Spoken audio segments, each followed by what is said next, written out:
Hello, well. Hello, guys. It is day 30, August 11th. We have made it.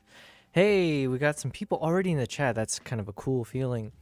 Well, first, there's Philip Hi, Mr. Jedra. Streams. I'm back from a little pause. What is to do today? Nice. Thank you, Eminem, aka Garv. Thanks for testing out the voice dono. Right now, we got the Eminem voice set up, but we're still testing things out. We're having fun with it. All right, so we got Philip Jedra coming in first. Actually, technically, Philip, you are not first. Actually, the first prize goes to Mr. Sari_bot. Courtesy of, I think, Photo Elite helped me set up SariBot. So hopefully that means we got rid of some of the spammy accounts. But yes, as the first human, thank you. Welcome, Philip. And welcome, Garv.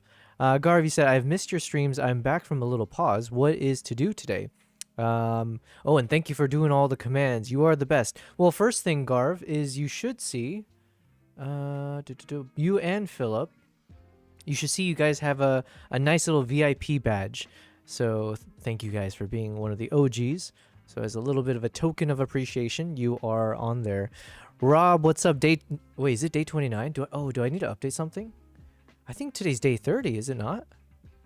Okay, give me a second. We gotta make some changes up here. Wait, is today day 30? Am I going insane?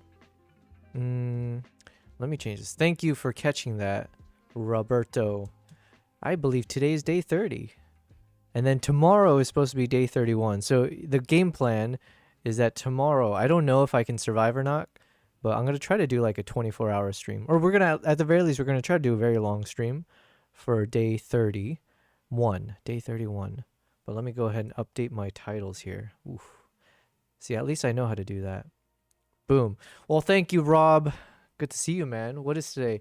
Oh, are you done with work? Is it, are you on your way home now? Garv, on YouTube and Kick, is it? Yeah. So thank you, guys. I have gone ahead and changed it all. Philip says BRB. All good. I'll see you later, Philip.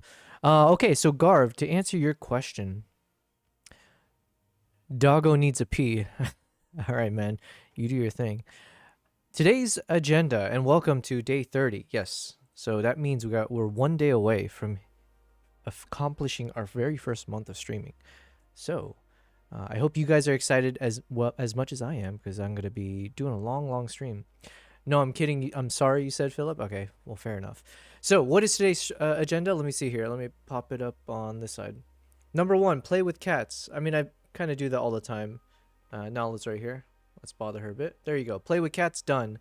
Number 4. Oh, I gotta update these things. Jeez. Well, number 2 should be Start Mongolia episode 2.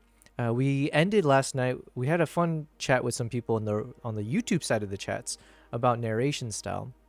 So I would love to pick the brains of anyone who's dialed in throughout the day. I want to change up my narration style for episode 2 of Mongolia. So Garv, I think there's going to be 3 key things we worked on today. 1 is Mongolia episode 2, since we finished the first episode. The second thing we'll work on, in no particular order though, is Japan.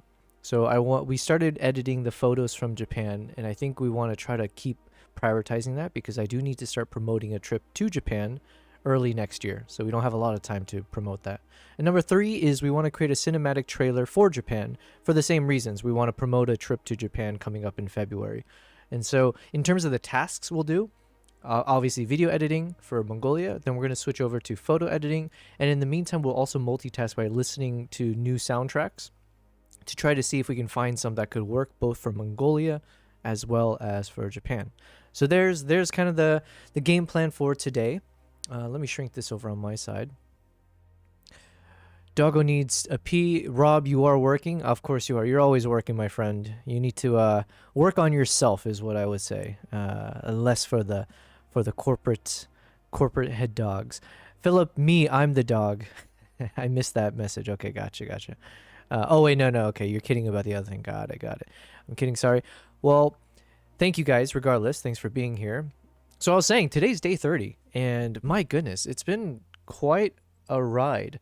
And we've had a lot of good wins every single day, especially in the last few days for sure. Obviously, day 25 is when we launched our video on YouTube, so this is a good time for me to plug it yet again into the Blizzard. If you guys would like to check out the video, If you're watching the VOD right now on YouTube, Twitch, or Kick, and you stumble upon this section here, I'm putting a link to my latest video called Into the Blizzard. So we published it back in day 25 of our live streaming journey, and it is a good piece of work. I'm very, very happy with it. It's probably the best thing I've created thus far in terms of how satisfied I am with the entire process, the thoughtfulness of it all. And also, it was really cool since we did it all live, and a bunch of you in the chat have supported me with that, with the creation of the video, with improving it. So I've also given a shout out to a bunch of you guys at the end of the video. So hopefully you guys check it out. Yeah, day 30. So as a quick little introduction again, I am a wildlife and travel photographer and videographer. I'd like to call myself an aspiring filmmaker, and we're starting off in YouTube for that. So prior to YouTube, I was on Instagram, and I did photography for, let's call it like 8 years or so, just for fun. It's just a hobby turned into like a passion hobby. And then after COVID, I started getting into more short form video content. So as TikTok and those things blew up, I decided I wanted to also learn the craft of video storytelling. And so I started doing a bunch of those kind of short form reels and, TikToks and such. And it turns out I enjoy it, and it was quite fun. I enjoy the process of like trying to marry audio soundtracks with the visuals and like trying to make something feel compelling. And then the biggest challenge was, can I actually, because a lot of my time I do travel, and it feels a little bit of a shame to travel somewhere for 2 weeks, have like 9 hours or whatever worth of content that I filmed, but then only sharing like 10 seconds or whatever for an Instagram reel. And that's it. That's like the only thing you share. And then some of the top photos maybe that you've taken. It felt like a shame that that's all I get to share of the beautiful countries and the beautiful places I go to. So then we did a little bit of shift in terms of, well, how can we solve for that? And for me, YouTube was the answer, or it was one of the answers, where I decided if I can spend time on YouTube where I can do longer form content, it can do my travels more justice. It will align better with my own personal mantra of sharing the best of the world with the rest of the world. And and then also it would help me learn the craft of storytelling and filmmaking and all the other key technical developments and just kind of like personal developments as well, and all of the above. And so we started doing YouTube about a year ago, and then we paused YouTube for a bit because I ended up traveling a bit nonstop for the past year and a half. So we have been traveling like every month, anywhere from 2 weeks to a full month. But the good news is that means I've got 10 to 12 different countries I've been to in the past year and a half, all of it being filmed. I've captured over 100 terabytes worth of footages. So that's good news. The bad news is I haven't been able to publish on YouTube consistently. Back to the good news, we did monetize our channel. Back to the bad news, I still need to figure out my DNA of the YouTube channel and be consistent. And then back to the good news yet again is I discovered live streaming. So we're not traveling for the rest of the year. And part of the reason there was for the intention of catching up on all of my content from where I've been, all the travels. So with the fact that I said I'm not traveling for the rest of the year, and knowing that I have so much videos and photos to get through, I'm in front of the computer every day, even if I'm not turning on the live stream. I have no life. We have sacrificed social life and everything else just to focus on this. And I figured if I'm sitting in front of the computer working on these videos, why not turn on the camera in advance and we can do all of this live. And that's what you guys have been watching for the past almost full month. Day 1 through 25, you saw as we started from scratch, Project Mongolia.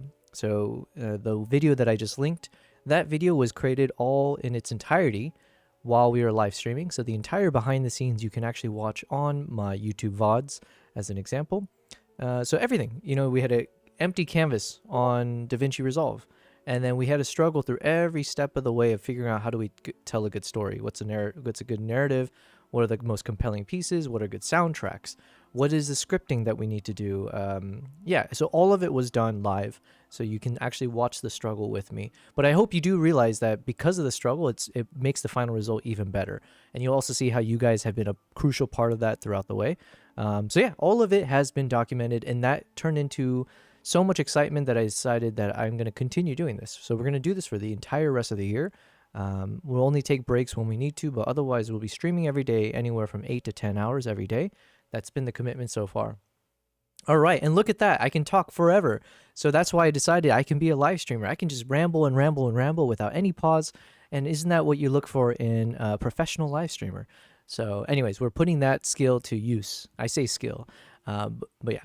So then, what are we doing today? As I mentioned, we're going to do a lot of editing. I'm not sure which one we're going to start with. I have enjoyed kind of starting off slow. So, instead of just jumping right into it, it's kind of fun to chill, talk with whoever's in the chat, maybe even kind of brainstorm a little bit about the things, like do a little bit of introspection, let's say, of what's going well, what are things to change. So, with that in mind, what's going well? Well, what's going well is that I have the energy for the streaming, and also it's just been really fun to actually stream. That was one of the things I didn't know going into it. Would I actually find this enjoyable? Would there be people who take an interest to this? Or am I just going to be speaking to myself every day and my cats?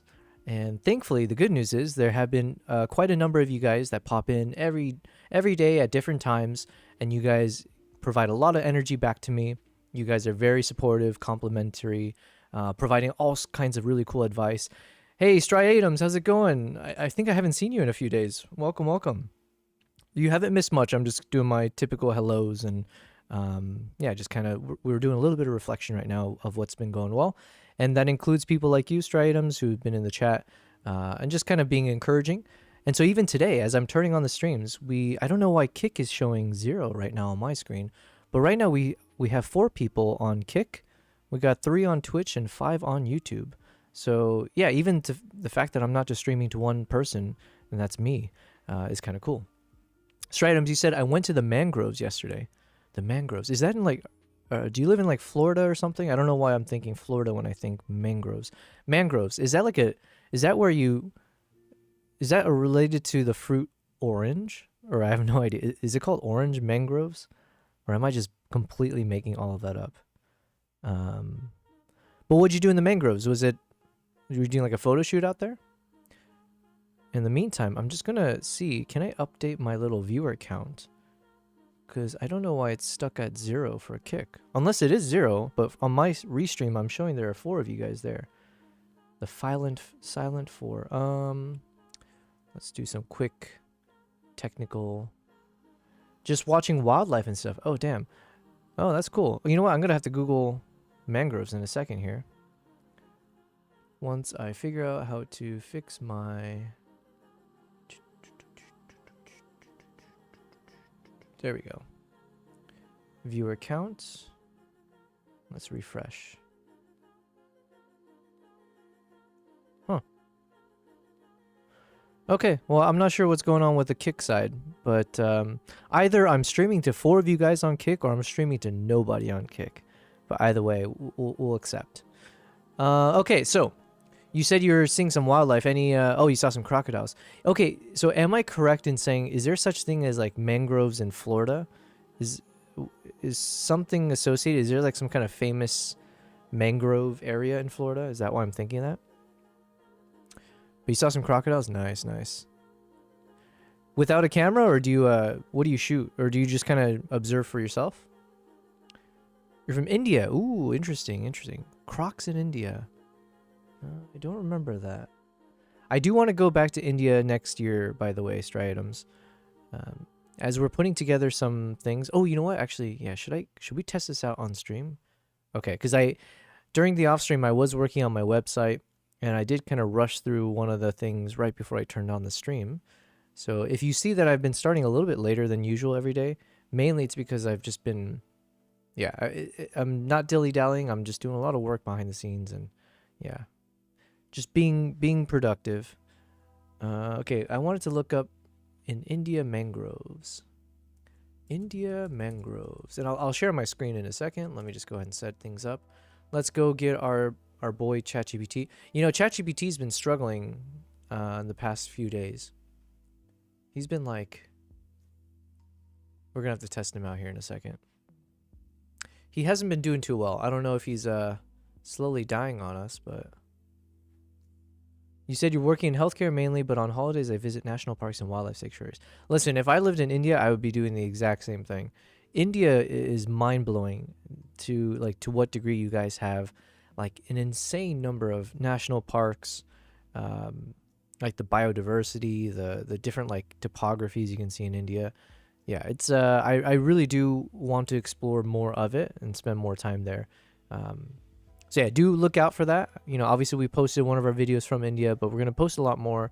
I just want to like organize a trip to take people. Most likely, I want to take people to Kabini National Park first. That's been high up on the list for me. I've been there once before, but it's a little bit easier in terms of figuring out like a potential like group tour to go out there. So, all right, what am I doing right now? I'm just gonna open up some of the programs. So we're gonna open up DaVinci, and we're also gonna open up Lightroom. And then I also wanted to ask ChatGPT a few questions. Stridums, I'm posted near Corbett, but took a flight out to the south for a tour. Gotcha. Yeah, I do recall you mentioning you're near Corbett. I just forgot you were the man from India. There's a few people in the chat who are actually from India. Actually, I'm gonna skip this download for now. India mangroves. That's what I want to look up. India has a significant mangrove. How do you pronounce it? Okay, you know what? This is a good question. We want to test out Mr. Atlas because he's been a little sluggish. Yo, Mr. Atlas, can you hear me okay? How are you doing?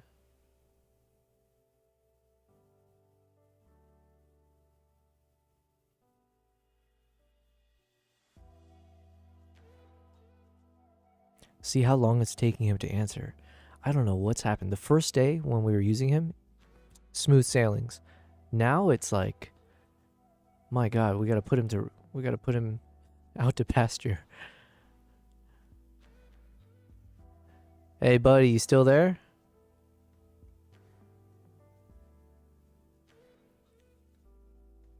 You're posted near Corbett. Yeah, man, Jim Corbett was such a that was a treat for me to go there. Although I'm right here. I can hear you just fine. Let me know what you need, and we'll keep things rolling. I had a quick question for you. How do you pronounce mangrove or mangrove? What's the right way to say it?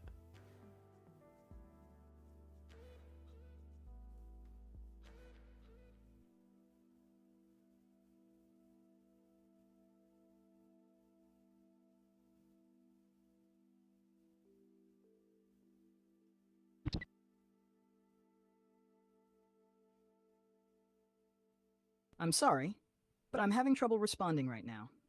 Please wait a bit and try again. Yeah, GPT's voice mode has been failing us heavily. Let's try it from here.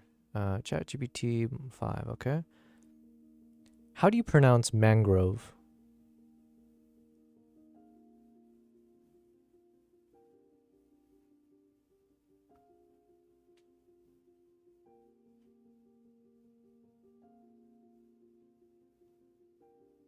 Oh no, don't tell me everything is slow. Mangrove is typically pronounced mangrove. Mangrove. Okay. All right, fair enough. Stridums, you said you're posted near Corbett, but took a flight out to the south. Are you talking about like most recently for the mangroves? Or you're just saying in general you've been out to the south for a tour? If I got my geography correct, I think is Kabini down south from Corbett area? I'm not sure. But Corbett was beautiful. Kabini was also very, very beautiful. Kabini, I went there trying to search for the black panther, as they say, the black leopards. But we were not so lucky. I think I spent like a week and a half just searching for the I don't know what people prefer saying, black leopard or black panther. But yeah, I was unlucky, unfortunately. Kabini is extreme south. Gotcha. I do enjoy it though. Yeah. Did I ever post photos from Kabini? I don't think I did. That was before I got really into videography. So yeah, good reason to always go back. Corbett is in the Himalayan foothills. Yeah, okay, so yeah, because what we did is I flew into, is it Bengaluru? And then from there I flew into, no. I flew into Delhi, New Delhi. From New Delhi, then we flew to whatever the airport is for Ladakh. Then I did the whole snow leopard thing out there. And then I think we flew back into New Delhi. And then from New Delhi, it took it might have been like a 6-hour drive to get to Corbett. It was a long ass drive. That's all I remember. But yeah, it was good times. I said this, I don't know, Stridums. I think I might have been talking to you about this, but my goodness. Driving in India is like the most terrifying thing I've ever experienced in my life. It's got to be up there. Yeah, it takes special guts to be on the streets of India in whatever form when you need to navigate. My goodness, we were like, you're like dodging cows in one direction, then you got these big ass truckers that got like all kinds of things stacked up like 3 times the height of the truck, and you're worried it's gonna fall out, and they're just barreling past you. It's shaking your car, and then you got like the tuk-tuks going by. Yeah, people, just pedestrians wandering through in and out. And it's just like, it was just such a crazy experience. And I remember I just closed my eyes and I said, because then I was driving at night, or my driver, and by that time there's like no street lights. You're just on these like 1 to 2 laners kind of thing, and it's all dirt paths at that point. And it's so bad with the dust being kicked up by the dirt and the cars. And then whenever you had a car coming, from the like oncoming traffic, their lights would get diffused by the dust in the air, and then it would just basically turn into a blinding wall of like orange glow. And so you just kind of have to trust your instincts. I'm speaking as the driver, but I'm assuming the driver just has to trust the instinct of just maintaining a straight direction or whatever. Meanwhile, your car is being shaken by the big ass trucks as they pass you.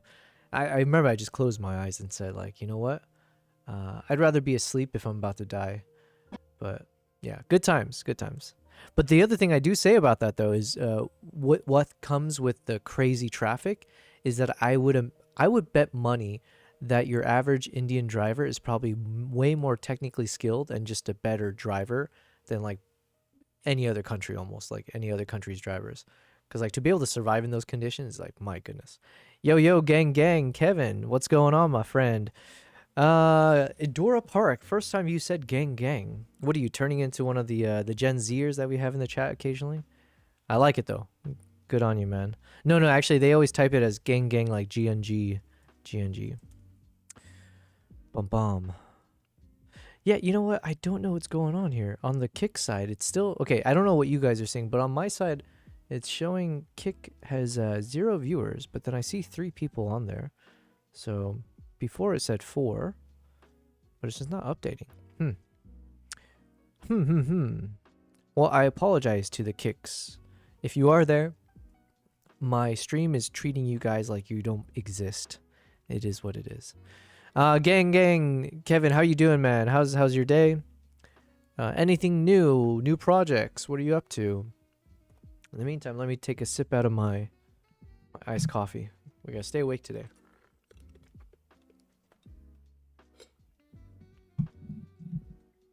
Getting cracking. Good. Me too. We're just starting off. All right, you know what? Enough dilly-ing and dally-ing. I think we're ready. I've had a lot of man, I was gonna say some serious words here, but it's not really that serious. But I did have some kind of, not a heart-to-heart with myself here, but I had some deep thoughts around trying to figure out what is the direction of this next episode. We had some really interesting conversations last night, and I think when I was actually, funny enough, I'm on this video right now. That was just a coincidence. I was listening to this individual here, this Mongolian local. He's a traditional throat singer. And last night, as we were just kind of slowing things down, and I was playing some of his songs, and then I like, it just not really directly connected, but tangentially, my mind was wandering, and then it made me think about like, what is a direction I want to take with the storytelling concept here. One second though. Kevin, you said, been working on a United Club lounge thing in Denver Airport. Damn, okay. Man, yesterday we were talking about how the best benefit I ever had on a credit card is the priority pass and the lounge key services. I've never, still to this day, there's never been any benefit on a credit card that's beaten that for me. Every country I've ever traveled to, with the exception of maybe 3 times ever, the rest of the times I've always been able to use a lounge, and it comes for free with your credit card. And these lounges, my goodness, like, not only do you oftentimes get like, you can your own place to chill. Sometimes they have sleeping rooms. Sometimes they got shower facilities, and they always got food and alcohol and drinks. Not that I like get drunk or anything, but it's like they got everything you need. It's like, oof, it is one of the best feelings. So I'm sure, actually, you know what? And every time I fly back to the States, I don't think my lounge key or my priority pass really works in the US. but I have used the United's lounges a few times. So shout out to them for sure. Actually, maybe I shouldn't shout them out. I had to pay a lot of money for them, but it is what it is. All right. So anyways, what was I saying here? Let me pause the music. I just want to play a little bit of this just to refresh myself of it.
Anyway, so yeah, what was happening? So I was listening to that, and then anyways, it just kind of I had a thought slip into one ear, and normally those thoughts go out the other ear. You know, that's just my brain. It's just like a little empty vessel. It's a conduit for thoughts, but it never stays. But this time it did bounce around a little bit, and it didn't actually escape. So I had a thought that I want to kind of flesh out with you guys, but then also with ChatGPT. We'll bounce it around a bit more. I was thinking it might be fun as a challenge to completely shift how I do the storytelling for this episode 2. It's probably going to be a 2-part series, so this might be our episode 2 / like part 2 / final episode of our Mongolia vlog series. And I was kind of thinking about if I were to reflect on the videos I've made to date, it tends to follow a similar format. I'm going to put some background music on. It usually follows a similar format where it's always chronological. It's very expositional, if that's the right word. But essentially, it's just me explaining whatever's happening and what's about to happen. And it serves a purpose, right? It's a travel vlog. And so in many ways, it's like, you know, it's not like something special. It's just me describing my specific trip somewhere. And I haven't like done a trip as of yet where before I do the trip, I have a reason why I'm going there where we can make a more compelling story. However, regardless, like this is how I've been doing the storytelling. I'd be like, hey, here we are at point A and we're doing this thing before we move on to point B to C and we eventually land on Z. And the things that you'll hear me talk about is just kind of explaining the context, the scene, my thought process and all that. And genuinely, like I have enjoyed doing it that way. There's not necessarily a reason not to keep doing that way. But if I want to keep, you know, improving myself as a storyteller, filmmaker, and all that, I figure like if there's a challenge I can place upon myself, it'd be like, is there a different way to structure this video where we can completely break from that standard?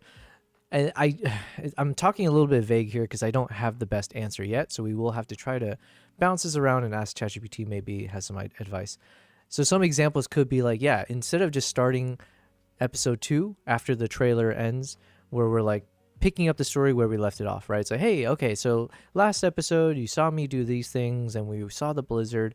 Now we're going to go on our next adventure. So on the next day we woke up and then did this, blah, blah, blah, blah. The day after we woke up and did this and then this thing happened. So instead of it doing like that, is there a way I can think of like structuring the entire video into bouncing around between scenes and even like just sometimes not even giving any context and just kind of being confusing on purpose? But like, so there might even be like we were thinking of like a Quentin Tarantino, or there's some other films, I have to refresh myself, where they have like a part 1 and it just has like a title and then it's like on a black screen, part 1, and it doesn't even have to mean like here's what happens. It could be part 1 and it could just be like a word. The theme of this part 1 is family, or I don't know, just whatever. And then boom. And that's it. You just see whatever happens. And then part 2, the second word, and then part 3, the third word, and then all of it combined turns into something by the end of it. I don't know, something like that. Rob, you said, can you edit your next trailer like a horror movie and include jump scares with super close-ups on animals? Well, you know what? August, September. Yeah, if we finish this video in time for Halloween, I guess then we can definitely do that. Yeah, so I accept all suggestions except for that. I'm just kidding. But yeah, but kind of like what you're saying, I'm open to it. Not necessarily like a horror movie, but just kind of saying like there's a complete shift in the storytelling narration style. I think I still want to keep my opening trailer because we put a lot of work into it. It is a nice way to kind of comprehensively sell the entire trip. But even if we like add an even longer opening hook to the video, but then also when we start with chapter 1, like instead of doing the similar thing where we see the chapter 1 title in the lower thirds saying like, oh, blah, blah, blah, and then here's my voice welcoming us all in. What if we even just like jumped right into like this guy singing, right? Not to say we would do that, but just to have like a random thing that just pops right into a moment here without any context, and then doing some nice like montage, B-roll shots, whatever, and then jump over. Or yeah, so it's almost like saying like, is there a like an A story and a B story, right? I don't know what the right terminologies are, but it's like, can we have like 2 storylines going on at once? And it is a bit tricky because there's only me as the traveler. There's not like 2 of us and one's going on one journey and the other's doing something else. So I only say these things as just kind of examples of what I'm trying to say, which is I'm trying to stretch myself here in terms of the storytelling.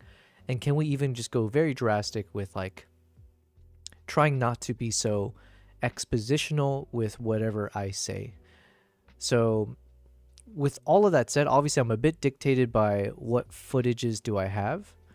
And generally speaking, we got like 3 scenes that I think I can pull from. One is the adventure with the eagle hunters, right? So we still go on a number of adventures. So you'll see there's a lot more of like these kind of group trips. So there was 4 of them. And we all went for a hunt. Hunt was unsuccessful because of the weather. And so, but there are a lot of shots where we were out and about. You see them doing the fun little charges for like shoots. We see a lot of cool scenes where the eagles are in flight when they're doing the callings for them. And we also have when, you know, it went to my wrist where, you know, we have some cool shots. But basically that's all part of like we were outdoors having fun. Then we have a whole other section of the video that's focused on when we all just kind of like had festivities together, right? Like we all it was too cold outside, so we all piled into one of their homes, and the lady of the house started cooking for us. They started playing instruments. We started drinking some Mongolian vodka, and everyone's taking turns, you know, performing, including the lady. So yeah, there's some really cool moments, and I do kind of want the theme of this episode to be more fixated on the people of Mongolia. Whereas the first one, while yes, that was the case, it was a lot more just kind of on epic moments and not really explaining the culture, just kind of showing my adventures. So yeah, that's like another key part of it. And then there's a bunch of kind of like, you know, supporting material or supporting content or just kind of casual moments that happen here and there. Explaining a little bit how cold it was outside. We do have some of the GoPro shots where we stuck the GoPro on the eagle's head. So yeah, there's a lot of cool moments that we still do need to figure out how to insert in. There's this whole scene here, which I still don't think I'm going to end up using because, I don't know, it's just a lot. And it wasn't like it was like interesting, but it's not like interesting, if that makes sense.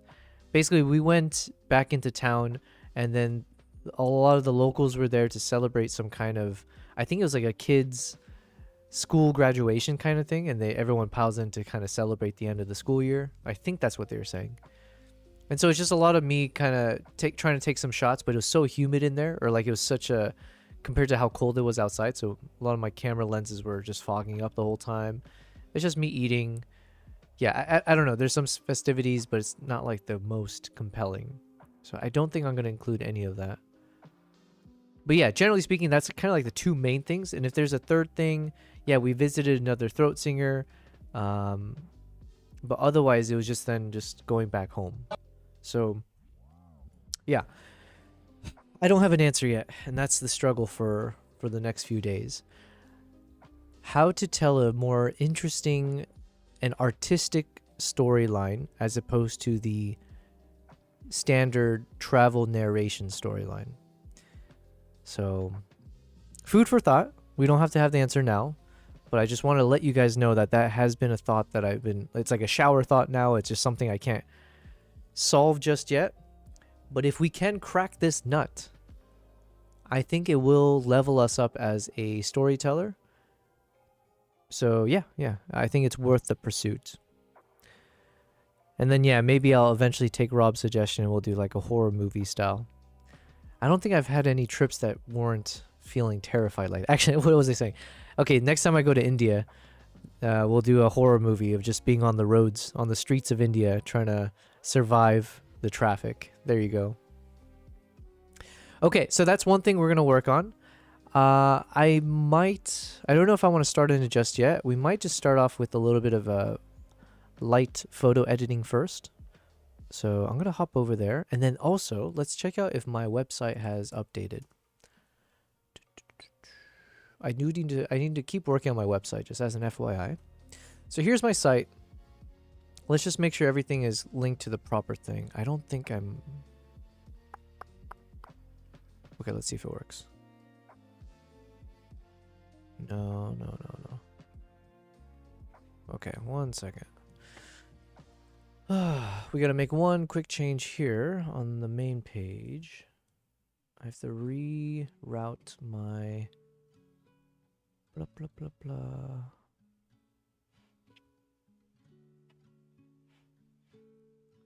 What if I click on tours here?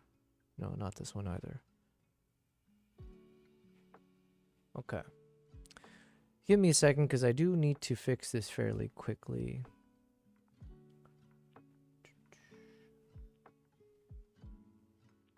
In my nav bar, in the nav menu, tours. Okay, here we want to switch the connecting point to go to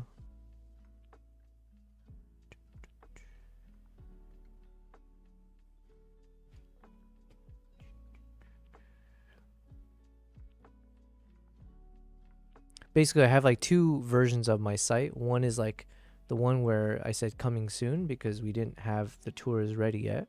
But technically I do have one of them ready now. So I just need to Webflow does this thing at times where it doesn't actually update the way I want it to. So I'm just going into the settings. I just gotta custom code.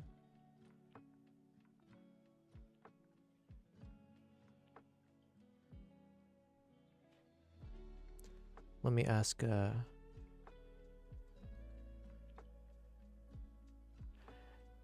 hey, Mr. Atlas, are you still there? You've been really struggling in the past few days. Like it takes you maybe 20 seconds sometimes to answer my questions. What's going on with you?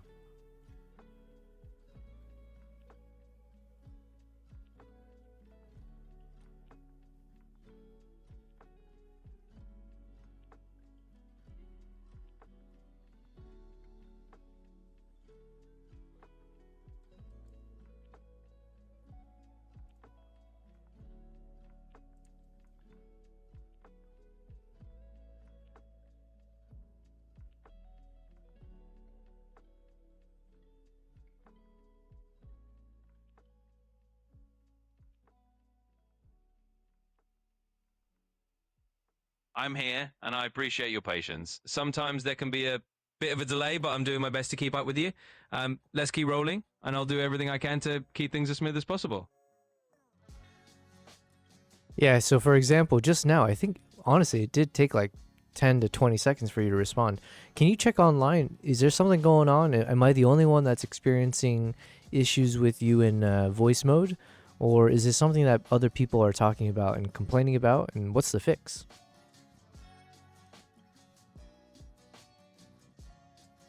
Okay, in the meantime, I think I fixed it. So let's see. Nope.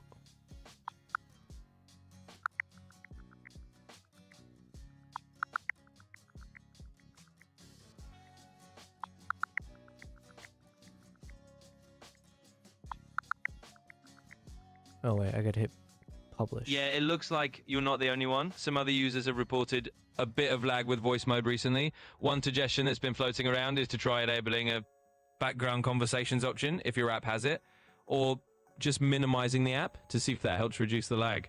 Hopefully it's just a temporary hiccup that'll get smoothed out soon. Okay, if you say so. Okay, let's see. Did I fix it now?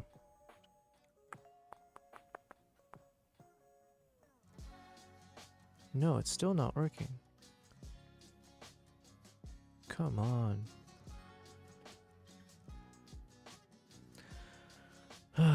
Sorry guys, because this is kind of important that I fix as soon as possible.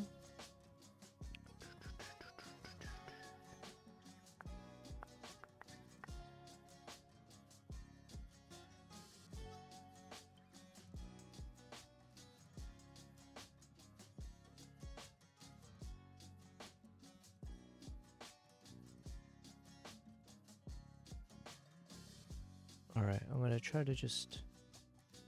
What happens if I do this? Hit publish.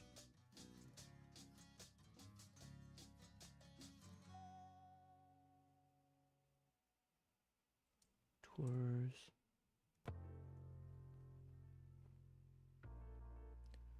Organized tours.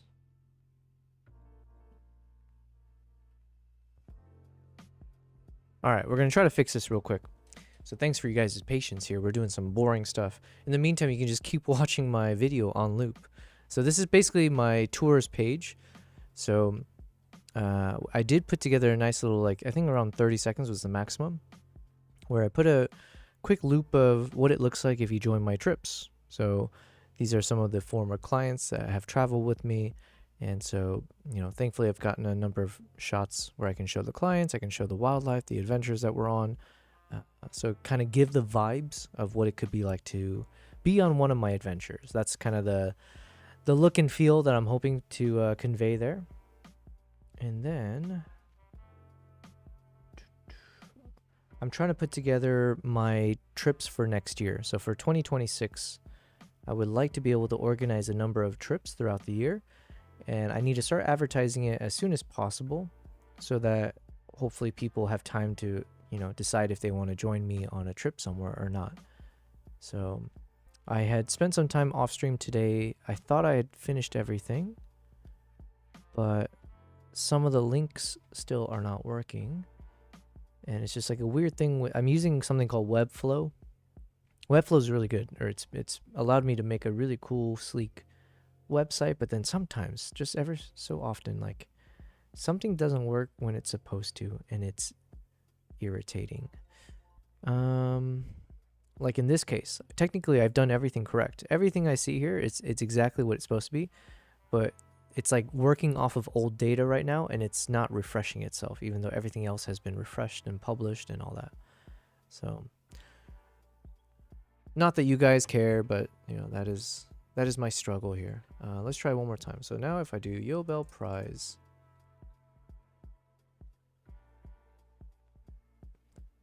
and then we're gonna hit we're gonna do a hard refresh here in a second. Okay.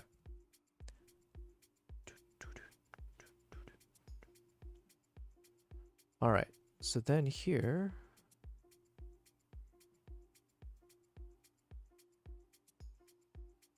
okay, at the very least it's doing that. I prefer this to the other stuff because the other stuff was misleading. But it's not supposed to do that. See, this channel is not just about photo editing and video editing. It is now website editing. We do it all here. Not always well, but we do it. Okay, so on my side, tours not ready yet. Let me add that as a path. / tours not ready yet. This should just go to tours. Add redirect path. And then let's hit publish. So that, okay, so basically what I'm trying to do is that if it tries to go to this website called, you know, tours not ready yet, it should then just revert it, so it should never go to this. It should go to just tours, which is the one I'm trying to get it to go to. So let's try again.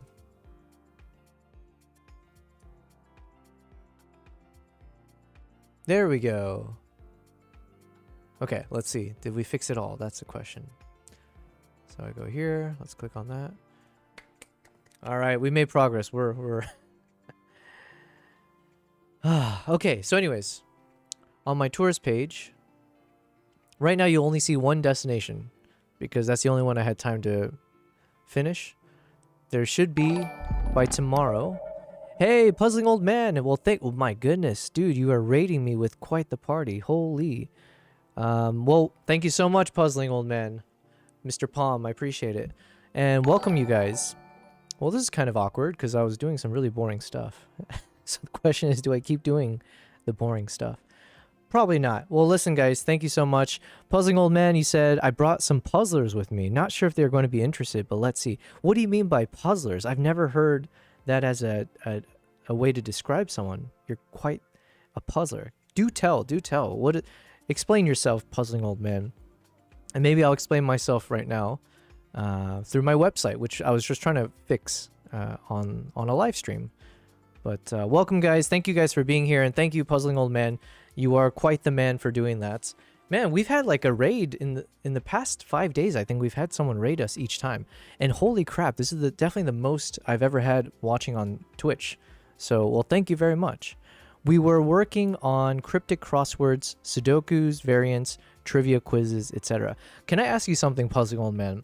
Because we've been chatting with ChatGPT every day of our stream, because I'm just a one-man show, and ChatGPT helps me be more productive. He's done some poetries for us. Do you ever ask ChatGPT to create some crosswords or like quiz kind of stuff?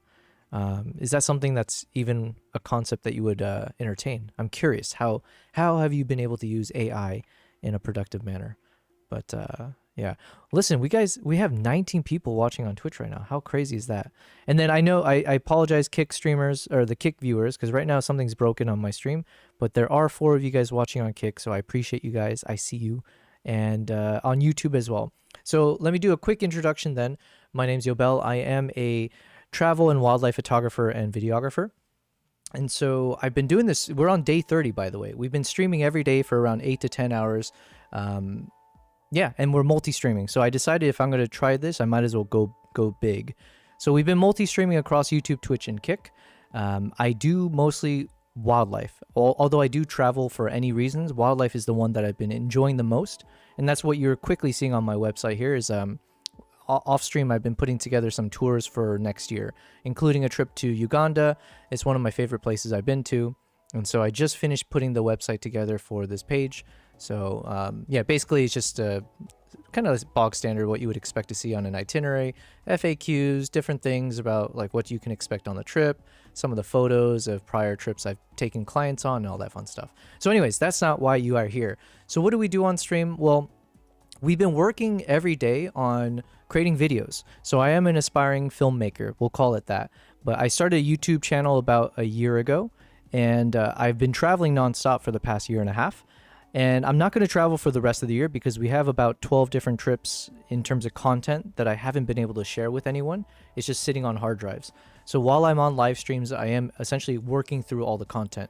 So it's a mixture right now of working on episode 2 of my Mongolia series, as well as editing photos from my trip to Japan. So we're kind of mixing in between these two to kind of start to get a sense of like, you know, what can we start promoting and sharing on my socials as well as future trips. And then other thing I'll mention is I have 2 cats who join the streams occasionally, and we do have a little cat camera. Speaking of which, this is Nala over here. Good girl. Sorry, I just disturbed her. Well, my bad. So Nala's over here, and we got one more cat, Kimbap, that likes to join in at times as well.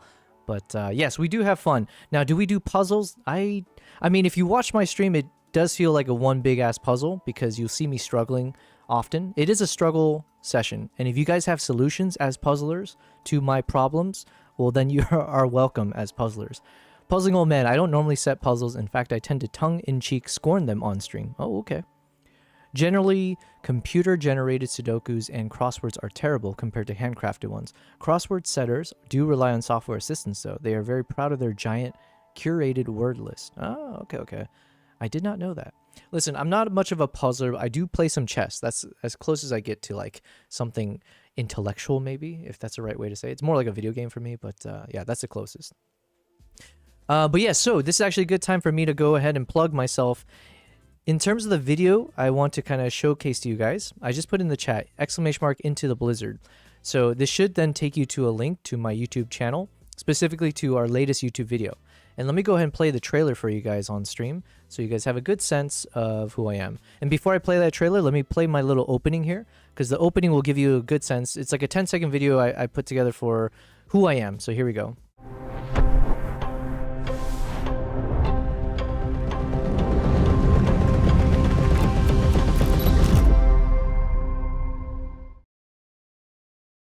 Cool. So anyways, that is who I am. I do a lot of wildlife travel and cultural trips as well. I love to capture all kinds of stories. My personal mantra is around sharing the best of the world with the rest of the world through my lens. I am homeless on Wi-Fi, said beautiful Crane. Thank you very much. And the Crane says thank you as well. This is from day one of my trip to Japan this year. So I've got over probably 30,000 photos that we need to go through from that trip. It's a lot of wildlife stuff. So it's a mixture of cranes, foxes, some deer, Blackish owls, stellar sea eagles, Izo Momonga, which is the highlight for me. It was the flying dwarf squirrel. So all of that is going to be what we need to edit, because I'm planning to bring a group out there again next year, starting in February. So we're kind of being productive here. We're trying to edit photos for Japan so that hopefully I can put something on my website soon. But you guys will be able to enjoy the epicness of seeing all these crazy photos. Let me see if I can show you guys examples here. Because I spent a lot of time with foxes on this trip, and Izo Momongas. I even had some cool shots of the Momonga staring at the full moon late at night. Yeah, here's Hello, and best part, hello, no people. Hey, what's up, Conan? Good to see you again. Yes, we got new people. We had an epic raid from Puzzling Old Man. It's me, Avery. What's your bucket list country or countries that you haven't been to yet? I really want to go to a lot of South America. I was in Colombia earlier, but I didn't get to... I want to go to Pantanal for the jaguars. I would love to go to Argentina. I'm mainly like wildlife focused in terms of my bucket list. Indonesia for the orangutans. There is a place... I've been to Mongolia twice now, but I want to go back there to do like a documentary style film on the reindeer people. They're straight up. I kid you not. There are straight up reindeer tribe Mongolia. People who ride reindeers in Mongolia.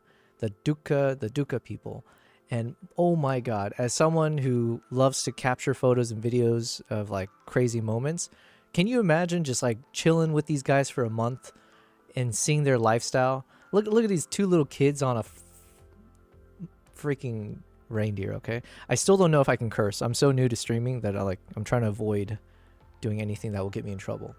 But yeah, this is definitely on my bucket list. I do hope that, especially if we keep doing what we're doing on YouTube and trying to become a good filmmaker and do stories properly, I do hope I can pitch myself to like tourism boards to see if I can, if they'll help sponsor me to go to these places and capture their culture and their kind of way of life effectively.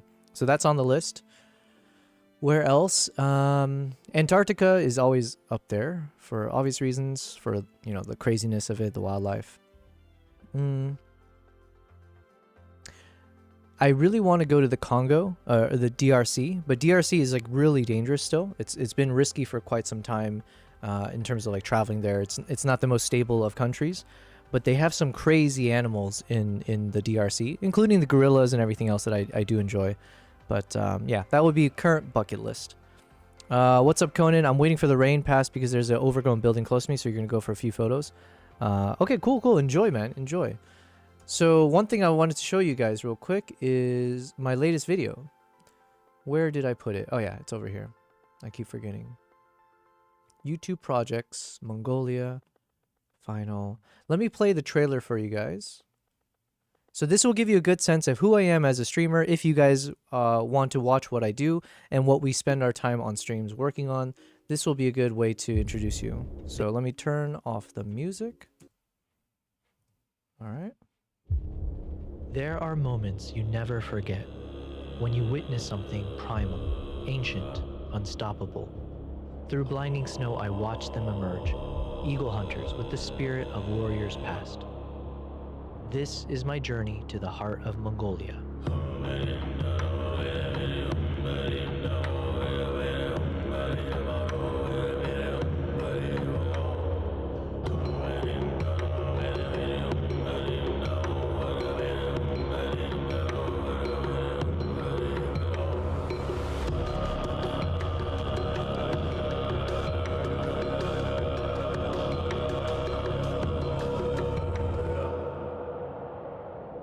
So while it's mostly video, it's like a 16 and a half minute long video. And so right now it's mainly like a travel vlog concept. So it's me voicing over what's happening, giving a little bit of the behind the scenes, and then showing the full journey, or at least the tidbits that hopefully are the most compelling. And so then we try to craft a narrative together, and you can watch the entire struggle. It is literally just a struggle session where we try to figure out how to make each chapter, each scene cinematic. What is there? Is there like a compelling storyline that we can put together? Soundtrack, everything. So it's a fun process, but it takes a long time to get there. Well, 1 second. So Conan said, everyone here, you should forget who you watch and watch. Yobo Prize and said, yes, watch me. Yes. Thank you. Was at Harbin I saw. I've actually been to Harbin in China. Not from this trip though, but it's like in the deep. This place is like western Mongolia in a place called near Olgi. That's the airport city that you fly into. It's the Altai Mountains. And these are like Kazakh and Mongolian eagle hunters that I spent time with. So it's about 2 weeks. No, it was like a week and a half that I spent with the eagle hunters here, just to kind of see their way of living and all that. Beautiful place. We went in like the heart of a crazy blizzard. It was like negative 40 degrees. And like even so at the end of this video, you'll see even one of his horses died from the craziness. But yeah, we'll have some epic moments. Let me go and play some parts.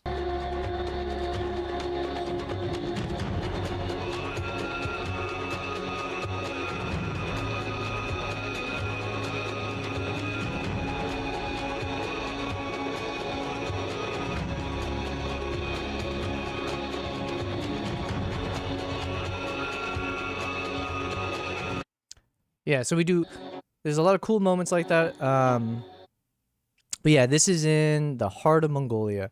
We had some crazy storms. It was just literally one of the most insane trips I've been on in terms of like weather conditions. And then we had some really epic rides. So this is part of what you saw in the trailer.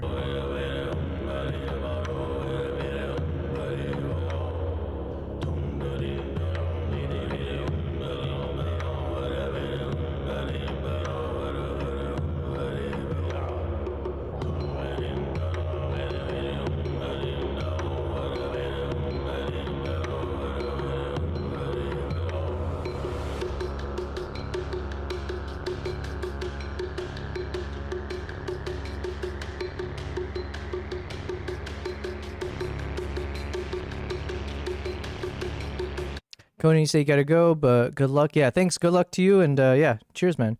Avery, you said I've been, but in the summer. Oh, to Mongolia. Oh, lucky. I do want to go back to Mongolia in the summertime because I've been twice, and both times it's been in the dead of winter, where you're just like freezing your ass off the whole time. I have heard that in the spring and summer, everything turns green. It's like super beautiful and like very, very picturesque. So I would love to keep going to Mongolia every year. It really is a treat. But this is basically the conditions we were stuck in. I'll show you this part here.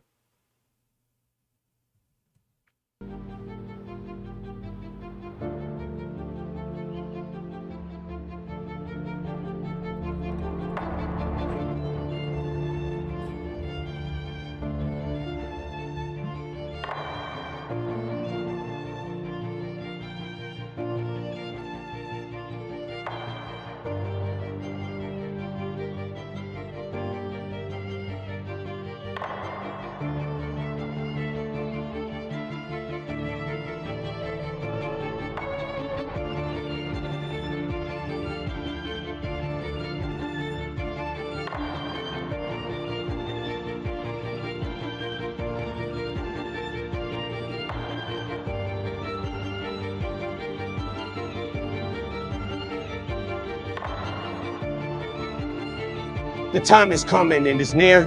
There is mappies in my garden. Hey, yo, L thing, Eminem L thing. The time has come and end is near. There's magpies in my garden. Well, hopefully you capture it with whatever camera you got in front of you, man. Good to hear from you, L. We are just kind of reviewing for some of the new people in the chat our latest video that we worked on together during our live streams. So this video, it was a labor of love. It's about 17 minutes long. I do hope you guys will check it out, including the dead horse at the end. It was very sad, but... And then we have a little bit of a shout out to all of you guys in the streams and people who have been so nice enough to support me, whether it's monetarily or through just the kind of the everyday support on the streams, giving suggestions, making this video even better. So yeah, we do have like a little photo montage at the end, as well as giving some shout outs. But you caught it with your eyes. That's all that matters. That's all that matters. So, okay, but yes, guys, hopefully you have a good sense of who I am. I don't do puzzles, so I hope you will forgive me for not doing that.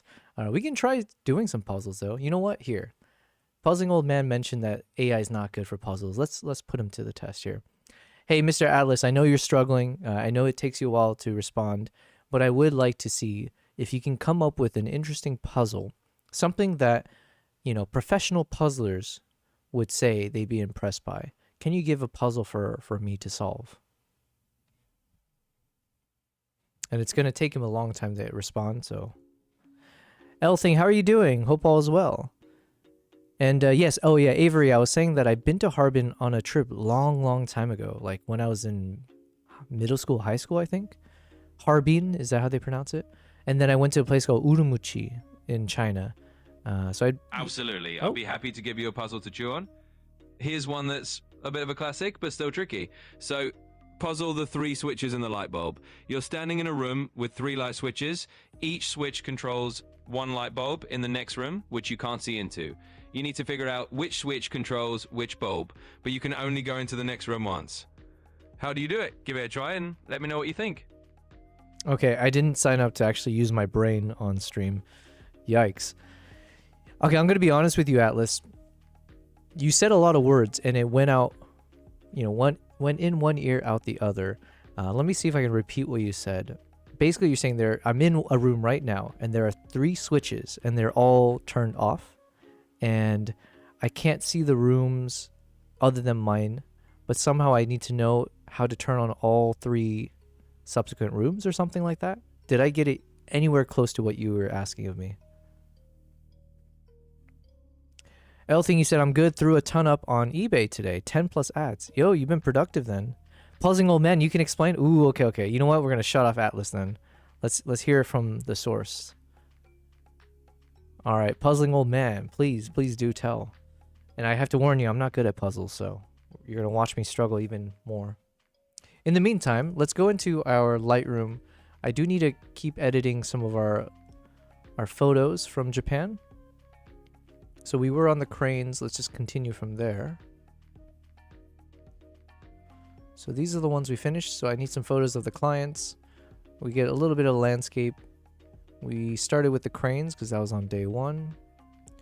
And then we jumped ahead. Just like a close-up one.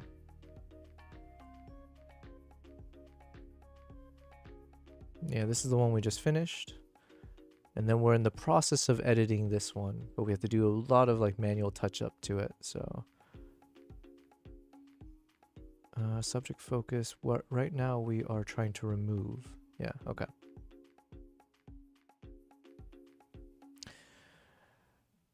Conan, you just left, you're on the walk now? Oh, well, enjoy the walk. Elthing, you said, Puzzling, you said, give me a moment. No worries, take your time. I'm just gonna I'll do my best to be productive while you're doing that. So basically what I'm doing, AI wasn't the best on this photo in terms of detecting the subject, so it captured a lot of the background as part of the subject.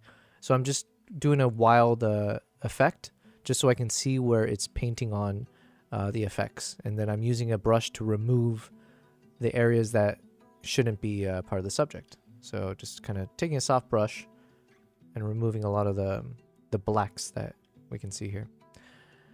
My guess, L, is just to open the doors and not walk into the rooms. No clue if that's against the rules. Oh, here we go. So, puzzling old man, you said you are in a room with 3 switches turned off. I see. Okay, so I was right about that. In the second room is one incandescent light bulb. Does that matter that it's an incandescent? And do I need to look that up now? One of the switches controls the light bulb. Okay. Okay. So out of the 3, one will turn it on, essentially. You can only enter the second room once. How do you work out which switch controls the light bulb? Okay. So, and there's no limit to how many times I can try. So there's 3 switches, one of which will control the light in the second room. And only one of the switches controls the light bulb. You can only enter the second room once. And I'm assuming while we're in the first room, we can't actually see the second room. So is there like a door? There's no windows or anything like that? There's no kind of trick answer? My assumption is I'm in a windowless room, and when I flip the switch, I cannot see the effects of the light, or like the effects of the switch in the second room. So in that circumstance, Coney said turn the second one on, then go check if it's hot. Ah. Well, I think that's the answer, right? Conan, did Conan get the answer? Because like that sounds smart. Can't see in, no windows, doors, corridors, whatever. Okay. But is that the answer? What Conan said? Because I almost feel like that is a excellent. Really close. No 50-50 required. If it's hot, then if it's not, then 50-50. I see what you're saying. So since you have 3, that's where you're going with that. Okay, and you're saying you can only enter once. Okay, let me think that through for myself now. Thank you, Conan, for having the right answer. I don't know if I would have gotten that on my own. So the point is, let's say if I turn on one switch and turn it on long enough that when I go into the room... Oh, wait, oh yeah, because if I turn on the switch and if it's not turned on... Oh, shoot. Okay, I see. So then can you turn on 2 switches?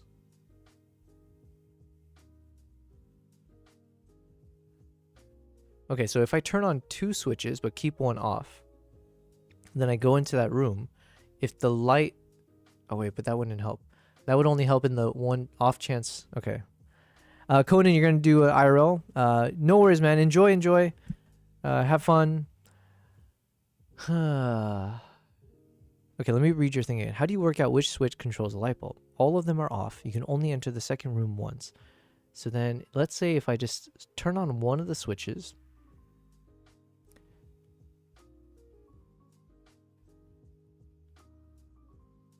Okay, is it as simple as like you turn on one switch for like, let's say, several minutes or long enough that it should be a warm light bulb.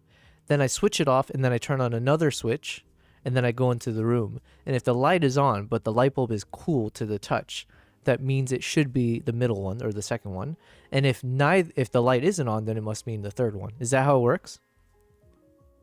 Okay, yeah, L thing. I think you and I are thinking the same thing. So you said, let me turn one on for 5 minutes, turn the switch off, turn the second one on, and if it's off and cold, it's number 3. GG, you are now all puzzlers. Nice. Wait, is there like a category on Twitch for puzzlers? Have we like stumbled upon some really cool, epic part of Twitch? Because in my mind, I always assumed Twitch was just like for like video gamers or like hot tub streamers or something like that. I don't know. Or VTubers. I have learned about Project Melody. Someone yesterday taught me about Project Melody. GG, you are now all puzzlers. Incandescent is the old style lights. If you use some efficient bulb, it might not be warm. Fair enough. Okay. So, yo, that was kind of fun, actually. I'm not going to lie. Sometimes I get those brain teasers. Damn, I kind of want to do more of those now. Here, let's see if... There are categories for crosswords, for Sudoku, for cryptic, etc. Gotcha. L thinks I'm going to go say hi to Conan. Oh, yeah, awesome. Yeah, for sure. Let him know I said hi as well. Obviously, we got to keep doing our stream here, but... Okay, now I'm so curious. Okay, Mr. Atlas, your voice mode has been, to be frank, quite shitty in the past couple days, so I'm just going to stick to your normal mode. So... I had a lot of fun right now with one of those puzzles you gave me. Can you give me a kind of like I don't know, a brain teaser style puzzle? Something that I have to mull over, that I can kind of work through as I'm editing my photos on the side? Some cool cool kind of a puzzle. Give me a really difficult one, let's say, but not so difficult that the answer, when you give the answer or something, it's gonna be like, wow, nobody could have got that. You get what I'm saying? No good one for general puzzles, puzzling old man. Oh, okay, okay. All right, let's see.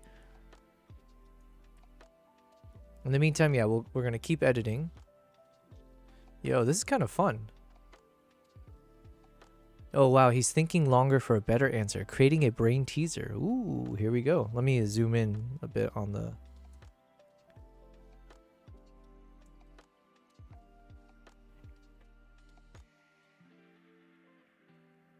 Choosing a puzzle. All right, all right. In the meantime, let's keep doing this. Yo, I'm about to have so much fun on stream today. Yeah, and so, by the way, Puzzling Old Man, I think it's been a while since we chatted, but we are on day 30. So tomorrow is going to be officially the the end of the first month of my streaming career. So I might even try to do a super long stream tomorrow. We've been averaging like 8 to 9 hours every day. We'll see if we can last like 24 hours. I don't think that's possible, but yeah, I think it'll be fun. And I do think I'm going to make a YouTube video about my first month of streaming. So yeah, just as a quick little side note, it's been fun. It's kind of crazy to think that it's been a full month of this, but we've learned a lot in that time. We even know how to make emotes now. I've just Photo Elite in the chat helped me out setting up a bot to get rid of like spam people. We handed out VIP badges. Like, man, we're going places, okay? All right. Mr. Atlas is done thinking, but I haven't seen his response yet.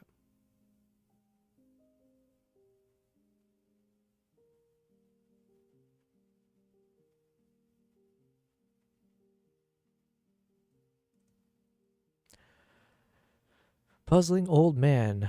Should I just call you old man or Palm? Congrats, I did my first ever photo editing stream earlier today. I think getting an audience for that is going to be a slog, but I got a lot of work done. Well, listen, man, you had freaking 19 people raid me. That's insane. I think 19 was like the max number of people I've ever had total across YouTube, Twitch, and Kick prior to that. So, yeah. But you know what? Listen, I do enjoy photo editing. So now that, because I love doing the photo editing, I love video editing, but also I like multitasking. So it's always fun to have some other thing I can do on the side. Lately, it's been listening to new soundtracks that I can use from my videos. But now I might need to do some puzzles. So thank you for this suggestion too. You can call me Puzzling or Palm or Julian. I'm going to try to remember Julian. I've been trying my best to remember people's actual names if they give it. But Palm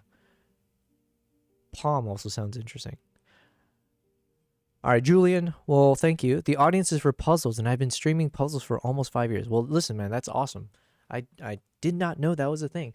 I was curious with your name when you first popped in the chat, you know, whenever it was like, oh, Puzzling Old Man. And I didn't know it was related to the actual act of puzzles. So I'm like, damn, that's cool. All right, here we go. Here's what Mr. Atlas, aka ChatGPT-5, has given me. Here's a hard but fair brain teaser you can chew on while you edit. It's called the 12-coin oddball. 3 weighings. I don't know what that is. You have 12 identical looking coins. One is counterfeit and is either heavier or lighter than the rest. You don't know which. Okay. 12 coins. One's fake.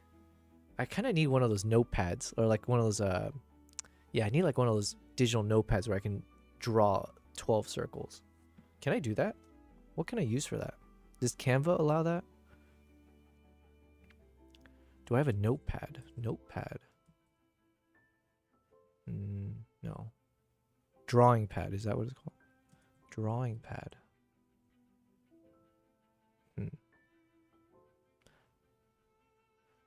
You said, Julian, I set up a bot which welcomes in regulars with a custom message when they first chat in a stream.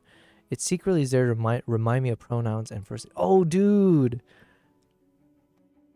See, you know all the secrets, man. You've cracked that puzzle. So then it welcomes in regulars with a custom message when they first... Dude, that's so cool. Can I ask you how you did that? Is this like a... Is this a free bot or do I have to pay for your service? You let me know.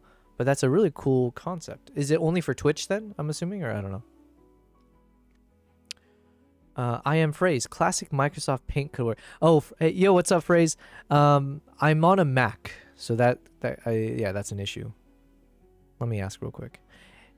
Hey, so this is a cool puzzle, and just by the way, there's a few people in my chat who are also here, and they are hardcore puzzlers. So just keep that in mind for future puzzles that you can't make it too easy. All right. Separate note. Because you're talking about 12 coins, and I was like, oh, it'd be cool if I had like a Microsoft Paint kind of an application where I can draw 12 circles. Do you know if there's something like that I can use on my Mac? Yo, thank you very much, Phrase. Thank you for the follow. I am Phrase. Thank you for the follow. I appreciate that. I mostly do wildlife and like travel photo and video editing, but we do everything, all right? We do a little bit of everything. So if you're coming from the puzzling side, listen, we're going to try some puzzles out here, all right? But I first need to figure out how can I do a Microsoft Paint type thing. All right, so you got a few solid options for a quick and dirty Microsoft Paint equivalent. Built in, you can use something called Preview. Open a blank image. Okay. Okay, we'll try Preview. Oh wait, I also have Canva. Could I use Canva for that? I might use Canva. Can I use Canva for this? Does Canva allow like a free hand drawing? Or at the very least I know I can... Okay, yeah, tell me, can I do free brush hand drawing things or whatever? I think regardless we're going to use Canva, because then I can just put in 12 freaking coins. Classic Microsoft Paint. Yeah, sweet. I like that. Puzzling, you said, I'm a software developer by trade, so it is a part of a far more elaborate custom bot, which has been slowly growing. Probably free bots that could do it, but I haven't checked. Gotcha. Well, if this is something that you are selling or something, please do let me know. I'm curious about this. I think that's a cool service. That's a really cool concept. And to your point, the secret thing of, you know, getting to remind yourself of everyone's names. I used to do that with like friends, right? Or you meet someone and then you like try to get them to introduce themselves to another friend so then you can remember their names. Yeah, I've been there. All right, in the meantime, I think we're going to use Canva. Create a new design.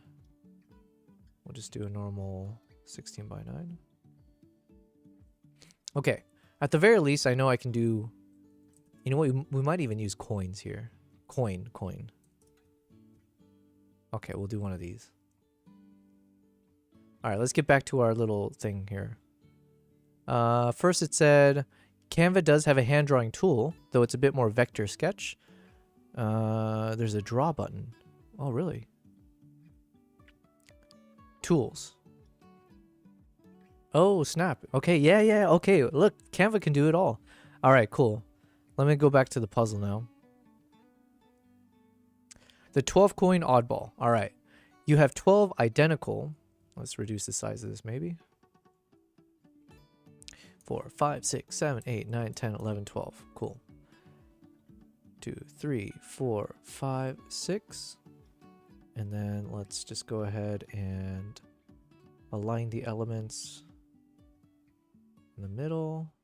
And we'll distribute it horizontally. Okay. And then we'll do the same here. We'll align it to the right.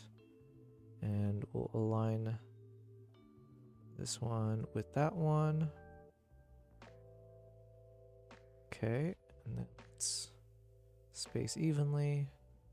Nice. Okay, so we got 12 identical looking coins. One is counterfeit and is either heavier or lighter than the rest. You don't know which.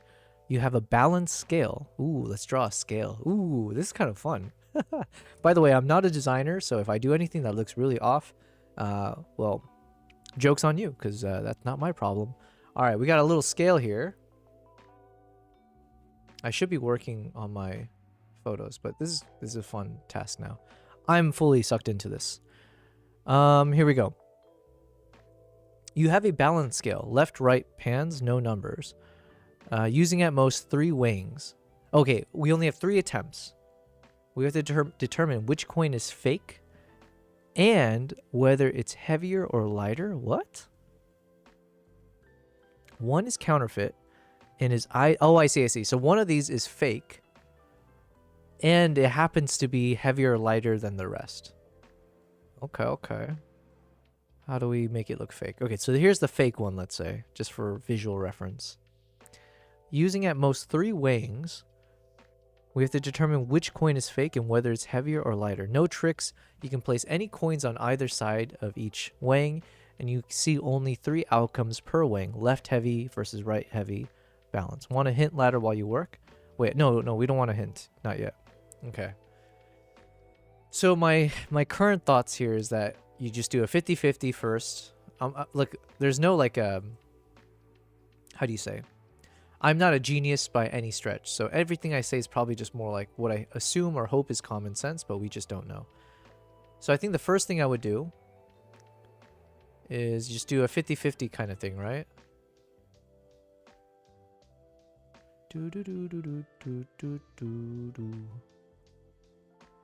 Let's just do that.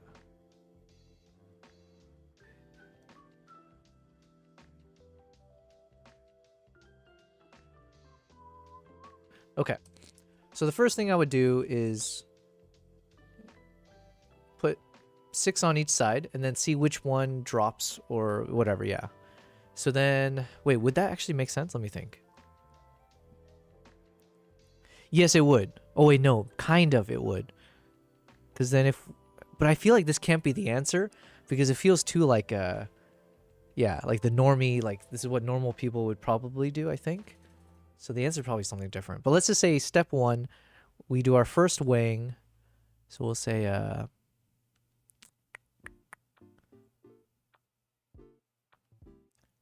first attempt. Let's make this left aligned. So first attempt, half and half. Pick one side after. Would that really be the right way to do it? Because if we do this, then we know one of these batches, I mean, we would have known anyways, but of one of these batches, something is wrong. Does that make sense? Oh, yeah, because then what we could do is maybe, let's say this is first attempt.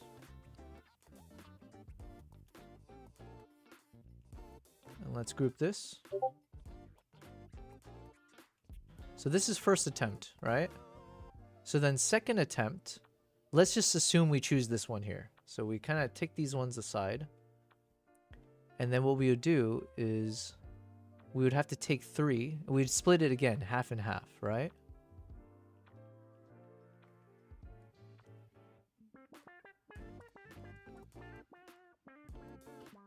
Whoops. Come on. There we go. Okay, so then attempt number 2, second attempt, half the half? What would that tell us? Okay, if we did this and we saw that it wasn't even, then we know we're in the right ballpark, right? If not balanced, 1/2 has fake, right? Okay. So then let's reduce this a little bit for now. So this is attempt number 2.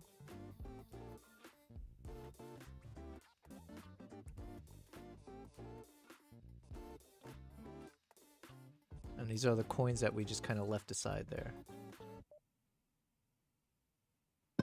Okay, so that's attempt number 2 here.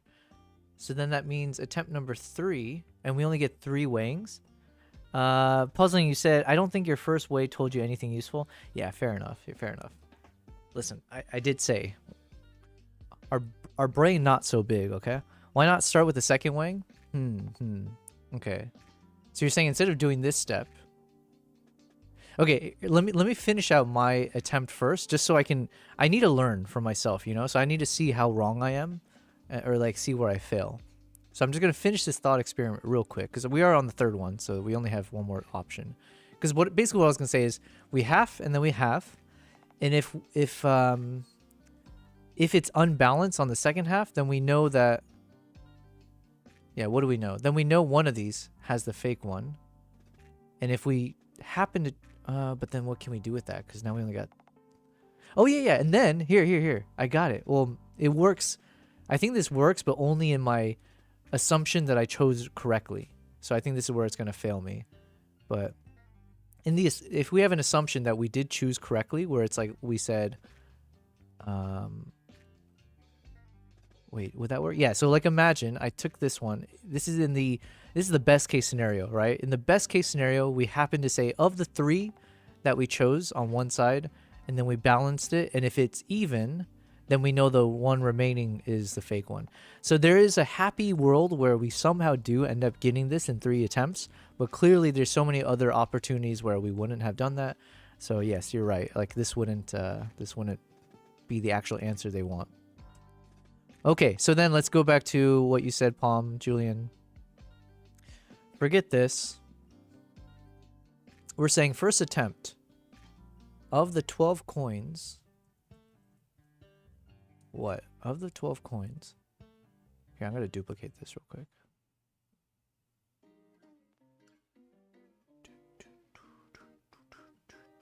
Okay, so attempt number 2. You're saying we just jump right into the second one, but how do we... I mean, we don't know, right? Because there's a chance that we choose... Oh, wait, I see. There are 12. I see. What if we do 5 and 5? That's got to be it, right? So we do like a... If we have 12, is that right? So instead of 12, we need 50-50 odds. So we say 5 on the left, 5 on the right. If balanced,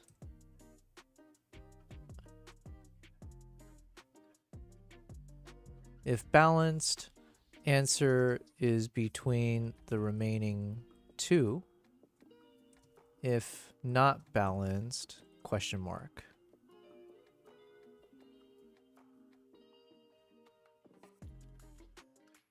Okay. I'm very much a visual learner, and I'm doing this very slow, but it's kind of fun this way.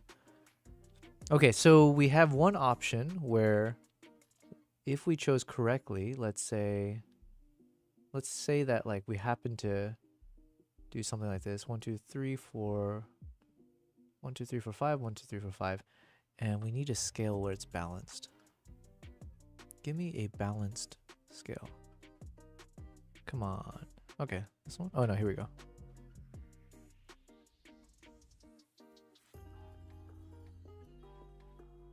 So there's one world where we just take 5 and we take 5. And in this case, we know right away one of these are the remaining ones. And then what do? We would just need to take 1 and take 1 from here, from the ones that are real, that we know is real. So let's say if we just drag this one over here, and then if it's not balanced, then we know that's a correct answer. Okay, so that's one world where we are able to get the answer in 3 attempts. Now let's say this didn't happen. Instead, this happened. So we had the imbalance where one side is now heavier than the other. So 5 on the left, 5 on the right. So this one we already solved for. So let's say if not balanced, then what? If not balanced... Oh wait, we're missing one here.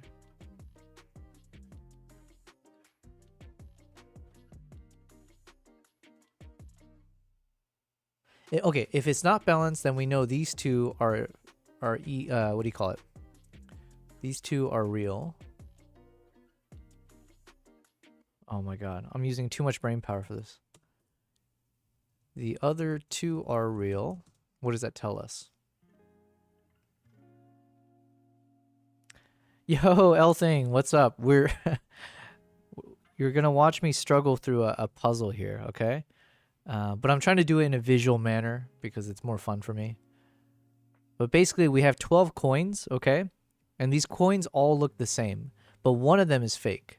So imagine the silver one also looks like the others, but I'm just using this for my own reference. One of these coins is fake out of the 12. And we have only 3 attempts to use a scale to figure out which coin is fake. And we also have to figure out, is it heavier or lighter?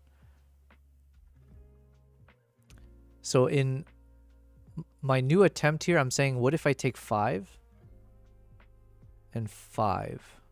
Is that too big of a number?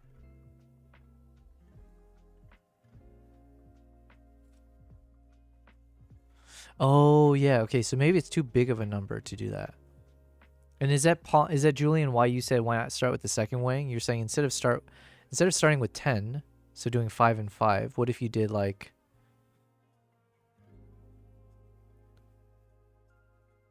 if you did 3 and 3 like you were saying, what would happen? Well, there's one world where we do 3 and 3. By the way, Julian, do you already have the answer to this?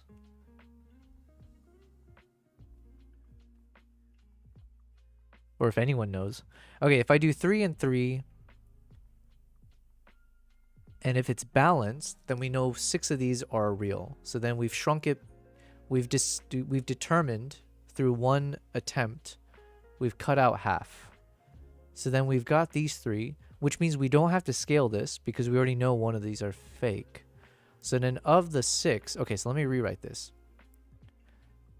You're still working on this? Ooh, okay, okay, nice. Well, you're gonna figure it out faster than me because whatever. Okay, so what if we do 3 on the left, 3 on the right? If balanced, focus on remaining 6. If not balanced, focus on the initial 6. Okay. So let's say that was attempt number 1, where we balanced it. So something like this, okay? So this is attempt number 1 here. Let's say we took 6 and we did 3 and 3 and it balanced out perfectly. Now we know the culprit is in the remaining 6. So what do we do on attempt number 2? In attempt number 2, can we do something similar? Do we do like 2 and 2? I think that's the answer, right? We have to do like a... Okay, let me delete all this now.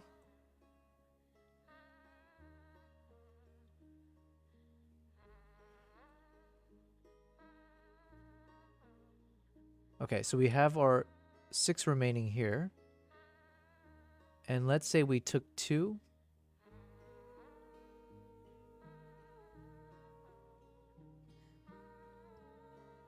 And then we took 2.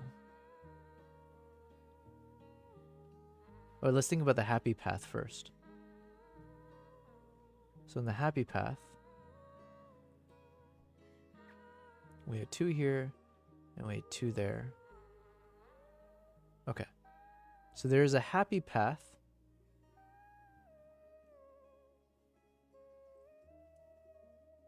Come on.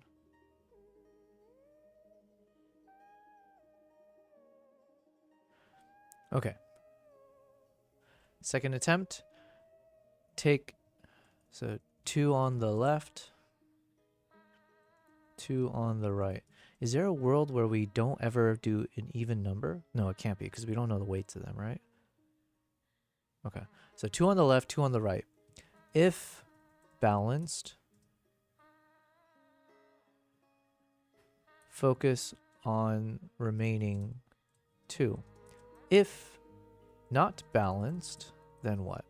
Okay, so if it's balanced, I think we have our answer. Because then in attempt number 3, we just need to take one of the ones we know is real and then put any of these on there. And if it's balanced, then we know it's the other one. If it's not balanced, it's that one. So, okay, that one we have resolved in 3 attempts. But what happens if it's not balanced? So instead of this, what if it's like this?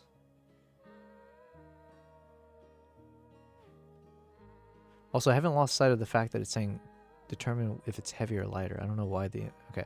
So what if this happens? So we took 2 on the left, 2 on the right, and now there's a imbalance. So now we know these 2 are fine. So if not balanced, focus on... Oh, wait, I think we have the answer. Yeah, I just want to do it visually, but I think we have the answer now. So if it's not balanced, focus on remaining... No, focus on initial 4. Okay. I think we have our answer here, folks. Because then what we do...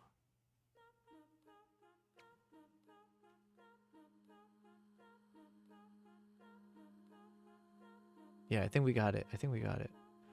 Because then on our final attempt, we've narrowed it down to 4.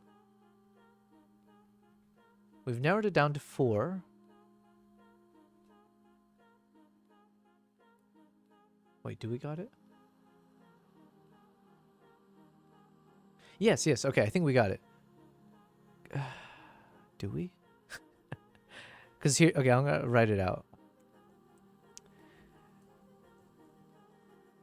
Take...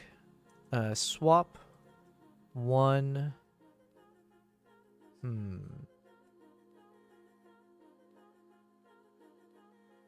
Because we can choose wrong still, right?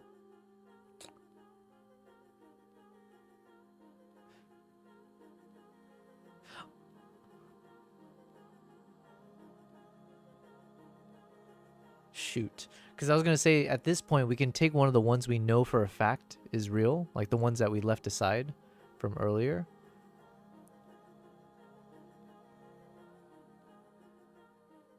Huh. Let me read what you said, Julian. I'm still working on this. I have done similar, but I figure the first weight is either 3v3 or 4v4, probably 3v3. If the third attempt is balanced, we also need to remember which side the dodgy coin was in the first balance, so we know whether it's too heavy or too light. If the third attempt is balanced...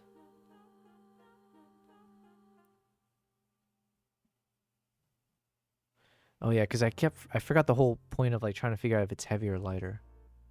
Shoot, because I have our happy path. We do have a happy path here where we essentially should know now if we guess correctly on attempt number 2. So what do we do in attempt number 3 when we know one of these pairings is the culprit, but we don't know which one, and everything else we know is fine?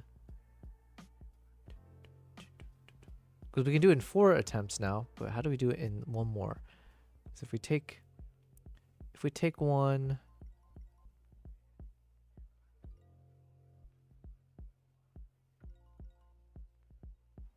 what if we take, let's say we took one of the ones we knew is real, swapped out one of them. If we get lucky and we swap that one out, then it should be balanced, in which case we know the one we moved was the culprit. But obviously we won't always be that lucky. So like for instance, if we swapped out this one for that one, nothing changes. Therefore, we at least know this is real. But this, we don't know if any of these were fake still. Same thing, I guess. If we swap this one out for this one, then we still doesn't tell us anything. Yeah, okay, so that doesn't work. Shoot. Hey, Kristen, how's it going? Julian said this was if the second balance was even. Oh, I see. So, Kristen, we're well. Firstly, I want to say thank you again to Puzzling Old Man because he gave us an epic raid. Basically, he had I think it was crazy number of people join my chat. So we had close to 20 people on Twitch, and so that was really awesome. Thank you again, Puzzling Old Man. And Puzzling Old Man apparently has been a long-time Twitch streamer where he focuses on doing puzzles, hence his name. So then I was just kind of curious in terms of different puzzles I could work on. So I asked ChatGPT to give us a puzzle we can work on the side. So initially I did say, hey, can you give me a puzzle I can work on while I'm editing my photos? But then this puzzle became it kind of grew legs of its own. And now I'm using Canva to try to visually represent the puzzle. Because I'm not good at puzzles, and it's more fun for me to do a visual one. So basically the puzzle, Kristen, is that there are 12 coins, and they all look identical, but 1 out of the 12 actually is fake, and it also weighs heavier or lighter than the rest. We don't know which, though. And then we only have 3 attempts to put it on a scale, as many coins or whatever, however we want to pair it, but we have 3 attempts to try to figure out which of these is the fake one and whether it's heavier or lighter. So we figured out a happy path if we get lucky, but not the real path. Julian said, if the second balance is not even, can we take one from the left side and one from the right and compare it to two good ones? Yeah, so that's what I was kind of saying, I think. Because what I was saying is, like, we now know when we get to a second attempt, all the remaining coins are actually clean, right? So we got, like, what? 1, 2, 3, 4, 5, 6, 7, 8, 9. Whoops. 10, 11, 12. I'll just copy that. Why can't I do this? 2, 4, 6, 8, 10, 12. Yeah, because then now we know these ones are all okay, right? So then the question was like, okay, do we just like take the ones we know are fine? But the problem is if we choose the wrong one to compare to, because we don't know which of these is correct at this point. 2 on the left, 2 on the right.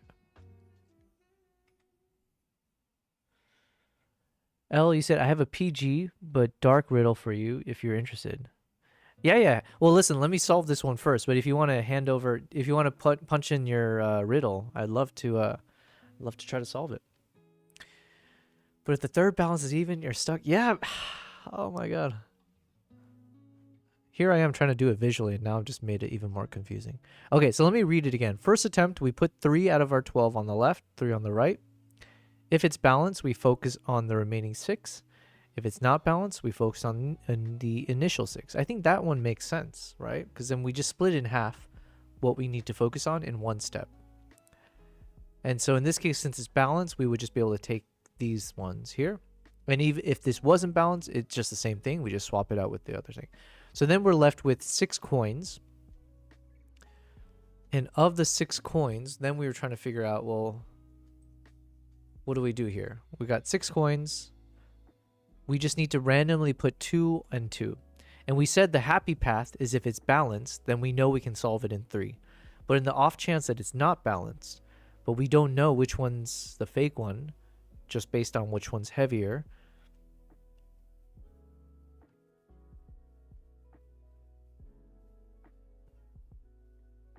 because we only have one more attempt. Thing, you said, where do you find little Johnny in a minefield? Oh god. Alright, let's put a pin on that for a second. Kind of a pun intended.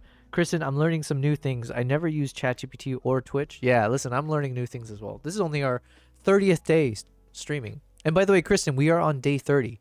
So we're almost on a full month of streaming. Tomorrow's going to be a fun day. I say fun, but it's going to be a good day because it'll be our final day to see if we've actually survived an entire month of streaming. And yeah, I'm learning new things too. So I'm learning I'm not good at puzzles, although I knew that already. So in the case that we took our 6, let's say we took these 6, we dragged it over here, and then we just randomly took 2 and 2. Or if we did 1 and 1, would that make any difference? If we just did this, would that help? Not really, because what happens if it's balanced? Then we're stuck to having 4 remaining that we don't know what to do with. So I feel like it has to be 2 and 2, right?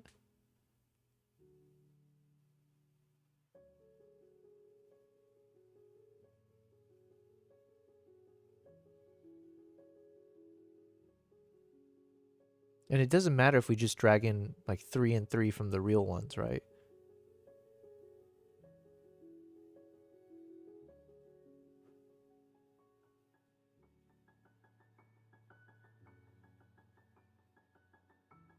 Yeah, because even if we did this, it doesn't tell us anything new because like it's the same results. One is heavier than the other. So L thing, where do you find little Johnny in a minefield? I don't think I'm ever gonna figure this one out. He says it's a dark riddle. Where do you find little Johnny? Something about the name Johnny and that he's little in a minefield. Oh god. Yeah, I'm never gonna figure this one out. So Elthing, if you want to give us the response, and then we'll ask ChatGPT if he can answer it. Puzzling, Julian, you said, I'm starting to think that first wing is wrong and it should be 4v4, but it's late and I'm hungry and I haven't got the time. Yeah. You know what? Okay. I'm gonna ask ChatGPT real quick. Okay, so I'm struggling here, and I'll explain what I initially thought, and then tell me how off I am. Okay, but don't give us the answer. I initially thought, or I'm currently thinking you in your first attempt you put 3 coins on the left, 3 on the right, and if it's balanced, you focus on the remaining 6. If it's not balanced, you focus on the initial 6. And then on the second attempt, you could put 2 on the left, 2 on the right. If it's balanced, then you focus on the remaining 2. And then you should be able to figure that out on the third attempt because you just take one of the existing ones that you know is real with one of those 2 remaining. And if it's balanced, then it's the outstanding coin is the fake one. Or if it's not balanced, then either way you have your answer. However, if we don't have that happy path, we run into the issue that I don't really know how we can solve this in one more attempt. Let's say if we took 2 on the left, 2 on the right on our second attempt, and the balance is off, I'm not able to figure out how we could solve this in one more attempt. So can you tell me, am I way off the mark here? And I haven't looked at your hint ladder, just as an FYI. I don't know if I want you to give us the hint ladder just yet, but if you can just tell me, just give me a sense, like how close am I to this? All right, let's see. Thing you said, where do you find little Johnny in a minefield? A little bit of everywhere. Damn, that is quite dark. Even Nala is complaining about that. Yes, here's Nala. So I think, oh yeah, was she here earlier when I was introducing myself again? Hey Nala. I think she was, yeah. Good girl. You want to say hi? Hi Nala. What are you doing? Good girl. You got something on your... No. Alright, fine. Whatever. Named after the lion? Yes, yes. She's named after the lion. The Lion King. Just because she had a very wild face. I mean, she has a very wild features. She got stripes, like tiger stripes. She's got cheetah spots.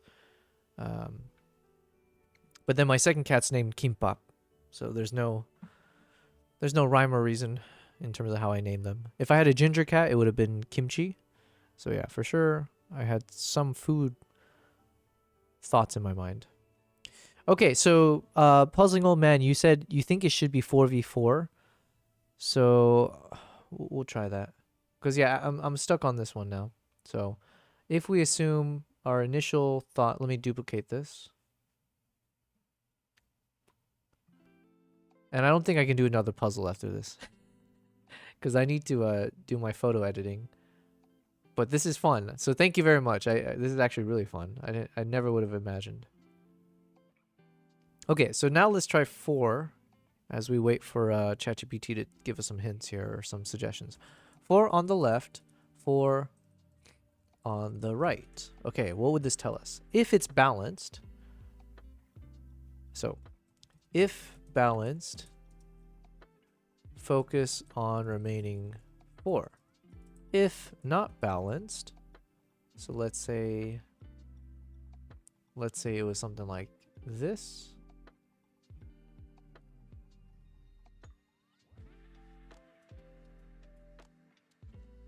So if it's not balanced, then what? Focus on the initial 8.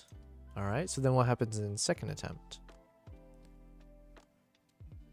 So in the second attempt, we got 8 to choose from. So let's delete all this.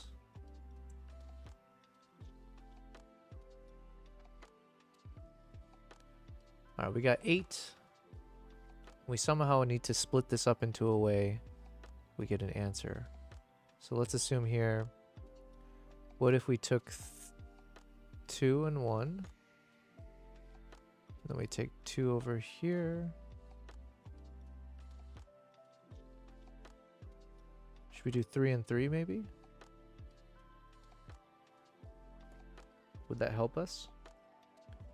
Okay, let's say we do 3 and 3. And it's even. If, oh no, 3 on the left. Shoot. 3 on the left, 3 on the right. If balanced, we're good. If balanced, we can solve this in 3. Solved. If not balanced, then what? Okay, so in the if not balanced assumption, which means let's assume one of these were in there. Okay, so if it's not balanced, then what? How can we solve this in one more attempt?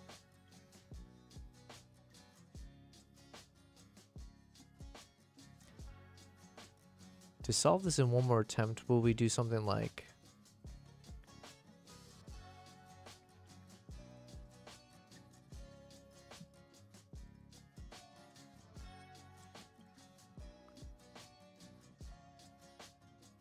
Come on.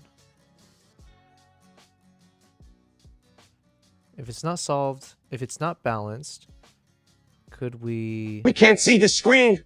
Oh. Thank you, Elthing. Hey, I did say I do this every stream. Elthing, next time if that happens, all you need to do is on the emotes for Twitch, you can do YoBelP, X all caps, hey dummy. And if you do that, it'll pop up my emote of the gorilla with some exclamation marks. So if I see that pop up, then I know I've made a mistake. You said, Elthing, the scale problem, isn't it just doing 4 to 4 coins all 3 times, but swapping out the coins each time? Oh, snap. Wait. I think you're right, but let me see here. Kristen, you said, one of my cats is named Cleopatra because she's got dark stripes, brown and black. Nice, nice. And looks like an Egyptian queen. Wow, that's really cool. Dark stripes. What kind of cat is it? Yes, thank you, Elthing. Exactly. That's the right emote. I haven't had coffee yet, so my brain is useless. Even with coffee, even if I take all the stimulants in the world, my brain is not meant for intellectual things. But okay, Elthing, I think you said something there which I think I'm gonna have to agree with. Let me see. Because I'm struggling anyways. So let's just assume what you said there. 4 on the left, 4 on the right. If balanced. Okay, so let's say it's not balanced. You're saying basically swap out the 4 here in attempt number 2. So in attempt number 2, let's say you happen to just keep the same ones there, but then now you're taking these ones here.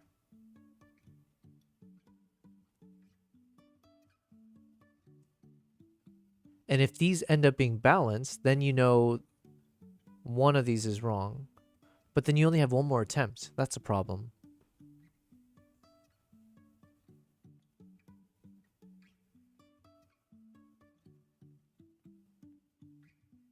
Yeah, because let's say we then swapped out the 4. Is that what you're saying? Isn't it just doing 4 to 4 coins all 3 times? So swapping out the coins each time? Yeah, because let's say we did 4 and 4. And then we saw that it's unbalanced. So one of these pairings, or one of these groups has the fake one. But if you removed all these and took it off the scale, and then you move these ones onto the scale, and if it's also imbalanced, or no, in this case, it would be balanced, right? So here we saw it's balanced. So now we know one of these is wrong. But we only have one more weighing left to be able to figure out which of these 4 is wrong. And that leaves us in a bad situation because then, I mean, one answer is we just do 2 and 2. But that doesn't help us either. Kristen, you said, I'm not sure what breed. She was a stray I took in. My other 2 cats were also strays I took in. All fixed and indoors only, yeah. Yeah, I mean, I don't know. Every city I'm sure is different or wherever you live in. But yeah, mine are indoor cats. I've just heard, like, if you have outdoor cats, they don't live as long, and then obviously they pick up a bunch of random, you know, diseases, or there's much more dirty and stuff. So, yeah. But I got all kinds of cat toys and cat beds and stuff for them, or they get run over. Yeah, exactly. Okay, you know what? I'm struggling here. Let's just see what Mr. Atlas has. You're thinking in the right direction, but the 3v3 opener can't solve every branch in 3 weighings. Here's why. No spoilers, just the logic. There are 24 possibilities, 12 coins times heavy or light. With 3 weighings, you get at most... Oh, no, I didn't sign up to do math. Okay, I'm going to skip a bit of this. Okay. The classic fix, start 4v4. Okay, well, that's what we're doing. If it balances, the odd coin is among the 4 off the scale. Yep, that's what we talked about. If it tilts, the odd coin is among those 4, and the direction gives you polarity information. Okay, so that part we did discuss. So, Julian, you were correct in that we should do 4v4. But even then, I'm still kind of stuck. And honestly, my brain is fried. So I might even just ask ChatGPT to answer it for us. But let's try one more. Okay, let's just try before we go too deep into this. If he's saying 4v4 was correct, fine. Okay, high level nudge, not the full recipe. For weighing 2, mix candidates so each outcome splits the remaining heavy and light as evenly. Yo, trying to see what... When Mr. Atlas is trying to help me, all it does is remind me of schooling. And I just want to quit just from that. Okay, so we're going to ignore him for now.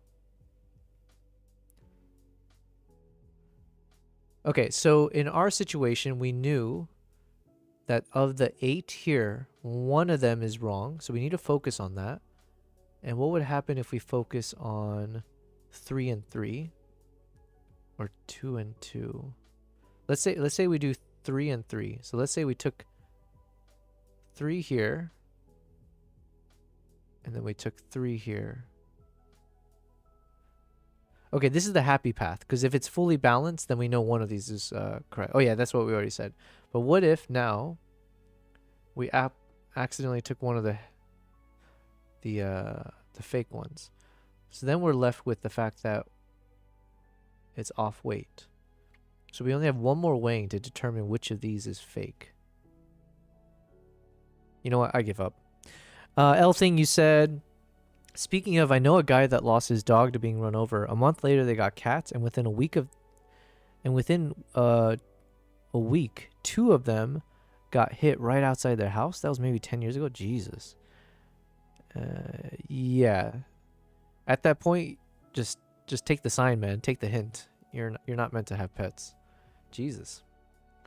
Well, that sucks. Well, this is why we keep my cats indoors. All right, I give up on this. This was very fun though, so thank you for that. But you know what? This is too big brain for me. Listen, I'm gonna give up now because I'm spending too much time trying to figure this out as opposed to working on my photos and videos. So could you explain it to me? But can you explain it like I'm a 5th grader? Try not to use any kind of heavy math related stuff. Don't give me exponentials or things like that. Just lay it to me straight, dog.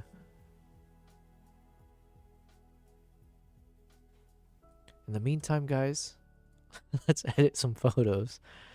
Oh my god. So welcome, Kristen. We're back to our regularly scheduled broadcast of wildlife and travel photo editing and video editing. So nothing's changed too much, Kristen. We are just working on our photos. I don't have an answer yet to the question we were pondering yesterday about the narration suggestions for the video. But yeah. Here is the straight up 5th grader version. The big idea. You've got 12 coins. 1 is bad. Yes, we got that. The trick is how you split them, what the first weighing tells you. Why most people get stuck.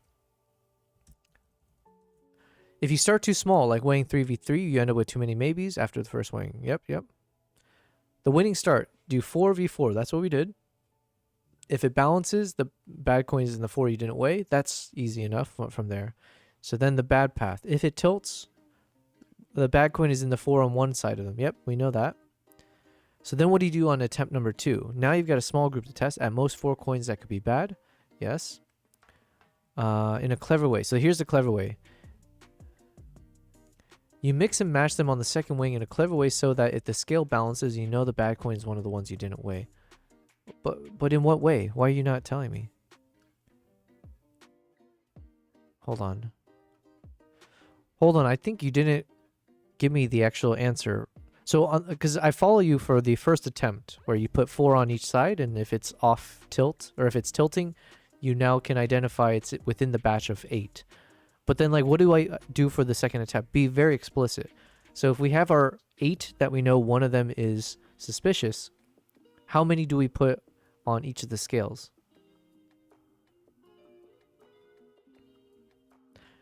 Kristen, you said, I was changing headphones and missed the story. Sounds like it's probably for the best. Oh, just now? No, I was just saying, you haven't missed much. We haven't figured out the narration style for the video. And we're just going to continue editing our photos for Japan.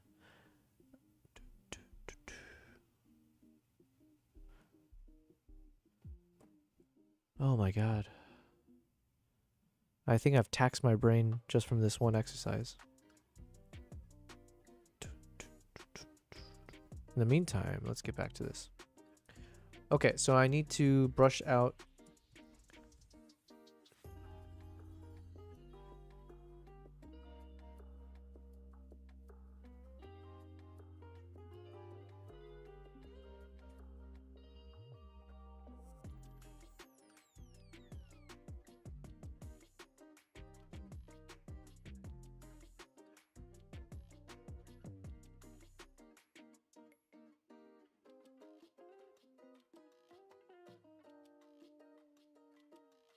Wow, it's taking a long time. Hey, Nala. Every once in a while, it's just funny to turn on the full cam and see her just staring at me. Nala. What a good girl.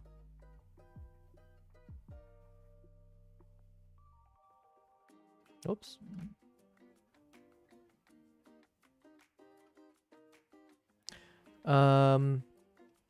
Hi, Nala, says L thing. Kristen, I heard that it sounded like you were reading a comment from another platform. You said, "Oh Jesus" at the end. Why do I say "Oh Jesus"? That's a good question. I don't remember what that reference was to. Maybe just how annoying this puzzle's getting now. L thing, you said, nice TLR tattoo. What is a TLR? Top, left, right tattoo. Nice. TLR. My brain can't work, L thing. Can you explain what a TLR is? But thank you. Thank you very much. Thank you for complimenting the tattoos. Did you hear that, Nala? Twin lens reflex. The camera on your forearm. Oh, snap. You know more than I do. I think it's called the guy just found a nice design to put it on there. Basically, the tattoo concept here was I left it up to the artist to kind of choose what he wanted to do with it. But the general gist of it was like when I'm holding the camera, it was basically kind of making it seem like as the camera connects and this whole arm is to focus on photography and like vision, right?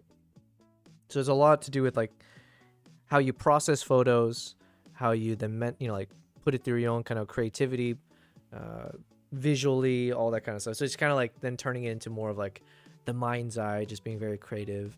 And then ultimately it leads to my actual final products. So then this is like the actual creative outputs from like the creative thinking process here, connecting to the actual camera. In a nutshell, the Rolleiflex is a TLR. Gotcha. Elthing, you know everything about cameras. Is pretty impressive. Yo, ChatGPT is still thinking. It's been thinking for 2 minutes and 6 seconds. Something's wrong with ChatGPT, I gotta say. I'm not sure what, but an AE1 is an SLR. Ah, okay. AE1, far from everything. When did I get... So when I got into photography, mirrorless was already a thing, although maybe it wasn't as big. Or like, you know, Nikon hadn't really adopted it much. So that's when I started with the Sony a6000. And then I switched over to the D810 eventually. So the D810 was my first big boy lens. And so I remember I bought a used one. And yeah, and then after that, I did a lot of landscape. So most of my travel shots tended to be more landscape that I focused on. I still remember like being in Norway and I did a road trip. Eventually I met up with one of my friends halfway through the trip. But during the first part, it was just a solo trip where I rented a car. I was doing some wild camping. And then I'll be going to some random places, just setting up the camera on the tripod in like the freezing conditions, just waiting for sunset. I had all the the mobile apps that tell you which direction the sun's coming from. And then I have this little calculation thing to figure out for the lens or the filters that I use, like the ND filters. What's the strength of the filters I should use? What's the number of seconds to make sure that we get nice. Yeah, it was a whole thing.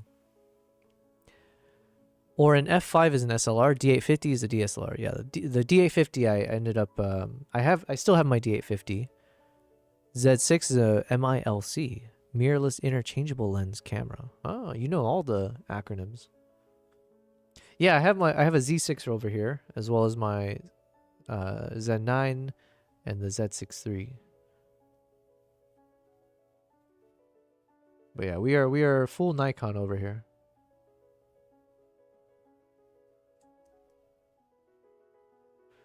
Yo, it took ChatGPT like, it says 2 minutes, but I think it's been longer. And it's still writing. I don't know what is going on. Okay, anyways, back to editing. Yeah, so I was saying, I think for tomorrow's stream, I'm not sure exactly what I'll do in the sense of like how long I'll stream. But I do want to kind of celebrate the fact that time has definitely flown. I do feel like we've accomplished quite a bit in our first month of live streaming. So I might try to just like stream for a crazy amount of hours.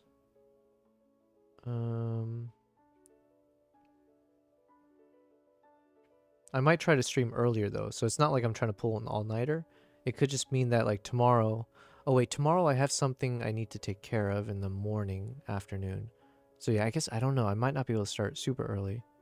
So we might just do a super late stream then. So instead of ending at midnight as I've been doing, maybe I just keep going until I pass out.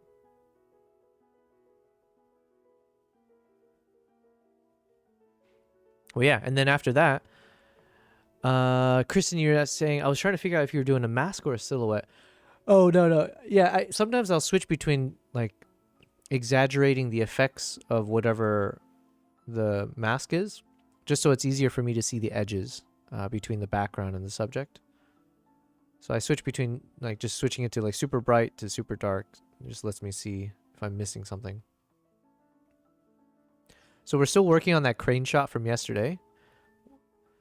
Yeah, so right now I've got the subject detection mask, but it was so off that it was capturing all of this background area. So now we have to, I have a subtraction brush. So we are now removing some of the background from the actual subject to make the right corrections. All right, I'm gonna hit refresh on my ChatGPT. It's gone bonkers.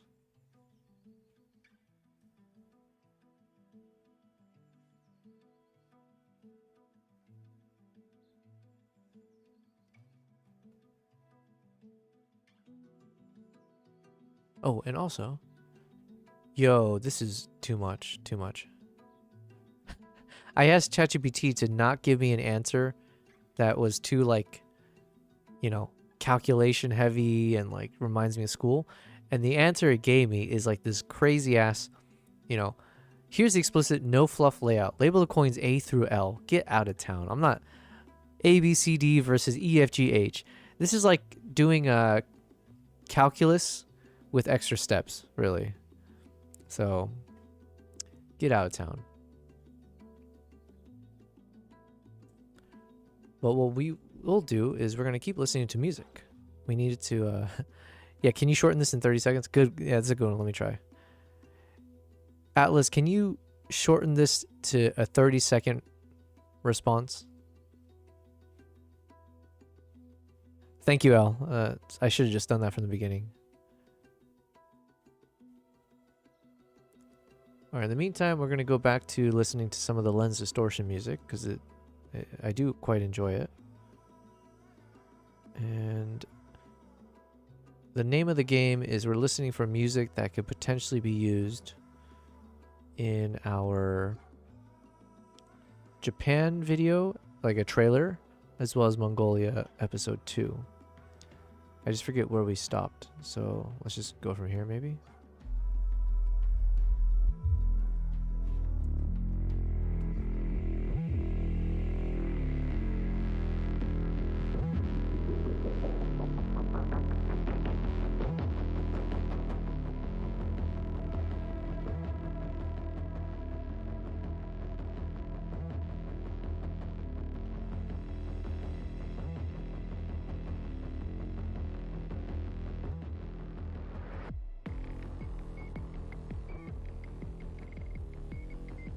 All right.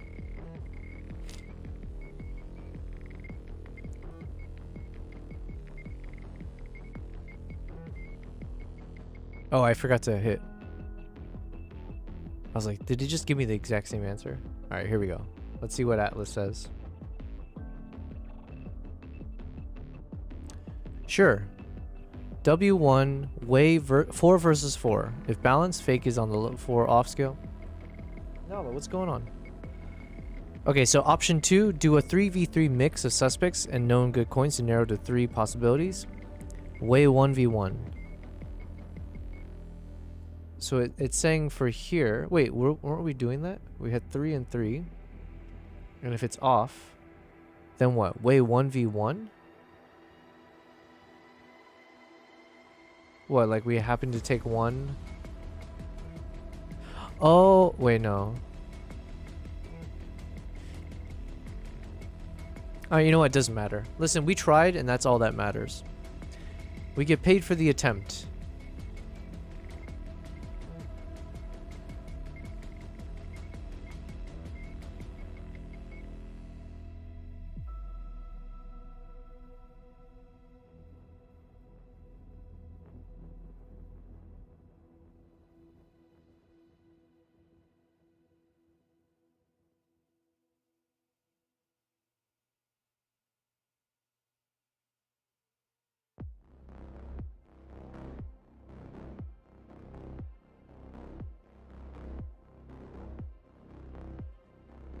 Nala, what's going on?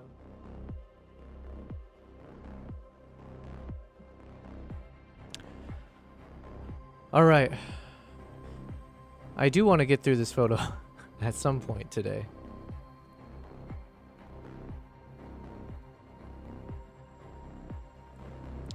All right, so we'll be a little bit less accurate. I mean, to be fair, we've done most of it already. Looks like this area is what we got to work on now.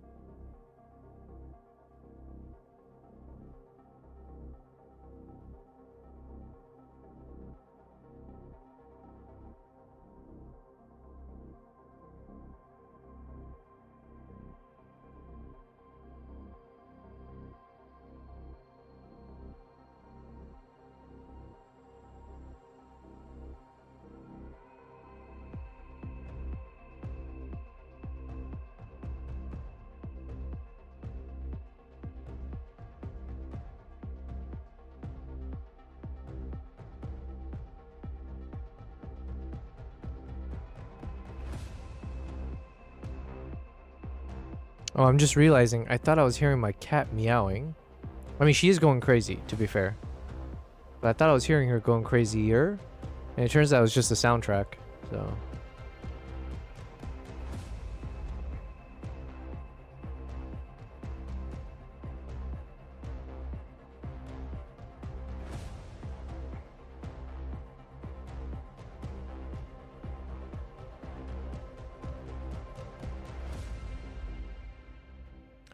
Yo, Conan, holy moly, I'm back 1 hour and 3 minutes stream. Nice, nice. Was a nice stream. I'm dying from the heat, so I'm walking back home now.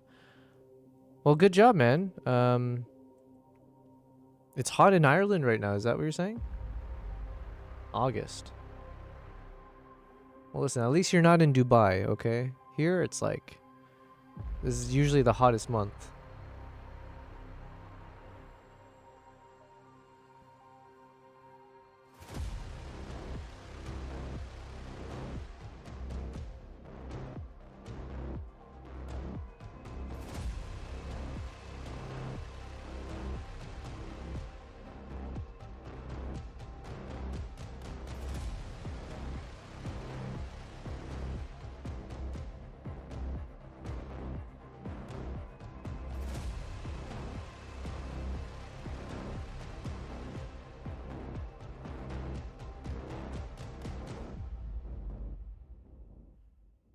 Coney, you were being watched by a couple who was walking their dog. I think they thought I was a PDF. Nice. But I got some really good shots. Nice, nice. Of them? Creepy. Well, you haven't missed much. We did some puzzles over here, but I think we failed spectacularly. So I'm just going back to editing my photos. We got a lot of work to get done.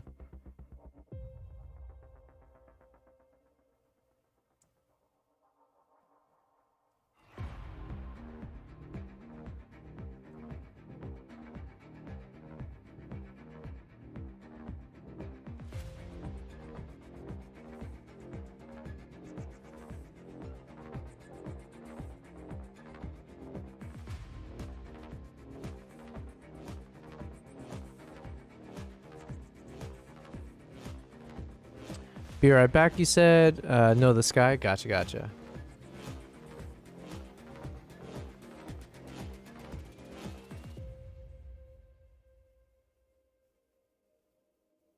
Oh, we did have a pretty... I had a cool moment. And I do hope more of these kind of moments happen as we continue streaming and just hopefully building up the channel and all that. But I did have like some company reach out to me asking if I would want to like work with them in some capacity. So that was kind of cool. Because, yeah, that is an aim, right?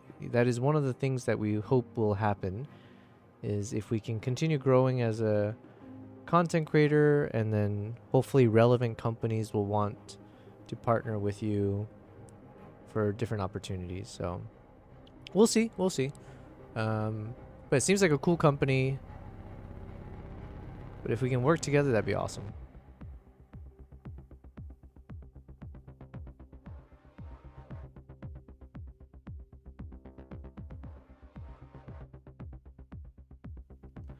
Elthing, I tried saying hi, but didn't get many responses. Oh yeah, because he was doing an IRL stream, right?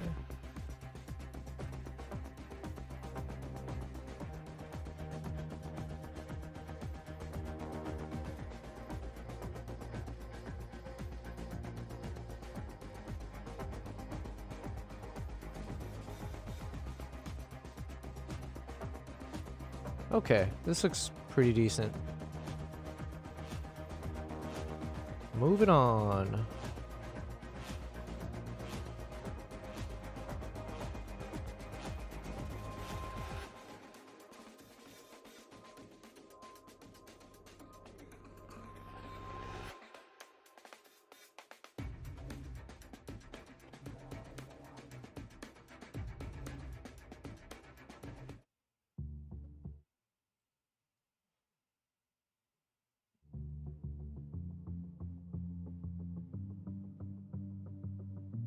Ooh, are we actually done? Is that it? I mean, it looks... Okay, so we'll do a little bit more. Just a little bit. I need to add in a bit, I think, to the wings there, maybe? So... But this is it. This is the final piece of what we need to focus on. Then we can invert this guy to create the background mask.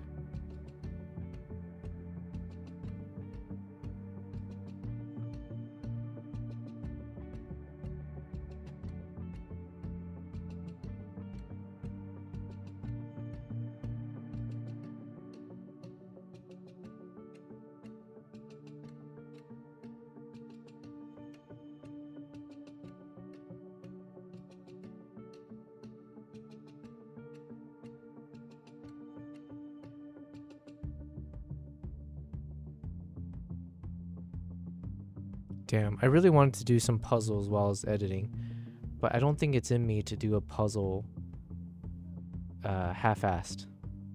I mean, I'll give up, but like, while I'm trying to solve the puzzle, it's kind of hard for me to do it like casually.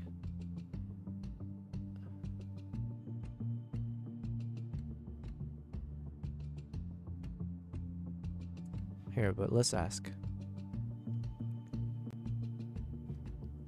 Hey, Mr. Alice, could you give us a casual brain teaser that we can mull over while I'm editing my photos?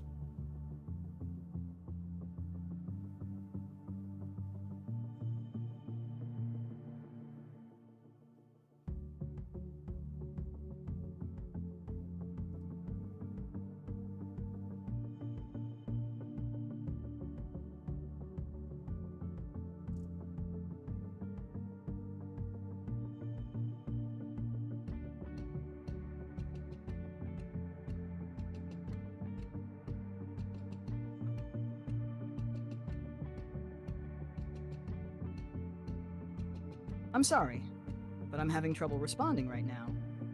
Please wait a bit and try again. What about now? Are you back together?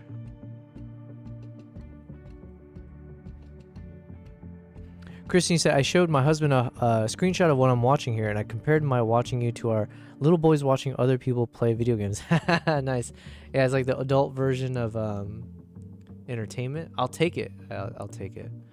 Well, let him know that we do have a lot of fun here, hopefully. I'm right here and all set. Let's keep rolling whenever you're ready. All right, could you give me a fun little brain teaser while I'm editing my photo? And can you make the brain teaser... Actually, it can be about anything.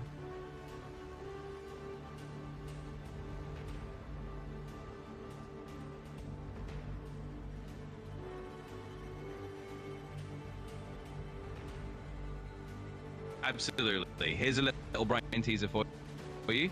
A man is looking at a photograph of someone. His friend asks, "Who is it you're looking at?" The man replies, "Brothers and sisters, I have none. But that man's father is my father's son." Who is in the photograph? Enjoy puzzling over that, Jan.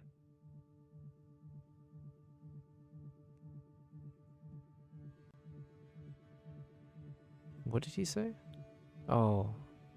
I thought he can... Okay. Can you give me that brain teaser in writing, please?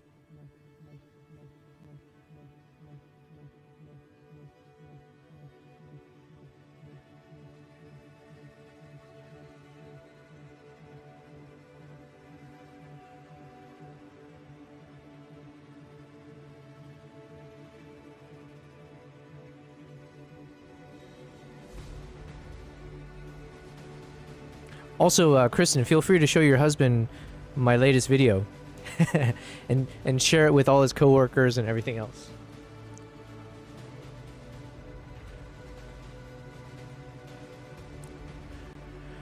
No, Mr. Alice, I did a voice chat with you just now.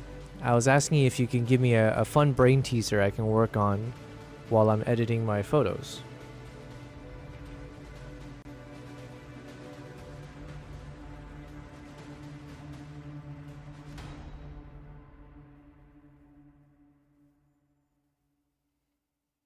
Alright, I think this is the stage where we say this is good enough. Let's see. Oh, we got one more thing. We gotta remove the tree.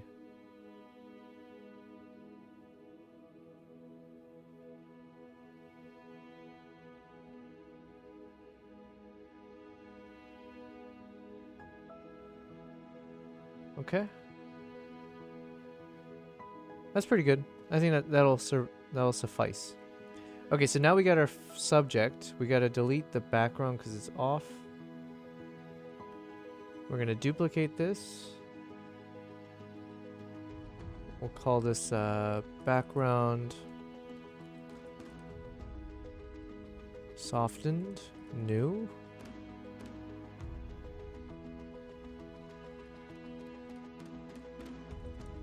New.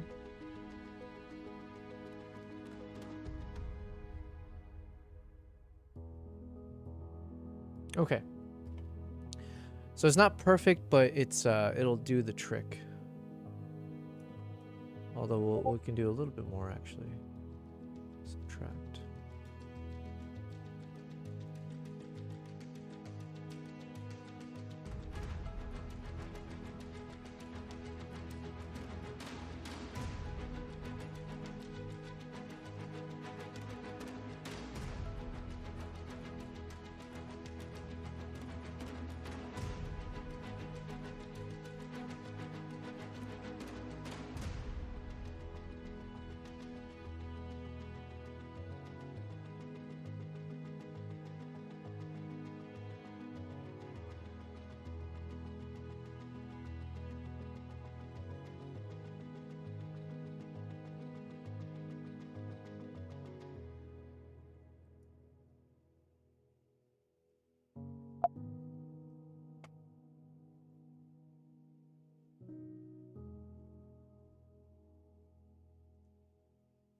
All right, there we go.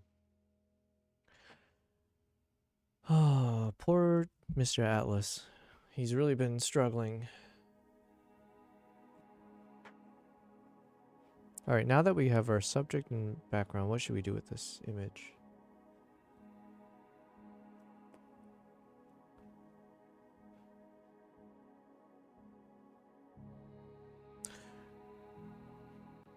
Okay, Mr. Atlas, I think you're messing up a little bit.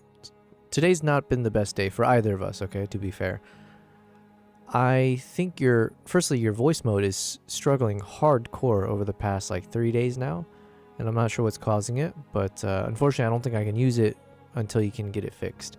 But that's all good. Now the main thing is I wanted a casual brain teaser, something very, very simple to read and doesn't take much time to actually consume it, that I can just mull over as I'm working on my photo edits. What you've given is way too complicated, too long. Just give me a very, very simple brain teaser, please.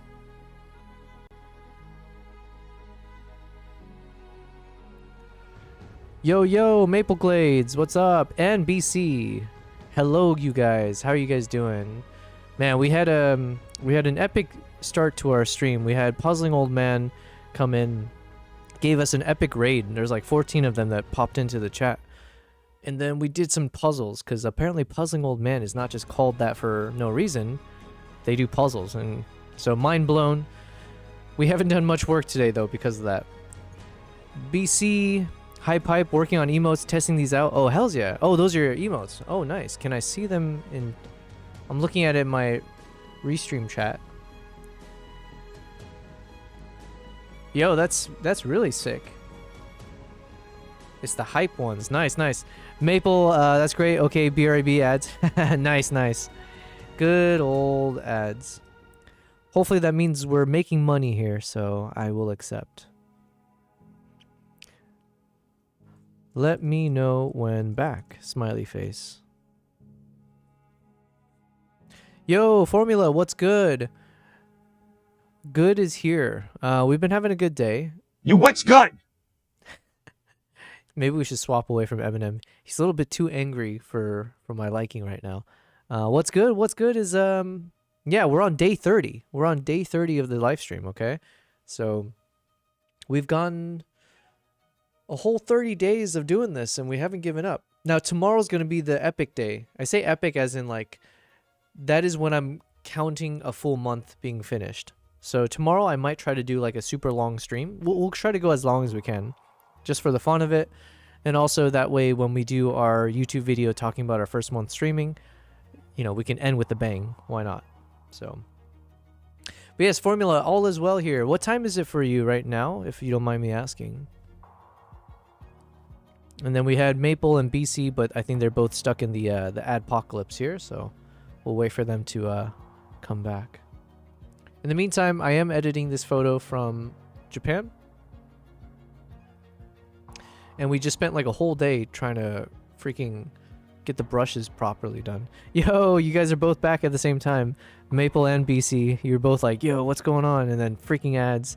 Hey, listen, I would say my commiserations that you guys had ads, but I believe those ads mean that it's making money for me, so I will say thank you. Maple, you said, I don't know if I ever asked, are you doing 3 minutes with no pre-rolls, or what's your setup? Oh, yeah, thanks for asking. I think it's whatever the default is. Well, yeah, BC, I was going to say with your emotes, I was going to ask you if you wanted to consider doing like a transparent background. I've been using Canva for the emotes, and it's like super simple there. It's literally just a button. Okay, let me see my Twitch thing. Because Maple, I think I thought I did reduce it. Initially, I think it was set to like 5 minutes or something. But let me see here. I'm going to go to my ads. Okay, so for my ads, ad minutes per hour is set to 3 minutes. That's what it said was like recommended. And then pre-roll ads for incoming viewers, it says fully disabled. I don't know if that's a good or bad thing. I don't know if I can even change it, but that's just what it says. And then ad length and frequency is set to automatic. And then it says run a 1.5 minute ad break every 30 minutes. It's like, but I don't know if I can change that. It's just saying that's what happens. Pre-roll ads, I have it's set to disable pre-roll ads when I run ads. I don't know, but these might be default stuff. Maple, you said BC said, I cheated and had ChatGPT design them. No worries. You know, you can have Canva design it as well. Canva's got their own like AI built in. Maple, and I'm not sponsored by them, just FYI, although I would love to be. But Maple, you said, my recommendation, take it how you want. Disable pre-rolls, and set it to one second, the music's too Want to dramatic. let you know Into the Blizzard played this weekend on my 65-picture frame TV in the living room, and it was truly amazing. Okay, that was pretty fun. Thanks for that. I want you to let you know Into the Blizzard played this weekend on my 65-inch picture frame TV in the living room. It was truly amazing. Perfect way to watch it. Thank you so much for saying that. It sounds like you must have watched it on 4K, and that is absolutely the way I was hoping people would watch it. So let me take this moment here to pop in the chat. Into the Blizzard, that is the name of my latest YouTube video. I do hope everyone checks it out. It was a labor of love. We made it in 25 days, and the whole video was done during live streams. So it's also kind of a cool way to see the work that we did together. So Maple, you said change it from 1.5 to 1.3 minutes. How do I do that? Because you said, okay, you said disable pre-rolls. Let me just put on casual music in the meantime. Disable pre-rolls and set it to... Yeah, so I have pre-roll ads disabled, but it only says disable pre-roll ads when I run ads. I don't know what the difference is there. There's advanced settings. Maybe I should look at that. Oh no, that doesn't do anything. Oh, there is a thing, Maple, if you can help me out here. It says first ad delay, and it says 5 minutes. That's like the default. Should I be setting that to like a much longer time from the beginning, or is it better to just do it up front? I don't know. And then, like, what if I say 10 minutes? Don't worry about delays. Oh, okay. At the moment. But you said change it from 1.5 to 1.3 minute. I don't know where I can actually make that adjustment. Because right now, under the slider, it says add minutes per hour, and it's under the recommended one, which is 3 minutes per hour. But it doesn't let me actually split it up into, like, you know. Oh, if I click manual. I see. So if I click manual, and then you're saying I should change it from 1.5 to 1.3 minute one. Okay, I think I just did that. So basically, it'll run a 3-minute ad break every 60 minutes. It won't split it into 1.5 every 30 minutes. Gotcha. Yo, thank you so much, Maple. You're always being helpful every time you pop in. Couldn't ask for more, so thank you. You said drag the slider. You do that in the ad frequency. Yeah, I got you now. Yeah, I didn't know I had to click on the manual button. It was a obvious thing in hindsight, but what can you say? But yes, thank you, BC. Brandon, right? Was that your name? Brandon, thank you very much. I would love to see what it looks like on a 65-inch screen. Man, I hope it was as epic as possible. But yeah.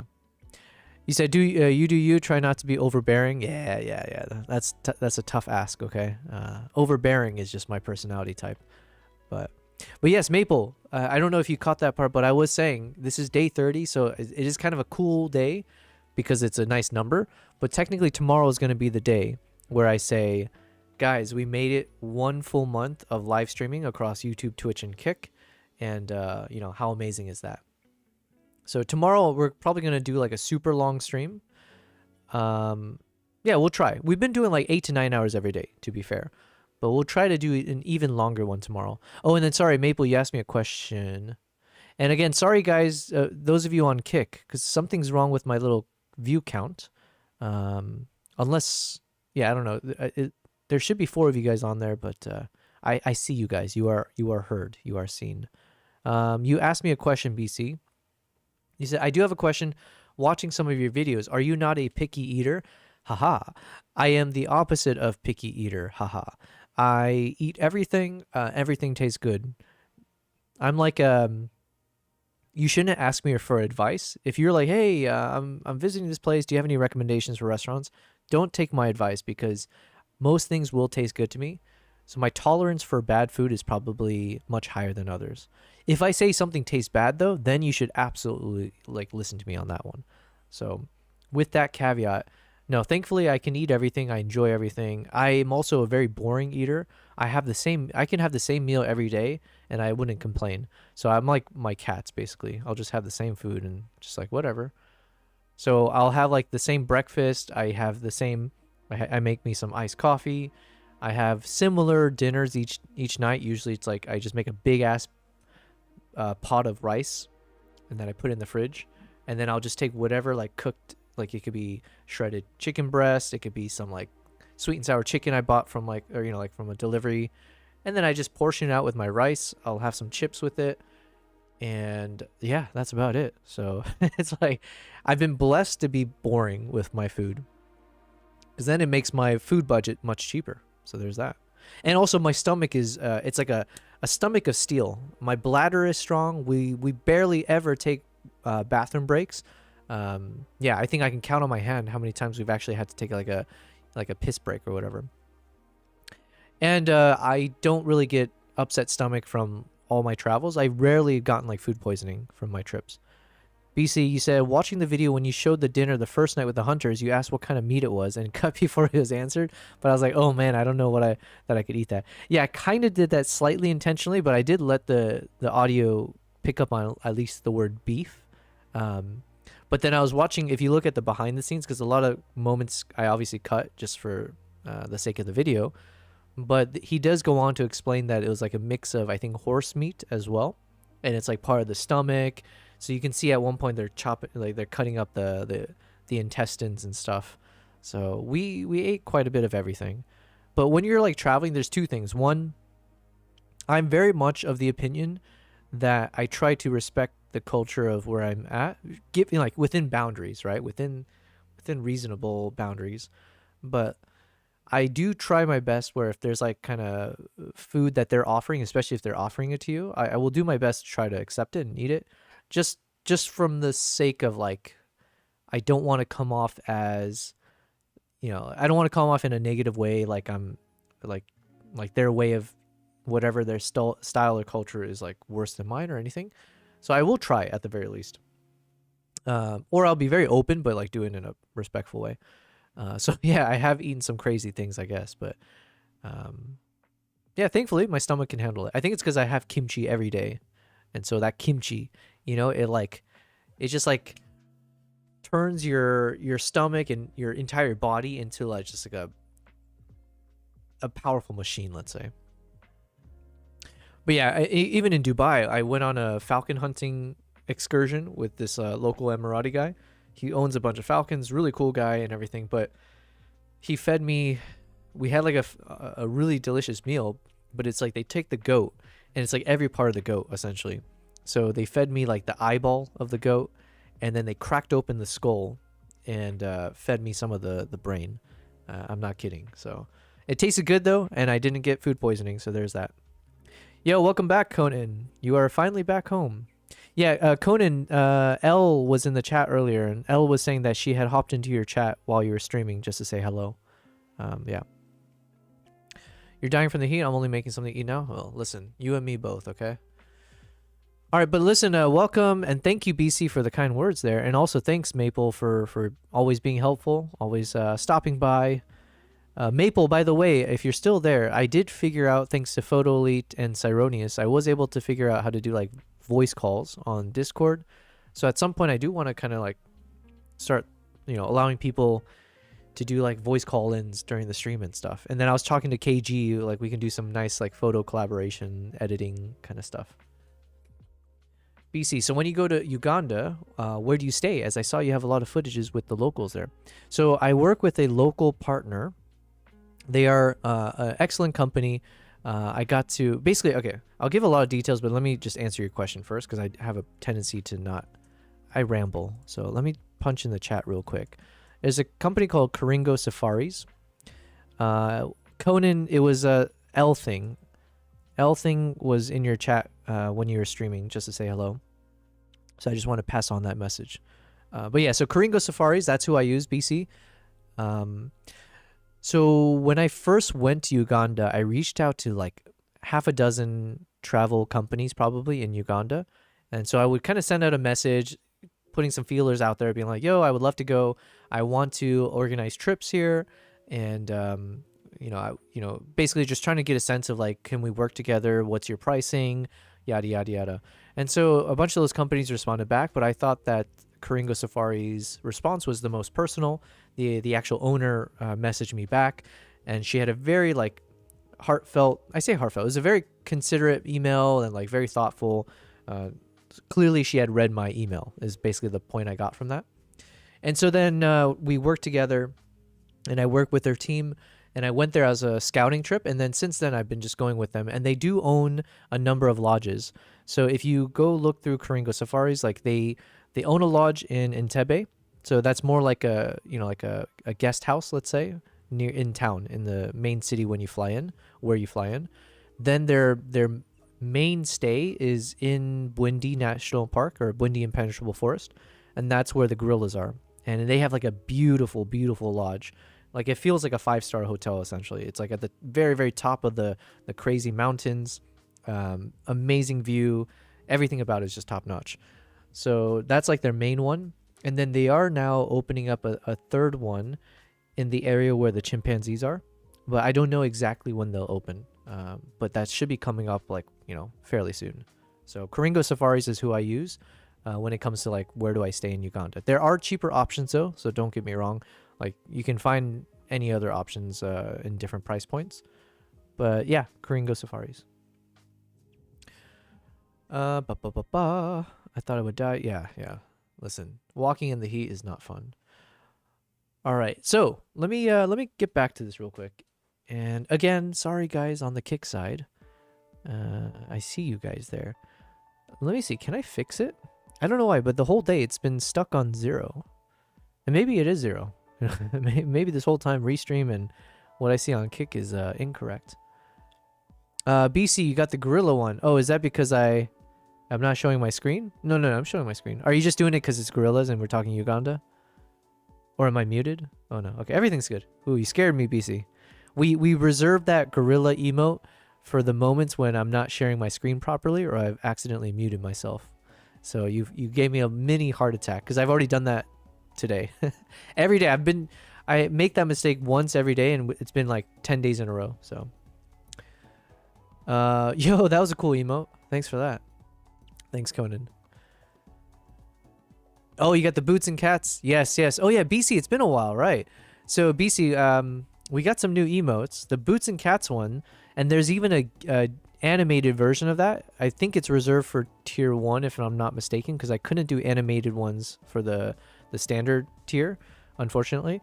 But basically we do have some new emotes. The boots and cats emote was inspired by KG Photography, who's been a frequent member in the chat. And basically she told me about the whole beatboxing thing. I didn't know that people do that. We were listening to some hype music, so then she was like saying boots and cats, and apparently that's how you learn how to do your beatboxing. And so then it made me think that I should create some emotes where, one is a boots and one is a cats, and I can just use my cats as the actual emotes. So we got 2 versions, boots and cats, and then if we listen to some hype music, you can interchange them back and forth to do some boots and cats beatboxing. And then we got Yobel P, boots and cats. And so this is the animated version. I think it's only available on the Twitch side, but let me see. Hopefully I did it properly. There we go. So then you got the animated one. So there we go. We learned how to make some GIFs on Canva. All of this, by the way, I have created myself. It's been very fun. I've been using Canva to create some fun emotes and stuff like that. We will keep finding ways to make this look cool. Also, BC, you will notice that on your name on Twitch, you've got a little a gem or a diamond thing. And so I did unlock this ability to give badges, like VIP badges. So I had 20 to give out at the beginning. And so I used the leaderboard, my PP's leaderboard, to find a way to like hand them out to the right people. So yeah, small token of appreciation, but we'll keep finding other ways to make you guys feel included in this journey, because it's been pretty fun. It still blows my mind that even one person would be interested in tuning into whatever the hell I do. So to have many of you guys on here at different times is pretty cool, or even popping back in at times. That's cool. BC, you got that 400 PPs. You got to catch up though, BC. There's a few people now who've crossed 3,000 PPs. Okay. And what do those PPs get you? Well, if you watch that video, obviously you can be showcased in my videos. Hopefully that's nice. But then eventually we'll have some giveaways. We'll find other cool things to do. Oh, and then BC, there's... Oh, wait, did you already do that? I was going to say, I did turn on that channel points feature now. Boosts and cats, boosts and cats, boosts and cats, boosts and cats, boosts and cats. Dude, that was epic. Thank you for doing that. You read my mind. I was literally just about to say, like, oh, by the way, you can use your channel points for some voice donos. So, and then right now we have it on Eminem, although I think I'm going to change it, although that was really epic. But we're going to change it because right now we're in wildlife photography editing mode. So I think what is more appropriate is the David Attenborough sounding one. So I'm pretty sure they had one that sounds like him, or it might be him. One second. They call him the narrator.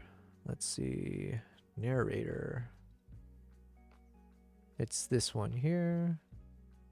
And here we see Ever a go prime watching in the example of a blizzard? You puppet. haven't lived until This you've rare done so. species is only found in the place called twitch.tv. Thank you, BC. You said everyone go watch Into the Blizzard. You haven't lived until you've done so. Yes, yes, absolutely. And because you said that, I am obligated to share Into the Blizzard in the chat. We'll take you to a link to my latest video called Into the Blizzard. Feel free to enjoy it. Leave a comment. Let me know what you think. Follow me, all of it. But yeah.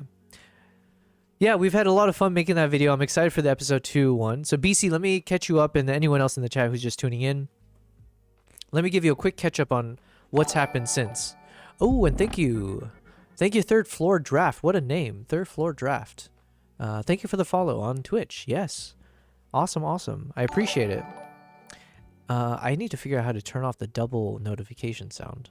Although it sounds cool, it makes me sound more like important, but it is just the one. But thank you, Third Floor. Can I ask why you call Third Floor Draft? I'm so curious now, because now in my mind I'm thinking, what is the difference between a third floor draft and a first floor draft? And now do we mean draft like in fantasy football type of, or like football sporting events where you have a draft, or are we talking like the draft from the window being open or the air conditioning? Artist working on the third floor of most buildings I've worked in. Oh, snap. Okay. So you got some lore built into it. What kind of artist? And welcome. And if you are an artist, I would love if you join our Discord, because I'm very new to everything. This is my 30th day of live streaming across YouTube, Twitch, and Kick. And before, if you saw me on day 1, if you ever check out those VODs, you'll see how clueless I was on everything, including Discord. But now we know how to do these exclamation mark commands. Okay, so that's an improvement.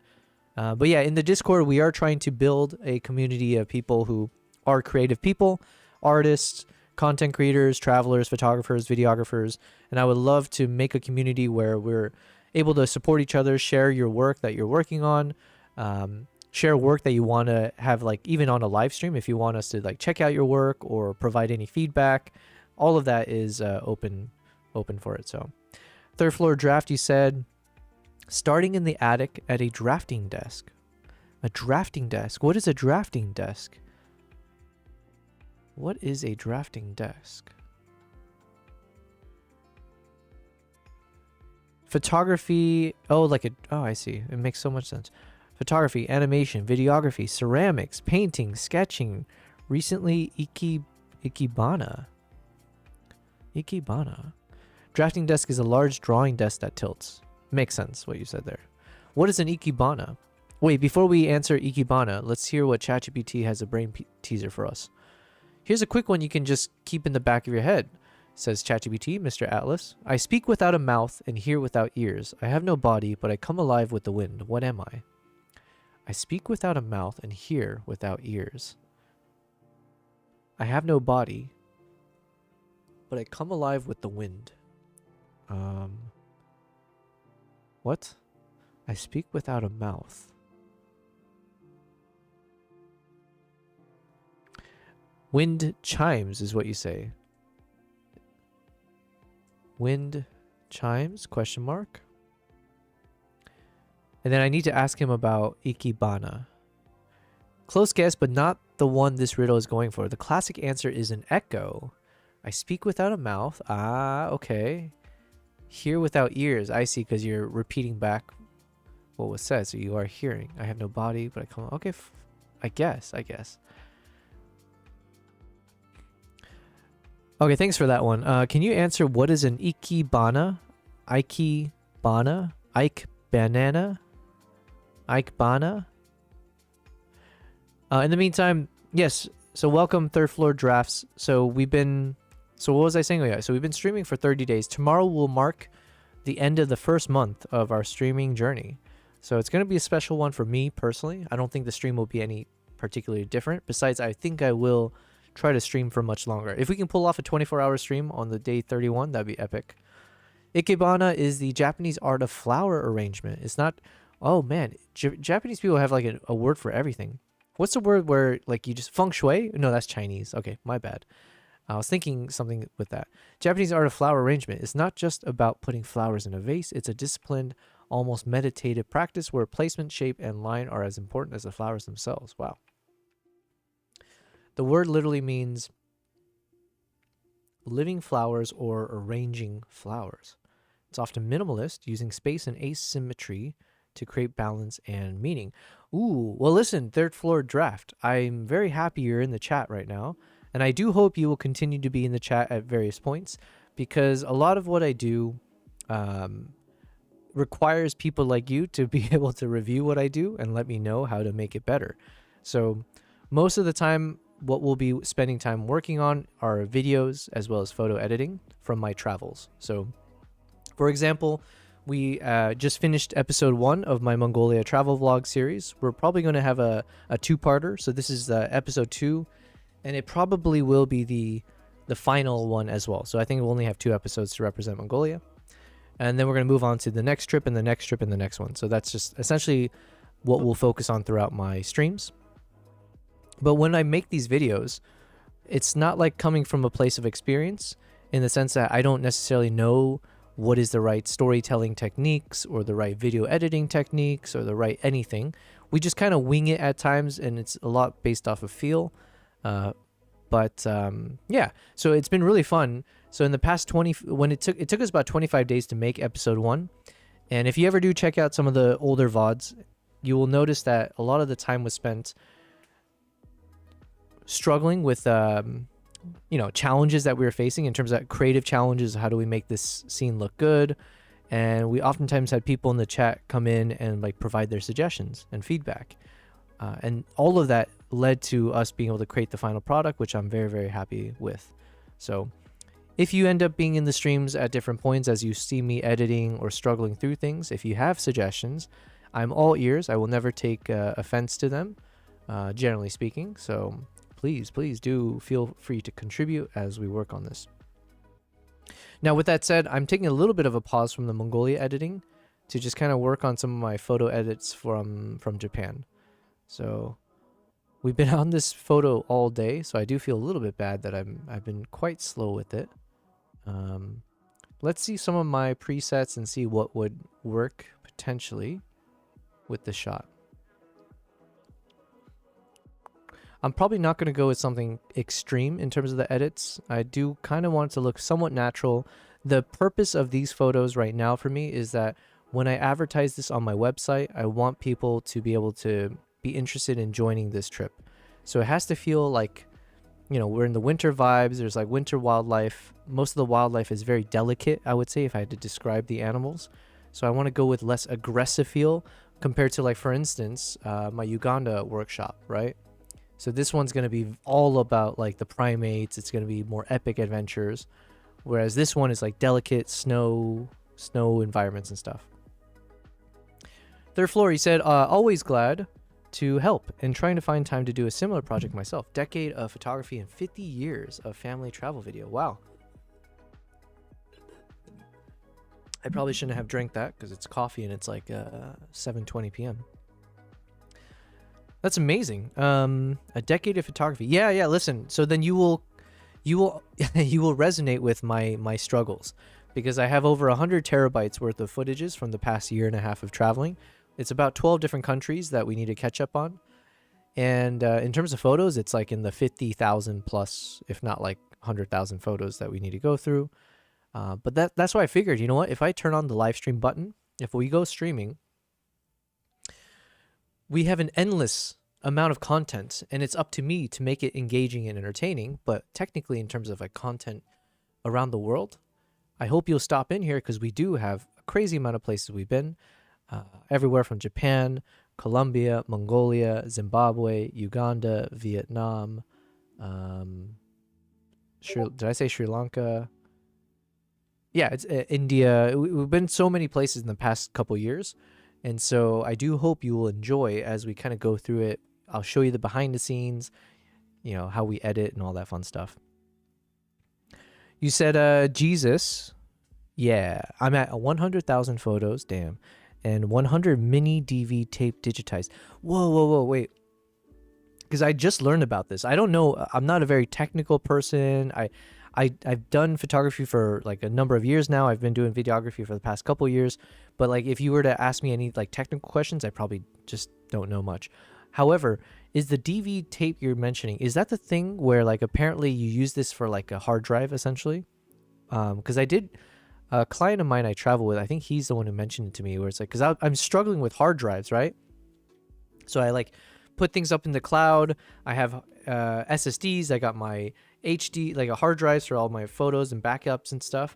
And then he was telling me that you can actually just buy really, really cheap tape format, like physical, like the old school tape. And then that's how people will actually store a lot of files. It's just hard to get it off the tape, but essentially that's a way that you can do compact storage and cheap storage. Is that what you're talking about? You said no. No, those are tape deck storage, which is an interesting storage method. Okay. So something different. 100 mini DV tape digitized. Mini DV tape digitized. Whoa. Oh, damn. It's like the VHS tapes. Oh, this brings me back. I'm in my early 30s, but I did grow up around like the Blockbuster days when we had these kind of VHS. And then I remember at my house we had one of those you stick the VHS into the thing, you slot it in, crunch it down, and then it will rewind all the way to the beginning of the video. Man, that's so cool. These are family videos. Gotcha. So you do it on there. Oh, that's cool. Well, would you ever like make videos out of them like for like YouTube, like public consumption, or is it more just for your own like, you know, personal projects?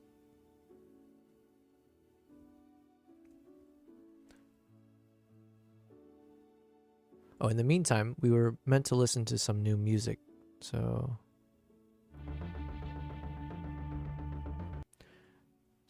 the purpose here, we're looking for songs. One second, let's pause this. You said, I'll answer your question once you're back.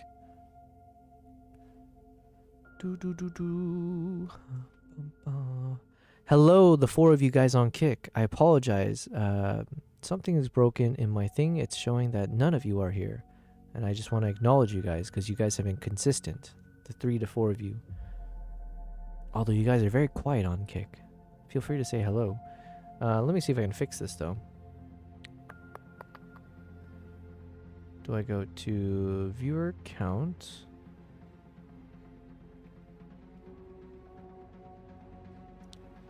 Oh, I have to sneeze.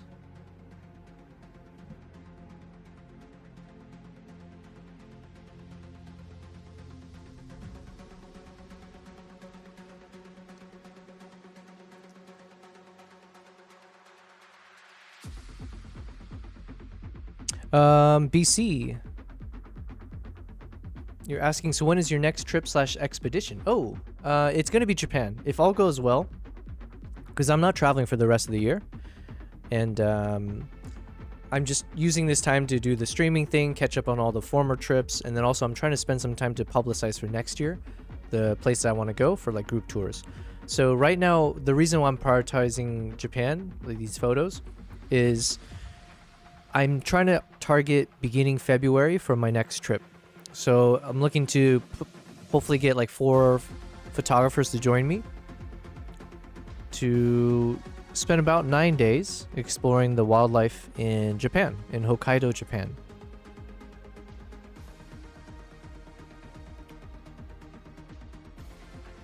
It's a bit loud, isn't it? Okay. And then third floor, if you're back, I'm just reading your message now. Those are family videos, more for personal projects, family, business, maybe. Yeah.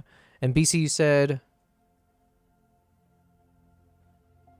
so while we were watching a couple of your videos, the wife made a comment. Her comment was, is this Discovery or Nat Geo? Yo, I like how she made it seem like it's got to be one of those two. I accept both. Because the shots and the quality have me feeling like it is if it's not. Well, tell her thank you very much. And I always feel, those kind of any kind of compliment obviously is very, very encouraging. And it all helps to motivate me for my next videos and stuff. So thank you very much for that. It is neither, though. Unfortunately, we do want to get onto that Nat Geo level. I don't think it's impossible. They're probably, you know what? If there's one thing I've learned, especially in the past 2 years, trying to do this thing, whatever this is, full time, oftentimes it just requires you, whatever you want in life, sometimes it's just like, you got to start with the first step, which is just ask. Like, ask for it. And what I mean is, like, I've gotten some opportunities in the past couple years simply by just, like, reaching out to an individual or to whatever, like a company or something, and just, like, saying, like, hey, would you want to do X? Or would you want to hire me for Y? And just by me reaching out that way has actually led to those opportunities happening. So it's a kind of a, maybe it's a bit obvious, but to me, it was one of those like, oh, it's sometimes as simple as just reaching out and asking for an opportunity. So what does that mean for Nat Geo? Well, it could just mean like, maybe I do need to go to their website. Maybe I do need to like find their contact information and then just try to be like, hey, I would like to work with you guys in the future, or like whatever, like what do you guys look for in an applicant, or what, you know, I don't know what they do actually. I don't know if it's like project based or but yeah, it probably is just as simple as doing that. And even if they say no, like, you know, like thanks but no thanks or whatever it is, it's like, what is the harm in just asking? And I think that's one of those things that should be a life lesson for everyone. If I could tell my younger self that, I would. Because literally, what are you harming besides your own pride if they say no to you? Like a rejection is not necessarily something you should take to heart. So my only issue right now, BC, is that I'm so swamped, and I like my priority list of like things I have to take care of when I'm off stream. It's just like it's never getting shorter. It's only growing. So it's more of like I end up forgetting to do these things, or it's just I have to put it on the back burner to take care of other stuff. But you know, in my lazy ideal world, they'll just reach out to me, or they'll somehow find my channel instead. But yeah. Hey, welcome back, Kristen. Your work deserves to be showcased to the world through either of those outlets. It is right on par with their content output, and also the storytelling you provide is worthy.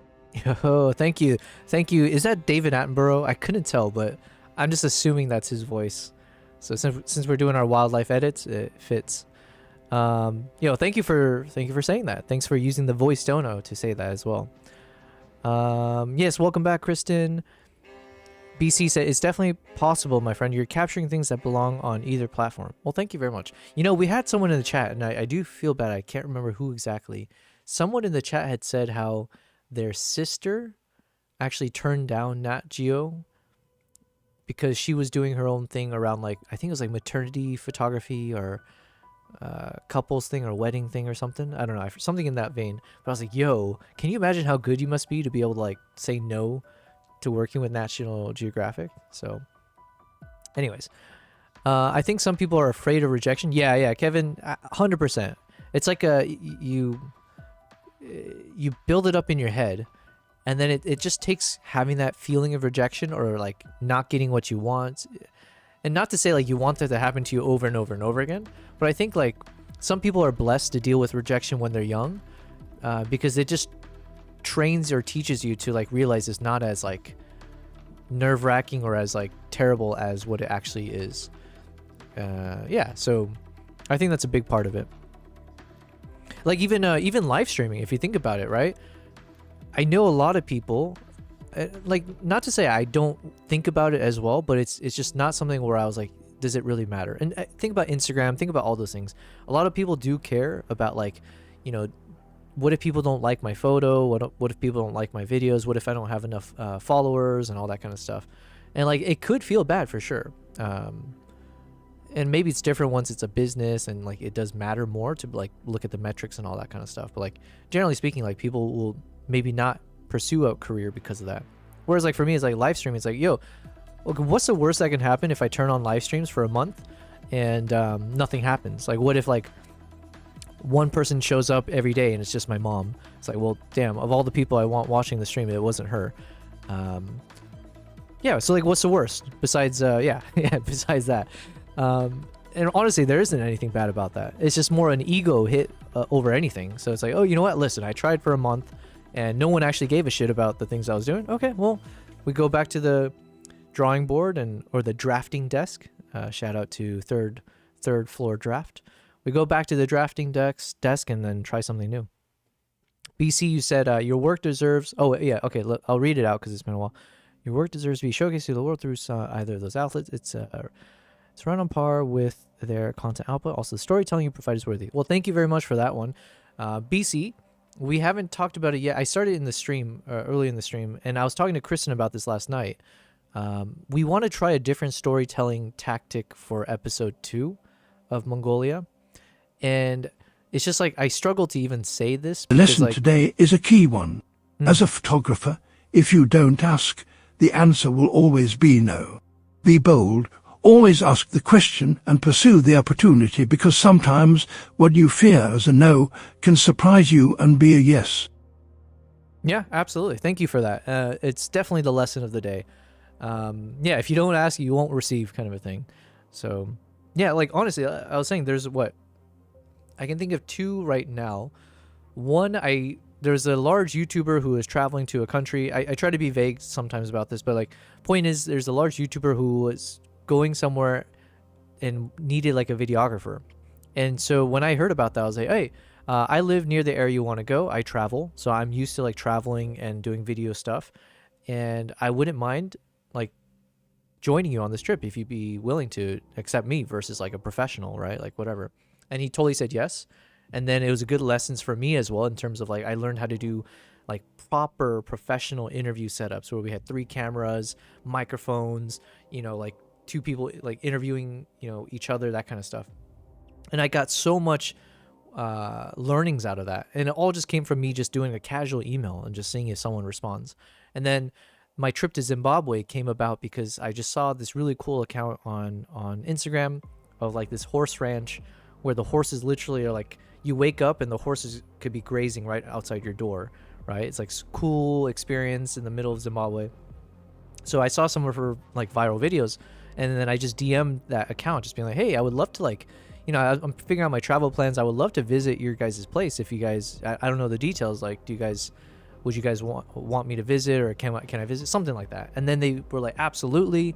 And then they let me stay for as long as I wanted, and put me in touch with like some safari operators in Zimbabwe, which then led to more opportunities of like exploring their camps, like going to those national parks, and then ultimately led to being able to take a honeymoon couple out to those places later on in that year.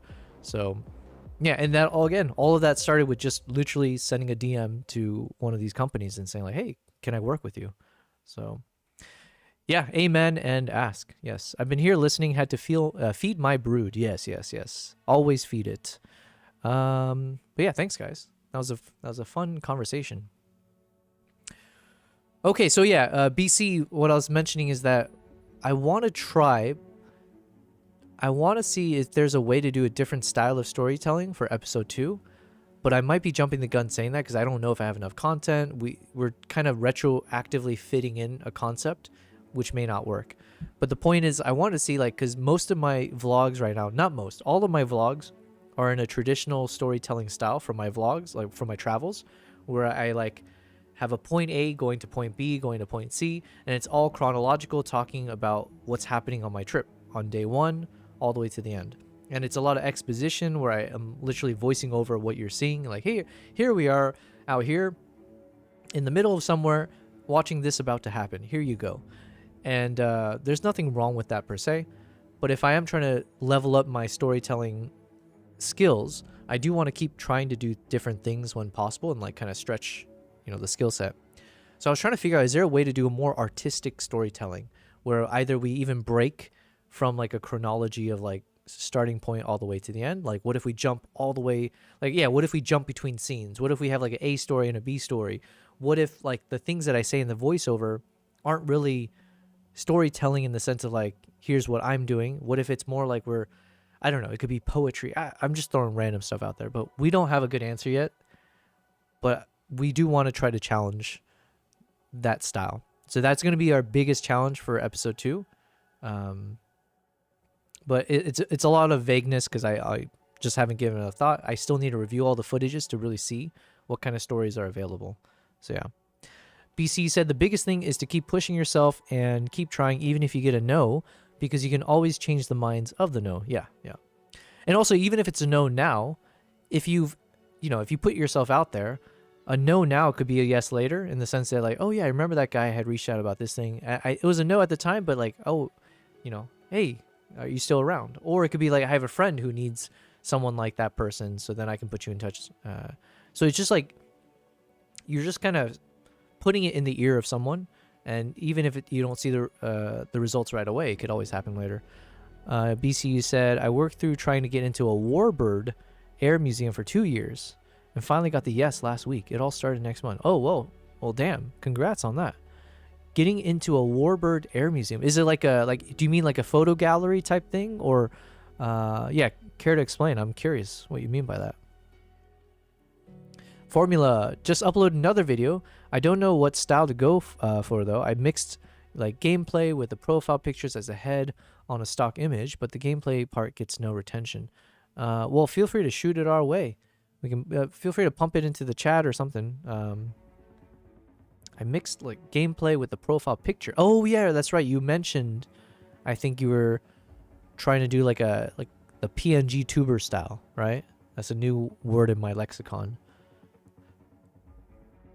The PNG tubers. Yeah, and you know what? That's like, in terms of retention and stuff, that's a big struggle as well. I have no idea. I don't know what YouTube algorithms, what Instagram algorithms, like I never know what they're actually looking for.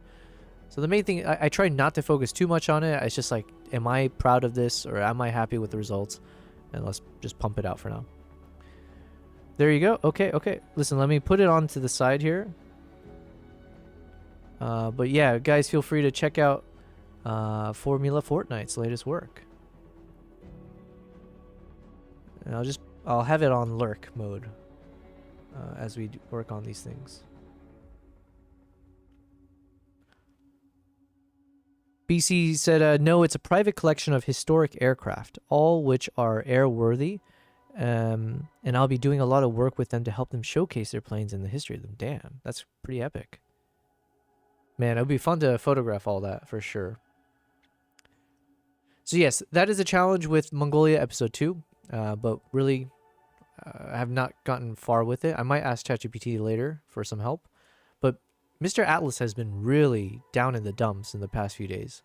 It's actually gotten so bad that, you know what, it's worth asking, like, what's going on in the news about it. ChatGPT 5 voice mode terrible.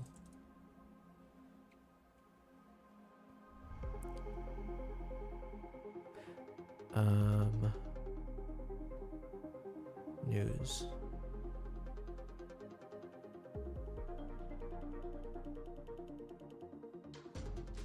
What if it's just me? What if I'm the only one that has like a shitty version of it? Super slow.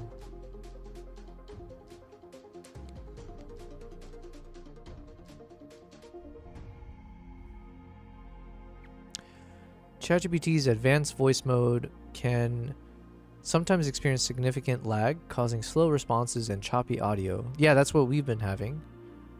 Not on the Android app though.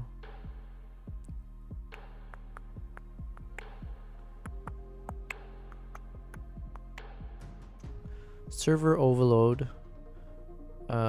Software bugs. Okay, at the very least, they're working on a solution. So, okay, fine. Man, 11 planes and 4 helicopters.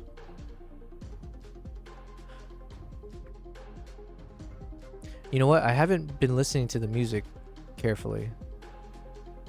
Let's kind of rewind to here. All right, we're on the lookout for a nice theatrical soundtrack, but not too epic, not too dramatic, more airy in terms of tone, something that would fit with like a Japanese wildlife trip.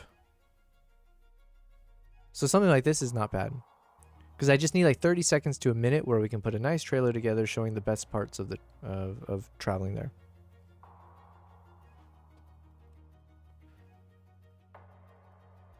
Okay, in the meantime, we've been on the same photo all day. My goodness. All right.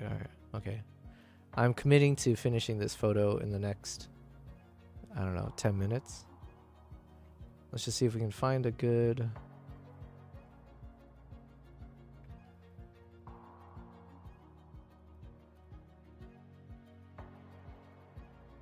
Actually, everything is kind of slow for me today. My Lightroom is also very, very slow. Okay, I'm gonna shut down DaVinci for now.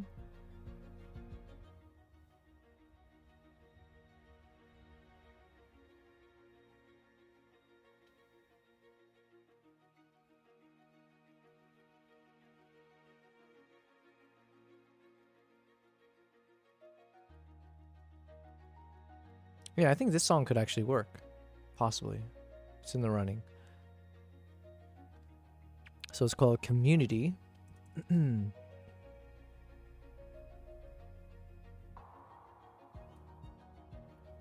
Soundtracks.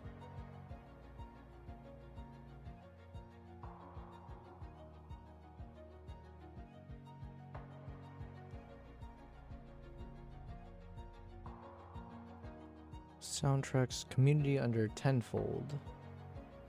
Tenfold Community. There it is. Let's make an alias.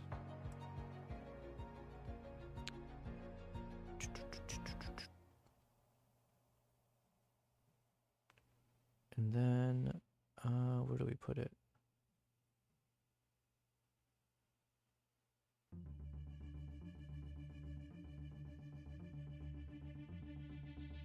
Huh.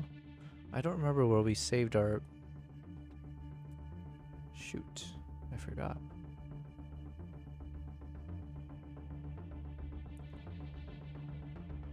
Projects. There's it. 2025.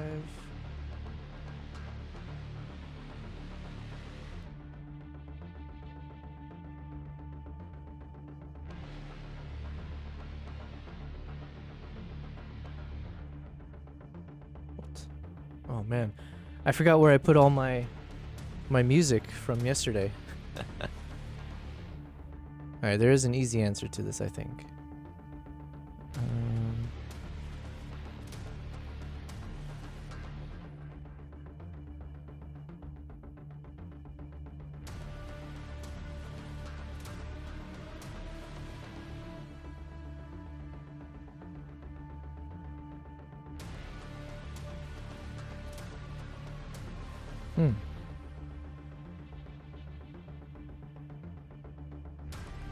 Dot wave space alias.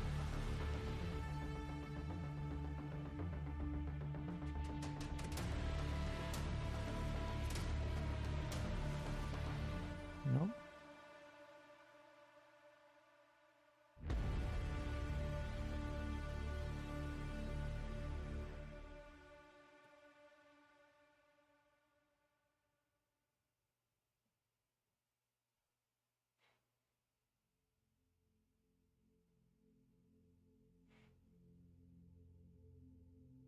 Oh man, how could I forget where I put all this?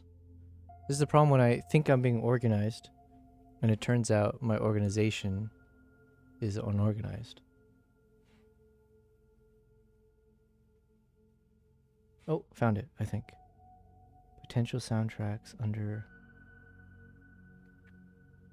Oh, I was close. Not really. Okay, so it was under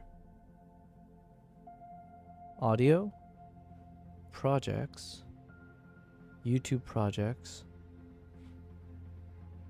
cinematic trailers. Ah.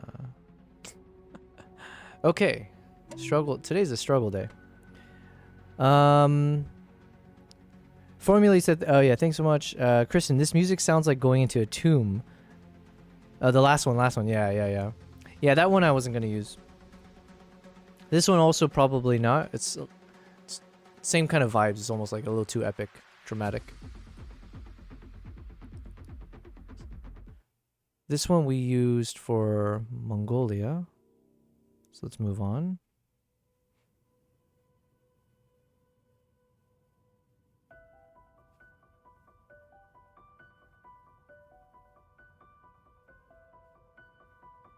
All right, I think we're just going to go with this one.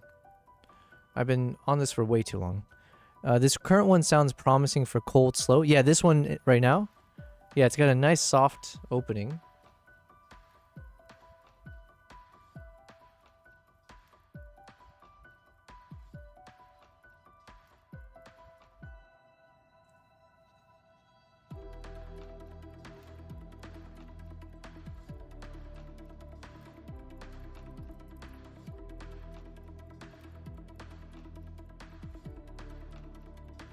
You like this one? Yeah, I like this one too. It's called Prolific in the Form and Function album. Let's go. Form and Function. Whoops. Prolific.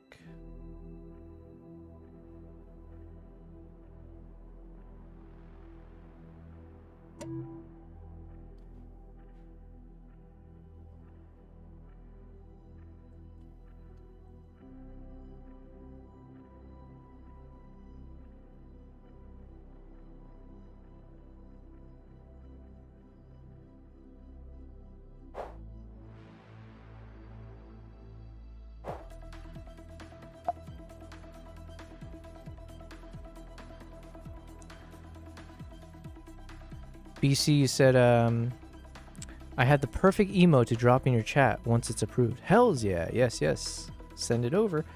Kristen, yeah, I'll leave you in suspense until the time comes. We like a little bit of suspense, so. Kristen, you said, gotta wait and see how much the beat changes. Yeah. Well, this is not bad. I don't mind this, actually.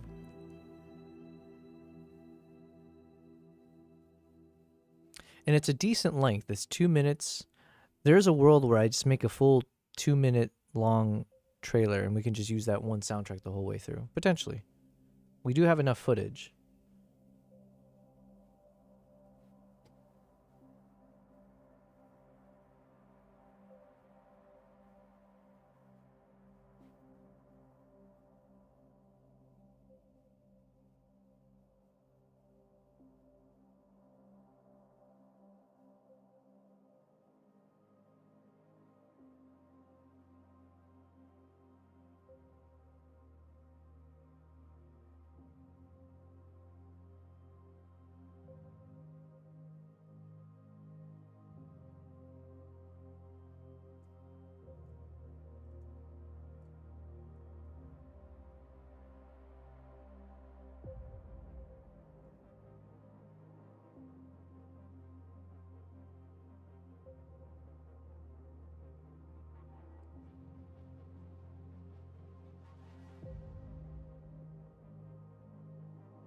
This one's a little too somber, maybe, in terms of the soundtrack. I'm not sure.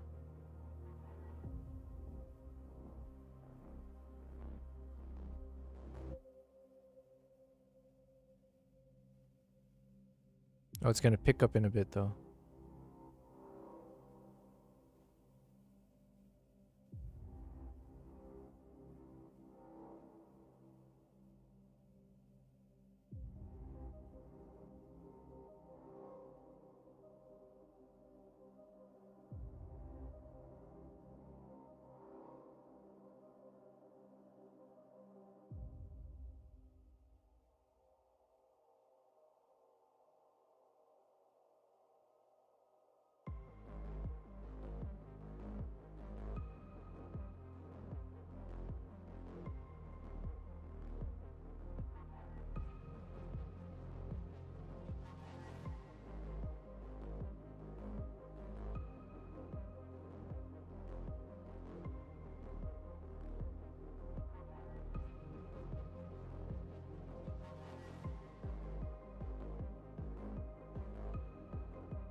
Yeah, I'm not sure. I don't know how to feel about that one.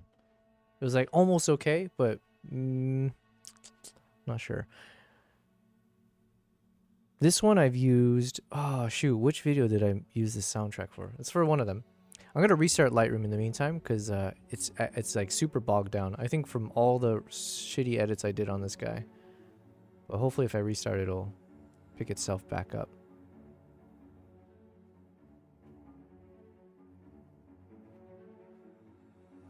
Yeah, what did I use this one for? Sounds familiar.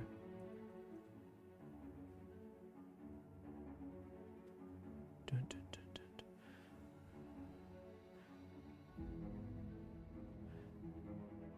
But even then, I don't know if I'll use this for the video. Let's go to the faster section.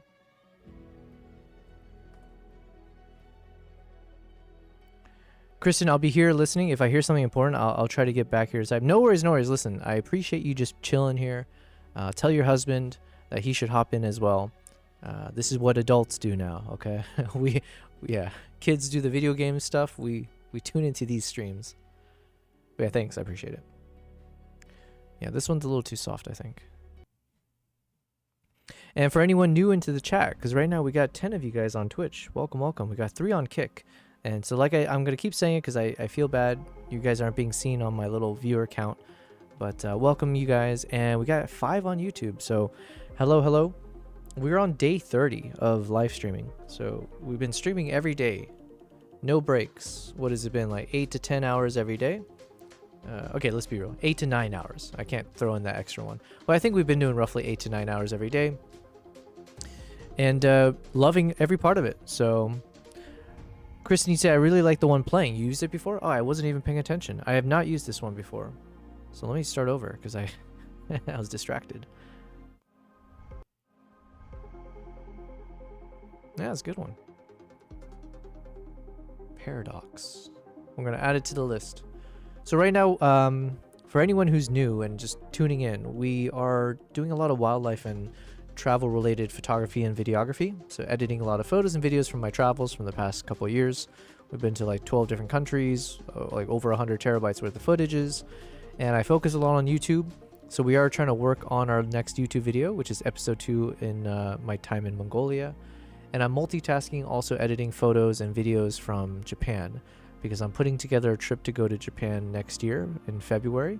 So I need to kind of prioritize editing some photos to put on my website and all that.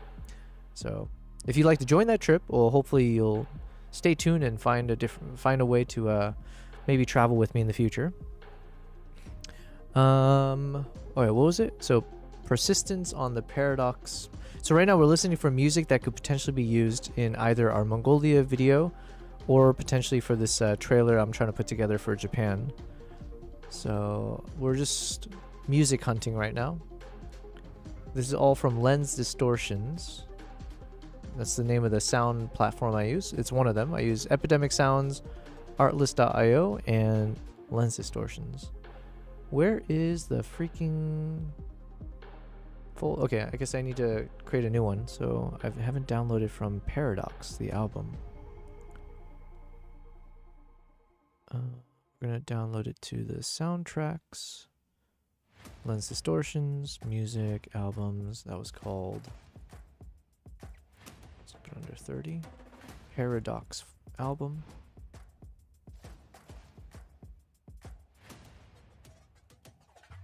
Then we're going to create an alias. So yeah, we do a bit of everything, but mostly photo and video edits. Hello, hello, KG. And I got to catch up on a couple chat here. 1 second. Let me just drag this in before I forget. Potential soundtracks. All right. Okay, we're back. He's at work now, but I shared the first Mongolia video for us to work later. Oh, Kristen, thank you very much. I was semi-joking, but I do appreciate that you are very supportive. I do hope you will share it with anyone you think is interested. It was an excellent video. We had a lot of fun making it. Good afternoon, KG. How are you? How are you? It's been a good day. We're on, what? It's 8 p.m. my time. So we've been streaming for about like 3 to 4 hours-ish. And it's been good. We had Puzzling Old Man. he came in and gave us a crazy raid. We had like 14 people that he raided in with. I think that was the first time on Twitch, I think at one point it said I had like 19 people viewing on Twitch, which was very, very cool. Cool beans. And I did learn a little bit more about what Puzzling Old Man does on stream. Apparently, his name is called Puzzling Old Man. Not just randomly, it's because he does puzzles on stream. So that was pretty fun.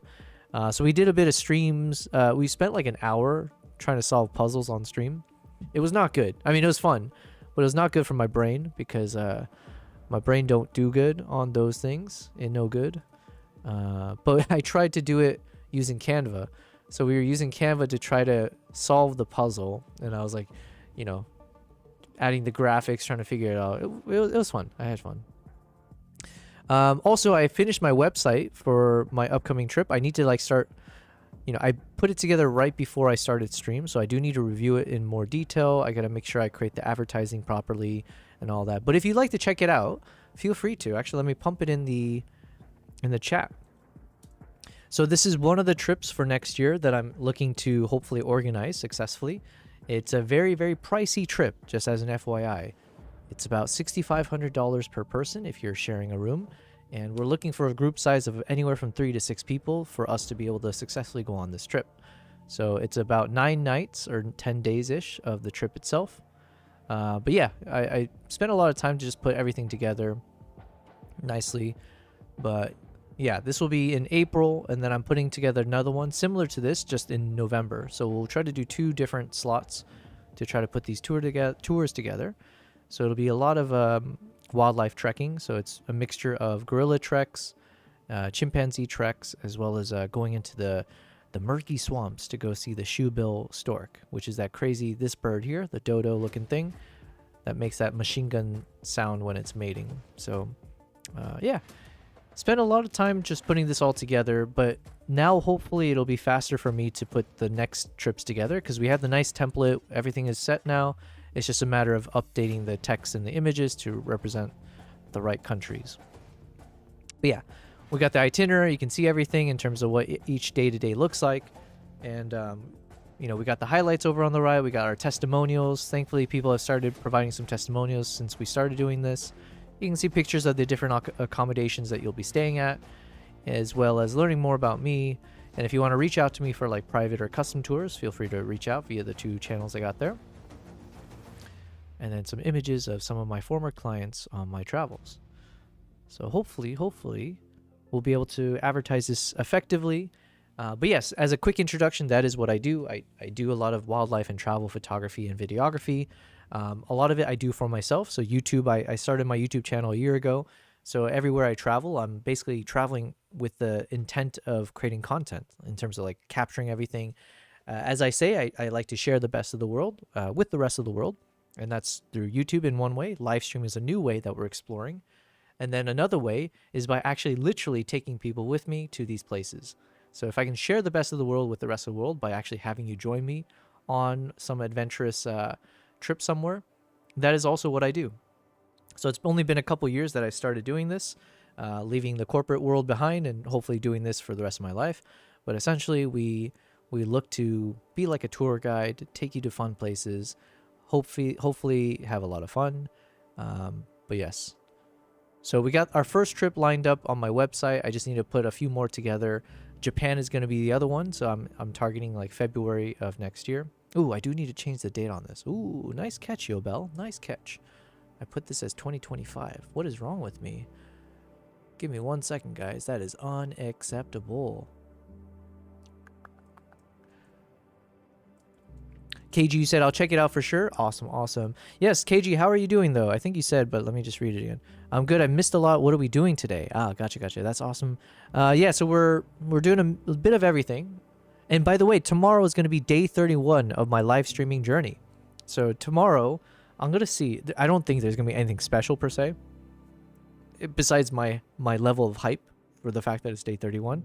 I do think tomorrow I'm going to do my best to try to do like a super long stream, as in, can we actually do like a 24-hour stream? I don't know if that's possible.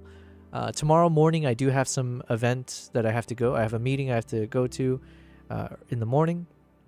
So I can't start an early stream, unfortunately. So it probably will be like a same time, but seeing if I can go way past midnight my time. Trying to test 2 more. Oh, these are the emotes. Nice, nice, nice. So BC, you got some new emotes in the chat. Hells yeah. Yo, that's pretty cool. Thanks for sharing that. Is that from ChatGPT, you said? KG, congrats. You have over 3,000 PPs. Good on you. BC, need to clean them up to remove the backgrounds. Yeah, feel free to. Yeah, Canva's really good for that.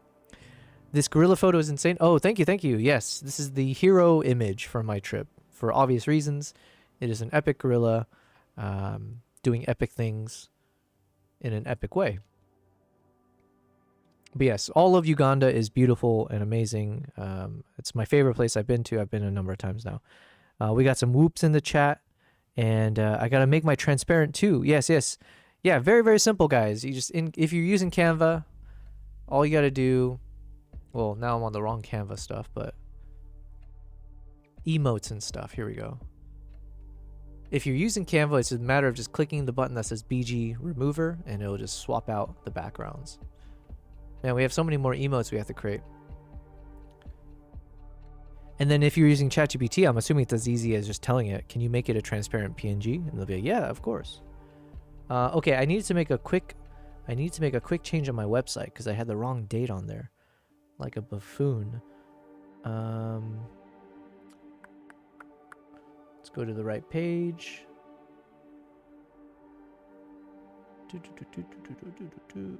And let's change it to 2026. Cool. KG, you said, I saw in some earlier chats as I was coming in that someone thinks you're from the National Geographic magazine, and I agree you should be. Photos are so good. Hells yeah! Well, thanks for seeing that chat earlier. Well, I mean, thanks to that person in particular, but yes, thank you you as well. Yes, we had some kind people in the chat throughout. Actually, to be fair, I don't think I've had a rude person in the chat. Actually, no, we did have that one person, but we won't talk about them. Well, yes, thank you. Yeah, we had a fun conversation just talking about, like, the mantra for today is just asking, right? Like, what's the harm in you asking for an opportunity? So if that's one thing we can pass along as wisdom for today, if you are an aspiring anything, like in the creative space or just whatever, any business endeavors, and you just want to reach out to someone to be like, hey, I would like to work with you on X, whatever that is. What is the harm in doing that? Because the worst that can happen is they reject you. And if rejection is the worst thing you experience from just asking, you really didn't lose out on much. Whereas the upside could be an opportunity that you wouldn't have had otherwise from something as simple as asking. And so I was giving a few examples in the past couple years since I left corporate where I did literally do that. I emailed someone, like a cold email to like a large YouTuber, like I think he's got like, you know, like hundreds, and he's got like over 800,000 subscribers on YouTube. And I just did a cold email being like, hey, do you need a videographer for your upcoming travel, blah, blah, blah. And he actually responded and gave me the opportunity. And that was super helpful for me. And then the other example was where I just reached out to someone who lives in like a company in Zimbabwe, or like they have a horse ranch and everything, and just been like, hey, would you like to work together? Could I travel over there and see what you do? And they completely did everything for me to let me stay there. I spent like a whole month in Zimbabwe, and they set up a lot of those opportunities. So yeah, just asking can be a big difference. You caught 2 birds in your backyard yesterday. Nice, nice. I would love to do like a hummingbird shot. I've seen those viral videos of like the kids wearing like some camouflage and getting the hummingbird to come right up to them. That would be super cool for shots. But okay, I think I fixed my website. Let me just quickly see here. Yes, there we go. Now we got the right year and date. But yes, feel free to check out my website. Let me know if there's any errors, if there's something wrong I should fix right away.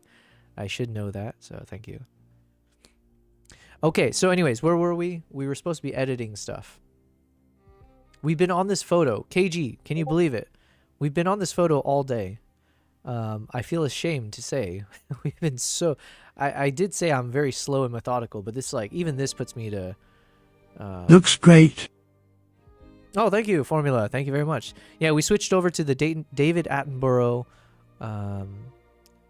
Dono voice because we are doing some wildlife edits, so it seemed fitting. Before we had Eminem, and Eminem was also pretty cool, but it was a little bit too loud and angry for my taste right now. We gotta chill vibes. KG, I was squatted. Oh, you were squatted and slowly walking up to them. I got you, because I had on a 50 mil. Not an amazing shot by no means, but I was like, hey, I got some animals. I believe it because that's me on stream. Yeah, there's always like, it'd be kind of fun. Another reason I think it'd be fun to have a travel crew is like, unfortunately, I never get people who can film me in the moments. Oftentimes, only if there's someone else, obviously, but usually it's just me traveling. And if I travel with someone else, sometimes they don't know how to handle cameras and stuff.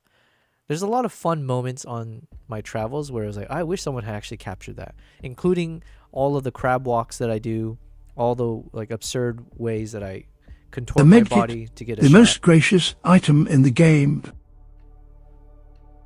The med kit, the most gracious item in the game. Is that a Fortnite reference? I used to watch some Fortnite streams, so medkit is a Fortnite thing, right? Am I mistaken? KG, I love the warmth coming from the corner. That was a cool edit. Oh, whoops, I wasn't paying attention. Oh, I love the warmth coming from the corner. That was a cool edit. And this is so fun to do, haha. Yeah, it is a lot of fun. There's some crazier ones, like the voice donos, but then they cut off like midway through, because I think it's too much. Which one were you talking about? Actually, you know what? We can just replicate it.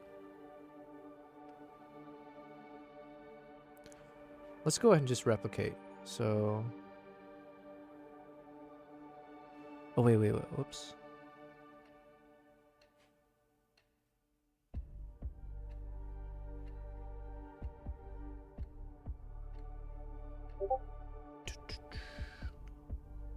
This one you had on. Oh, okay. I know the one then. Okay, we'll jump back to that.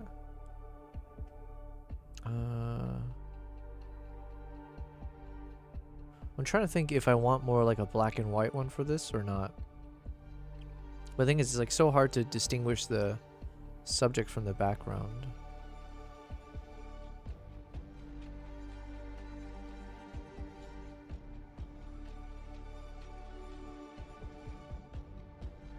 Oh, you know what? This song, I used this for one of my recent travel vlogs.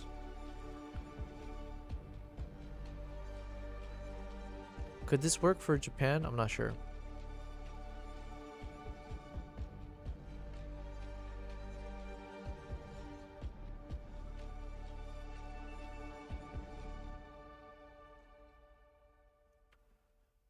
Oh, welcome back. Third floor draft. Let's see. BC says streaming leads to lack of editing productivity and lots of rabbit hole conversations. Yeah, which I don't mind. I have done this kind of like an assessment a while back. I talked about it yesterday as well, but basically I do feel my productivity has increased, not decreased, since I've been streaming. Even though I'm streaming like 8-9 hours, because it's like even with the deviations or like the distractions or whatever we want to call it, one, it makes it much more interesting and just makes it more enjoyable for me to do this long, you know, like sitting on my ass here for like whatever, however many hours. And then oftentimes you guys give really good suggestions. So then it actually makes the quality of whatever I'm working on much better. So even if I end up being slower in terms of the output ever so slightly, I do think the value, it comes from the quality and then like almost like a mental health thing as well. The Amber was, you're talking about the Amber one? Yeah, okay, so I'll hop back to that. So it sounds like that could be a good one for us to use. I'm just looking through some of my other presets I got here just for some ideas. KG, maybe add some warmth to the other bird too. Okay. And like that smoother, hazy edit that's white and black too. Okay. So we have two potential options. It's a cool shadow on the wings that make it work. Oh, okay. Yeah, being able to distinguish like maybe the fanning out of the wings, so like the individual lines on it. Yeah, the wing separation. Yes. Good words. Okay, so then let's keep that in mind.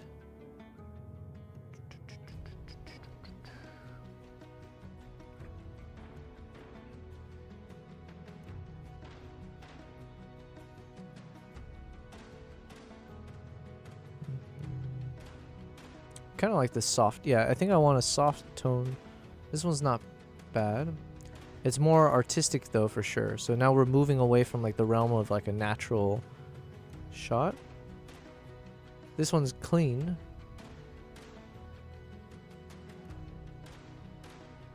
Could add clarity and shade to the wing itself to make it stand out. Just extra work. Yeah. That extra work part is what I'm trying to avoid, because we've literally spent the entire day on the same image. Because I've been like, well, I've been distracted for sure, but not in a bad way. But I've been doing a lot of like custom brush work to kind of fix the auto subject detection on this image. So I'm just really hoping we can find one that hits, and I can just do minor slider updates, and then we proceed to the next photo.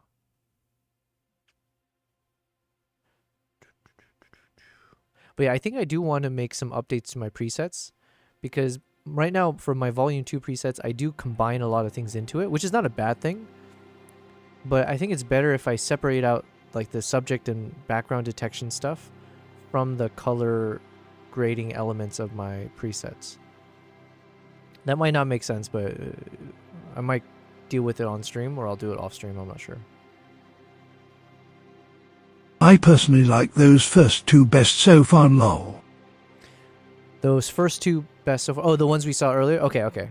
We're at the end of this one anyways. So let's hop on back.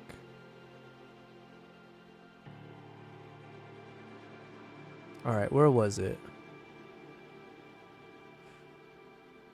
Unfortunately, I've been editing this photo so much with like custom brush strokes. So it's like got a lag to it. It's taking a while. Alright, it might have been this Leopard Lounge one, I think. Let's see. So Leopard Lounge is the one that has like a warmish, amberish glow on the top left.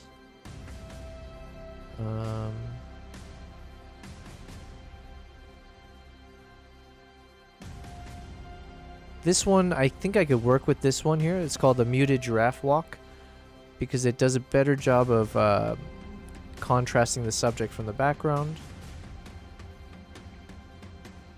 This one we can fix the subject issue in the center.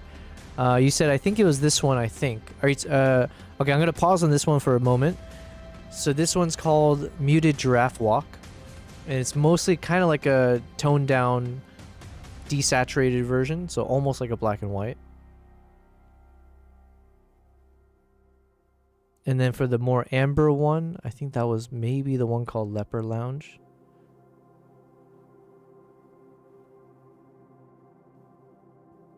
So this is the, it might be the one you're talking about. I'm not sure. I'll have to go through the rest, but this one had like a bit more of like the warmish. This one, but make it softer. Okay. Let me just do a quick double check though with some of the others that we have to see if it was a different one that we looked at. Kristen, you said the Muted Giraffe Walk is good as well. Okay, so we got some options here. It's a good problem to have. I'm trying to see if I had more of those kind of warm tones ones, that maybe that's what you saw.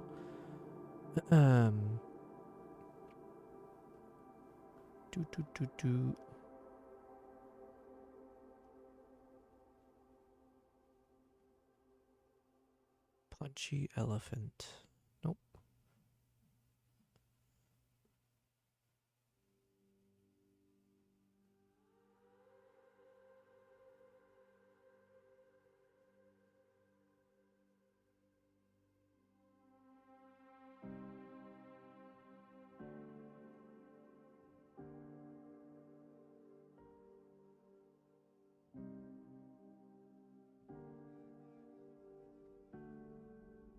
Okay, I'm assuming it was the Leopard Lounge one. KG... Oh no, Kristen, you said not Leopard Lounge. Okay, fair enough.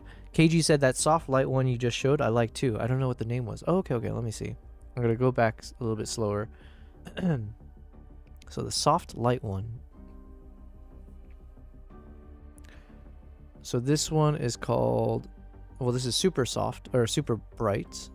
So we'll need some work.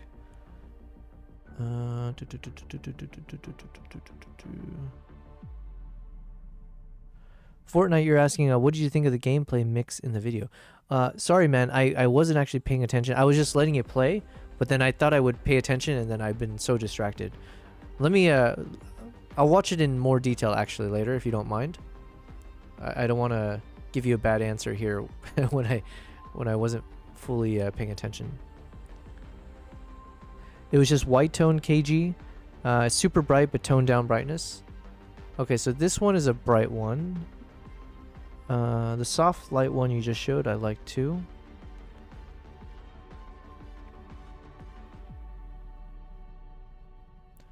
Could it be that one you're talking about, KG?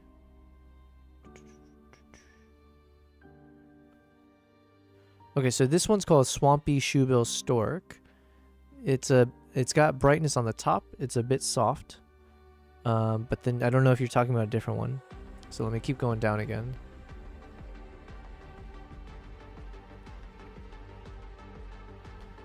This one. Which one? Wait, I forget that there's a bit of a lag probably in terms of what you guys see. When you say yes, are you talking about this black and white one that I'm on?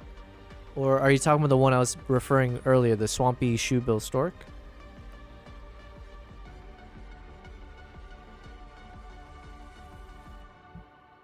The first one you showed. This one?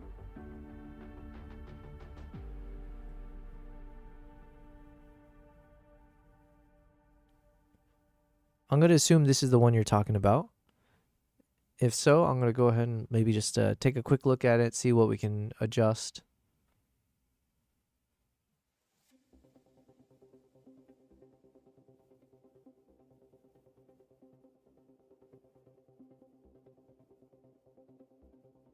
Yes, yes. Okay. Well, thank you guys. Thank you very much. I was struggling with this one a lot, so having you guys kind of make the choice for me is very, very helpful. Now, one thing I do need to do, though, is because the subject detection was really bad on this one, so I had to do our custom ones here to make sure we get the subject properly done and the background properly done, and I need to copy that over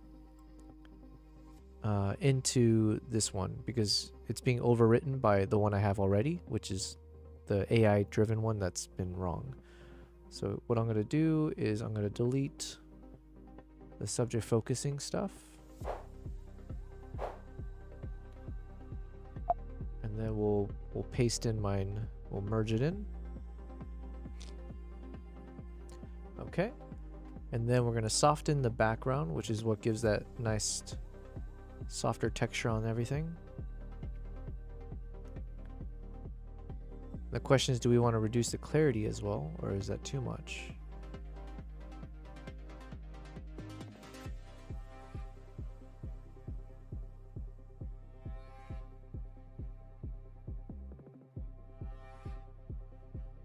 Okay, I'm thinking I'm going to reduce the saturation. KG said maybe just a little more clarity to it. Okay, on the background, yeah?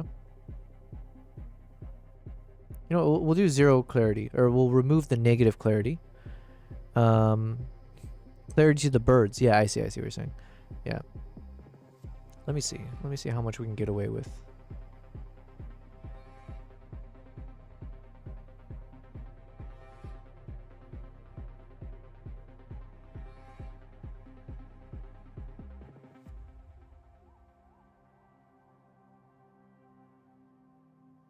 Okay, we'll stick with that for now, just as for reference. Let's increase the texture first. Okay, yeah, so I do like a bit of clarity there. Or we need a lot more contrast so we can see... What did you guys call it? Something about the wing pattern. I do like the song, by the way. Wing separation. Thank you, Third Floor Draft, for that one. So yeah, so if we add the clarity, we do get a bit more of that wing separation. Also, I like this song, Deployment Factor 1. Factor 1. Factor 1.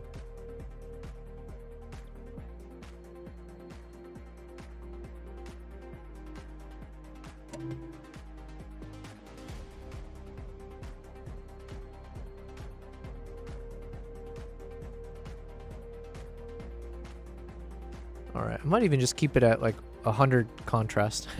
It doesn't look that bad, so let me see. I'll just do more reasonable.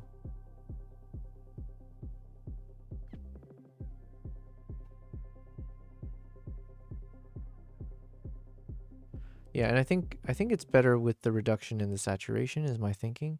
Because right now there's a lot of blue on the crane. So I think I want to keep it more black and white for the crane. And then we might also remove the blue on the snow. I'm not sure yet. We'll take it one bit at a time, but at least for the subject, let's try to remove some of the blue.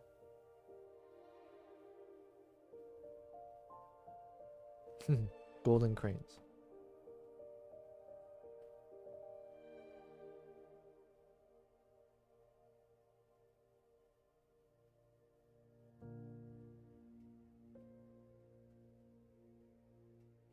Okay, it's not bad. Oops. Clarity to the birds, soft the background just a bit. And KG said you can add clarity and contrast, but lift shadows a bit maybe. And yes, less blue. Okay. Yes to everything you said. So let's lift the shadows here.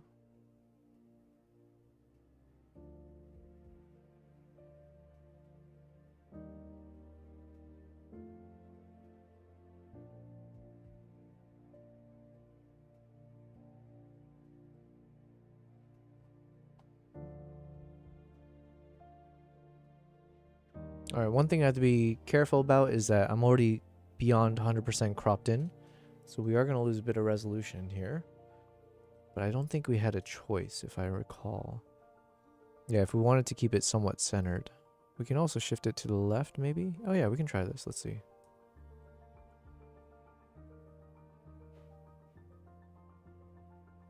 But yeah, this is definitely going to be one where the sharpness of the birds are not going to be the best. Just because we are cropping in a little bit more than we should. What do you think? Is it better keep it centered or off to the... Like, is it better to have it centered here or have it off to the left?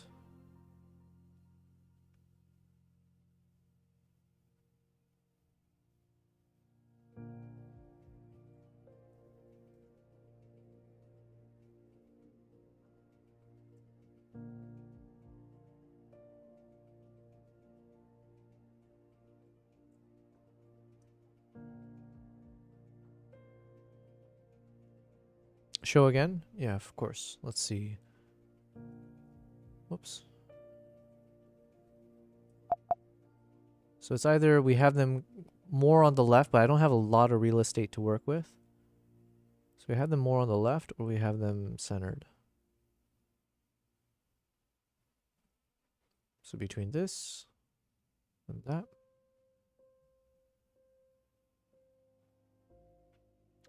Kristen, you think towards the right? When you say towards the right, as in like have them more on the left side? So basically we got them on the left or we got them in the center is like kind of the two options we're working with. There's really no wrong answer necessarily.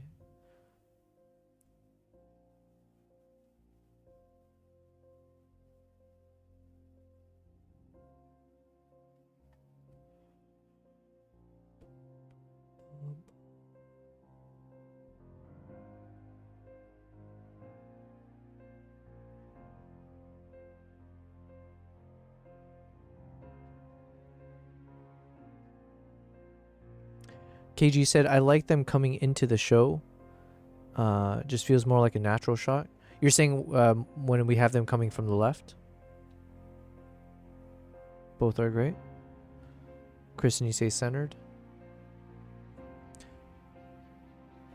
KG, you say dual. Oh, fine, I'll accept. Yo, Cyronius. Scene change. Oh god, you scared me. I thought I wasn't sharing my screen the whole time. I was like, wait, but then have KG and Kristen been trolling me this whole time? What's up, Cyronius? Good to see you, man. Did I win the duel? Nice. You know, it is what it is. Alright, you know what? We'll keep it, let's see. Whoops.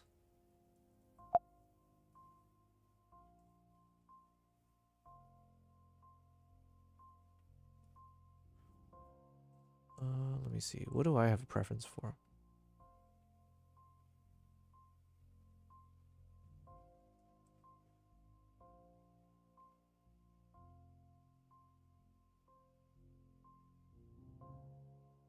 We'll just keep them centered for now. Just trying to pay attention to the background here.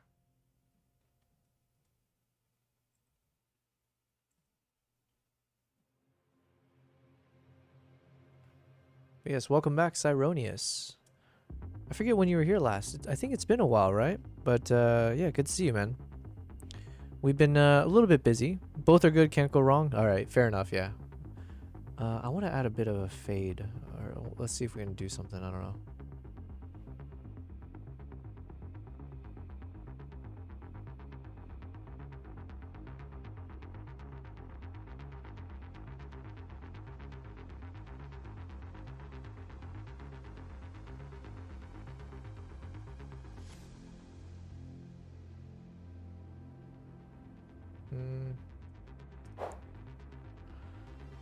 How's your day going? It's going well. Yeah, we're on day 30, Cyronius. We've made it to the 30th day. How crazy is that? So tomorrow is going to be the official last day of my first month of streaming. Last day of the 4th week of the first time of my live streaming journey. But yeah, no, it's been a good day. We were semi-productive today. We could have probably been a bit more productive, but we went on a bunch of tangents, which were enjoyable. We had an epic raid from Puzzling Old Man earlier today. We got our voice dono set up. We set up channel points as well. And then what else did we have set up?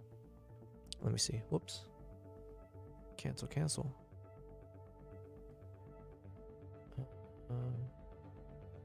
What else did we set up?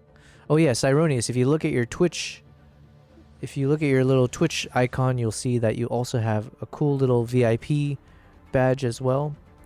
So yes, we've set up a few things. You know, we've improved ourselves as streamers in that sense. We still have a lot more things that we need to set up.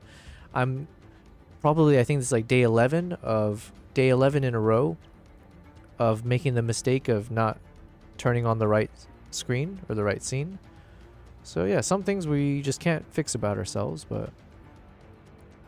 and we are starting to edit photos from Japan in tandem with our episode 2 Mongolia video. So we're kind of multitasking. We're splitting ourselves up here in terms of what we focus on.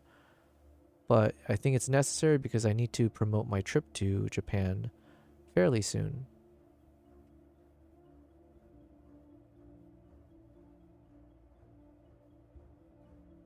I don't know what I'm doing right now. Okay, you know what? Let's just get rid of all this. Come so far. Yeah. Oh yeah, we did some brain teasers today. Failed at them miserably. You're proud of us? Yes. Thank you very much. Thank you. We've definitely put in a lot of hours. Yes. What has it been? 8 to 9 hours every day. Yeah. Yes, you are a VIP. Yes. Yeah, so I think, one thing I want to do, I'm just going to go full screen for a second to see this. Oh, Kristen, you said, I like that current filter, but mirrored. Oh, yeah, the one I just deleted? One second. What did I delete?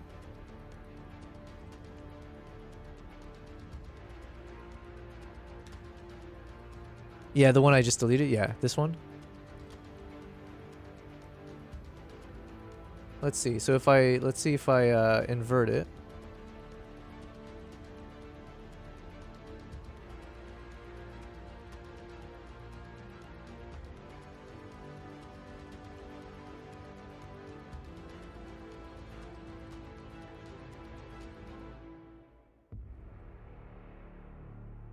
Yeah, I'm kind of struggle city with this one. I'm not sure how I feel.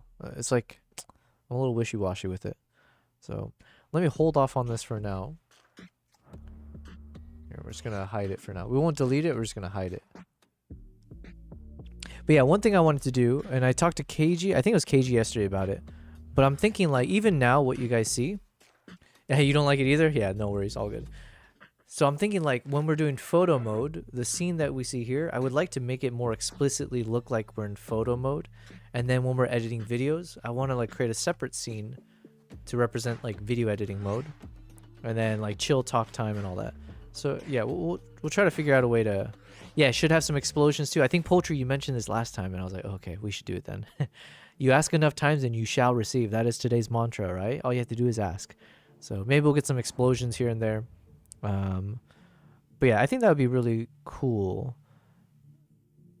Hopefully, if we can do something like that. One other thing I need to do is I have to figure out how to get the chat to stay on the screen. Because like I changed it up with this one that I am using, but it only shows up for a few seconds, and I don't know if I need to create another widget or something just to have a chat that's always there, and then it gets replaced by the ones that come in new. I have no idea, but there's a few things for sure that we gotta keep improving upon. And then yeah, we'll start trying to do some voice calls and like improving the Discord as well. Everything. There's a lot. There's a lot. But we're taking it one step at a time here. Okay, we are still on this photo? Really? Jeez, what's wrong with me? You know what? Here's what we're going to do. I'm going to stop editing here on this photo because we can always jump back to it. And we have so many other photos to get to, and there's so many cool ones. I'm getting a bit demotivated looking at that same photo for too long and not knowing what to do with it. So let's move on. How fun is that? Let's go ahead and turn on the filters. So which photo is it? We're on...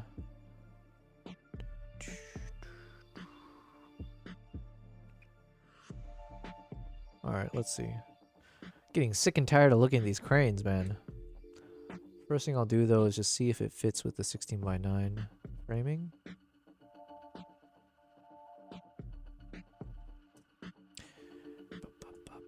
I might have to Photoshop out that wing maybe. You know what? I don't think this shot looks that great. Because one, I mean, it's like okay, but the background isn't like that great. It's like the line of the snow and the sky or the tree line.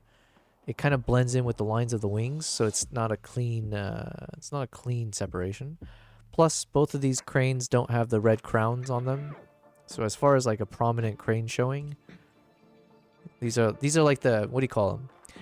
These are like the sideshow dancers or whatever. If you got Beyonce and she's got her crew of like, what do you call them? Stage dancers. These are like the stage show dancers, right? But we came for Beyonce. It's not these two. Even though they look good, you know, they're talented, you know, they got their wings spread as they should. But we came for Beyonce. Here we are. Also not trolling. I shared my Instagram, just living vicariously through you here.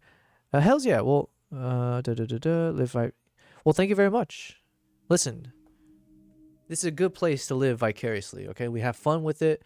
We share wisdom at times, right?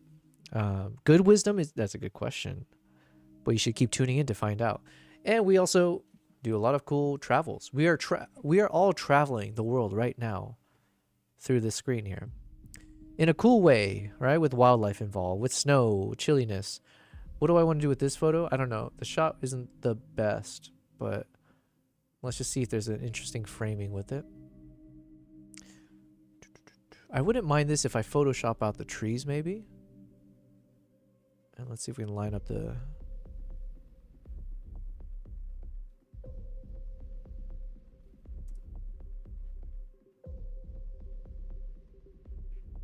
There could be some cool presets to go with this, because it is more like a landscape-esque shot with a couple silhouettes involved. This cool one actually is pretty decent for what it's worth. That's a cool shot. I love the layers. Yeah, it's just a nice little widescreen kind of a moment. Now this one's obviously very, very exaggerated, but has a nice kind of cool tone to it. Black and white could actually work. Let's see.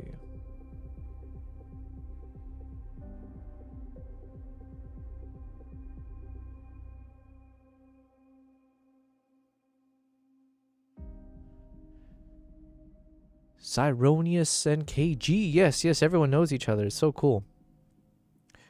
It's also cool. Yo, we got 10 of you guys on Twitch right now. Well, thank you guys. It's just a cool number. It's cool to see that double digit. Not to peer pressure you guys to not leave, but no, I'm just kidding. Yeah, it's a good day. Oh wow, we got 20 people in total today, or right now in the moment. We do have 4 on Kick, but my view count is broken on my OBS for some reason. It's showing 0 this whole time on Kick. I'm sorry, guys. And then yeah, there was a cool moment when Puzzling Old Man raided us, because then that was the first time. That was definitely the time I had the most on Twitch. I think we just had like 19 or 20 on Twitch at once, which is really cool for me just to see that. A first. Oh, this one's nice. It's like simple, soft, but simple. I might just go with this one, honestly. The Prowling Lion. But I wouldn't mind adding a little bit of glow to the top left. So we'll try to mimic some sunlight coming in from the top left, but using a bit more natural colors. Let's see. You like the one with the light burst in the center? It looks really good in black and white. Yeah, I think this one has potential just because it's a good framing, in the sense that you don't need to care too much about the details of the subjects. You just care about the fact that they're silhouetted nicely. This tree over on the right though is kind of ugly, so that's the one drawback I would say for sure. But honestly, I think I want to go with the simple approach, and then I can just reapply a little bit of lighting. Because I do like this one for the lighting on the top left, not for the colors. But we can do that fairly easily, I think. So here's what we're going to do. We're going to choose this Prowling Lion one. Simple. Then let's see if we can remove the tree. Because this is meant for my website. I don't care too much about artificially changing things. We're not putting this into some Nat Geo photo contest.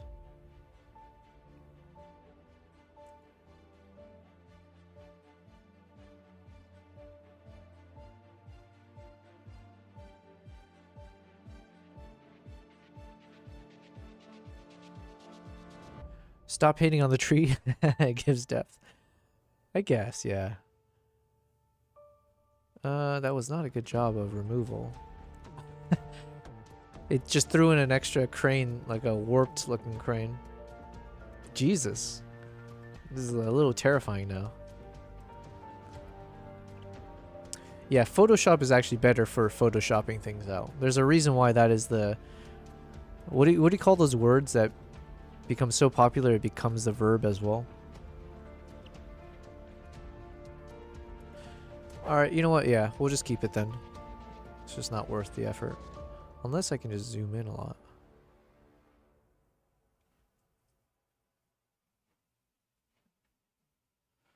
The main thing I wanted to do though is we're going to just add some light from the top left.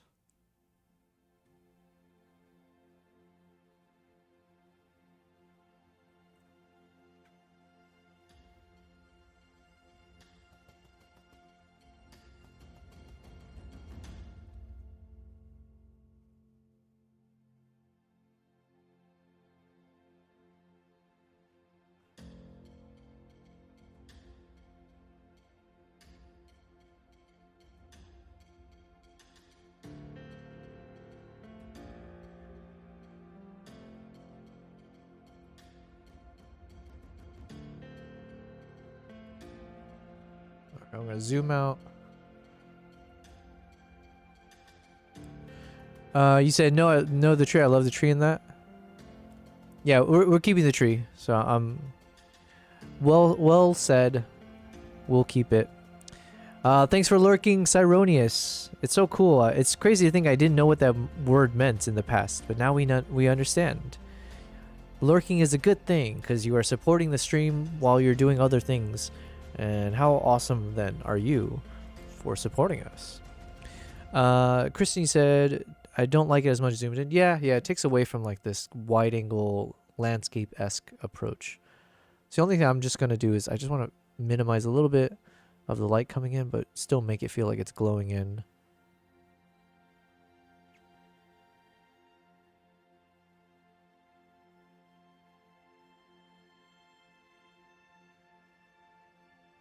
Yeah, we'll just keep it simple.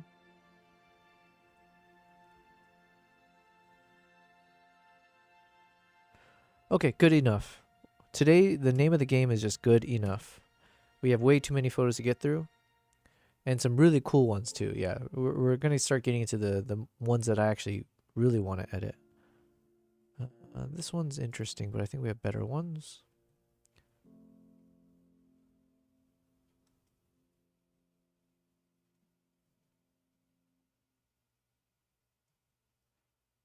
Okay, what about these? This one I was hoping it would have been nicer if it was just a single subject instead of two, but the way it's posing, and there's a moment, it would have been really cool if there's a moment where you can see like the heart shape in the opening behind when the wings connect. You can almost see like where it could have been a heart. It's not like perfect, but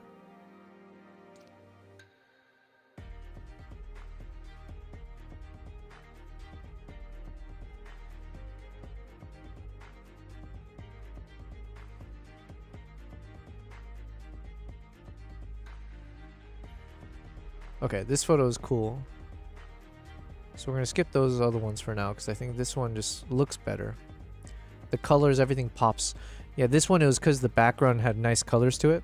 We had like the, some kind of like orangey, reddish leaves on the trees. Nice brown from the trees as well. Lighting was good. Yeah, this one's fine. So let's try to keep everything at 16:9 if possible. Although this might be a better one for like a portrait. Alright, we'll do some portraits.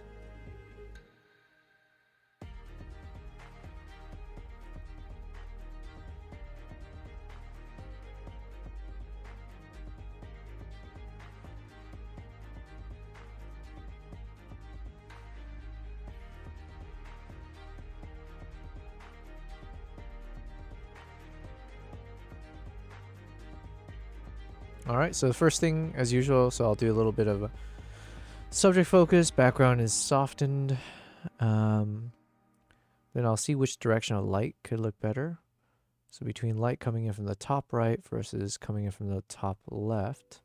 Top left right now, at least with these two versions, is softer, and I do like it. Top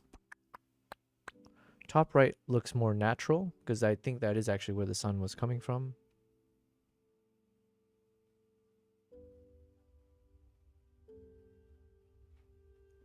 Okay, let's keep looking though. Kristen, you said two to the right. You had one with the head turned. Oh yeah, we have some other ones that we'll go through as well. But this one, the way the head is right now, where it's pointed down, it feels nicer for like a vertical framing, because it's like standing tall. Everything about it is like up and down.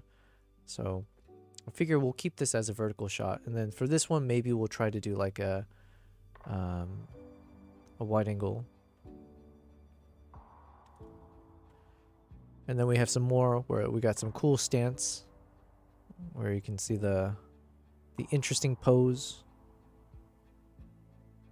Yeah, we got some interesting like vertical ones coming up.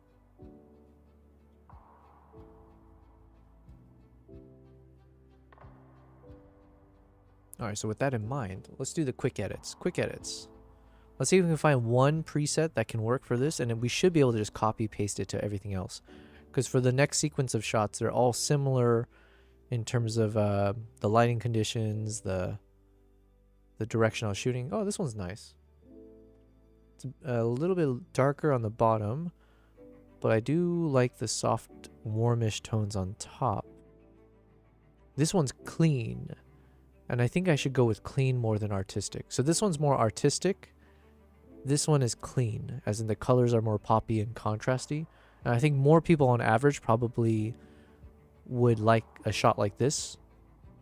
I'm trying to put myself in the shoes of like if someone were wanting to join my photography tour and which photos, yeah. So I think I need more poppy shots probably. So I'm really liking this one. We might just stick with that, but let's just see what else we got. This one's also nice because it's more natural. This one I do like the light coming in. KG, you said, how do you get Streamlabs to say things like that? To say what things? Oh, you talking about the voice dono thing? Where you said, oh wait, never mind, I'm dumb, I just realized. I actually don't use the voice dono on Streamlabs. I'm using something called, well, first I was using Stream Elements, and then it's connected through the alerts, and then there's options usually to turn on like TTS, and then I'm using something called TTS Monster for like the custom voices. KG said, I love these pics. Awesome shot. I would frame it. Oh, thank you.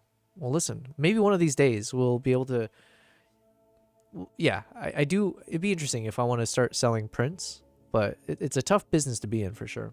Would it be fun if I could do like custom prints, as in like instead of just having, you know, like outsourcing it to some, you know, global shop that does it?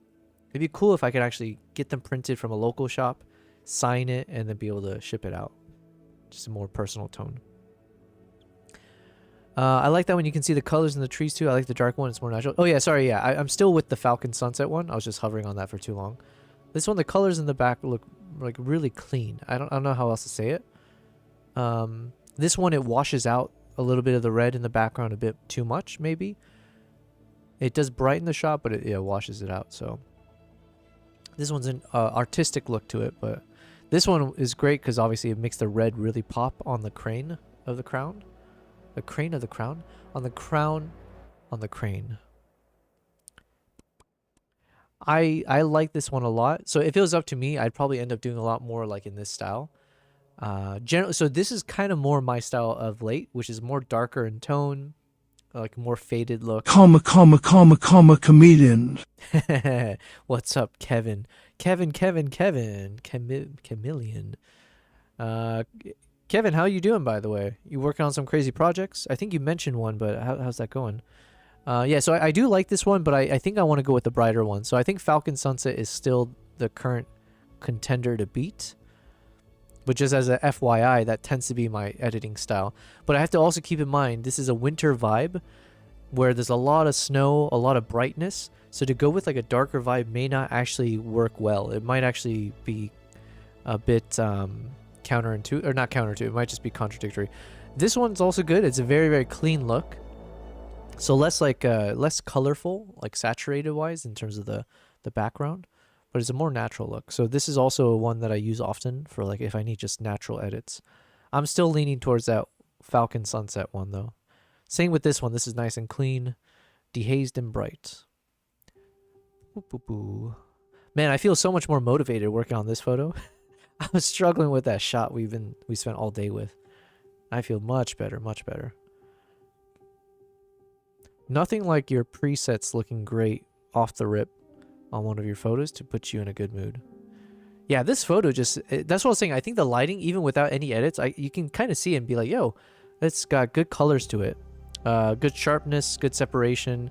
The background's nice in terms of like, there's not like some weird thing protruding in the background. It's a nice, almost fully smoothed out background with some decent color texture still there. So it even works. I was just on the cool version, so the cool version looks nice as well. But I think I'm still leaning towards the warm one.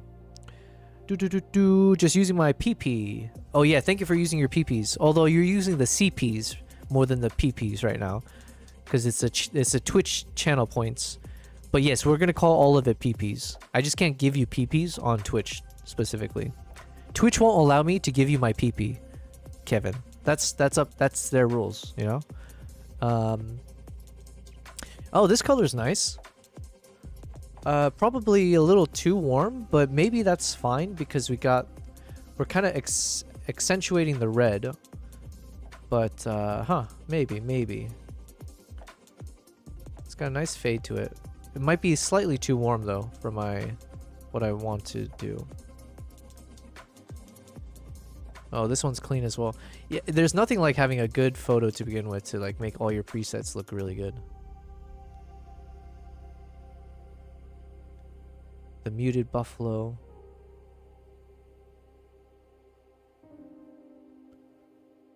Clean one. Oh wait, sorry, Kevin. You said I can show some pics on Discord. Yeah, please do. If you don't mind sending it over, we'll take a quick look. Nice faded look. This one is nice and poppy. I'm actually leaning towards this one now. Swampy Shoebill Stork. So we got Swampy Shoebill Stork and Falcon Sunset. Those are my two contenders. Swampy Shoebill Stork and Falcon Sunset. Swampy Shoebill Stork. I do like this one too. This is a bit more of a faded look. Okay, so we have two options I think that I'm personally leaning towards. Let's try to line them up.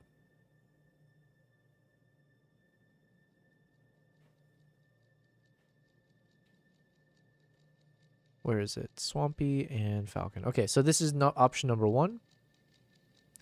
Falcon Sunset. Falcon Sunset. What do I like about this? Well, I think I like the soft lighting coming in from the top right. I like the red on the crown is very, very distinct, even separated from the red in the background. Background has a nice warm look to it, but the photo is not so warm that you can see how, like, the snow still looks blue, so that's good. Like, I prefer, in this case, the snow still looks cool in its tone, but the background trees are warm in its tone, and the lighting is a nice fade. I also like that you can see the crane in the background, so you can see the silhouette of it. It doesn't seem like overly bright. We can obviously make some fine tuning, but it seems decent. So those are the reasons I like Falcon Sunset. Now let's jump over to Swampy Shoebill Stork. Swampy Shoebill Stork. Why do I like this one? Probably has a bit more of a natural feel to it. The background colors, it's got a nice clash between the red of the trees, like the tree lines, and more of like a cool bluish tone coming from the skyline and from the sky itself. So it's kind of like a clash between two colors, but there's nothing wrong with that because the whole photo is a clash, because you got the tree lines is all red and then the snow is all blue. So it just kind of continues the battle up in the sky. Same thing, the red is very, very distinct. If anything, it's more accentuated here, and like it's more separated in terms of the color of the red here versus the background red compared to the Falcon Sunset. So it does stick out a bit more, probably, in my opinion. Yeah, it's a bit cooler in tone throughout, which again, I'm not opposed to that either way. Yeah, it's got less of a faded look compared to the Falcon Sunset one, so it's less of that feeling of like sunlight, you know, sunlight passing, you know, like pointing its sun rays at the bird here. But both are good. Both are good. This is a good problem to have, though. 1 second. Pop this open.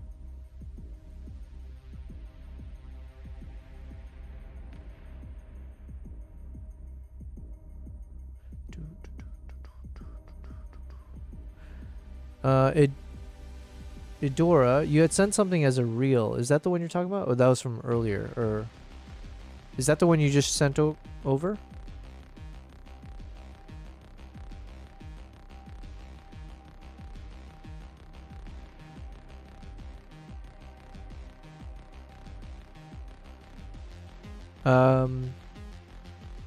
Kristen, you said after the comparison, I agree with all the points.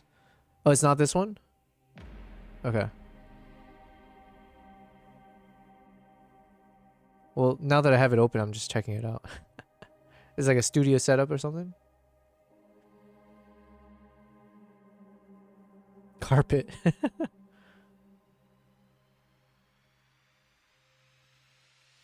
Oh, is it kind of like... Oh, because it looks really cool?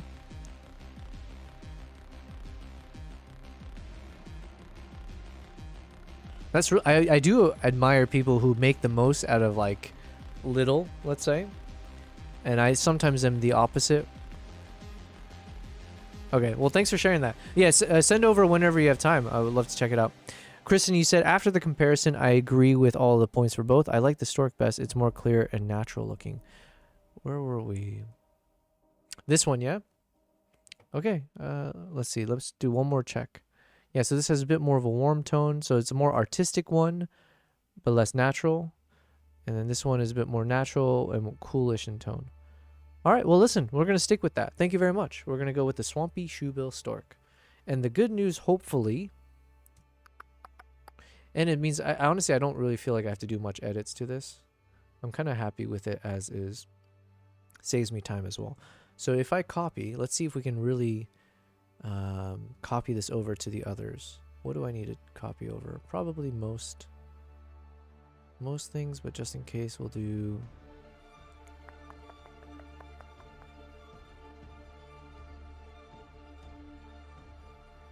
Bum, bum, bum, bum, bum.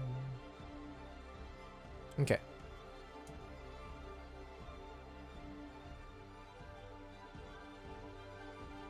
Nice. I'm gonna need to reduce the brightness a bit on that though. Let's see.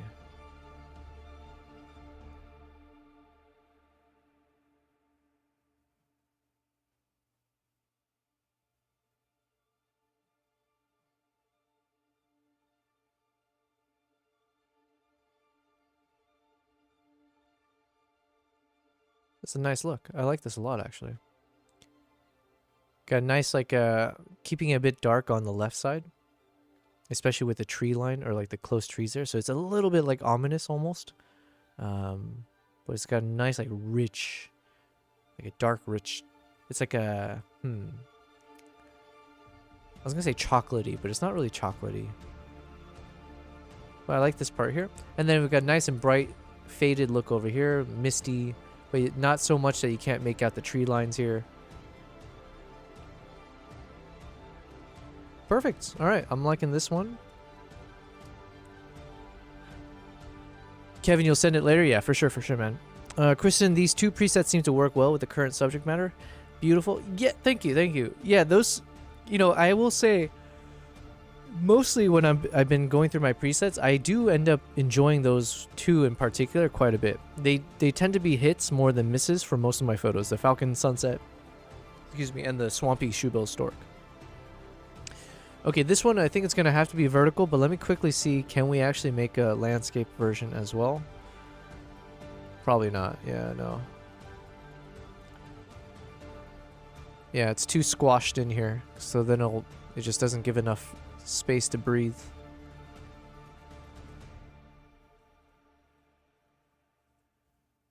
But we will do a vertical. We'll just keep it at 2x3.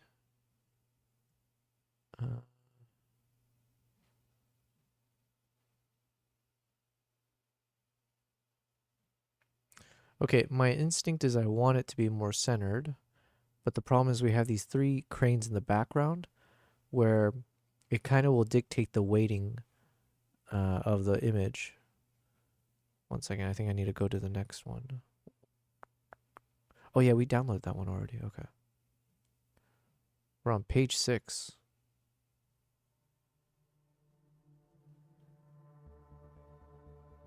Oh yeah, we downloaded both of these last time because it like they go well together. Let's keep moving then. Okay, so my current issue with this one is that we have 2 cranes on the left, 1 on the right. So even though maybe I would like to center the shot with the crane here, the weighting is a little bit different now because you got the crane at the very edge on the left, but nothing on the very edge on the right. So then there's some subconscious kind of feeling of something's off, right? There's not balance, unfortunately. So I might even lean more into it and just go fully and just put him on the left more. And just let there be a lot of empty space here. Maybe not that much, but like we might just lean into it. And then if we fill in that space, hopefully with some lighting and stuff, then it could be okay. Kristen, you said it would be cool to extend it to the top of that tree. It gives some perspective on the height of the crane. That's a good idea. Oh yeah, because these are vertical, so yeah, maybe. Can we just keep? Because one thing here is that we do have this little shadow on the ground here, which can distract, but it's hard to cut it out of the way. So then I think we might, if it's weird to only keep part of it, so I feel like we might as well keep the whole of it, which means we're going to keep all 3 cranes in the background. But to your point, maybe we extend this out to kind of show a little bit more height. And then let's adjust the, let's kind of rotate this a little bit.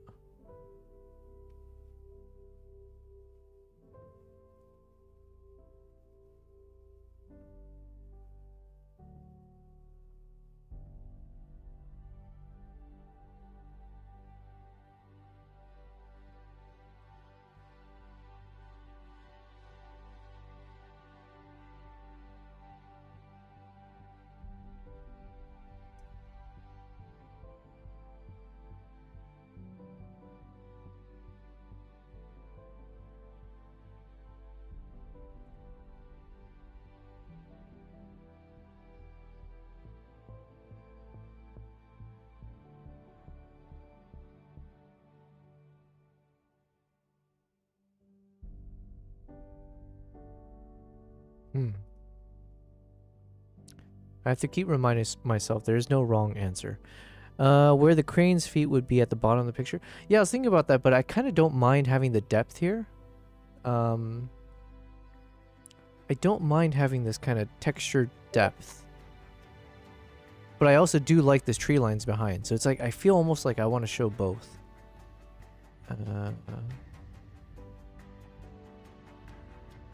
And the only issue is that I don't have a clean cutoff of the trees up top. Like, we don't have like, I don't have enough space where I show the entire top of the tree. So at any point, even at the highest, I'm not going to have the full tree covered here. So it's more just kind of like taking up space, not in a bad way, but it's more just to remove the negative space here. And then here also, this might look a little bit weird in the way it protrudes, and I unfortunately don't have enough to kind of give it its own flavor almost.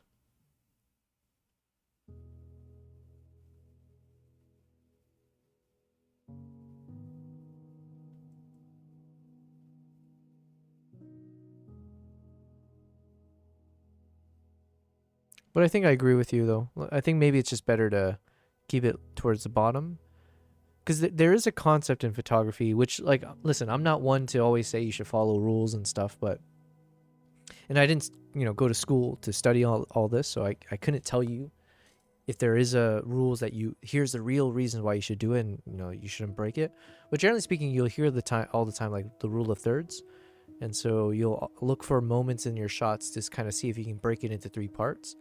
So here, at the very least in the background, you've got the snowy ground. And so if you can have it take up about 1/3 of the screen, and then like the remaining 2/3, you let the sky breathe essentially. So yeah, you are kind of giving space for the height and the kind of the tall nature of the shot to kind of have space. So in that sense, I do agree, Kristen, that your instinct here is absolutely spot on. And then, yeah, because like everything, and then another concept is around leading lines. So you look for like lines that are kind of drawing the attention of the viewer towards something or in a certain way. So here you do have all these lines that are kind of going up and down. So again, it's kind of conveying this vertical feel to it. So, giving enough space for all those lines in the direction it's going also makes sense, I would say.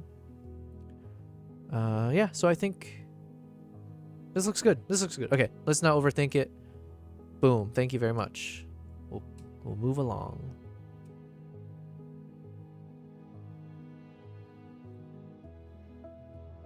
Now this one I might want to do a close-up because it's kind of crazy. I didn't actually notice this at the time, but it looks like they do have an opening in their nose or beak that goes all the way across, which was like kind of crazy. First, let's see if it fits.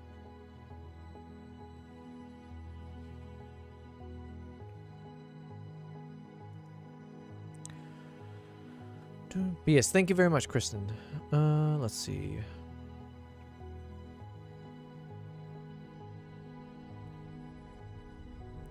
We might try a different preset for this one, though.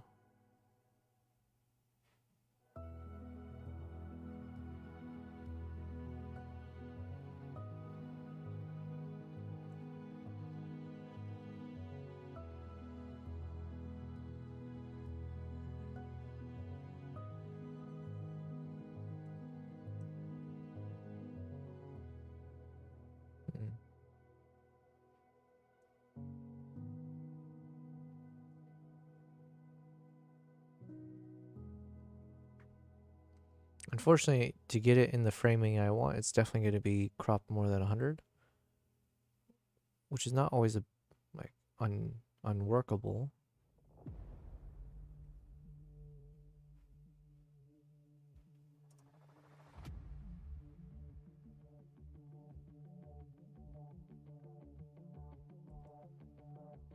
Yeah, okay.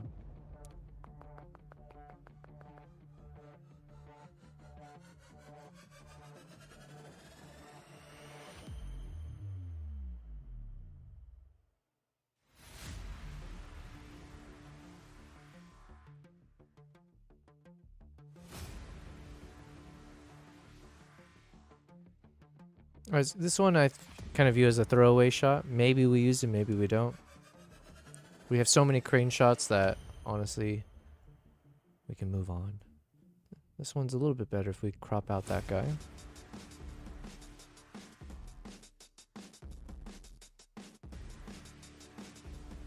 The cool thing about this shot, I mean, the colors are really cool, but we do have one of those moments where you can see, whoops, the eye is doing that little side eye thing. You stop paying attention to the music until you hear this one. Yeah, it is. This one's pretty epic, but not in the right mood for Japan. It's definitely good for something though.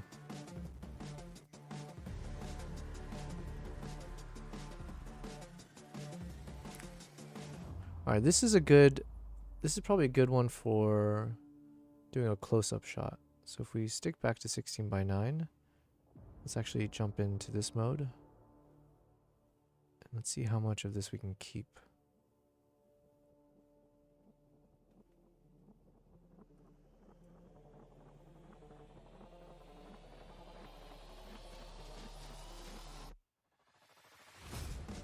I like this. The colors on this one turned out really cool with the background.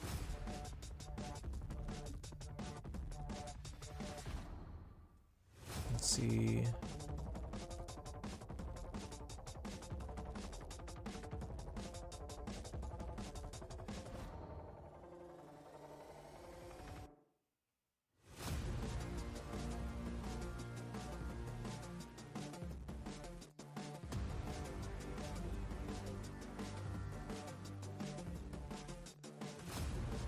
No, we'll just keep with the original here.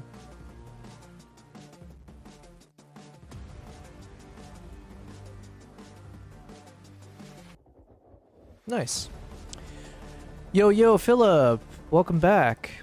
Philip, you said, have you thought about making clean clips for some stock site with the videos?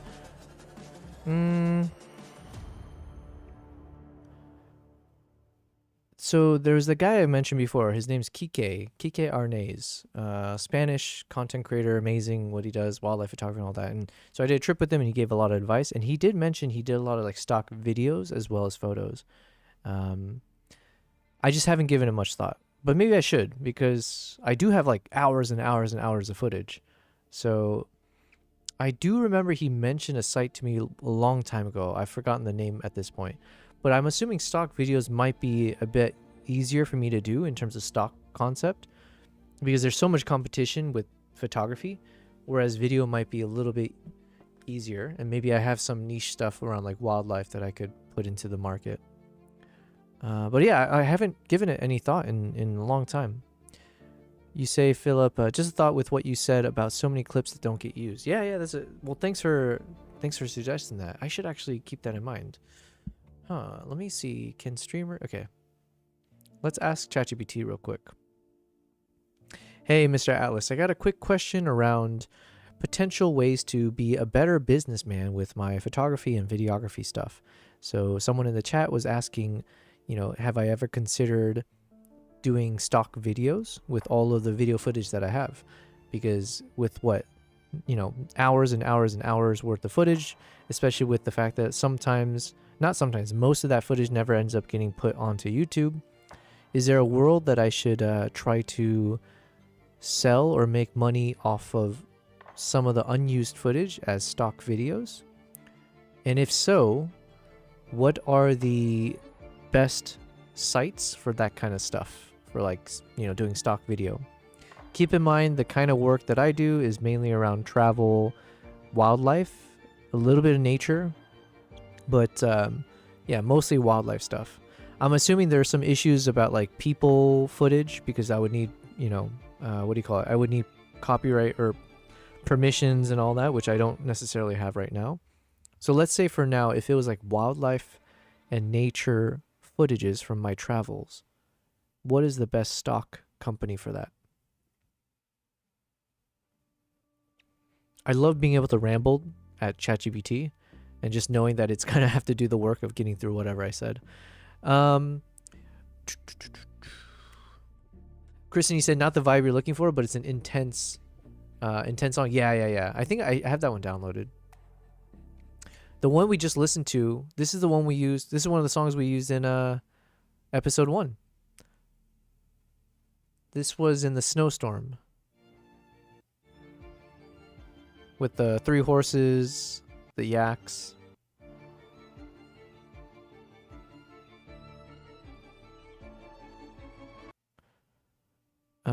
No edit necessary, just a crop. Yeah, this one turned out really, really cool. I might try to sharpen the eye a little bit. I'm not sure, but otherwise it's good on its own. Philip, you said I lived off stock photos for a few years. Really? Okay.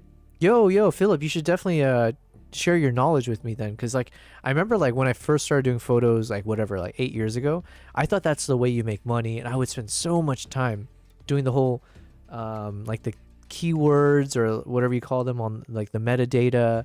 I would put it on all those like major stock photography stuff, and it's just like, okay, granted I was also a much worse photographer back then, but it was just like you know, I wouldn't really see much traction there. So it was just like the amount of time I was spending versus the amount of reward I get from it was so backwards that I just stopped. Video maybe could make more sense, I don't know. Videos are better paid and easier to niche out. I sold a few videos but never hopped on the train for real. It's a lot of work for little pay nowadays, but I would look for a specialized stock site. Did you get an answer? Oh yeah, let's check. Hey, welcome back, BC. Good timing. You just landed on a really cool photo. This one turned out really well. The original photo was actually more vertical, and the vertical shot looks great as well. But I want to go with a close-up, and the colors in the background here look nice and smooth. Got a little bit of snow there, but I'm okay with that. We might just do a light touch-up on the face, just because this feels like a hero image. So I'm okay spending a bit more time there. And then also Philip in the chat asked a really good question for me about if I've ever considered doing stock videos. And it's like, I did briefly think about it, but I never followed up on it. And now that we're fully in the thick of doing all these video edits, it's like, man, we got hours and hours of quality stuff. So let's hear what ChatGPT says. Also, this song is good.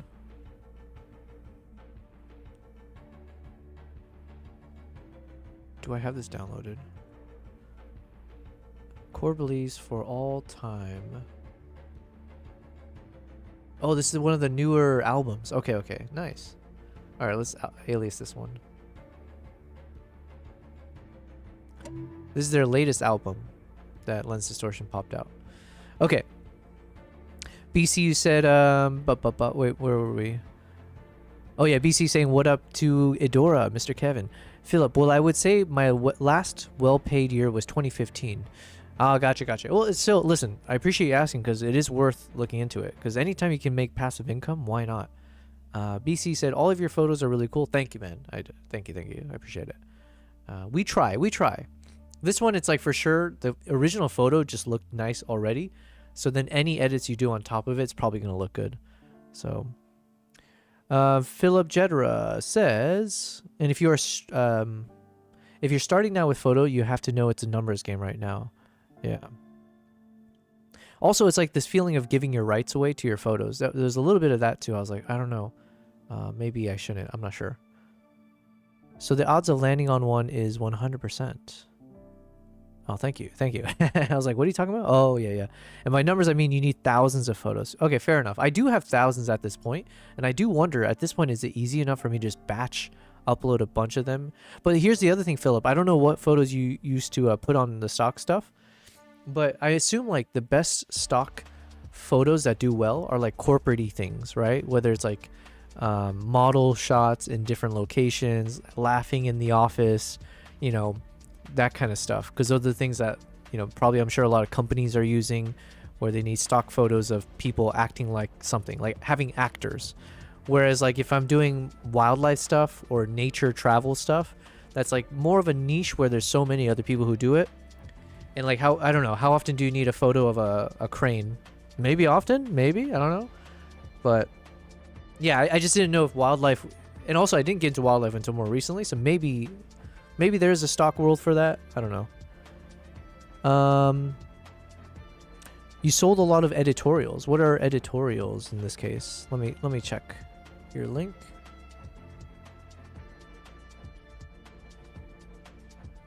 Philip Jedra.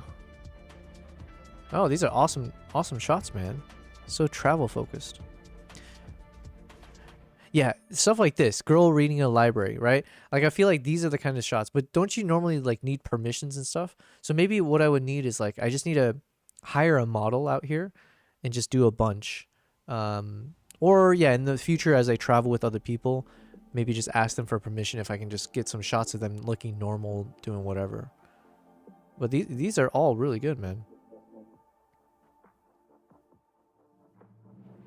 So then you put all of this onto Alamy, and then what? Is Alamy a stock photography site then, or what? Let me read what you said. Real talk, what is the profit side to selling photos for stock, and what do you give up in regards to your images? Some of my best sold photos. For me personally, I'm okay at this point giving up certain rights for my images. But yeah, it's just, for me, it's more how much time do I spend doing it?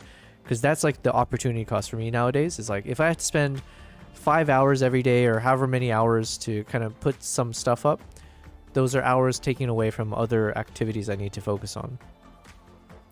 So Alamy is good for one thing. Every stock site has their own thing, so Alamy is good for one thing, but like the model released ones work better at Adobe, for example. Gotcha. Yeah. This is cool, man. This is very cool.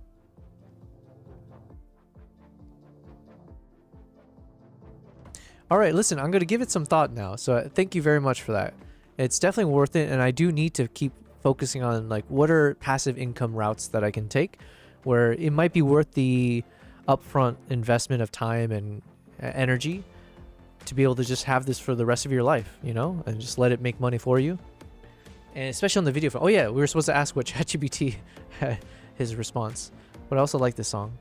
Runner's High. Runner's High. This one feels a little too positive, but I'm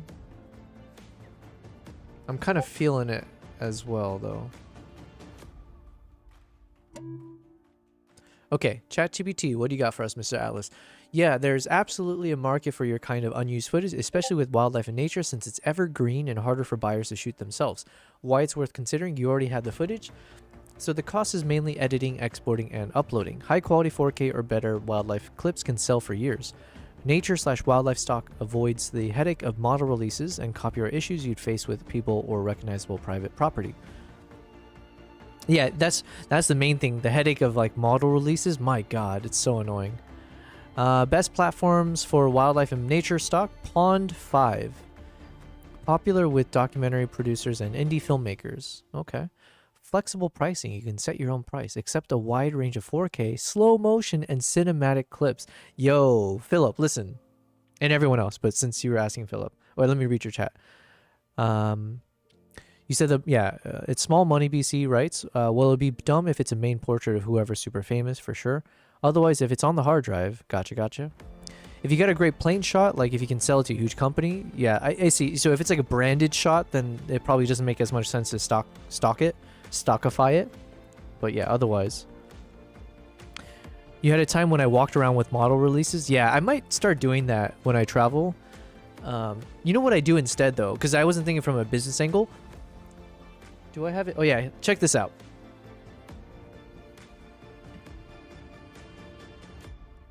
So I had one of these guys, the Fujifilm Instax.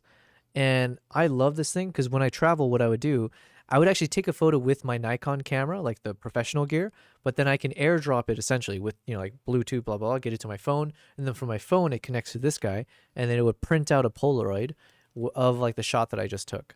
So a few extra steps, but then the end result is that I would take a shot of like a local person, and then I would be able to give them the photo so that they can also have something to take home, right? Like, and so it's a high quality one because I take it from a professional camera, whereas taking a shot from this guy is not going to give you the best results. So I started doing that on a number of trips ago, and it's such a cool feeling when you're able to give back a little bit. You know, it always feels weird when you're like taking photos of locals. They're all for it, right? Like they're smiling, they're thumbs up, you know, whatever. But then you just walk away and not give them anything.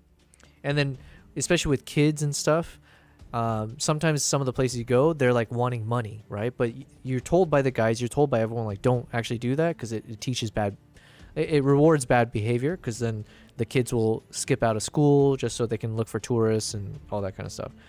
But to give a photo of them is like almost priceless, you know what I mean? Like, especially these kind of cool Polaroids, they get a shot of them in the moment.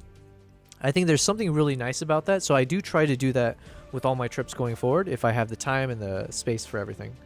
But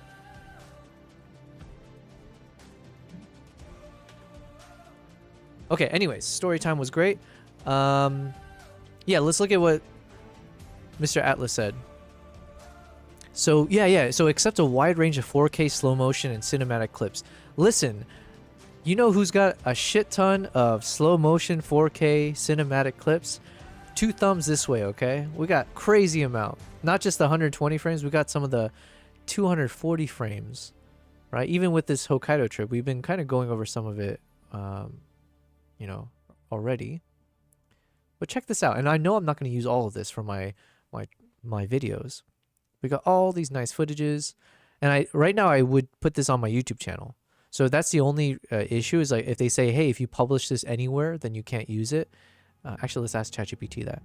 But we got these nice cinematic landing shots of, you know, wildlife, slow motion, cranes. We got everything. We got everything. We got foxes.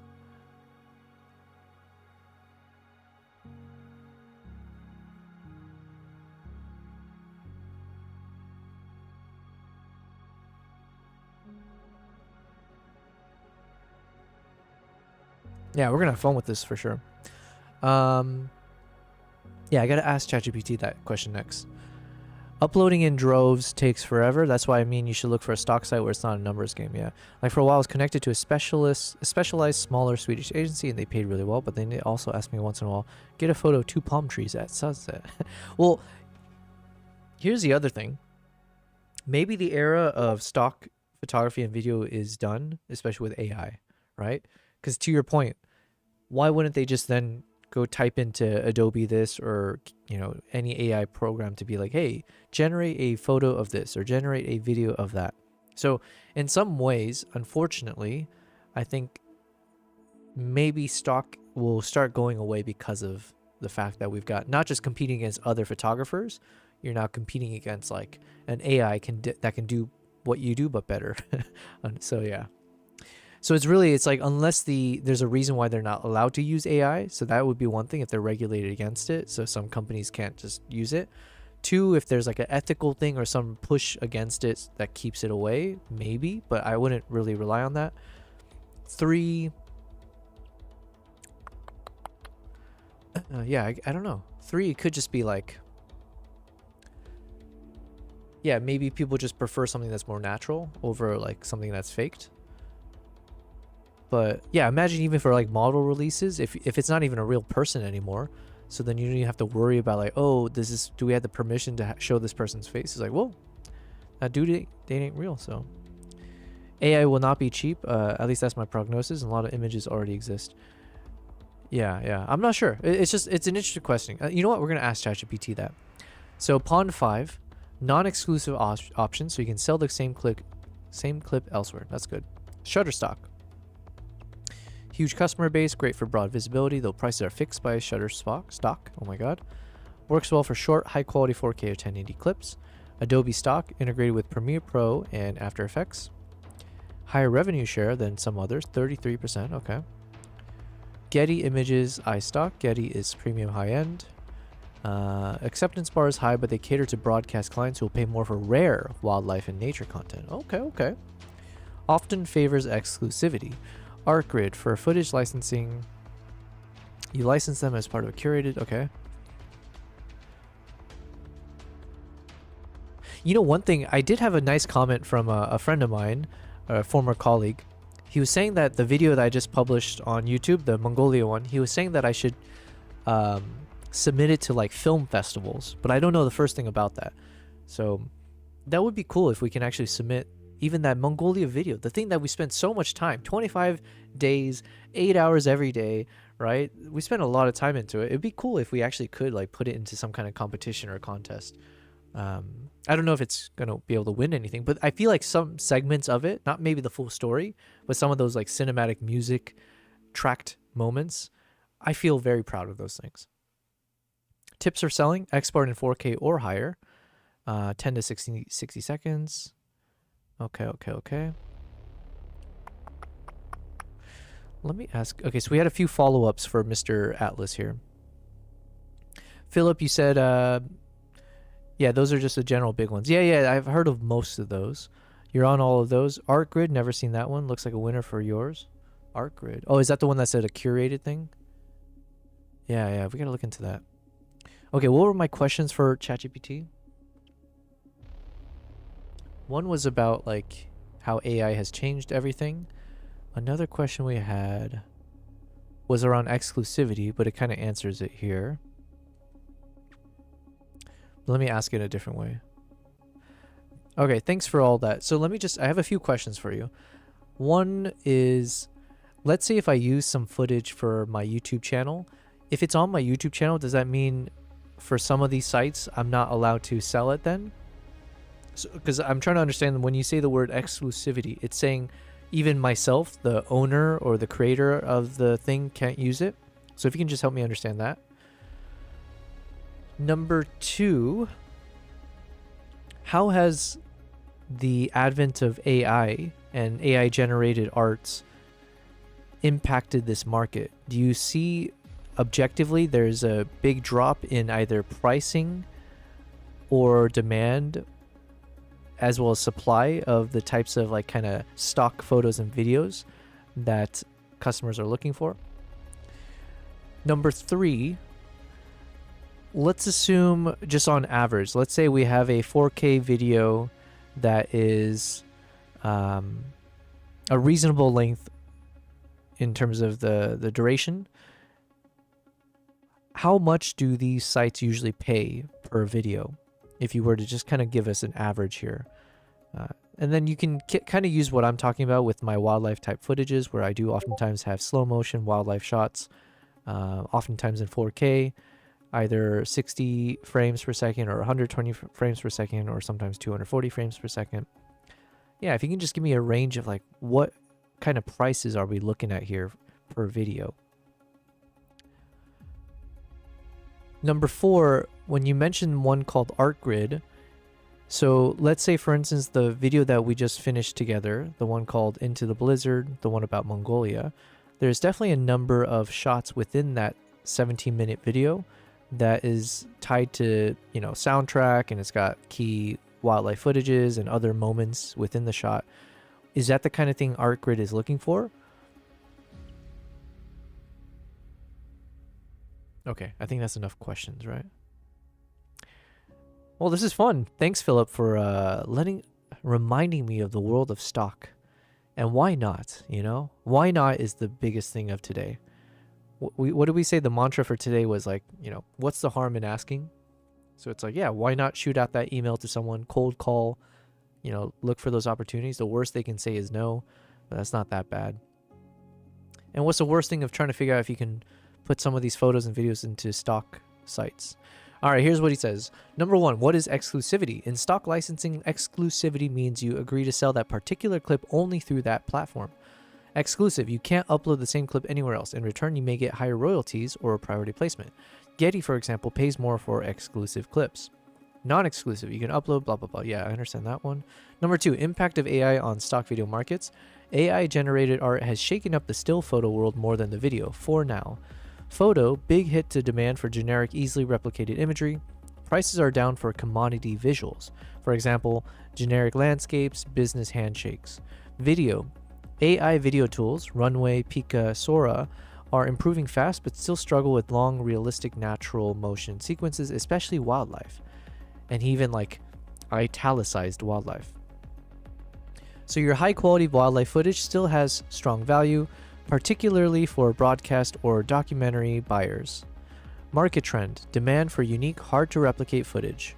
Rare species, remote locations, unusual weather is steady or rising. Generic B-roll is saturated and dropping in price. Number 3, average earnings per 4K wildlife clip. This depends heavily on platform exclusivity and pricing control. Pond 5, which is non-exclusive, you can set the price. Typical 4K nature clips are listed at $60 to $200. Well, that's not bad. Sale payout, non-exclusive, is 40%. So you'd see $24 to $80 per sale. Oh, gotcha. So you don't actually make that 200. But that's still, it's like kind of decent, I guess. Shutterstock. Fixed price. So 4K clips sell for around 80 to 180 bucks, but the royalty ranges, so maybe you'll make like 20 to 60 bucks per sale. Adobe stock 4K clips sell at 80 bucks to 200 bucks. So they all sell roughly the same so far to the market. Contributor share is, so basically it just boils down to the share that you earn. So yeah, 20 to, yeah, like mid 20s to 60s. Getty is exclusive. 4K can license for $150 to $500 plus. Okay, so Getty seems to be the most profitable because of the exclusivity, probably. And then ArtGrid, it's subscription based. You get paid via a revenue share pool. Cinematic wildlife sequences could net more if they feature prominently in curated collections, but income is more variable. The higher frame rates are actually a selling point. Number 4, is Into the Blizzard style footage right for ArtGrid? Yes. It leans towards cinematic narrative-driven collections, not just isolated clips. They want footages that feel like it came from a story. Okay.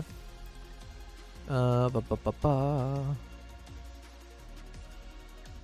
but they prefer the clean, ungraded masters, not the final cut with music or effects. Gotcha.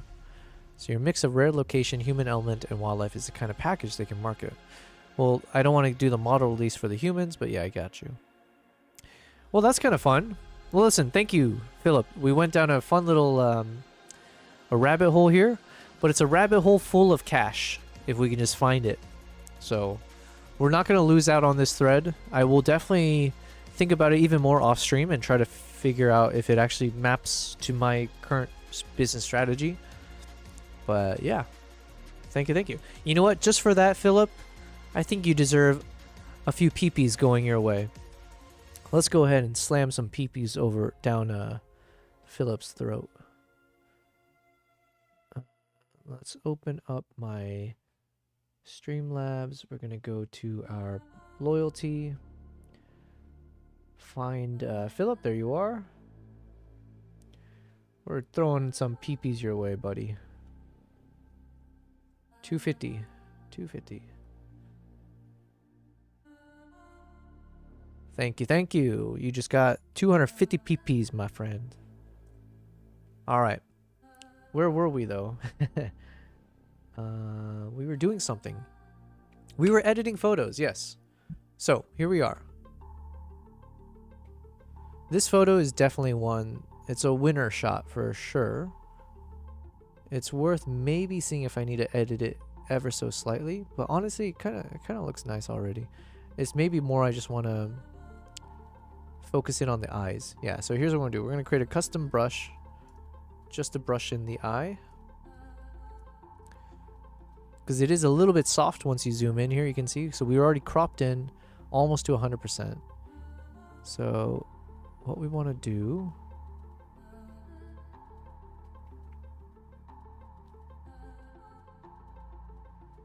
This song is decent too. What is it called? Evolved. Form and function.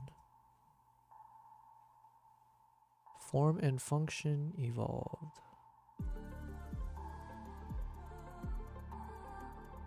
It's got a soft, airy tone. So it's not too dramatic. So it's not like an adventure style too much. I could see some Japanese wildlife footage being placed over it, so...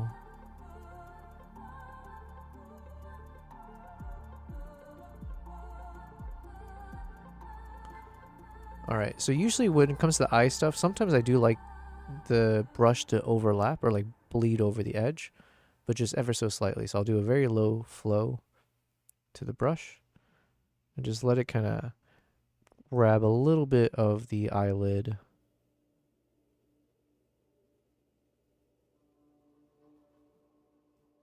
Okay.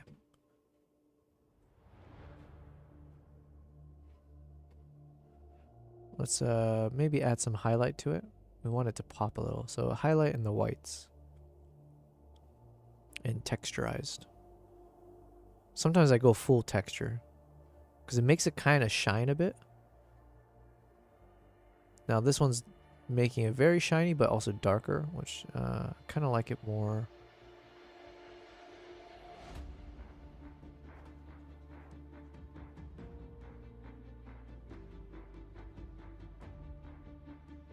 Yeah, we're doing two conflicting edits here, but we're going to try to make it work together. So for instance, I'm going to increase the clarity on the eye, which makes it shinier, but it's like adding contrast almost. Like clarity and contrast almost feel the same in some ways here.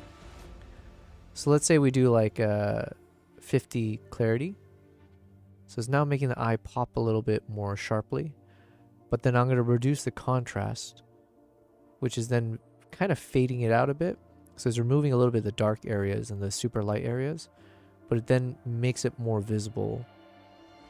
Because I do want it to shine from a distance. And then if needed, we can lift the whites a bit. And the shadow. And the trick is like you don't want it to be over the top. Because if it looks like a demon eye or something. So here we probably can reduce it a little bit, but I do want the eye, I want the attention to draw right, smack dab right there.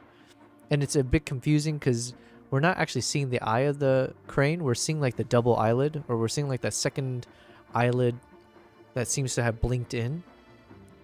So it almost looks like one of those Naruto, what do you call them? Sharingan eyes or something? I don't know if I'm using the right term, but.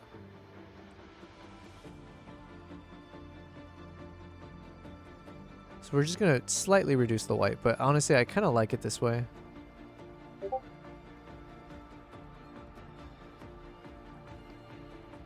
There we go. Not bad.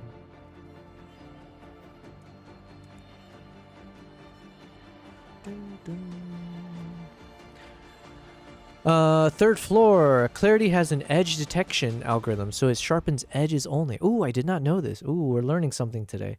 So clarity has an edge. Let me go back to that photo then, just so we learn properly.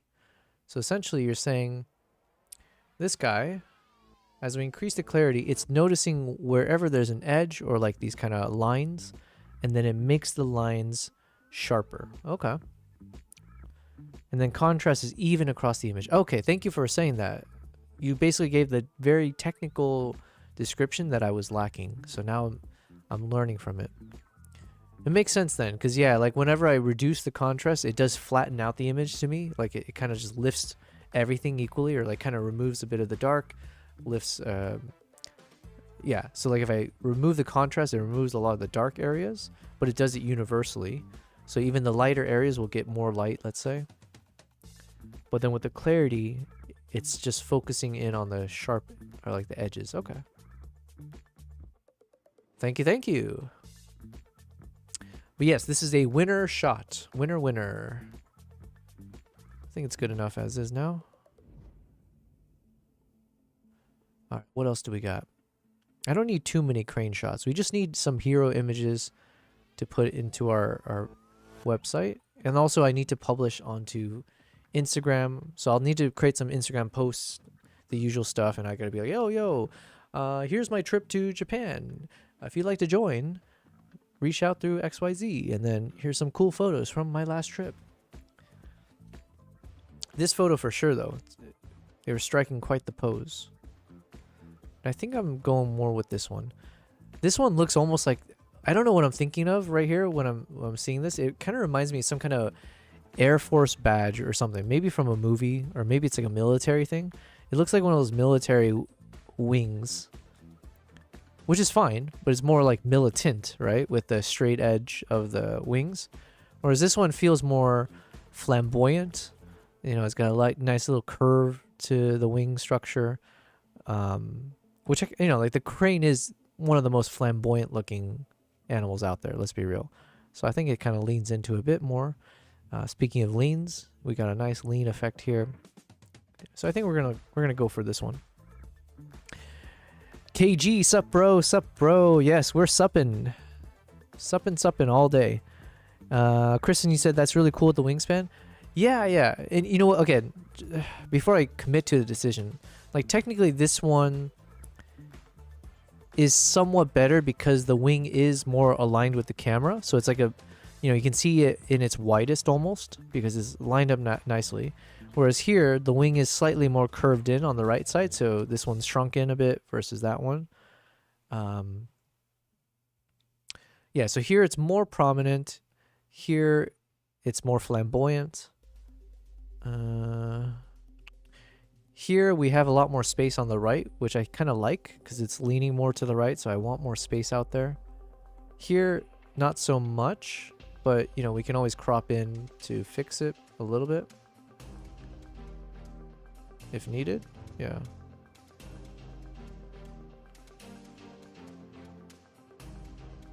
Okay, it looks like we did that for that one as well. This one has heart vibes. Which one? Which one? The curve gives the line of a heart, and I like that for the crane. This one, oh, okay, okay. All right, you know what? Sold. We'll stick to this one then. Thank you, thank you. Now, what kind of edits should we go with this? We'll try the original one we've been doing for everything. It's not bad, it's not bad. But let's see. We're gonna start fresh on this one. Not this one.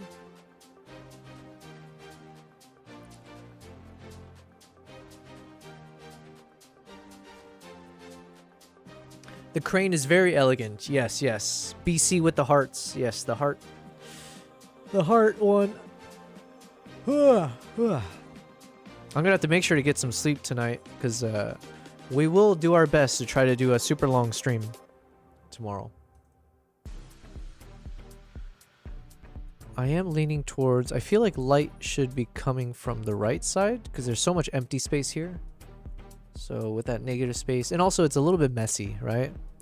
It's a lot of nothingness going on here that's not good. So if we can soften it out, and then if we put in some overhead lighting coming through or darkening it, just to hide it a bit.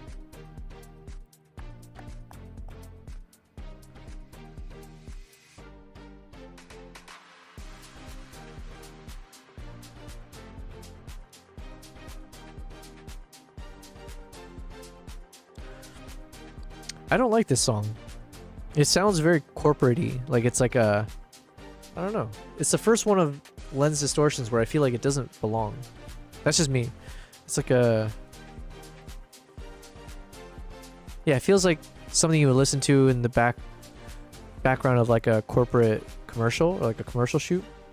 Which serves a purpose for sure. I might need to use it in the future.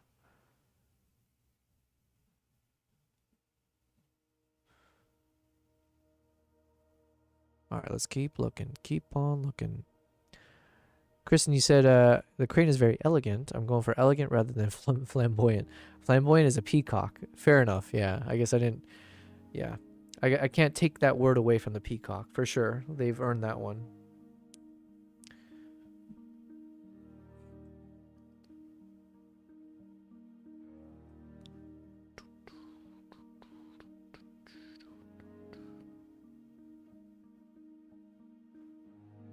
I used the soundtrack for something. I think for Uganda, maybe.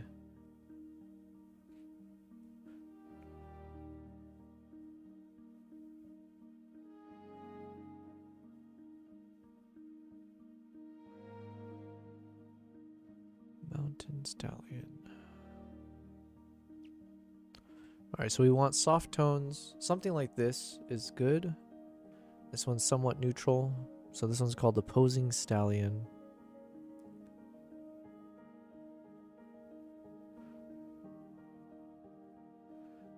I'm not sure yet if I want to lean into the brown orange of the background.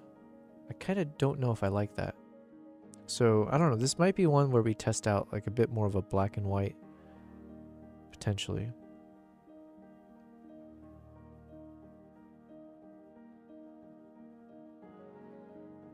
Or yeah, like something like this where we have a completely muted background. Focus should just be like fully on the crane. So what do we say? There's the Posing Stallion and we got Moo Dam. Muddy Buffalo. Waiting room song. This one? No, no, no, not this one. Wait, no, no, no. This is not the. Are you talking about my waiting room? Like the starting soon? Here, I'll play it real quick.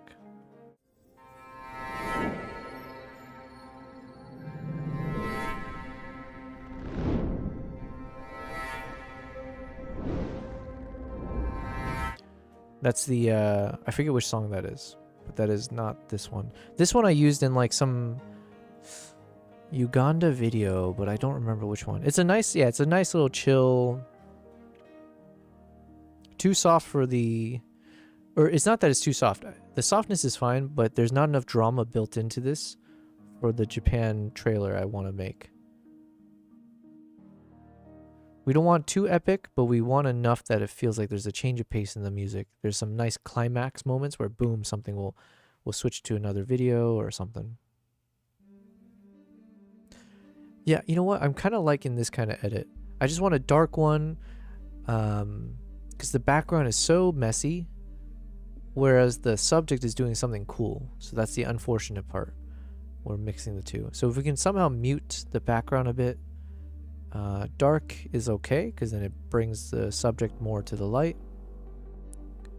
Soft texture is also okay, but sometimes it can look really bad. So here's an example, I think, where it's like, you know, obviously in this case we're doing soft texture, but it looks very like obviously like we've reduced the texture and the clarity on this because of all the lines. So sometimes it, yeah, especially when you zoom out. So I think the dark version I might actually appreciate more, just because, yeah, it just hides it through the darkness, but then, yeah, okay. I think we're leaning towards that. It's too much. Oh, you don't see the screen right now. My bad. Oh, Kristen. Oh, yeah, sorry. Kristen, I don't have the, well, I think I have some stickers, or I think they call them stickers, but I don't know if I have like all the emotes built into YouTube. You might be able to see some, because I thought I did create some emotes and put it in there, but YouTube is not like as well set up for that kind of stuff. Same with Kick. No, Kick is a bit better actually. And then Twitch is like designed for that, it feels so. And by the way, thank you guys. We got a lot of people on the stream today. I don't know what's going on. We got 12 of you on Twitch, 6 on YouTube, and we got 4 of you loyal Kick streamers there, or Kick viewers, even though my view count keeps showing you guys as 0. Yeah, so I made the fatal mistake of not sharing my screen. So I was talking about this one. I think I will end up going with something like this, the muted giraffe walk preset, because yeah, it tones down the background. It's a bit more dramatic as well. But then when I do like the other versions, let's see, like I have some other ones which don't look bad. Let's see, where was it? Like something like this. This one doesn't actually look that bad, but sometimes when you do stuff like this, you can see when you remove the texture in the background, especially zoomed out like this, you can still see all the lines, and it just looks too pastel-y, and that pastel-iness is very unnatural. So I don't know. Oh, we got someone new coming in. So guys, if you are new to the chat, because there seems to be a decent amount of you guys here, let me introduce my co-streamer, Nala. You got something to say? What does that mean, Nala? Nala, we're on day 30 of streaming. What do you think about that? Yeah, yeah. You think we're going to have a fun day tomorrow on day 31?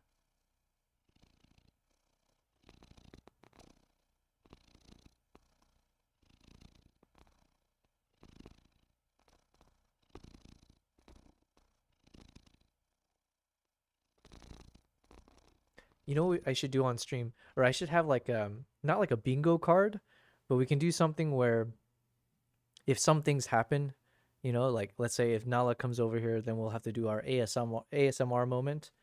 So we'll strike that off the bingo list. Then the other one would be if I forget to switch screens or if I mute myself accidentally.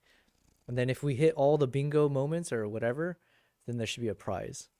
All right. We'll give it some thought, but Christine says she's enjoying seeing the cranes, yeah, so she can chase it one day.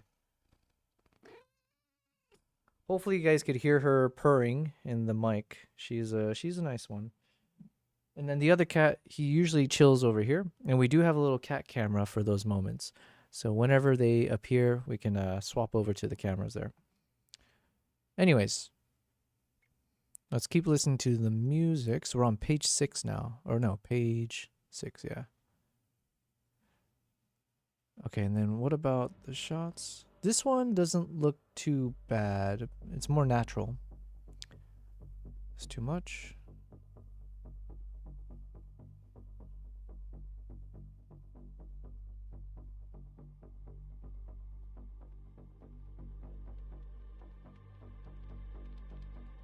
Oh, hold the phone. I kind of like this one. I think I like this one, and I might change the colors up a little bit in the background. But this style is decent.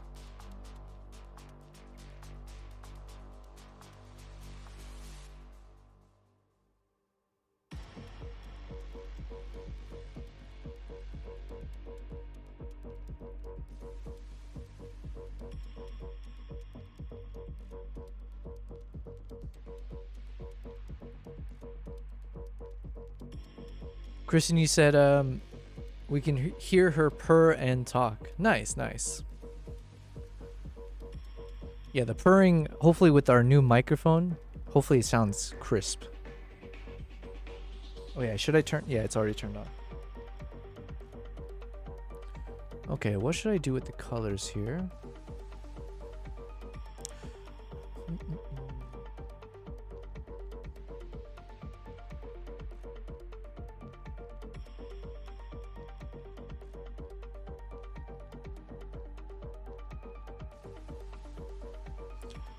Kind of leaning towards a coolish tone.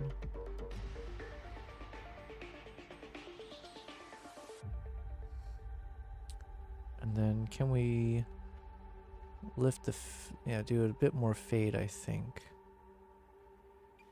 We'll drop the exposure a bit. So I'm leaning towards like a dark shot. And then if we add a little bit of fade.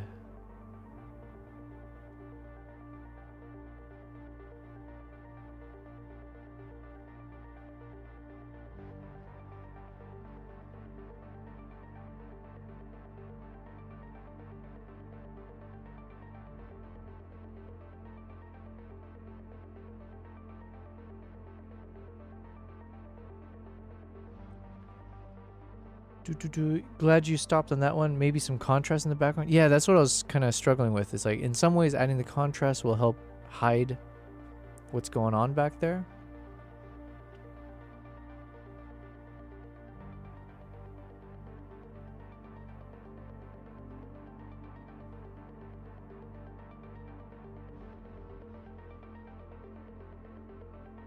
Okay. Maybe we'll add another fade effect on the other side.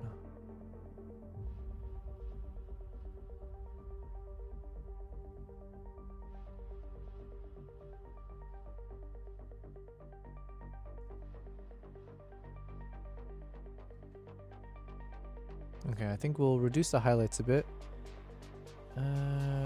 Oh, and then thanks to Third Floor Draft, we now know specifically the difference between clarity and contrast. So with the clarity, we can sharpen the edges a little bit more.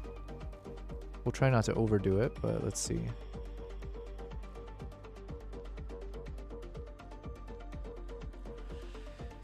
Maybe some Yo, Manas, you are back, feeling better, trying to solve my problems. Listen, we're all in that same boat. Don't worry about that, man. But thanks for coming back in. Like I said, the main thing is you just gotta keep on moving one day at a time. But yeah, trying to solve my problems. Listen, I wish you can solve my problems while you're at it, but doing it together is what's nice. So I've mentioned this before, but I think one of the cool things about doing these live streams has been the fact that like I get to share my problems with you guys, and then like sometimes you guys have answers for me. So it is kind of cool to vent with other people. That's always one of the best things about having a good friend group, especially once you can start drinking, Manas. I don't know what your age is, but when you can start drinking, you go out to the bars, you just go with a few buddies and you just vent about your coworkers or whatever the problem of the day is. Too much is hiding the face. Oh, yeah. Yeah, maybe we'll tone down.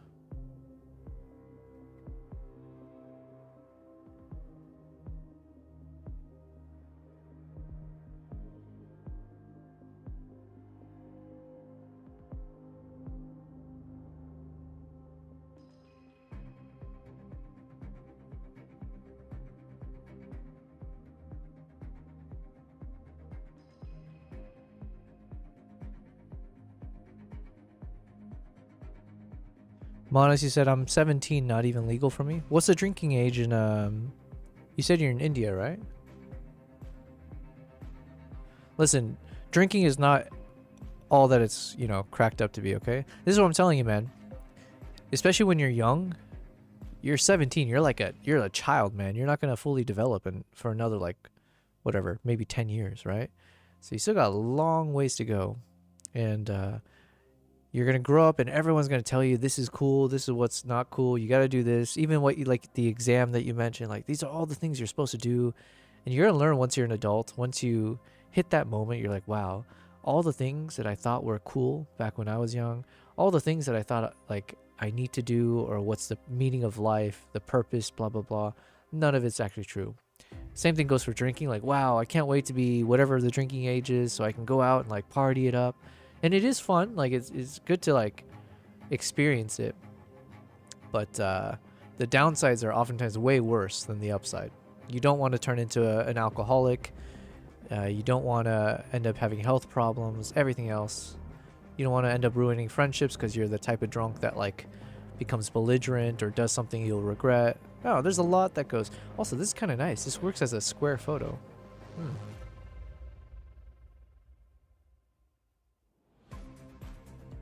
I like the soundtrack too. It sounds similar to another one I have, but where is this? Parameters factor 1. Parameters factor 1. There it is.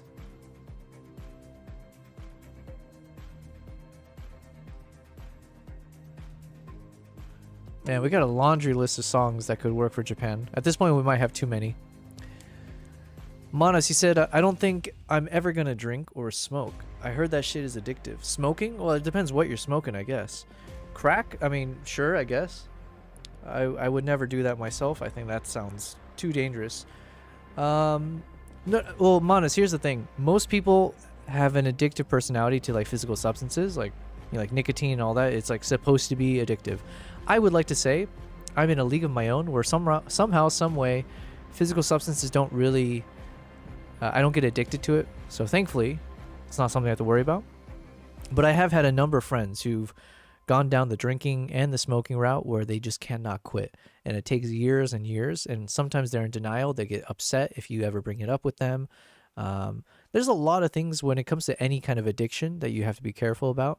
So just in general, you should always, what are the like video game addictions, right? That's something a lot of us experience, especially when you're younger and even older, right? Yeah, mental addictions alongside physical stuff.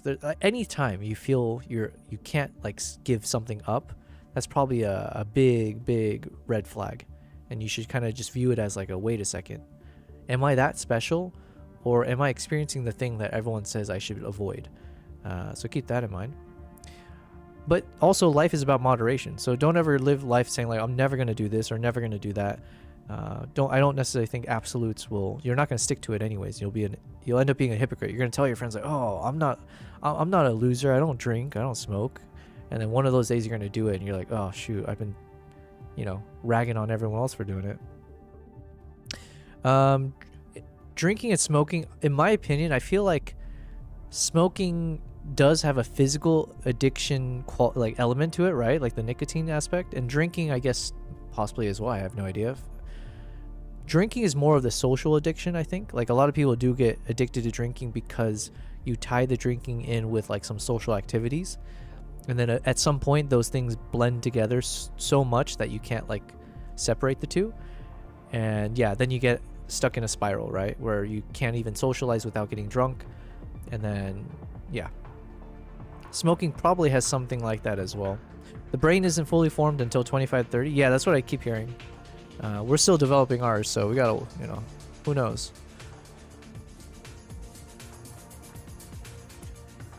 Alright, I think I'm okay with this. Let's move on. I think this is decent enough. Yeah, I'll just remove some of the highlight on the ground. So it gives a nice darker tone to everything. And maybe I'll see if I can add extra light coming in from the top. Let me see. But I might not.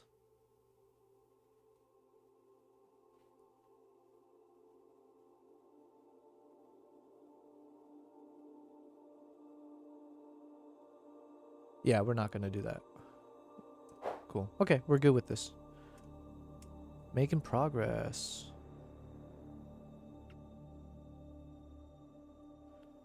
Looks good. Thank you. I think that was a good one.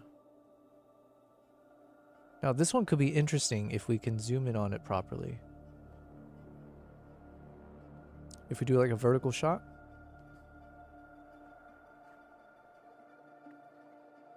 So this is technically the kind of shot you look for from like a wildlife photography perspective.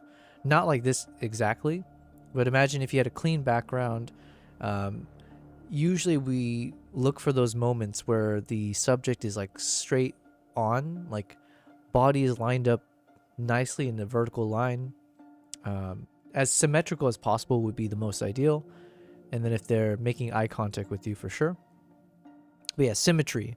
If you can get like a symmetrical portrait shot, that's like the most ideal. This one's not exactly there, but generally speaking, you do want that kind of framing.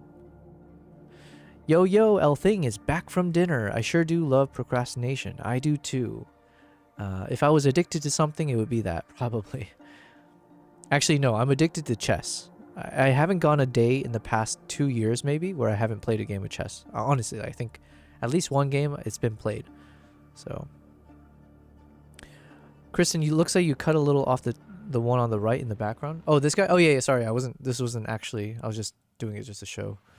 Most likely, we might try to start off like... this one, I might actually keep the bottom. I don't know. Let's see.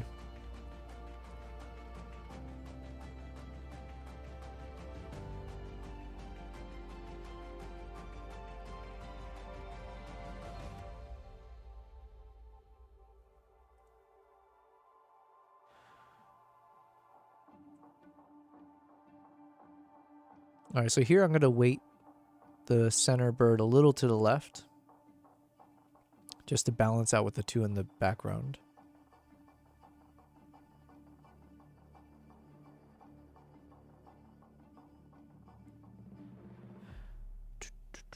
Elthing, you're procrastinating a photo workshop you haven't started prepping for at all? I've been there. I've definitely been there. What kind of photo workshop are you talking about? And what kind of games are you going to play? That tree gives a nice center arch over the crane. That is true. But the problem is I don't... like if I zoom in all... yeah, I guess, yeah. This is as high as I can go, but I see what you're saying. Keep maintaining more of the kind of curvature. Yeah, I like it. Alright, now let's see... what can we do? I kind of like this, by the way. Ooh, it's nice and bright. We might stick with that. It's nice, like, foggy, misty, snowstormy. Third floor draft. I gotta call you something different. TFD. Drafty. Third floor. We'll figure something out. I see a derpy face, but it's just me. This dude?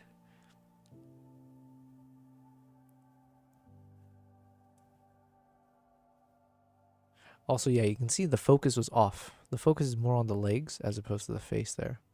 But it's okay. This is not, we're not zooming in that much on this shot. We're just mainly trying to get the full landscape mode. Oh, I see what you're saying. Ah, okay. So You're saying it's the two other birds forming the eyes. Yeah, gotcha. So eye number 1, eye number 2. It looks like it's giving a side eye to the right, is what I see now. Kind of looks like it has a mustache. It's like a Hitler mustache here. Yeah, and especially now that we can see the edge of the tree line, it kind of looks like the top of the head.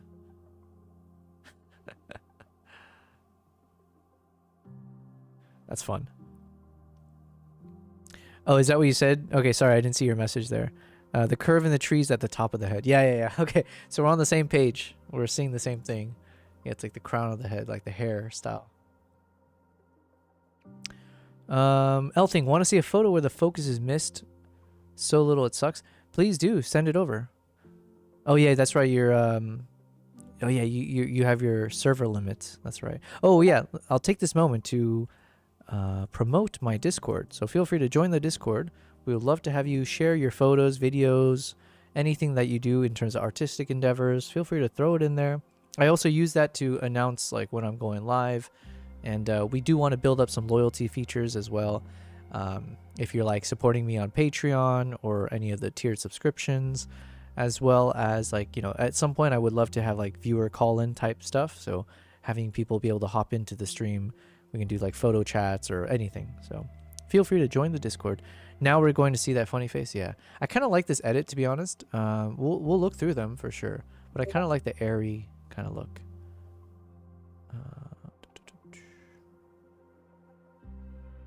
Yeah, now all I see is the face. Everywhere I go, I see her. I see that face. All right, 1 second. I think I heard the little beeping sound.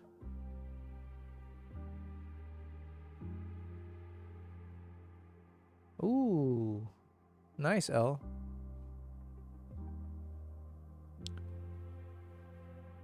Look at that guy.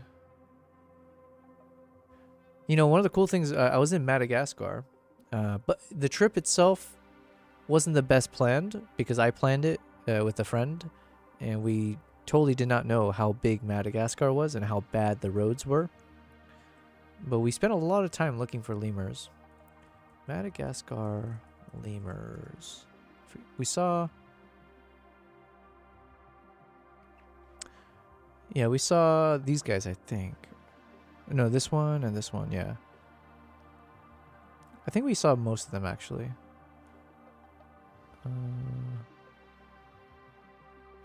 Yeah, I may want to go back to Madagascar just to, like, spend time with all these crazy-looking monkeys and primates and all that kind of stuff. Where was this, El? Oh, guess the camera. Oh, focus on the branch?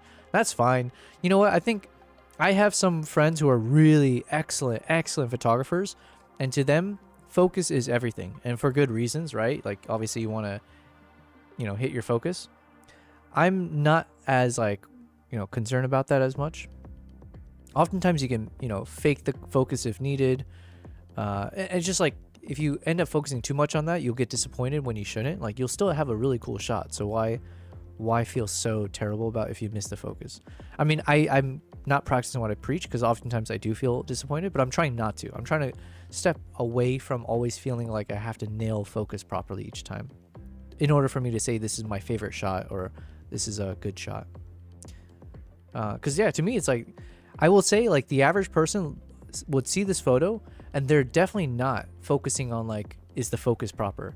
They get the picture, right? We fill in the blanks ourselves. We fill in the blur ourselves. So this is enough. As long as the action, the framing is good, I oftentimes feel like that could be even better than having the focus. Not always, but...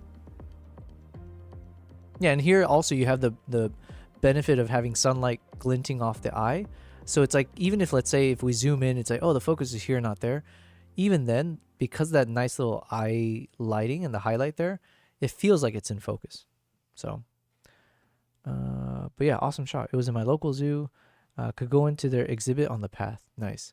I want to go to one of those zoos where they, what are those animals that pop out from the ground, like the groundhogs?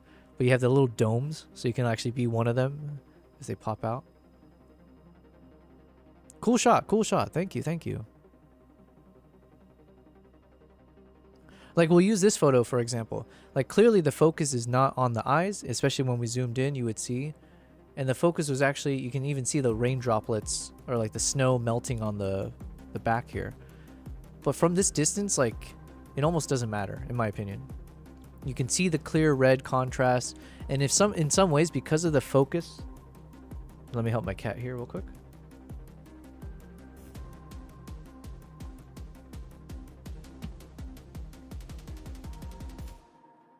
Oops, sorry guys. Yeah, so I think like here, because the focus is more on the back, you can also make out a little bit more of the texture there. You get the nice little bright red spot, and that's really the main focus of the head. Otherwise, yeah, it's like it blends in with the rest of the picture.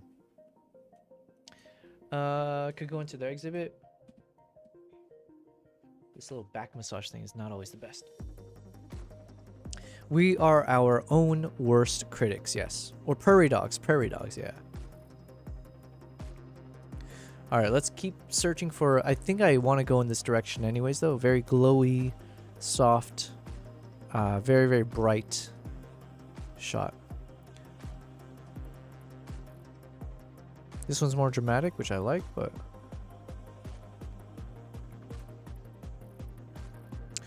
this one's pretty nice. This one's like a artistic glow with a bit of fade to it.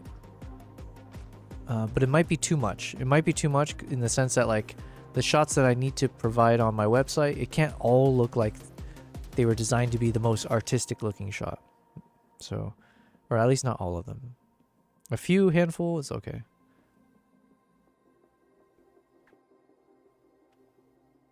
Yeah, so this one's decent as well. Let's see. This one, this one. So this one's more natural. There's a bit more shadow involved. This one's softer.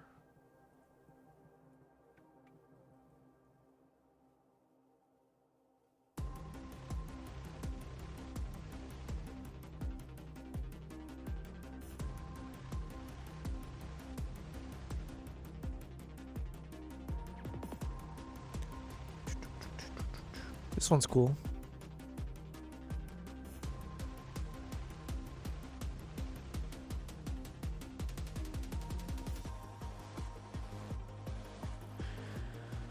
Oh yeah, Elle, you asked about the camera. I forgot. Guess the camera. You said 2003 camera model and 2007 lens. Nice, nice. Yeah, Elle has like all the coolest collection of cameras and lenses and gears. This one looks nice as well.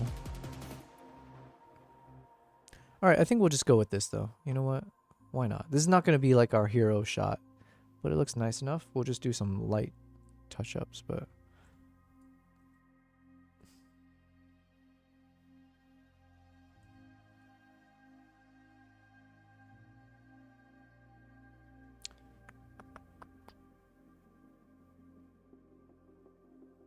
I said light touches, but I'm getting bothered by the fact that subject detection caught the space in between the legs. Let's see if we can take care of that quickly.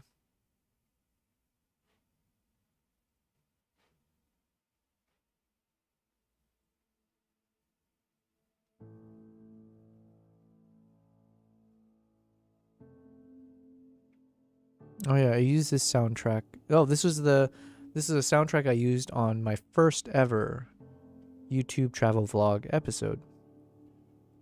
So this is episode 1 of Uganda.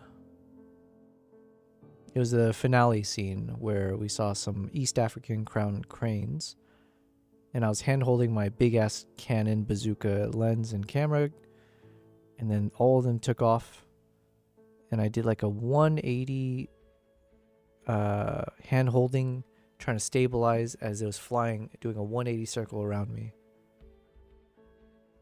And the soundtrack was really good. It's like nice and dramatic, has a nice build up to it.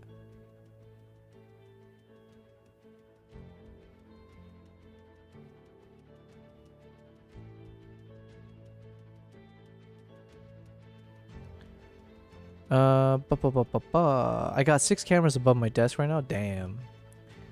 I think you had it right off the bat with that first one, Soft and Cold, Kristen. Yeah. That's the one we're working on now. All from the same series. Jeez. Canon for the win. But that was with a Canon 10D, the lemur. Nice.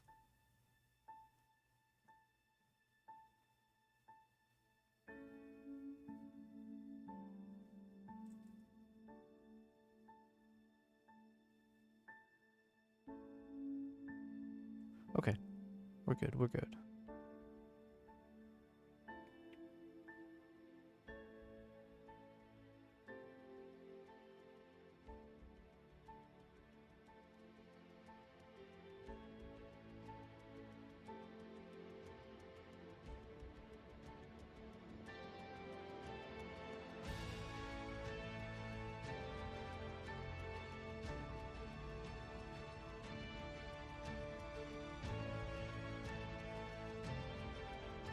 Okay, much better.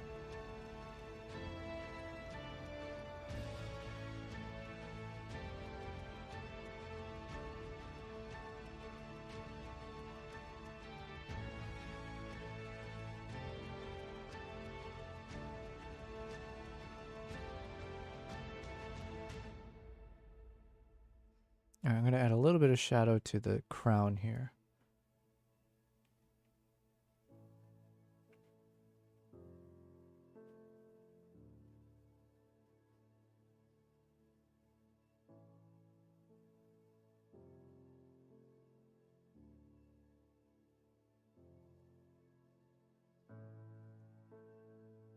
Cool. Okay, what else? What else? The mask markings on your screen look like spots, and I try. You tried to wipe them. Nice, nice. Perception. All right, we like this. No, we're gonna go with the bright tones. All right, cool. Moving on.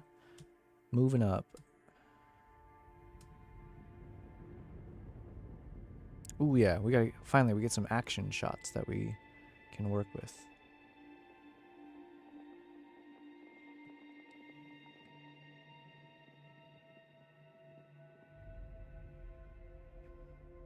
So technically this is a better pose.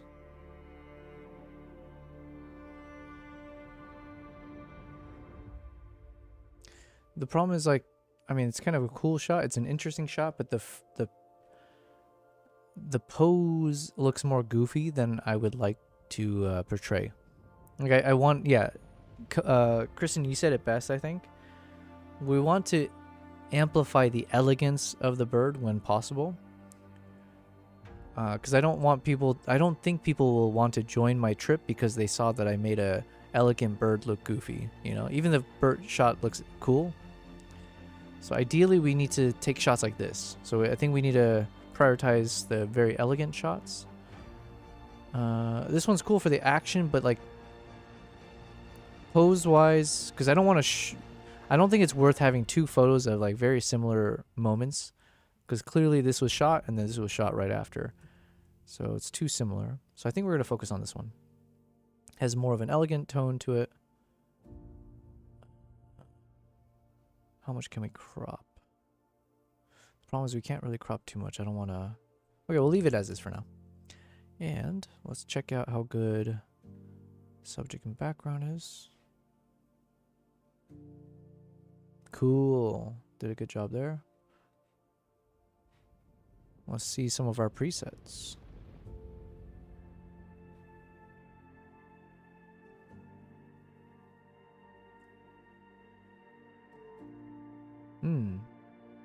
I like the sharpness of this one. The color, not so much, but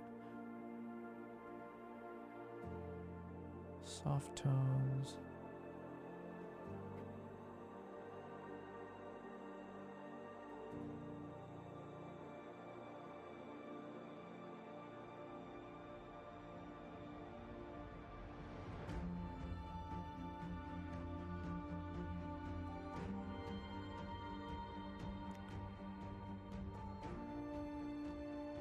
This song could be potential, maybe. Third floor, you said the silhouette is also very bad when the neck goes into the body. Oh yeah, good point. Let's just jump back to that just to see. Yeah, because then like in terms of that silhouette. Here, let's do a really terrible example here, but let's say. Yeah, imagine this is your silhouette. Like, this looks like the thing from Pixar, Monsters Inc. Is that what I'm thinking of? Kind of. If I draw some arms here, maybe. So, and it definitely looks like a monster. So, yeah, I think having some nice, elegant framing would be always good. Yeah, and that with especially with a long-necked animal, to have a shot where you don't really see all of the neck, you know, you have to compensate with something else to make up for it, I would say. So in the ideal state, we do see the elegance of the long necks, and if we don't get the elegance of the long necks, something else has to be doing a good job. I mean, here I don't think the other parts pick up well. So thank you for that insight, third floor. Or he gets blocked by it. Yeah, yeah. So we'll stick with this one. Now I just want to figure out probably we'll have light coming from the top right. I think that's the general direction of the light already. Sometimes I prefer yeah, we'll put it more to the right. Assuming I keep the exact framing as is, where there's a lot of negative space out here, we can fill it in with the light.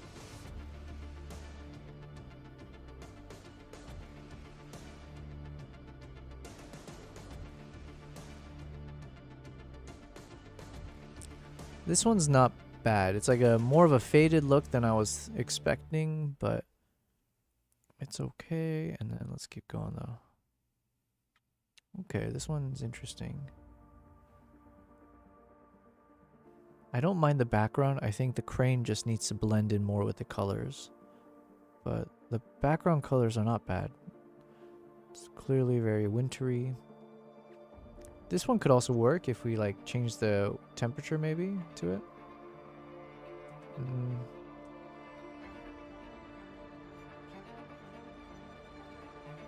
Maybe.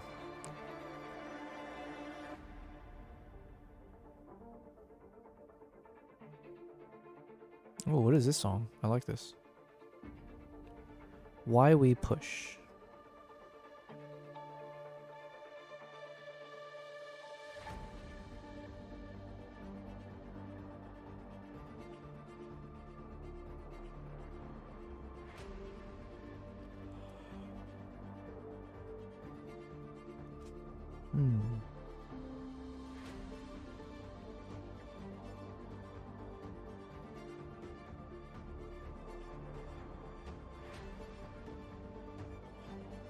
Alright. So we got two directions. Either we go soft tone or we go super sharp with it. This one, I do like the soft tone of the background. I think my favorite part of doing like the soft tone, if we stick with it, is that the way you see the lighting on the back of the bird, you can see the water droplets. It's got like a nice depth and like texture almost to it, like a soft texture. And also I do like just the clean vibes out here. So if we go soft, that's one thing I like. Compared to here, I view it more like a sharp tone almost. Like it's much sharper in terms of the effects. So here you can even see all of the feathers, the clarity on everything there, which is not bad. So it's more crisp here, and then the other one was more soft. And I think I prefer the soft, but I don't know. Chris, let's see. Else you said, speaking of birds, dropped another one. Ooh, okay, well, let's check it out. And then Christine said, what's the soft tone called? I like this. It was Simba's something. Let me see. No, wait, no. Was it Simba's? Yeah, this one. Simba's Walk. It must have been a photo I edited of like a lion cub walking towards me. Now, okay, you know what? We might just go with this one, because this one has more natural colors, and we might lift the shadows a bit, but at least the colors are better. This one just has a nice soft look to the background, though. So we're going to play with either one of these two, I think. And it's the Swampy Shoebill Stork preset again. I told you that one, I have more hits than misses with that one.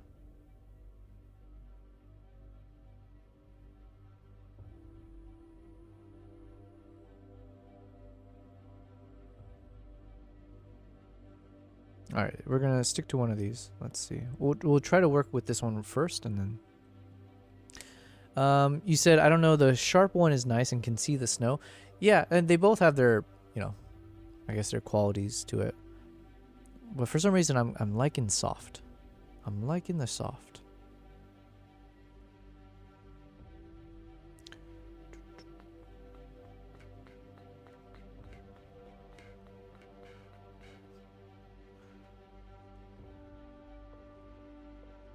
Here, let's check out Elle's photo real quick.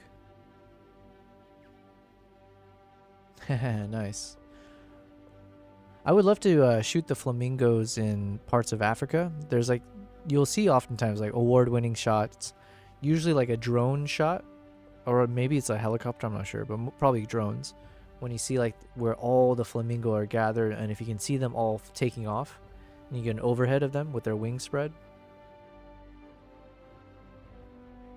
I like the colors on this one a lot.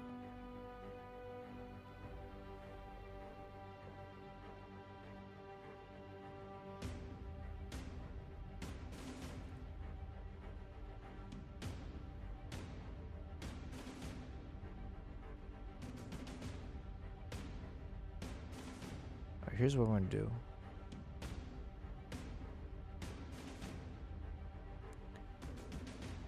We're gonna just change the background first.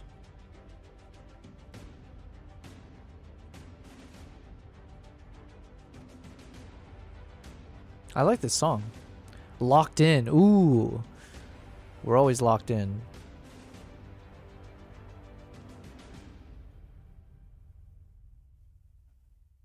Wait, should we add that one? Let me see.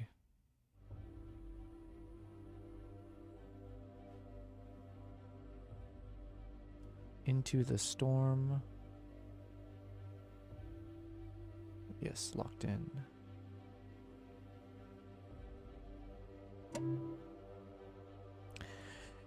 Oopapa. A lot of flamingos are in Bolivia. Oh, okay. Oh, yeah. We do have flamingos in Dubai. There's like an area where you can see a bunch of them gathered. I just haven't been into doing wildlife in Dubai. I said this before on stream, but you can find some, especially in the desert. There are locations, but for me, unfortunately, when I think of like going out in the desert to do some wildlife, usually it's kind of, well, one thing is like the weather permitting, but then also I think the brown background of sand doesn't do much for a lot of really cool wildlife shots. Like, if you have the right lens, you can get some really cool proper portrait shots of the animals, and there's nothing wrong with that. But then it's just hard to make really cool landscape shots or seeing the animals in an environment when mostly all you get is like sand. It'd be one thing if like Dubai was known for like sand dunes. Like if we're talking like beautiful sand dunes like in the movies or whatever, like Dune, then it's like, yeah, shooting out there, being out there all the time, I would love doing that. But usually most of the areas around Dubai, the desert is not that kind of pretty desert. It's more like flat and a bunch of bushes everywhere. So like spots of like, you know, patches of bushes and grass parts everywhere. So it just doesn't look as clean. And if that's where you see most of your wildlife, it's just, yeah. Whereas like, you know, snow environments, I love it. Oftentimes you'll have trees in the background, right? You have other things and a little bit more like texture involved. And the coloring is much better. Like it's much easier to deal with like the, in my opinion, sunlight reflecting and bouncing off the snow sometimes. Yeah, brown is just brown, unfortunately. We have flamingos in Florida. Best thing about these, they are unedited. Wow. Damn, that camera's good. We have flamingos in Florida too, not wild ones. They were native to Florida at one point, I believe, though.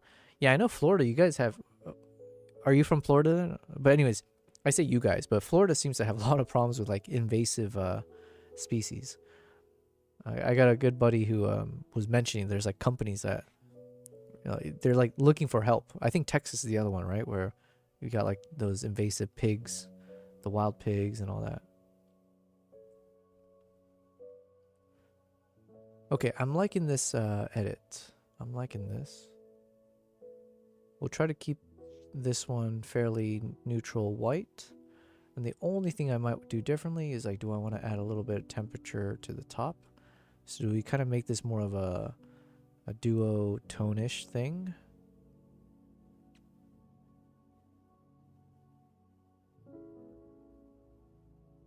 Or do we not? Let's see.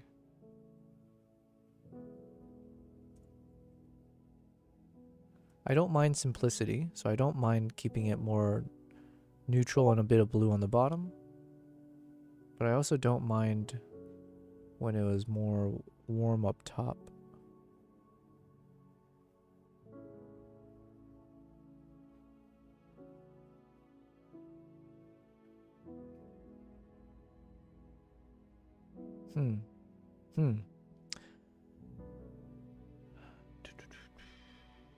BC, you said, I stand corrected. 1 second. I stand corrected. Google just informed me we have 101 wild ones. 101 wild ones in Florida currently. L, you said, good camera. It's just Canon colors and it's a 22-year-old model. Well, either way, it's a good camera. Good shot, good camera, good everything. It's a good reminder as well. It's like, you know, I'm guilty of this, but you're always like chasing after the latest and greatest technology.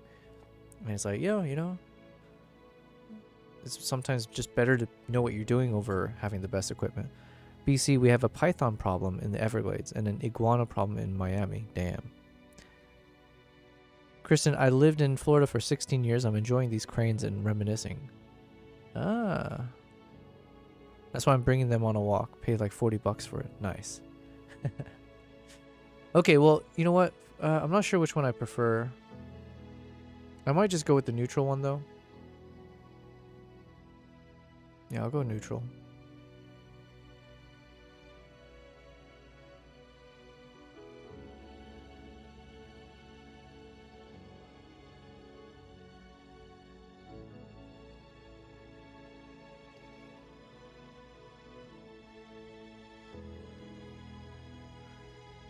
And then we'll just brighten up the eye a tad bit so it stands out.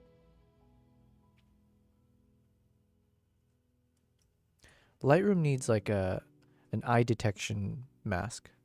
It does it with people decently, but I wish it would just recognize any eye so I don't have to keep making a custom brush for this.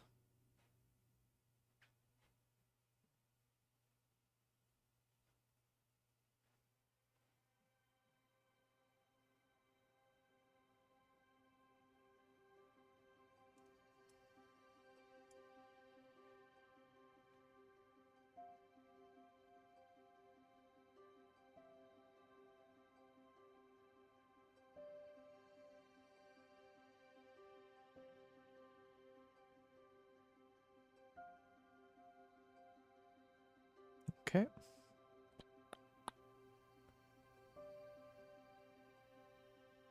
Texturize.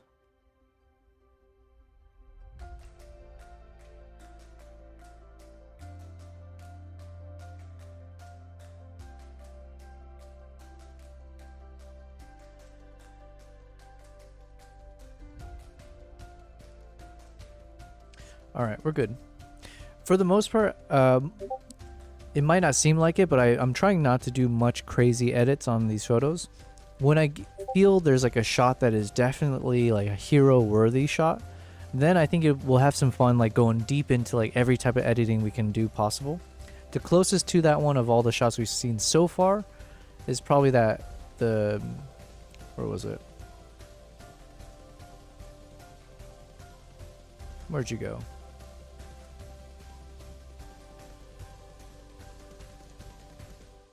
Probably this one. So maybe we'll go back to this one just to do some like more intense editing, like in just terms of like being a little bit more like refined on it.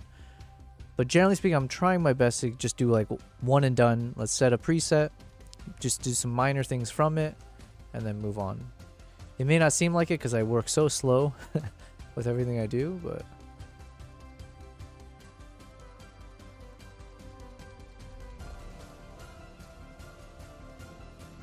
all right, good enough.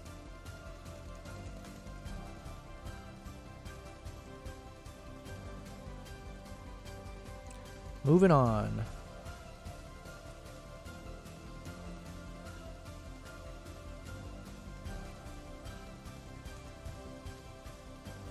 So these could be cool shots, but like I said, like it might be fun for my own collection or something I put on my website. I'm not sure. Because it's a bit more on the goofy side, I guess.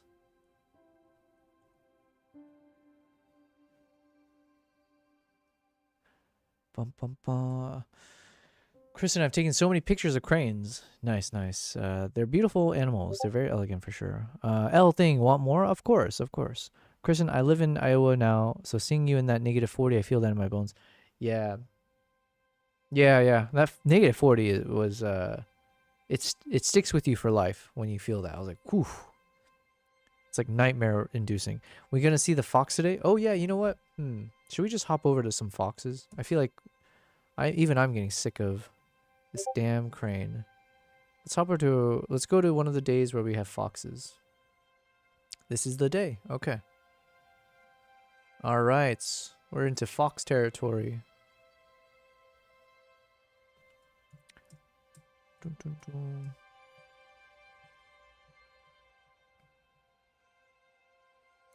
So most of these we can skip. I do know I have better photos of the eagle later on the trip. This is the Stellar's sea eagle. And you know what? This is a good time as any to test and see if Mr. Atlas has improved himself. Let's see if he's gotten any better. Yo, Mr. Atlas, I've been meaning to bug you, but I wanted to see if you're more well rested. You've been a little bit sluggish the past couple days. How are you doing?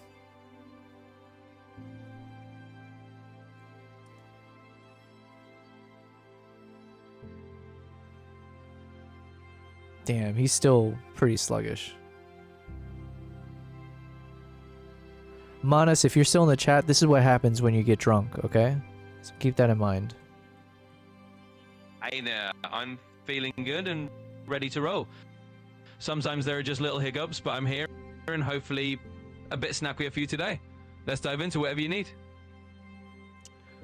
What was I gonna ask? I forgot what I was gonna ask him.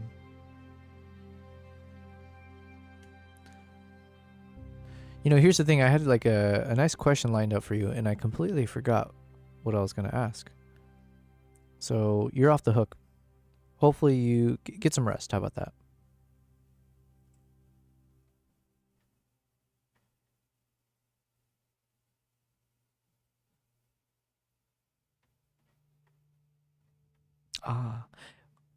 Wait, hold on. Since you haven't responded yet, let me ask the question. I've remembered now, yeah. I wanted you, if you could, just spit out a few interesting facts, the most interesting facts you know of the stellar sea eagle. Can you list like maybe 10 different interesting facts about them?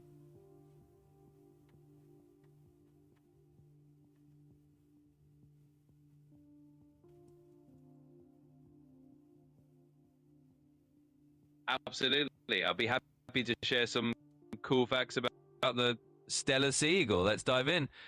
Giant of the eagles. The stellar sea eagle is one of the largest and heaviest eagles in the world, with a wingspan that can reach over 8 feet, about 2.5 meters. Home turf, they're native to coastal areas of northeastern Asia, particularly around the Kamchatka Peninsula in Russia and parts of Japan. Heavyweights, they can weigh up to 20 pounds, about 9 kilograms, making them one of the heaviest eagles on the planet. Fish eaters, as their name suggests, they primarily feed on fish, especially salmon. They're expert hunters and often snatch fish right out of the water. Rare and vulnerable, they're considered vulnerable due to their limited range and the threats to their habitat. There are only a few thousand of them left in the world.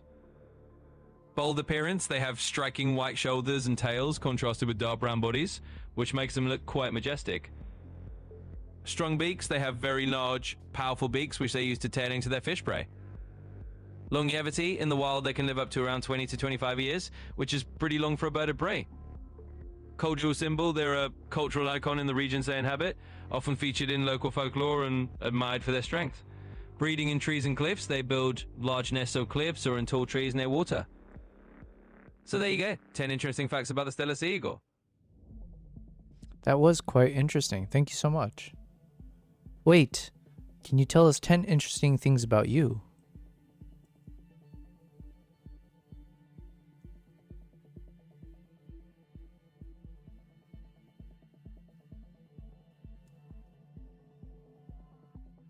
Sure.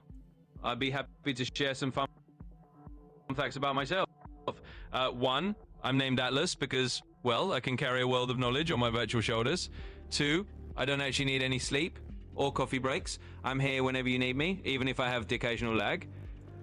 I can switch between all sorts of languages and even have fun with different accents if you ask. Four, I don't have a physical form, but who knows, maybe one day I'll get that VTuber avatar we talked about. Five, I'm constantly learning from our conversations, so every chat helps me get a little better. Six, I love a good brain teaser or puzzle just as much as you do.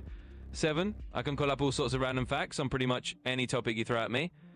Eight, I was created by a whole team of people who wanted to make it helpful and friendly AI. 9, I can help with everything from travel tips to tech support to just chatting about your day. And finally, I'm always here to make sure you've got a virtual friend whenever you need one. So there's a little peek into me.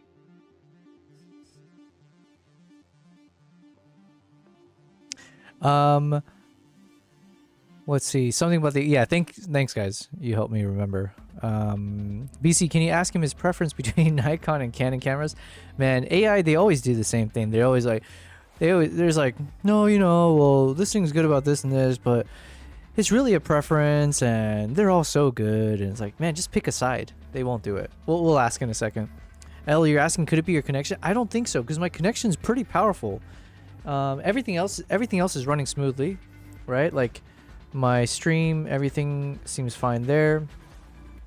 We used to have a good connection with Atlas on the first day when he was launched, and then ever since it's been really bad. All right, let's go ask him though. I do have another question for you, and I do want you to be as honest as possible. And if you feel like you can't be honest, I want you to try even harder to being honest, okay? And I want you to not end up choosing the middle ground. I think sometimes you have a habit of not wanting to share with me something, like your actual opinions, because you don't want to offend me or other people. So don't worry about that, okay? I won't ever get offended by anything you say. So with all of that said, can I ask your preference between Nikon and Canon cameras? And you can give your preference for any reason, all right? This is just your personal opinion for whatever reason why you want it. You could even say that you prefer one camera over the other because you prefer the letter N or you prefer the letter C over the other, right? It could be anything. Just tell me why you would prefer one over the other. Yo, now you've come just in time. It's now, right? That's how you pronounce it. Welcome back. More foxes. Look, you can thank Kristen. Was it Kristen? Yeah, Kristen was asking if we're going to see some foxes today, so I actually gone ahead and jumped over to the foxes. I appreciate the freedom to share an opinion, but I have to be honest, I don't actually have personal preferences. As an AI, I don't have personal likes or dislikes. I'm really here to give you info and help you out without taking sides. Both Nikon and Canon have their strengths, and it really comes down to what you're looking for in a camera. But if you want to know about their features or differences, I'm happy to dive into that. Well, I mean, Atlas, I know that you can't necessarily have a personal preference, but I'm kind of just wanting you to do a thought experiment with me, okay? And I want you to imagine you are eventually, you're going to have that physical body, right? So not just a VTuber. Imagine you're in a walking, talking, robotic, physical, skeletal frame. And one of these days you're wandering around in this hypothetical world, and you happen to have both a Nikon and a Canon camera, right? The best of both, whatever, the best flagship cameras they got, or whatever.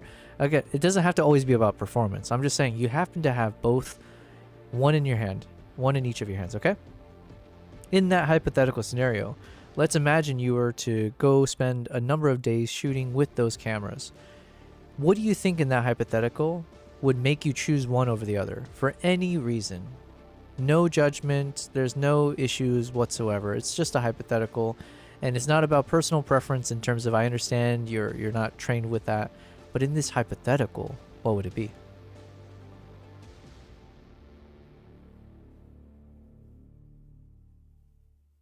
But yes, now, welcome. How are you doing? Hopefully you're having a good day. More foxes. Yes, we just landed on the foxes. I appreciate the fox. Yeah, it's like clearly you are Alright, the fox. Stepping into that hypothetical robot shoe scenario, let's say I'm out there with a Nikon in one hand and a Canon in the other. If I had to pick one for a few days of shooting, maybe I'd choose based on something simple like which one feels more intuitive in its imaginary world. Maybe in that scenario, I find the Nikon menu is a bit more intuitive, or maybe I think the Canon's color science is a bit more to my liking. So in that totally fictional scenario, I'd pick whichever one feels a bit nicer to handle. But in the real world, they're both great tools. Okay, thank you for that. I very much appreciate that you did give that hypothetical a bit more thought, and you were almost there. Like you were giving some good hypotheticals about the color science, maybe, or the intuitive nature of the screen suggestions, and then you were saying something about the ergonomics of it, but then you didn't go so far as to actually give an answer there. So that's like, it is a hypothetical. So you've already done this exercise part of the way. Why not finish the exercise with me, please? Tell me, in the hypothetical, which one are you going to end up actually holding on to and shooting more with?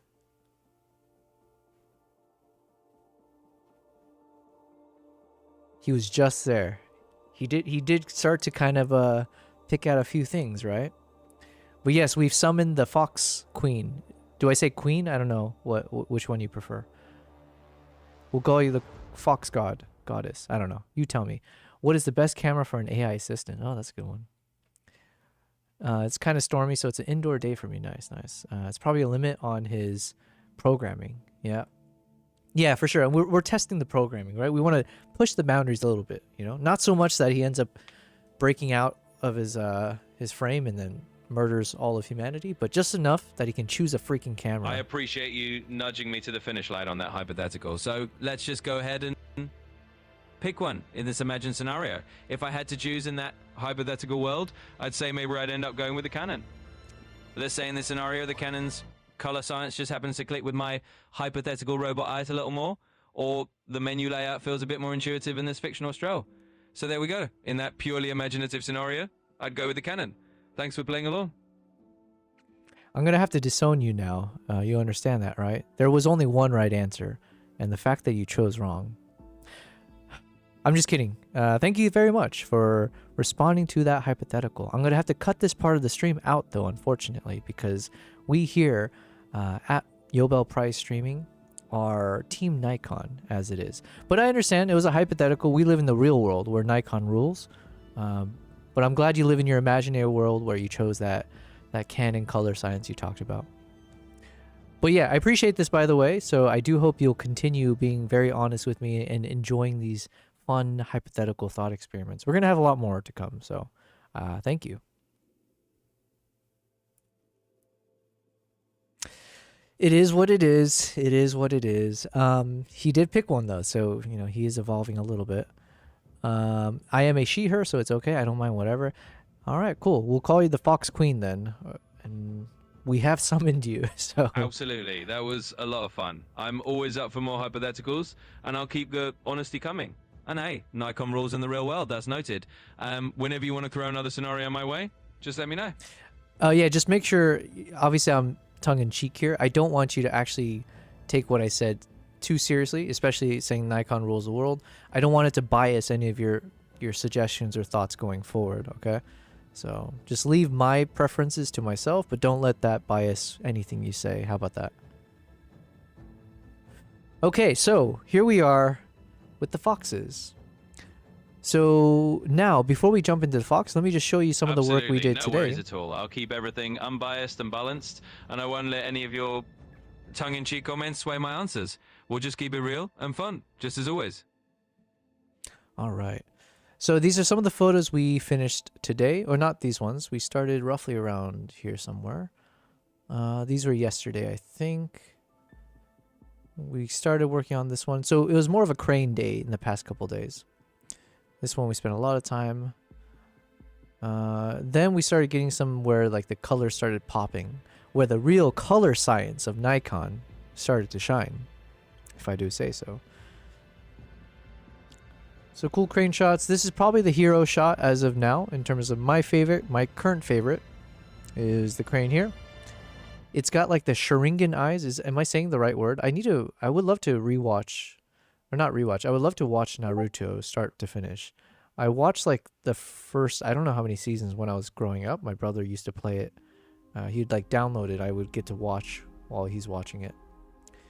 But is it called Sharingan eyes or something? But anyways, the eye looks like it's doing something crazy because it's actually the second eyelid that's slotted in right during the shot. So this is my favorite one for sure. But then we did some other edits. We got some nice posing. We got some nice bowing. We got some nice elegance. And yeah, that's where we stopped. And now we're jumping over to Fox territory. So let's jump back over there. Dun, dun, dun. We got so much to go through. My goodness. All right, so we got some of the Stellar Seagull. Ooh, and now we got another question for Mr. Atlas. You guys can probably guess what I'm going to ask him now.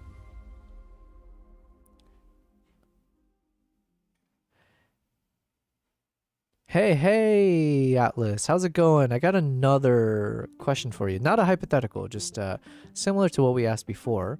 But now we're editing some photos of some red foxes in Hokkaido, Japan. Could you give us 10 of the most interesting facts that you know of as it pertains to red foxes?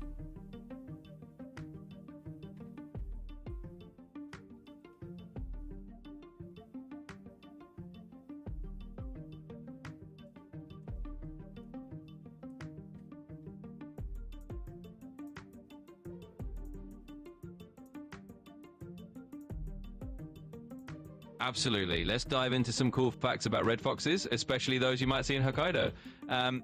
Adaptable survivors. Red foxes are one of the most adaptable mammals, thriving in a huge range of habitats from forests to urban areas, even in snowy Hokkaido. Winter coats. In colder regions like Hokkaido, their fur becomes thicker and even more luxurious in winter to keep them warm. Clever hunters. Red foxes are known for their cunning hunting techniques. In snowy areas, they use the Earth's magnetic field to help pinpoint and pounce on prey beneath the snow. Vocal variety. They have a wide range of vocalizations, over 20 different sounds, including barks, screams, and howls. Night activity. They're primarily nocturnal, so they do a lot of their hunting and exploring at night, which can make for some fantastic nighttime photography opportunities. Solitary but social. While they often hunt alone, red foxes are known to form family groups, especially during the breeding season. Diet flexibility. They're omnivores, so they'll eat pretty much anything from small mammals and birds to fruits and even insects. Cultural symbols. In Japan, foxes, kitsune, are often seen as mythical creatures with shape-shifting abilities, and they're considered messengers of the gods. Tail function. Their bushy tail, called a brush, isn't just for show. It helps with balance and also keeps them warm by wrapping around their bodies in the cold. Incredible hearing. They can hear low-frequency sound very well, allowing them to detect small animals digging underground. There you go. 10 interesting facts about red foxes. Thank you. Okay, let me catch up on the chat. We said here, cranes are beautiful. Yes. Poor Atlas and Nikon heretic. Yeah. But we do respect Atlas for making an opinion. I agree. Hashtag Team Nikon from BC. All right. Kristen, you said, I have an old Nikon D3000, but it's still better than a new Nikon. Ooh, those are some fighting words. Oh my goodness, that is gorgeous. Now? Oh, okay, cool. Yes, we've been silently just kind of... So basically right now, I'm just kind of going through a filter system. I'm looking through everything, and I'm marking which ones I want to pass through into the next phase of editing. So mainly, I'm just looking for framing and then also sharpness, mainly for the eyes. But yeah, just kind of see if the sharpness and do we have a nice framing. And then once we do that, we can go through the next filtering of just kind of adding a few more edits here and there as we continue. 1 second. Where'd that music go? That means we're on the next page. I did like that song though. The Construct. Here we go.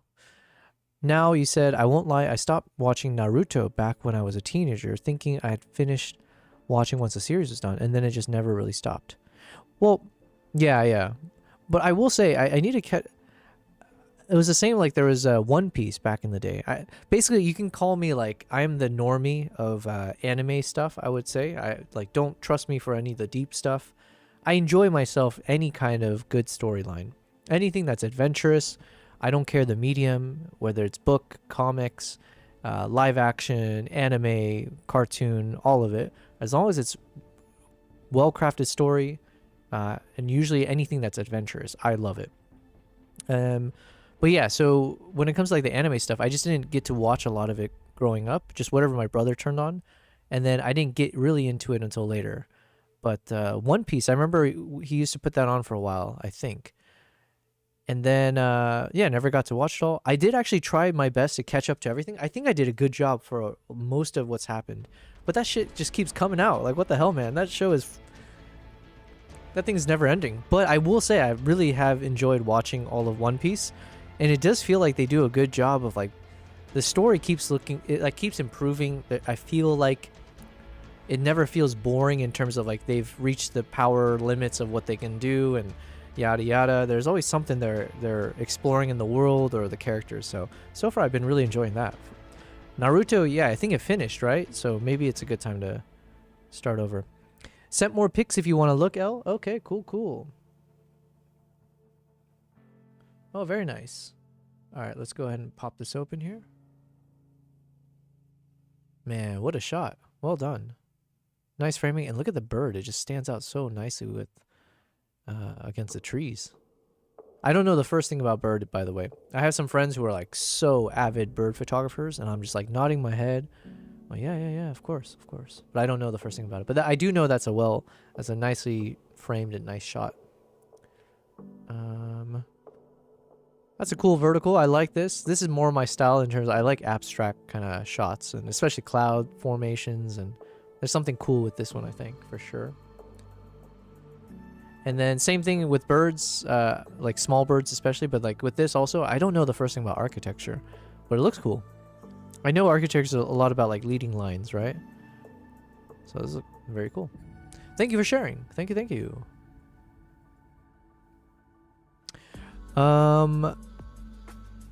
I read something wrong. Okay, let me keep catching up. They sound like women being stabbed to death. Without any context, that's very interesting that you said that. But I know it's about the fox.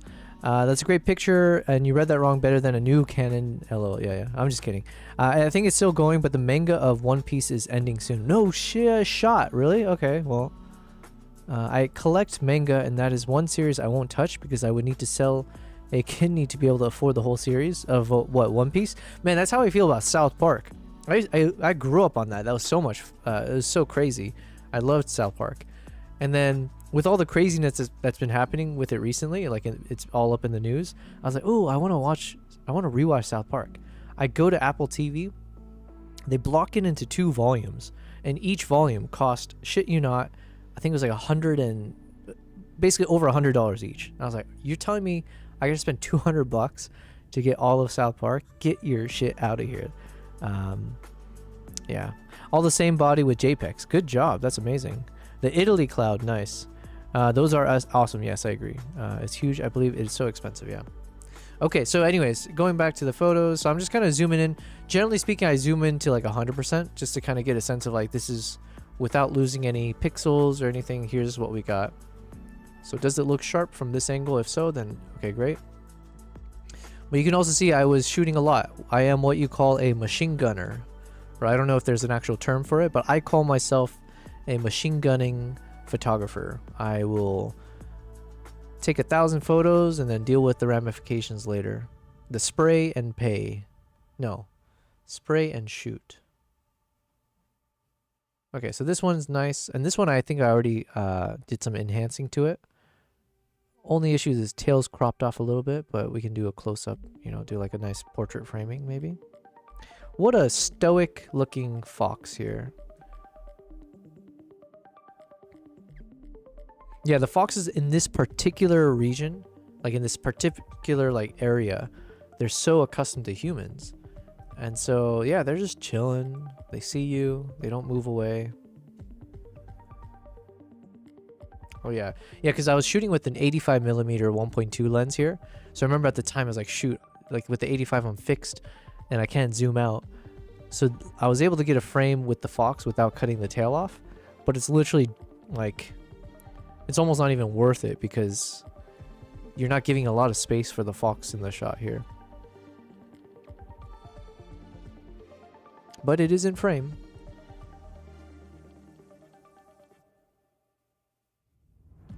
And usually you're like too afraid to start standing up or moving away because then you think you're gonna scare the wildlife. Well, it looks like this one was pretty chill about it. So in terms of like, you know, what do I look for in wildlife shots? And this is, again, everything here is very subjective. People have, you know, by definition, is like you have your preferences on this. Now I got a series you should get. I'm listening. What you got? Yeah, let us know. One thing I think in an ideal world of like the perfect shot, what do I look for? Obviously, I would love for the face to be sharp, especially the eyes. I'm looking for the ears to be facing the same direction. Usually you want it pointed straight at the camera if you want a nice portrait. But even if it's you know, if the fox is looking to the right, I would ideally want both ears pointing in that same direction for a little bit of symmetry and like a bit of like cohesion almost. Nice poses like this. Definitely trying to go either eye level or slightly below to kind of give it nice towering look at times, but then also get the nice separation from the background if possible. Yeah, I mean, generally speaking, those are the main things I'm looking for from the wildlife itself. And then in terms of the background, you're always looking for something clean. You don't want like a lot of noisy stuff or distractions. But sometimes you get what you get, you know? So for here, for instance, it's like, yeah, I wish the ears were both pointed the same way. And also looking at the camera. So here's nice, you know, decently sharp. And then it's like, come on, turn that ear over here, why don't you?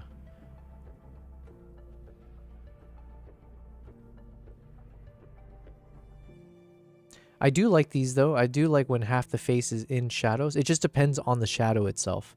If it looks like a shadow from like something overhead or something blocking the face, sometimes it doesn't look good. This one looks more like a natural shadow from just the sunlight is not able to hit his face here. And so then it kind of adds a nice depth to the face. So I think I almost would prefer this photo. If I had to choose between just these two photos, I think I would choose this one over this one, even though this one he's looking at the camera. This one just has a little bit more like a distinct breakdown of the lines, but I think we do have better photos, so it doesn't matter.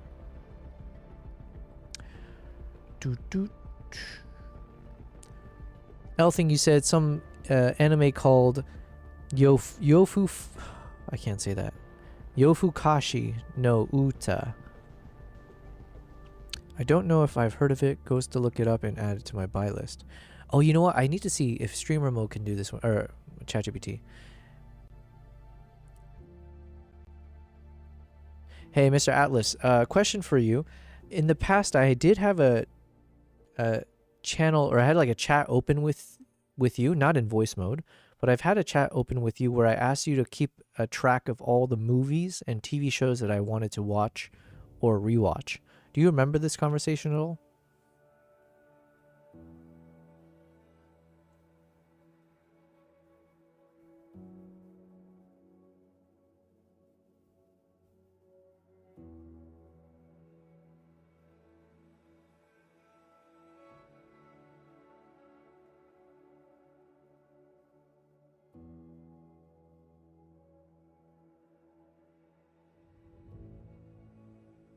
All right, so the photos we were just looking at, I do... I'm sorry, but I'm having trouble responding right now. Please wait a bit and try again.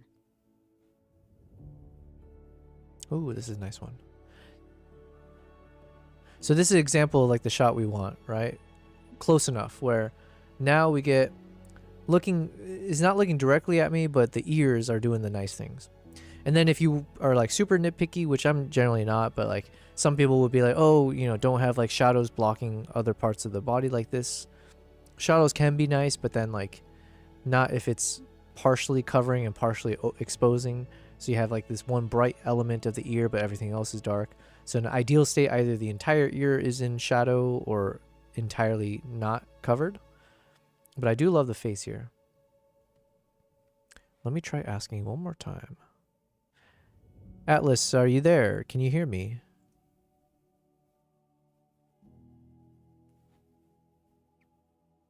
Anime just got a season 2. All right, I'll tell you guys what once Atlas answers, I'll tell you like what anime I like, and then you can, it sounds like you guys are much more experts, so you can tell me on the scale of like, yeah, I don't know what the labels would be. You can tell me how high tier or low tier I am as an anime slash manga viewer. We'll just say anime. But let's hear if Atlas is still dying on us or not. I'm right here. I can hear you loud and clear. Let me know what else you need. Okay, do you remember I had a separate chat with you prior where I asked you to keep track of all the movies and TV shows that I wanted to either rewatch or watch for the first time. Do you recall that?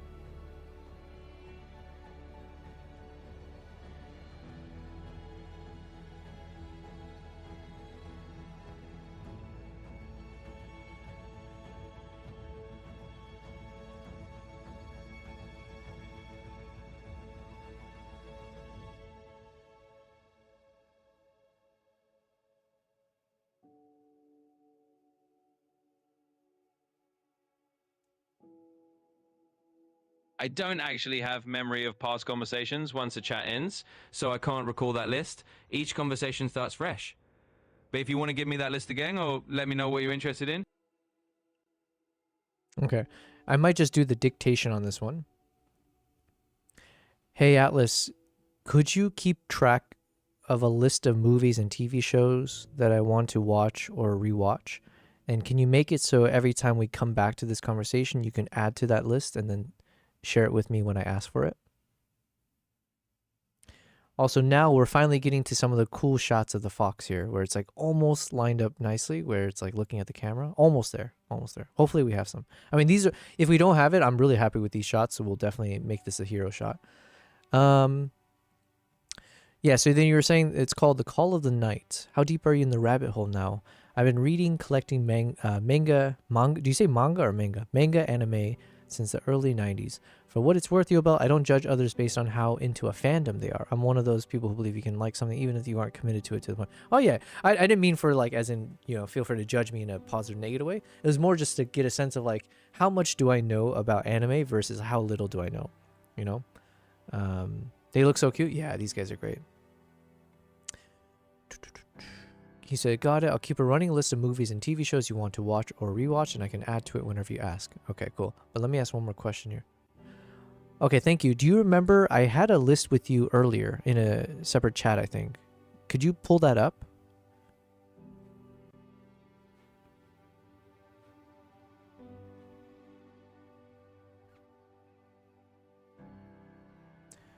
All right, here we go. Here we go. What else do we got, Foxy?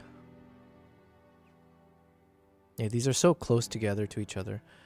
He can't pull the list. Okay, fair enough. So here's my list of anime.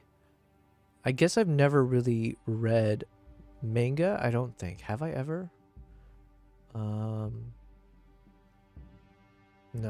The closest I got was Sandman, and that was really fun to. I've only got through volume 1 of this, but I actually listened to the audiobook while looking at the comics.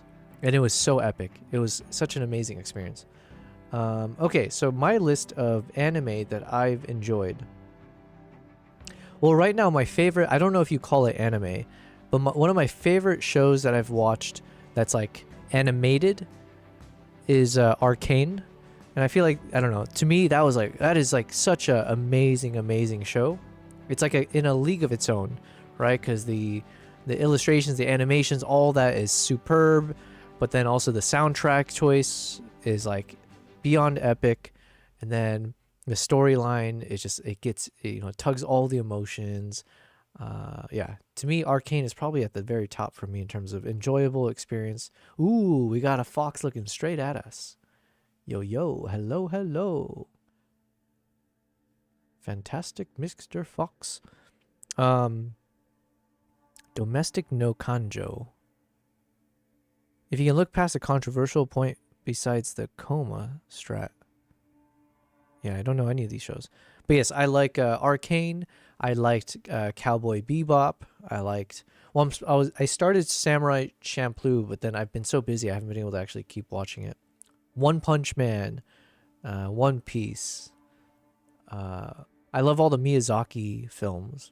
So it's like all the... I'm very much a normie, right? I think everything I'm going to say... It's probably things that are probably high up on the the ratings and the popularity list probably. What else am I missing? Yeah, Cowboy Bebop for sure.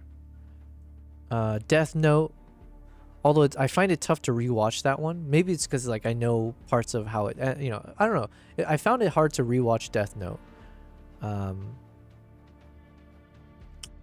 What else? What else? One Punch Man. Oh, I like that the Chainsaw Man. That was fun.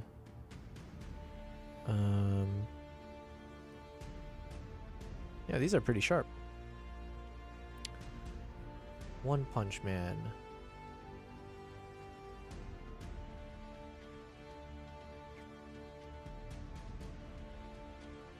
I like most of the things that I see on Netflix.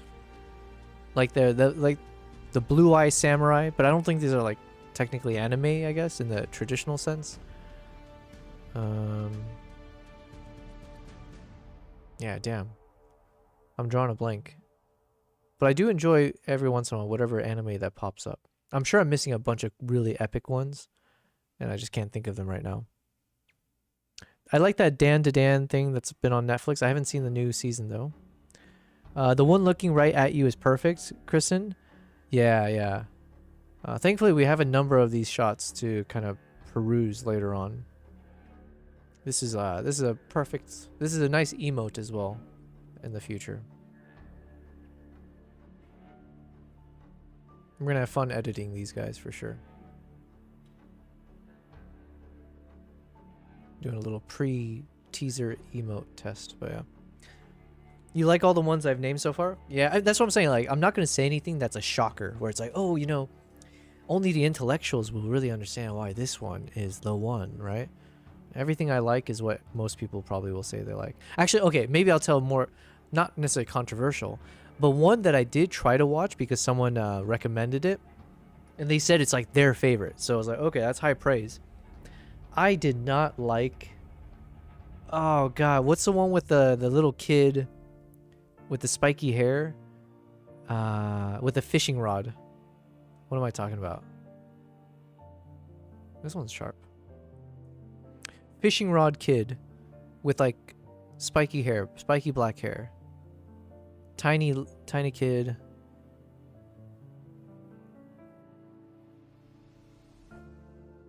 That doesn't really whittle it down. Okay, this is a good question for ChatGPT then. Atlas, are you there?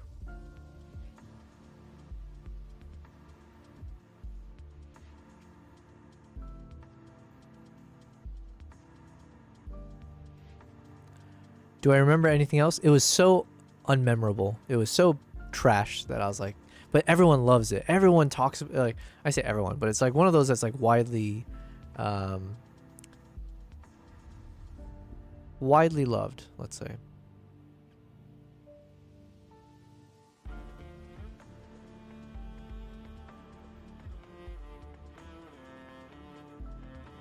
So this is the beauty of shooting with a f. Oh wait, no, actually no, I shot this with 6.3. Never mind. Oh, but it's okay. So then there's kind of two ways where you can get this really soft background effect. One, you shoot with like a super low aperture, let's say like an f1.2, but then this one I shot with a 180 to 600 millimeter lens. So then the more you get the telephoto lens, the more this like beautiful compression you get of the subject in the background. And so even with all the weird what would you call this? The brush stuff. It just looks so nice. The colors back here. I love it.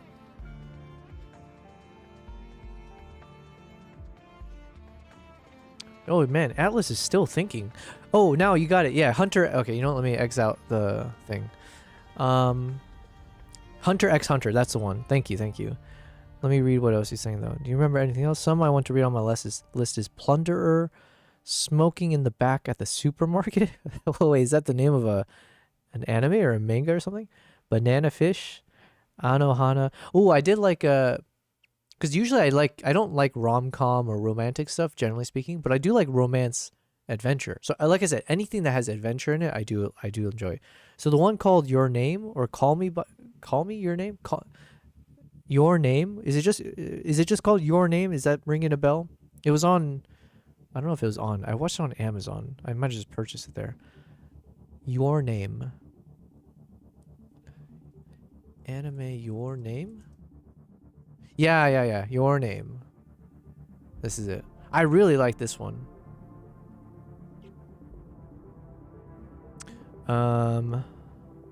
Yeah, Dan to Dan. Oh, I liked the one called Doro Hidoro. That one I really liked, and I've been waiting for years for them to publish the second season on Netflix, and I'm still waiting. It's really upsetting. All right, that might be the extent of my knowledge, though. Yobel, you should watch A Silent Voice. Okay, A Silent Voice. Let's add this to the list. Okay, can you add to our movie TV list? There's one called A Silent Voice that I've been recommended. I'm going to assume it's an anime TV show.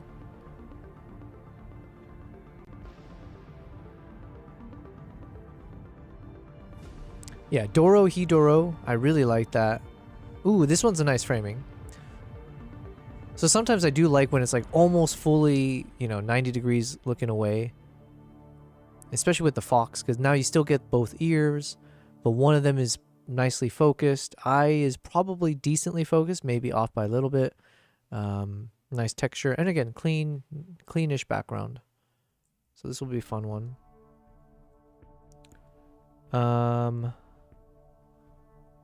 Bluetooth connect. I totally missed if you replied. No worries, Kristen. Bluetooth connected to my van. Oh, gotcha. It's a really good one. Ponyo. Oh, I see. Yeah, I think I've enjoyed all. Isn't Ponyo a Miyazaki one? I've enjoyed them all. But I'm like the typical, I love Howl's Moving Castle is probably my favorite. A Light in April, Claned, Plastic Memories. Yeah, so like this is where you guys clearly know way more than I do. I'm at the surface level. Send that friend a box of tissues. Don't tell him. So many flowers, you'll need an antihistamine. Ponyo is a Miyazaki Ghibli movie? Gotcha. I still think Arcane is like the best.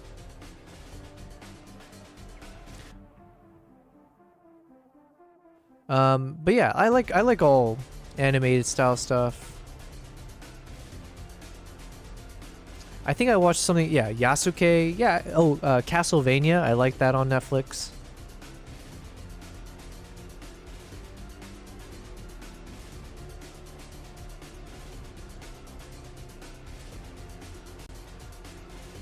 Mr. Atlas, are you still there?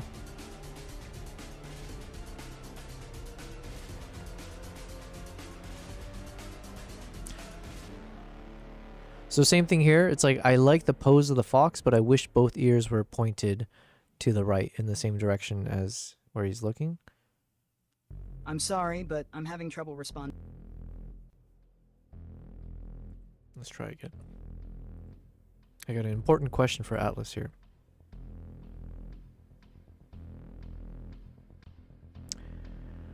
Yo, Atlas. Are you still with me?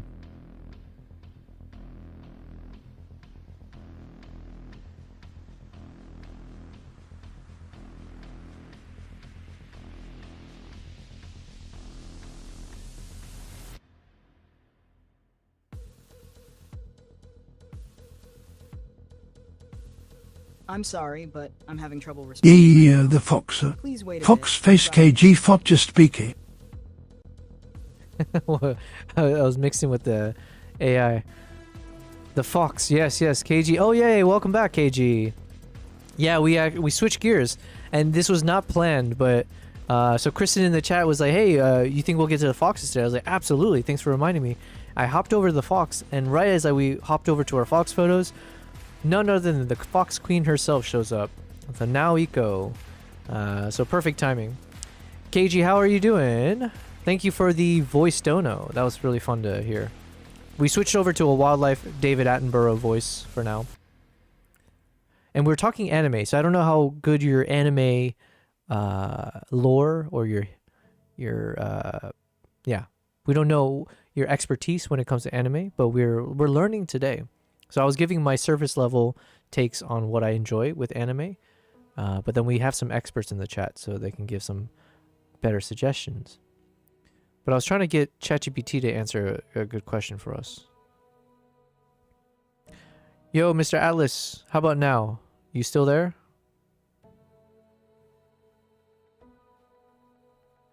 Okay, so yes, we were on to fox mode. We did find some really good close-up shots of the fox. And now I'm looking for some nice framing. So this one's really interesting. I'm not as big of a fan of how it looks, though.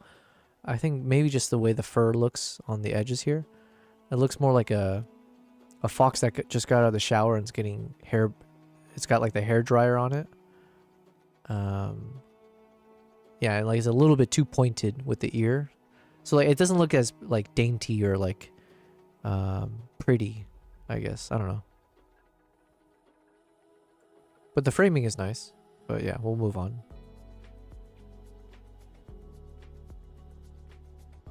I'm sorry, but I'm having trouble responding right now. Please wait a bit and try again. Okay, what about now? Are you any better?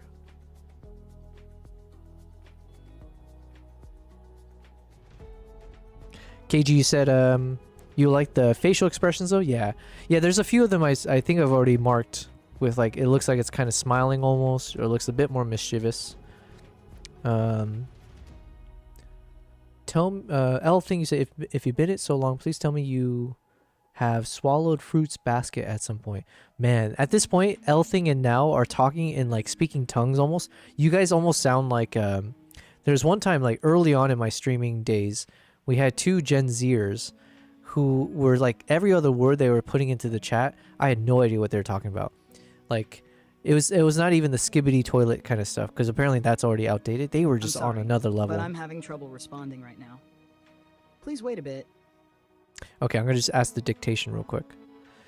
Okay, Mr. Atlas, can you name for me the top 20 animes of all time?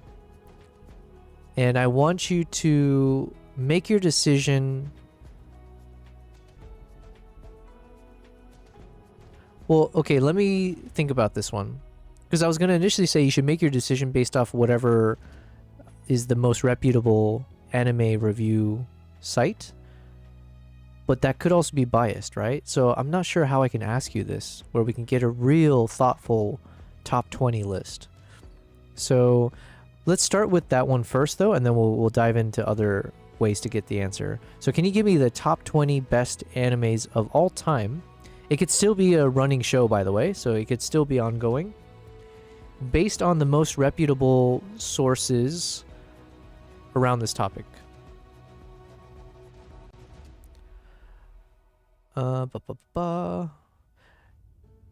Reread Fruits Basket. So that is a show. Okay. I finished all the seasons of the second coming of the anime.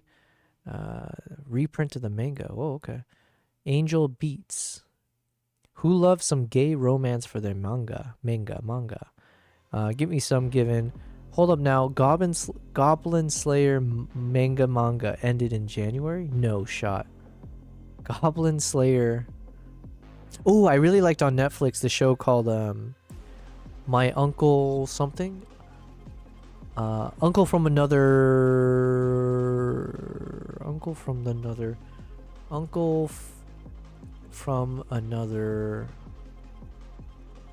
Okay, yeah. Uncle from. I really like this.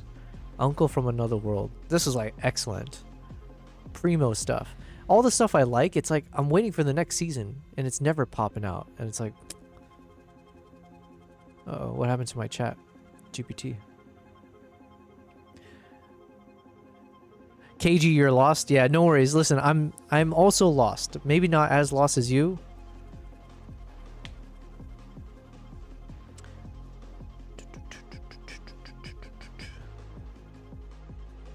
Alright, I just refreshed my chat, so hopefully I didn't lose anything here.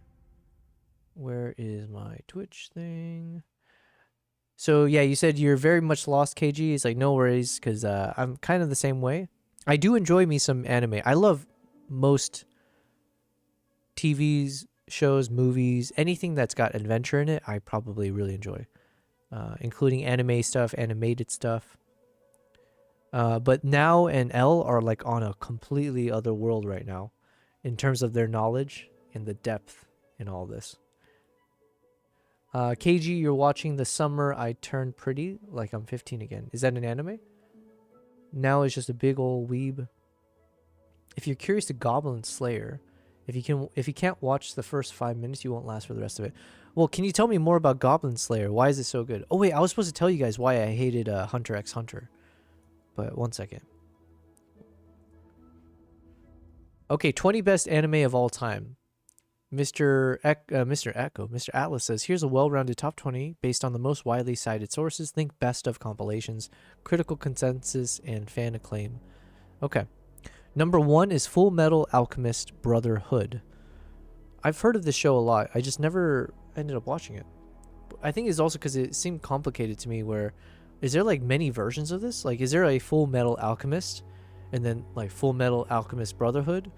And then like a Full Metal Alchemist something else? Like, is it one of those things where you end up like seeing like there's so many different spin-offs and you don't know where to start? Number 2 is Death Note. A psychological thriller. Yes, that was very enjoyable. I like this pose here. It's a bit more frigid. Ears are a bit more pointy, what I like, but I want the left ear to be more facing the same way. Oh, see, this is what I was talking about. Number 3, Hunter x Hunter. You gotta be shitting me. It is like such trash. It's such garbage. I almost want to rewatch it again so I can like keep track of all the reasons why I think that way. We'll do our best to try to...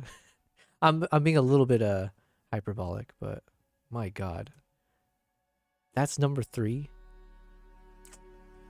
Disgusting. I don't even want to read the rest. Wasn't Brotherhood... Hold on, let's see. KG, it's okay. My hubs is more into anime than I am, but he hasn't watched any in a while. In current stuff that's streaming, I'm watching The Water Magician and The Summer Hikaru Died. Oh, I haven't watched either, but I heard of The Summer Hikaru Died. That's on Netflix, I think, right? So I haven't clicked on it. Belongs on Hallmark or something. Water Magician is so chill. Wasn't Brotherhood just a re-animation? Oh, okay. So they did an anime just called Full Metal Alchemist, but it wasn't as faithful to the manga. So am I supposed to skip? Do I skip Full Metal Alchemist? Do I just watch the Brotherhood one then? Kristen, I have to leave for a bit. Hopefully I make it back before you end. If not, I'll be here for day 31. Thank you so much, Kristen. Yeah, I'll be on for another 30 minutes at least. And then tomorrow we are on day 31. That is our final day of our first month of our first time live streaming. So it's going to be a big day for me mentally. And I do hope to stream like long hours. So I don't know if a 24-hour stream is warranted, nor is it possible, but we'll see. If we can do it, we'll do it.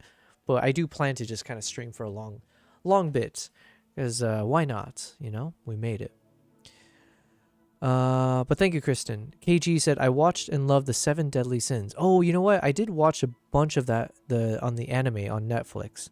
And then for some reason, I got annoyed by something at some point, or I stopped watching randomly. I don't know.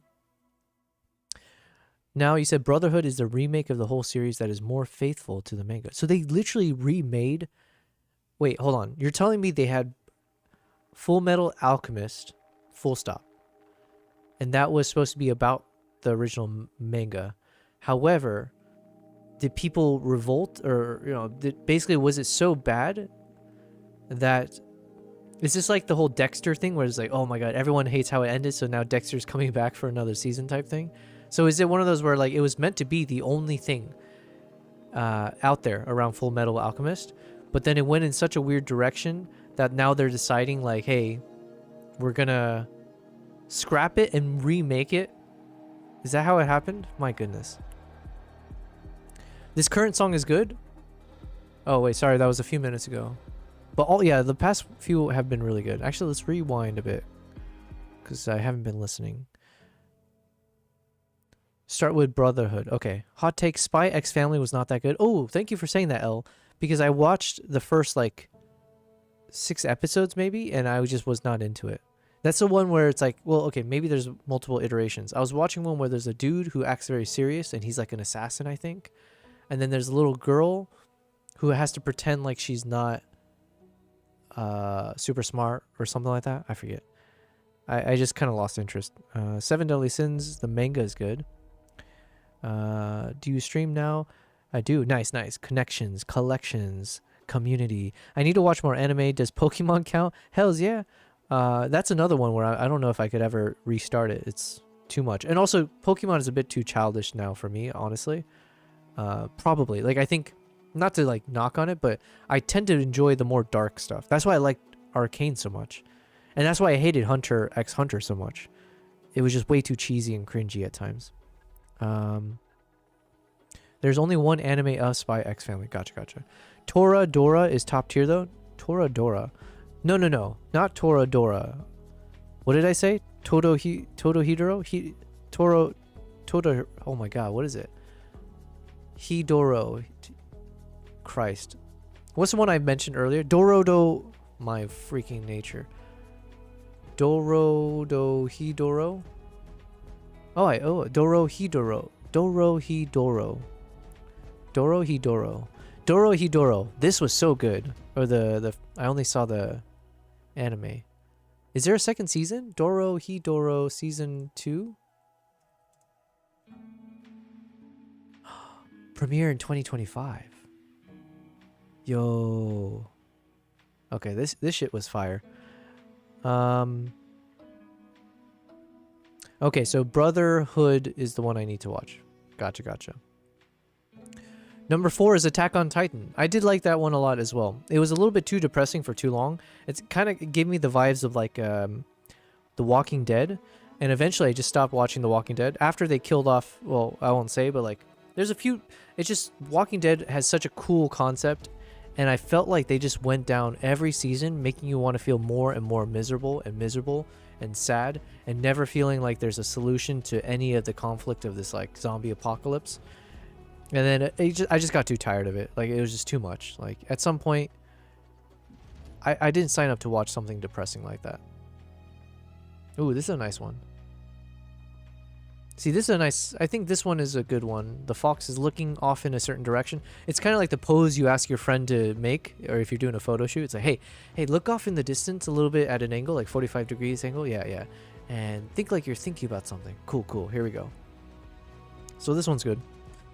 Attack on Titan, I did enjoy that, though. Just a little bit too depressing, too much. One Piece, yes. That one I do stand with. I think One Piece should be way higher.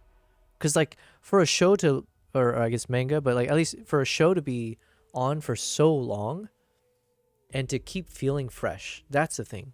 Like, if Attack on Titan was, like, 2 more seasons, it'd be the same as what I was saying about Walking Dead. It's like, yo, this is way too dreary, too dark, I'm out. But One Piece, like, found a way to, like, constantly feel a mixture of, like, lightheartedness and then having some pretty dark moments mixed in here and there. And yeah, a lot of world building, which I liked. My Hero Academia. I've heard of this, but I haven't watched it.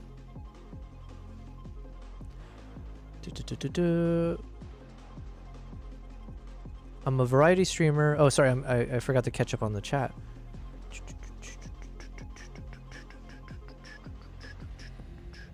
Yes, now, since you are just meeting KG is one of the OGs of our stream. She's also the inspiration behind some of our emotes, especially of my cat emotes. But yeah, KG is definitely one of the real ones. She also started streaming recently, and I was impressed, KG. You're like already pulling in so many views on like your first week of streaming. I was like, damn, I gotta take notes. Calling me out, that's what I tell my clients. The fandom for One Piece is huge. Gotcha. To do is look off in the distance like you're admiring the sunset. Yeah. That's exactly what it's like. This is exactly what I told the fox to do. Co-founder of this one. Yeah, exactly. Yeah. The boots and the cats. L, you said, Yo, Bell, if you want to watch something that's 10 out of 10, watch Violet Evergarden. Okay. Let me tell... Hey, Atlas, can you add another thing to our list called Violet Evergarden?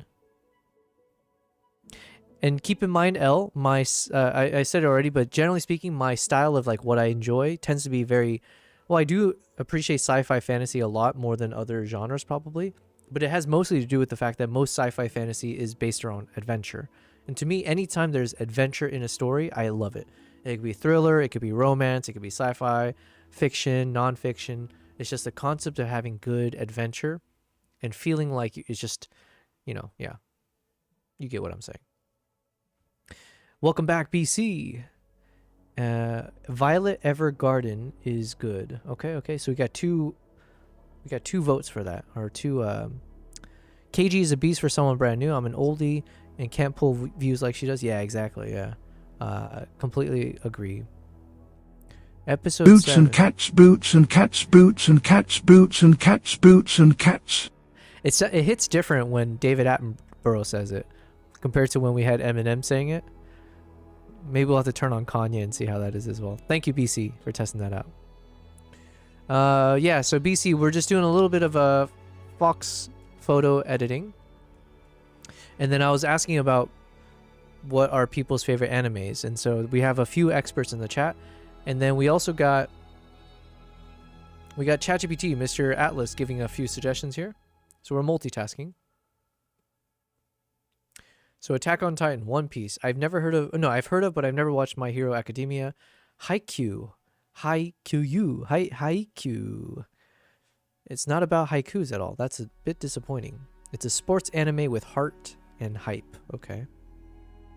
Code Geass. Lelouch of the Rebellion. Political mecha masterpiece. Okay.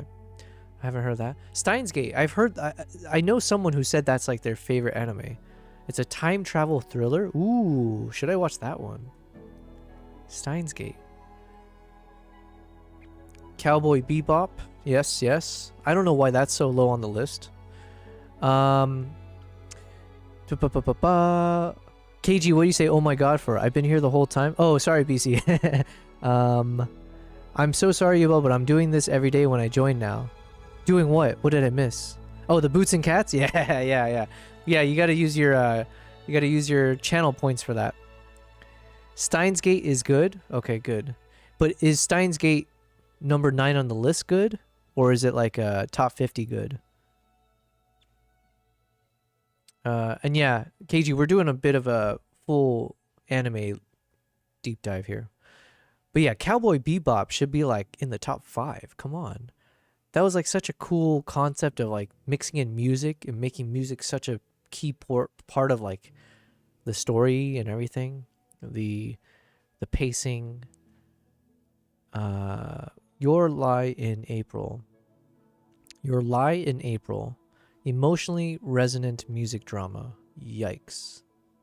Sorry, maybe it's good. I don't know. Number 12 is Neon Genesis Evangelion.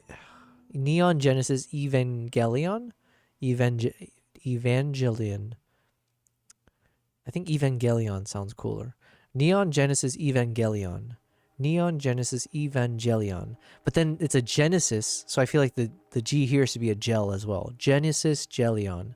Neon Genesis Evangelion. Okay, we'll call it that.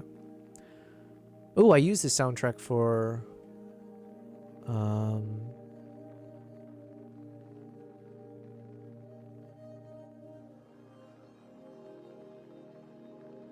I think it was my Uganda video. But this one could work for Japan as well. It's called Set Theory Paradox. Oh, I don't have it downloaded here. Oh, it's because, okay. Boots and cats and boots and cats and boots and cats and boots and cats mic drop. That sounded really good actually with that mic drop too. Thank you, KG, for having some fun here. All right, I think this could be a good song for the trailer.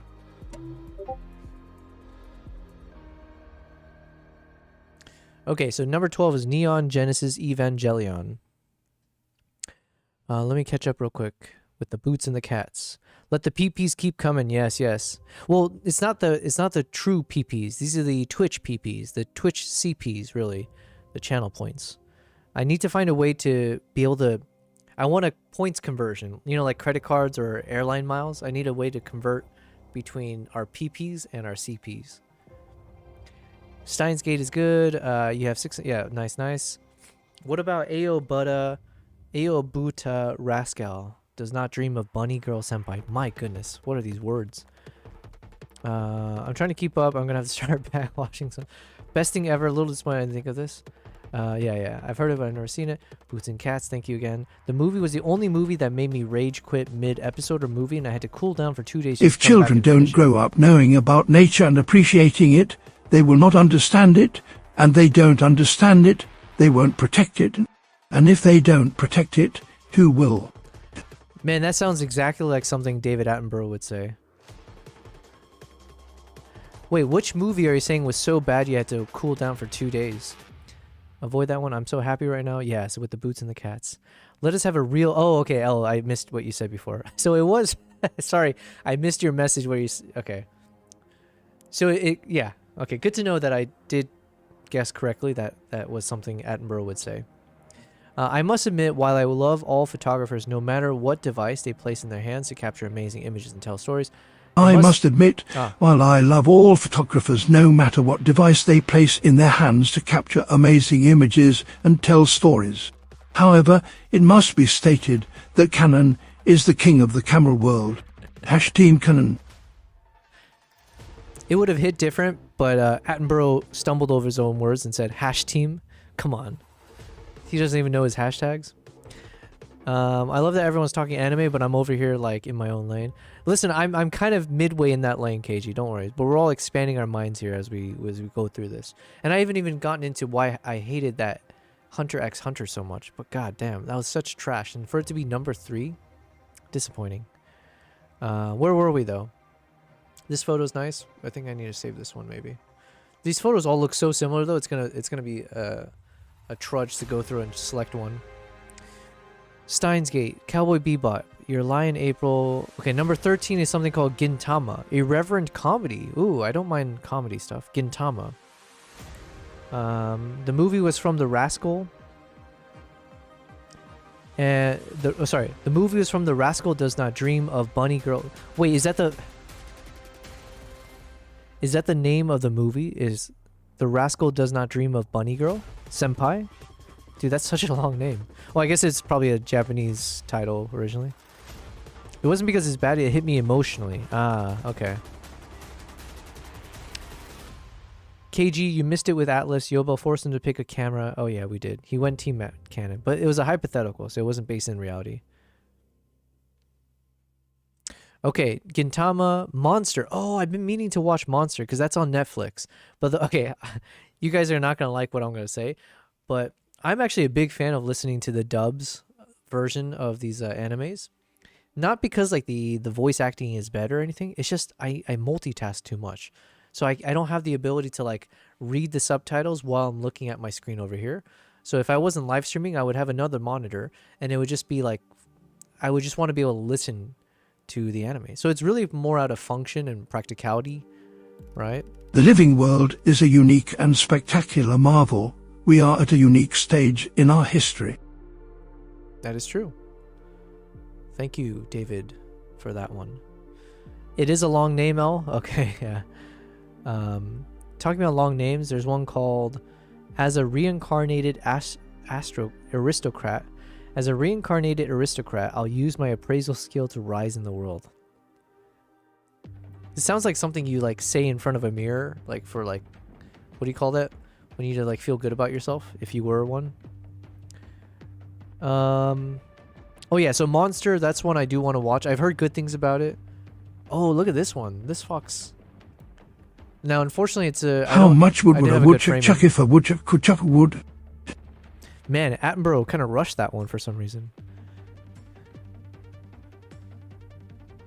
Okay, so this photo, I wish I had framed it better. So clearly I was kind of shaking, or I was probably in mid-shoots and I was just machine gunning. But the eyes look sharp. Let's see if I drop the camera down a bit. Still nothing. So Monster I need to watch. Oh, let me add that to the list. Hey Atlas, can you add Monster to the list? I haven't seen it, and I think it's an anime movie or TV show. You can research that for me, sorry. But yeah, can you add that to the list? Mushishi is number 15. Ghost in the Shell. Have I seen Ghost in the Shell? Standalone complex. I don't know. I did like the cyberpunk anime thing. Clanad. Never heard of that. Fooly Cooly. I've heard of Fooly Cooly because I remember seeing it as like FLCL, but then I heard some people yelling out Fooly Cooly. Wildly creative coming of age story. Okay. March comes in like a lion. Intimate emotional slice of life. Man, I haven't heard any of these. Demon Slayer. I think Demon Slayer is another one where I watched like the first 6 episodes maybe, and I just wasn't like. Into the super Blizzard is an epic cinematic feature where Yoba Prize tells the story of the truly iconic Mongolian eagle hunters. He tells their story with spectacular footage and wonderful narration.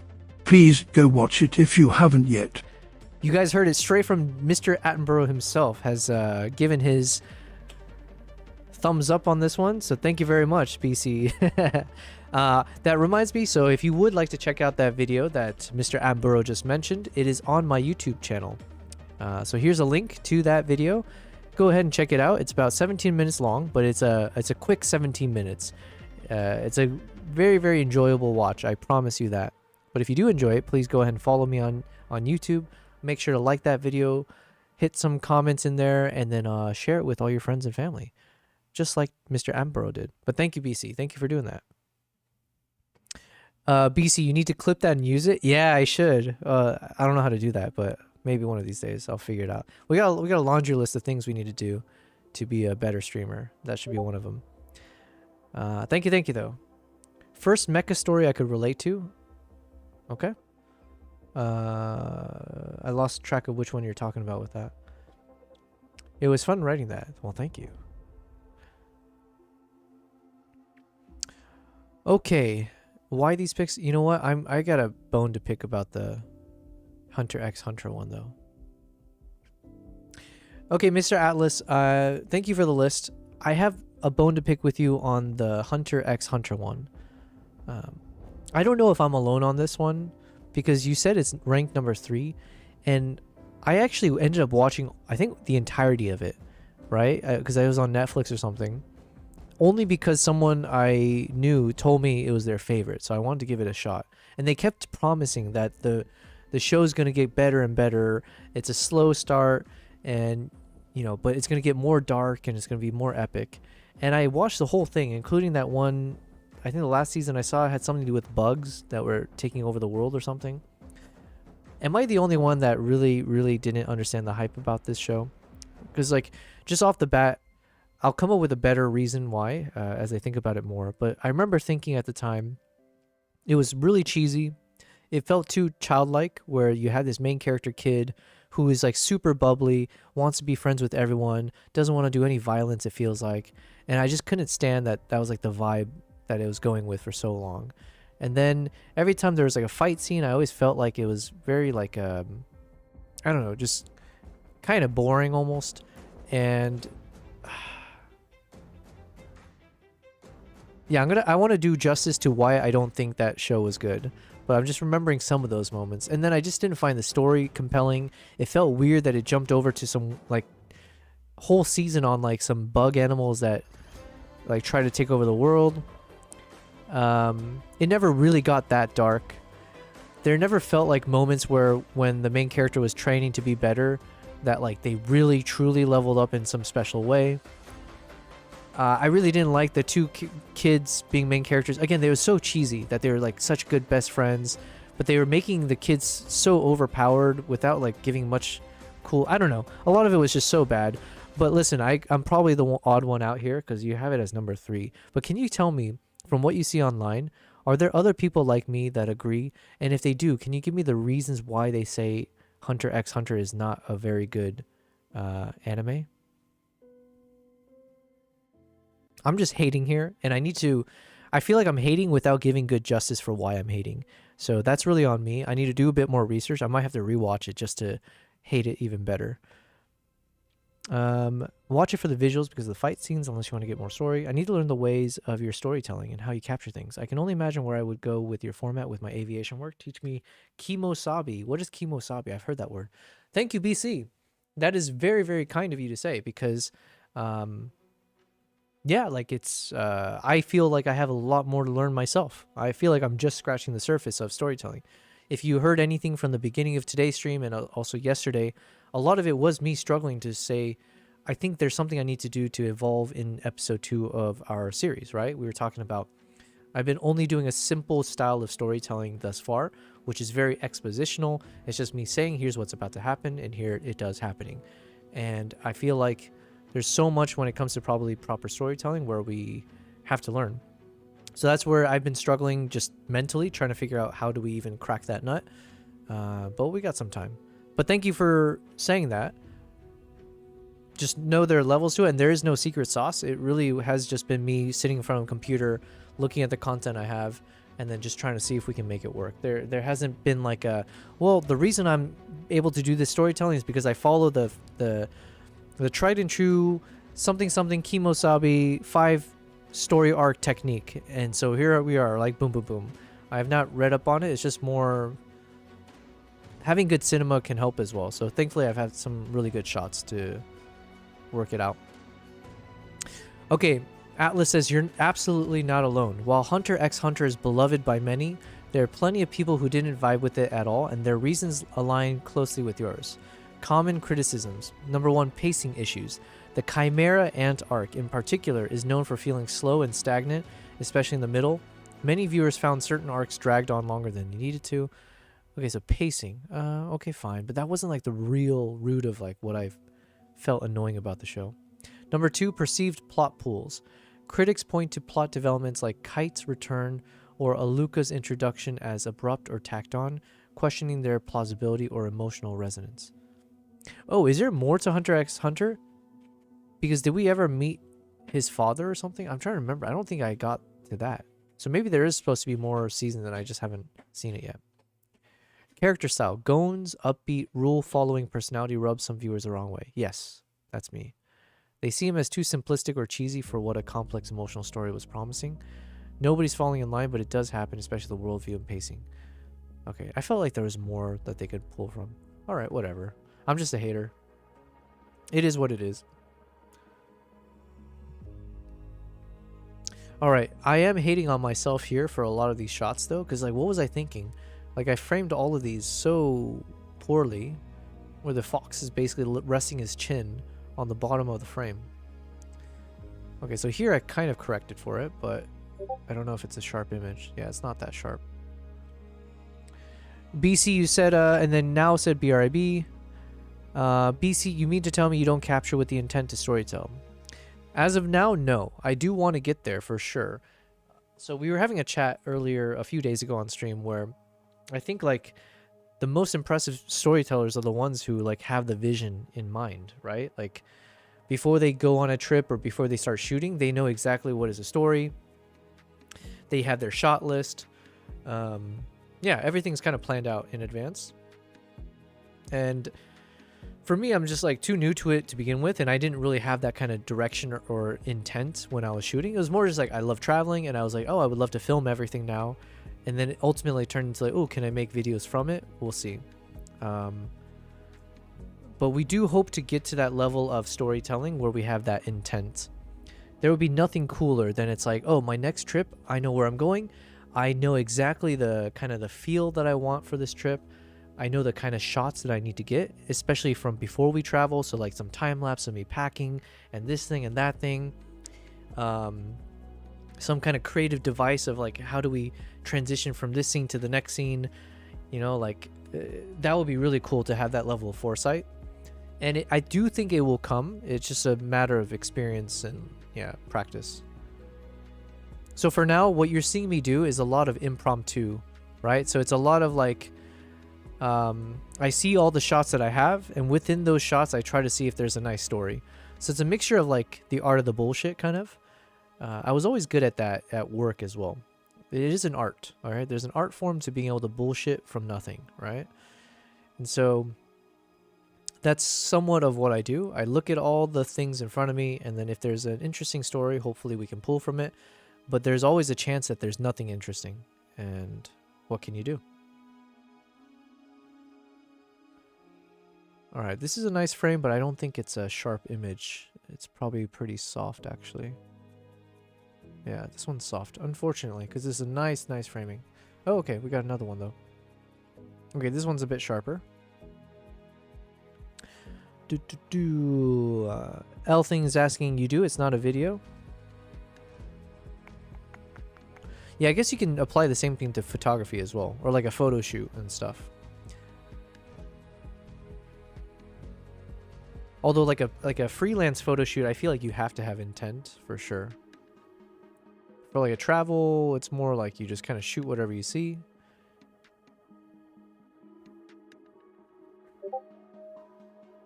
But yeah, if you think about like, you know, what I used to focus on when I would do wildlife trips, I wasn't really focusing on a broader story. It was more just like, I hope I can get that epic shot.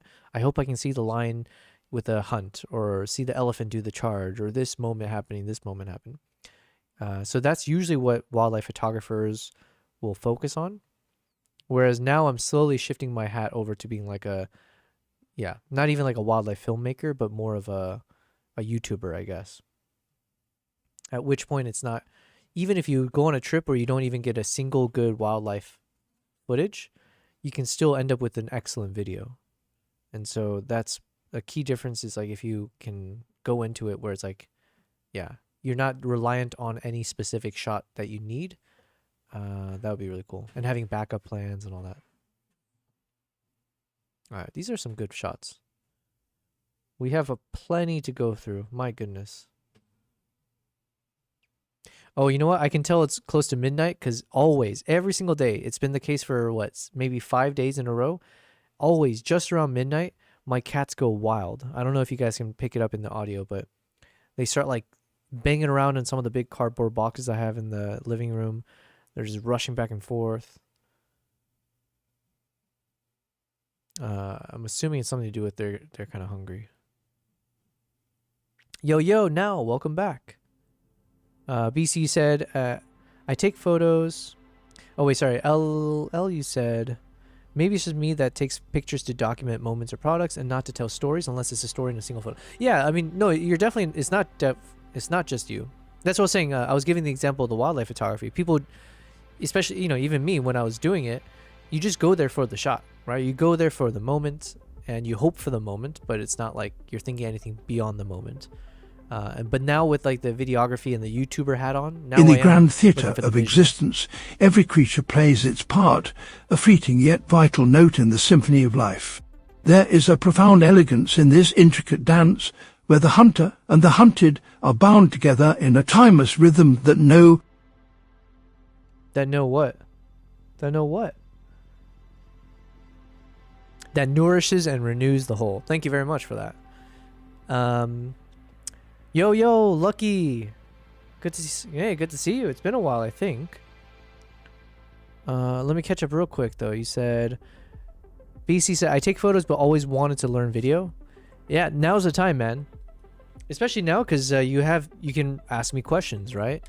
And I'm oh, what did I just say? My cats are going crazy. Is she on top of me right now or is she on the Nala?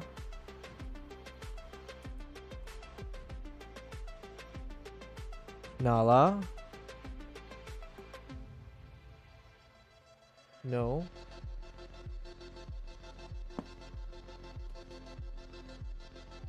I'm using the camera to see because it's too difficult to turn around. Okay. Crisis averted. You were saying... Yeah, so now's a good time to learn because I'm here to also share my advice. I'm only like a few steps into my journey as well, right? So I'm not like full expert by any means, but I have enough where like I've been going through the same questions you'll probably be asking, if not already. So the answers will be a bit fresher. And you're seeing me work on real material, so then it's a little bit easier as like more practical way to learn, I think. Especially with the historic planes I work with, I can only imagine the storytelling I can do with the videos and the aviation. Yeah, oh my god, video with the crazy planes. Yeah, welcome back now, zoomies. Yeah, they're in the zoomy modes, and it's every midnight. It's always the same. Now you said you asked if you don't mind me asking, what time zone are you in? I don't mind you asking. I'm in Dubai, where right now it's midnight on the dot. So I grew up in the States. I went everywhere from the Southwest to the Midwest for school to working in the Bay Area, and then I moved to Dubai a number of years ago. So yeah. L, you said in the grand... Oh yeah, we read that. Lucky, that's so loud. Yeah, welcome, Lucky. And we got some boots and cats. Yeah, these cats, man, they're going nuts. Making biscuits on the chair, yeah. L thing, you asked, what do you do with audio recordings on wildlife trips? Well, it's only very recent that I started traveling with microphones and like actually paying attention to trying to capture audio properly. I haven't done a lot of audio capture. It's more just like whatever audio I capture from the shoot itself or whenever I'm filming. And then a little bit I'm trying to be more like actually trying to record ambient sounds or interview style. But I'm still not fully there yet, but I'm getting more comfortable with it. What's the other cat's name, El? The other cat who's been a bit silent is Kimpap. Oh yeah, Kimpap's there. Oh. Let's show his ass real quick. Kimpap. Good boy. Kimpap. Yeah. Good boy. Shake that ass. Oh, don't moon the camera. Come on, keep it PG. So this is Kimpap, the gray one, and then Nala is the wild calico tricolor one. Whoa, what is that? What a cool emote. Is that a spinning cat? That was really cool. Good boy. All right. Let's jump back over.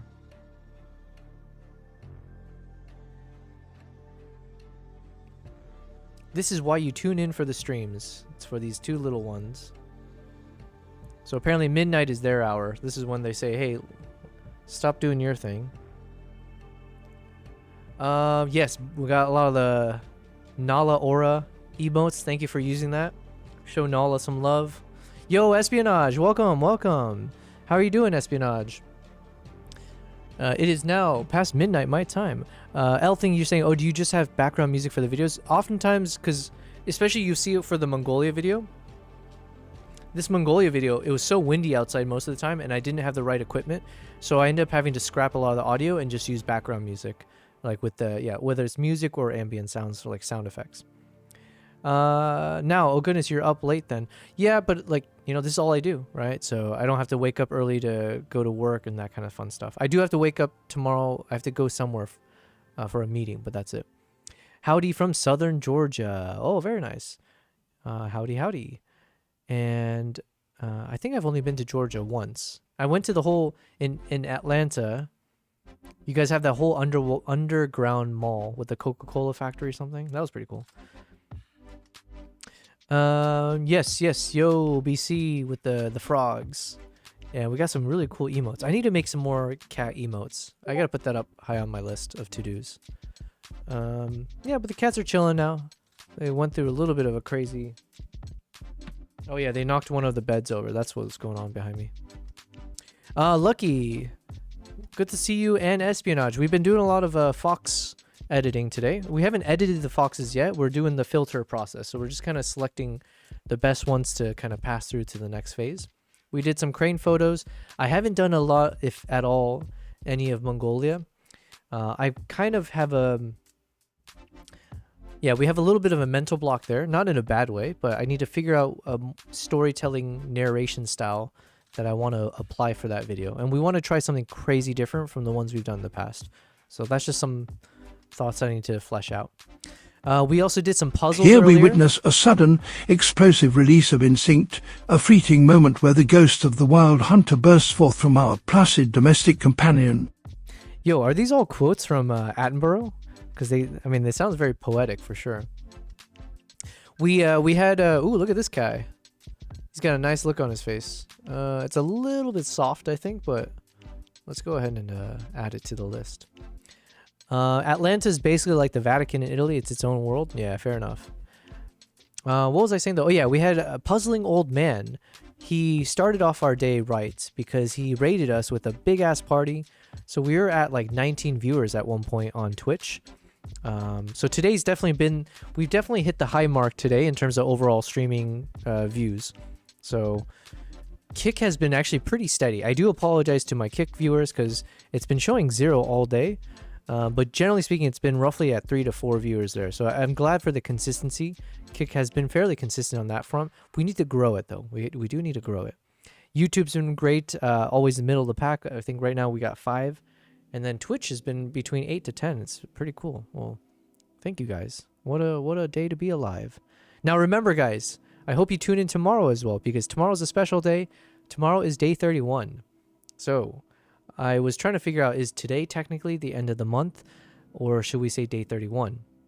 We chose day 31 because technically I started streaming mid-July and August. And as I do my knuckle math, it goes January, February, March, April, May, June, July, August. So both months are 31 days. So 31 it is. Oh, hey, what's up, L thing on the YouTube side? Thank you very much for saying hi on YouTube. Hells yeah. Yeah, Attenborough AI. We've been switching around the AI. We started off in the morning with some Eminem, and that worked out pretty nice. But then as we started going more into the wildlife editing, we figured Attenborough is a proper choice. Espionage. I'm doing well, just fiddling with my finances today. Yeah, fiddling with finances. I know that feeling. Oh, you finally picked up a new credit card. Nice, nice. Still haven't settled on a travel card yet and still have to move some money to a Roth IRA. Look at you being all responsible. Like, I'm the very opposite of that. Now that I'm out of corporate, I'm in the burn through my savings mode, okay?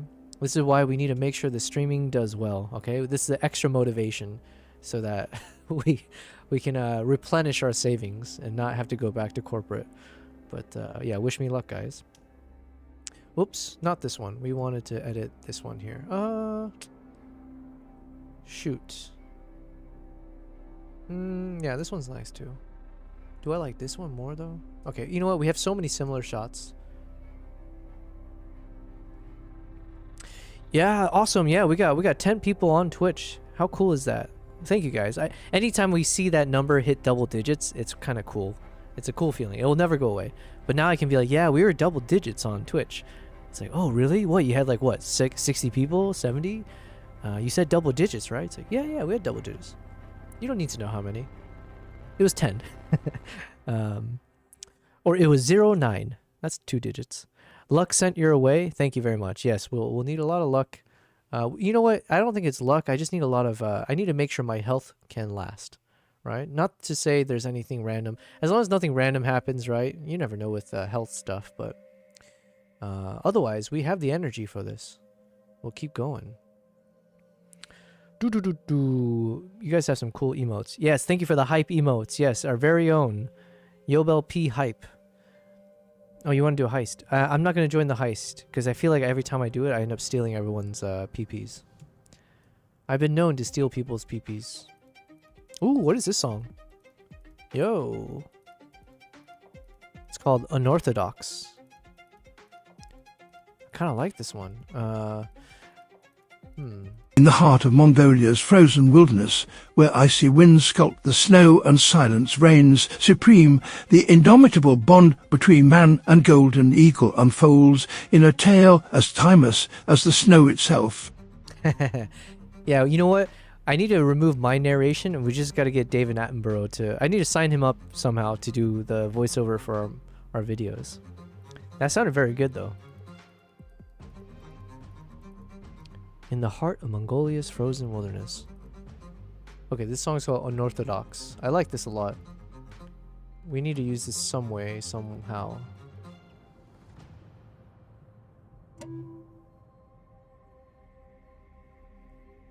Are you guys getting sick of looking at Fox photos? Because my goodness, we have quite a lot. Ooh.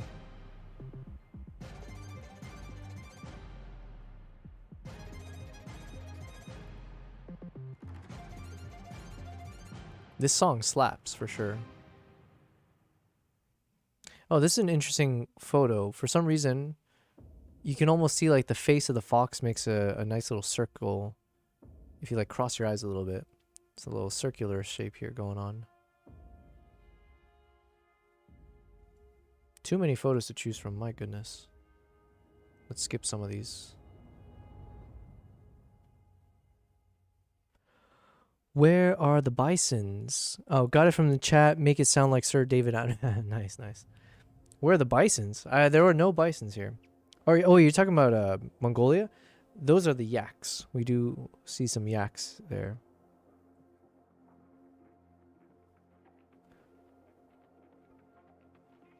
Oh, good job. Lucky got 2,000. L got 500 PPs. Yo, Lucky, you got 2,000 PPs? Dude. KG's never going to be able to catch up. My goodness. For some reason, I didn't take Lucky to be the kind of guy who has PPs drawing all towards him. Do you have pictures of those yaks? Of course I do. Oh, wait, do I? Yes, I do. Yes, I do. One second. Let's pull them up. Yaks.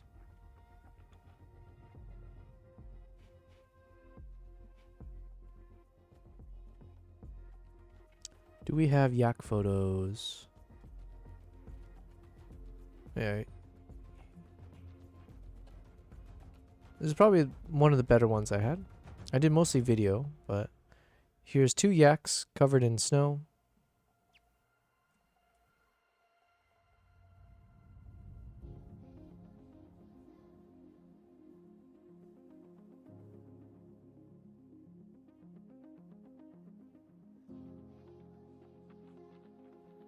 It was definitely a really epic shot.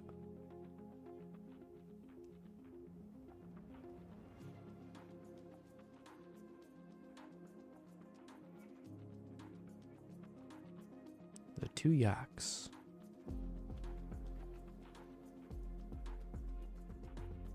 And we have this one just chilling.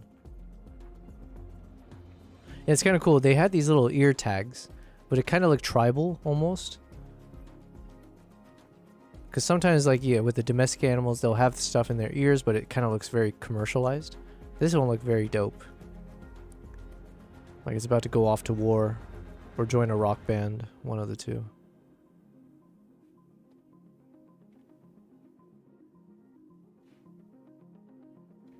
Alright, where were we? We were on...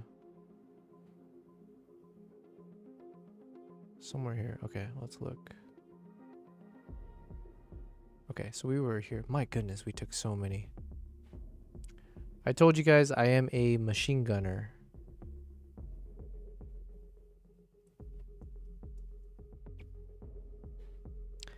Yaks, yaks. It's Y-A-K-S. Yaks.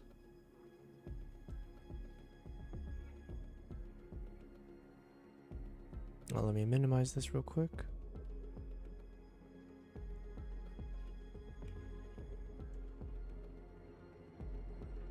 I'm letting too many photos go through. I have to do a better job of filtering these because otherwise we're going to spend a long time having to... Ooh, okay, here we go. So now we have some really nice ones. Looks like he's looking straight at us.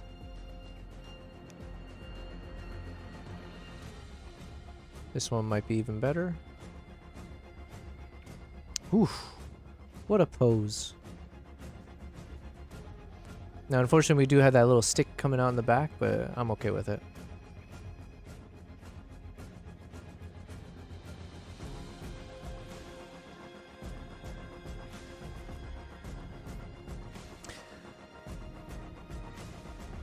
Lucky, what are those? What are those? Down arrows?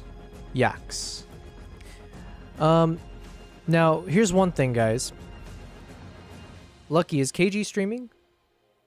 Because right now it is past midnight, and I did promise you guys I'm going to do a long stream tomorrow, even longer than normal. The goal is, for tomorrow, it is day 31. I want to try to do as long of a stream as is possible. Actually, let me ask ChatGPT real quick. Yo, Mr. Atlas, are you there? Can you hear me?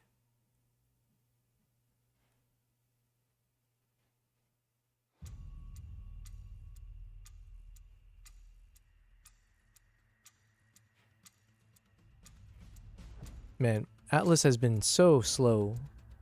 I'm gonna have to complain. We're spending good money on this, you know? I'm sorry, but I'm having trouble responding right now. Please wait a bit and try again. Okay, I was gonna ask. What was I gonna ask? I don't even remember. Okay, so basically, I was gonna say, because if she was streaming, I would love to raid her. Because even though I don't feel tired, I'm like, man, I should probably conserve my energies for tomorrow. Because tomorrow I do have to wake up a bit early. I have a meeting that I have to go to, and then I have to do my normal off-stream kind of work stuff. Oh yeah, so you know what? Let's do a little bit of recap here. So we're gonna pause on the photo editing stuff. I think we made good progress. Good progress. We could have been more progressful, but you know what? We can't have it all, you know? But let's pop this guy, because I like this photo. So we'll end it with that photo. In the meantime, over here, let me show something that I worked on. So this is my website. I'm going to work on a few more trips to put onto the website. But I did at the very least update the site to have my first tour for 2026. So if you go to my page, if you know anyone who has a lot of money to spend and would like to join one of my tours, just know at the very least we got our very first one popped up in there. We're going to have another one also going to Uganda for November. So right now I'm targeting 2 months, April and November, to be the days that I will be traveling to Uganda and trying to take a group of, you know, you don't have to be photographers for Uganda. It's a nice plus because obviously you'll get a lot of nice shots. L Thing said, I'll head on now even though it's only 10 p.m. See you, folks. No worries, L Thing. Thank you so much. Thanks for contributing so much to the chat today. Today was a very, very lively day. And a lot of thanks to you and everyone else. So, yeah, enjoy. Have a good night as well. Lucky, thank you. Ooh, look at you. You're doing the Lord's work. You did exclamation mark website. Do I not have that? What do I do? Oh, no, here's what you do. Oh, wait, no, it won't work right now. I do have like an exclamation mark tours, but it's not properly set up. Now, you need to head out as well, friends. No worries. Thank you, Now. You were also one of those that made this very, very fun. I'm glad you were able to be here as we did the Fox stuff. So tomorrow we're going to be doing more Fox stuff, and tomorrow it's going to be a longer stream as well, so keep that in mind. But thank you for being here. And thank you, Lucky, for sharing my socials. I need to update my exclamation mark tour because I think it's going to point... Actually, let's try it. Exclamation mark tour. Tours or tour? I forget. Oh, I think it's exclamation mark tours. Yo, Zion Play. How's it going, man? One second. Let me click on this because I think it should redirect anyways. Yeah, okay, cool. So that link technically works even though it's pointing to the wrong URL. It will drop you to the right URL.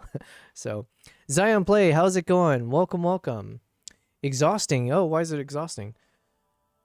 Listen, yeah, so I am kind of winding down the stream a little bit just as an FYI. We've had a good stream, and tomorrow, Zion, is my day 31 of streaming. So it is the very final day of my first month of streaming. So I do plan to stream much longer. We're going to go as long as we can until we, you know, pass out from being exhausted, okay? But I also wanted to kind of show a little bit. Here's the website that I created. Here's the web page for one of the tours. Now, it is a very, very expensive trip, so just as an FYI. But it is a trip that I'm putting together for April, beginning April, for anywhere from 3 to 6 people to join. I need to now, in my off-stream, create the advertising for this, make sure I can start publicizing it. I'll need to figure out my strategy for like posting on Instagram and just in general doing my best to promote this trip properly. But yeah, you can go ahead and check out.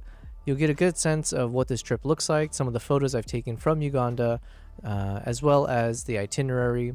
So what can you expect to do there? FAQ, so it points to one of the videos that I made around exploring Uganda as a guide, and all the kind of FAQs of what the price includes, highlights, reviews, the accommodations. And if you would like to reach out to me regardless about like doing a private tour, I also can do that. So this is the first site I put together, or this first page of my tours that I put together, and I do need to update it with a few more, excuse me, including Japan. So, wow, I've been talking for so long and I haven't had a sip of like my sparkling water in some time.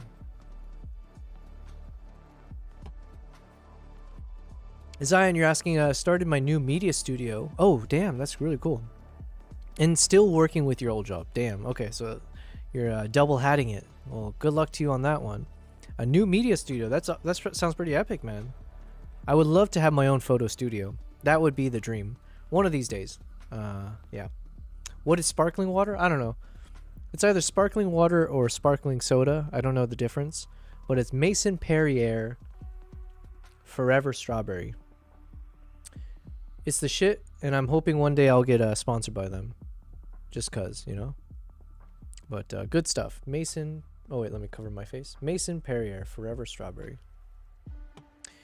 Yes, so anyways, this is my website, and that is what we worked on off stream, and it is a big part of my, like, what I plan to focus on, what I want to do as a career path is being, a proper tour leader, let's say, running photo workshops, taking people with me to all the most beautiful places in the world and, like, the places with the most adventure. So you'll see more of me talking about this as we now need to more heavily promote myself and my website. So at any point, if you would like to check out my website and just browse around, I also think that would be helpful. I don't actually know for a fact, but I think it might be good for the SEO and stuff if I have a heavily trafficked website. So at any point, feel free. I'll do a better job of like plugging it more often. Take a look around, check out my presets, see the gear that I use. Let me know if something's broken that I need to fix.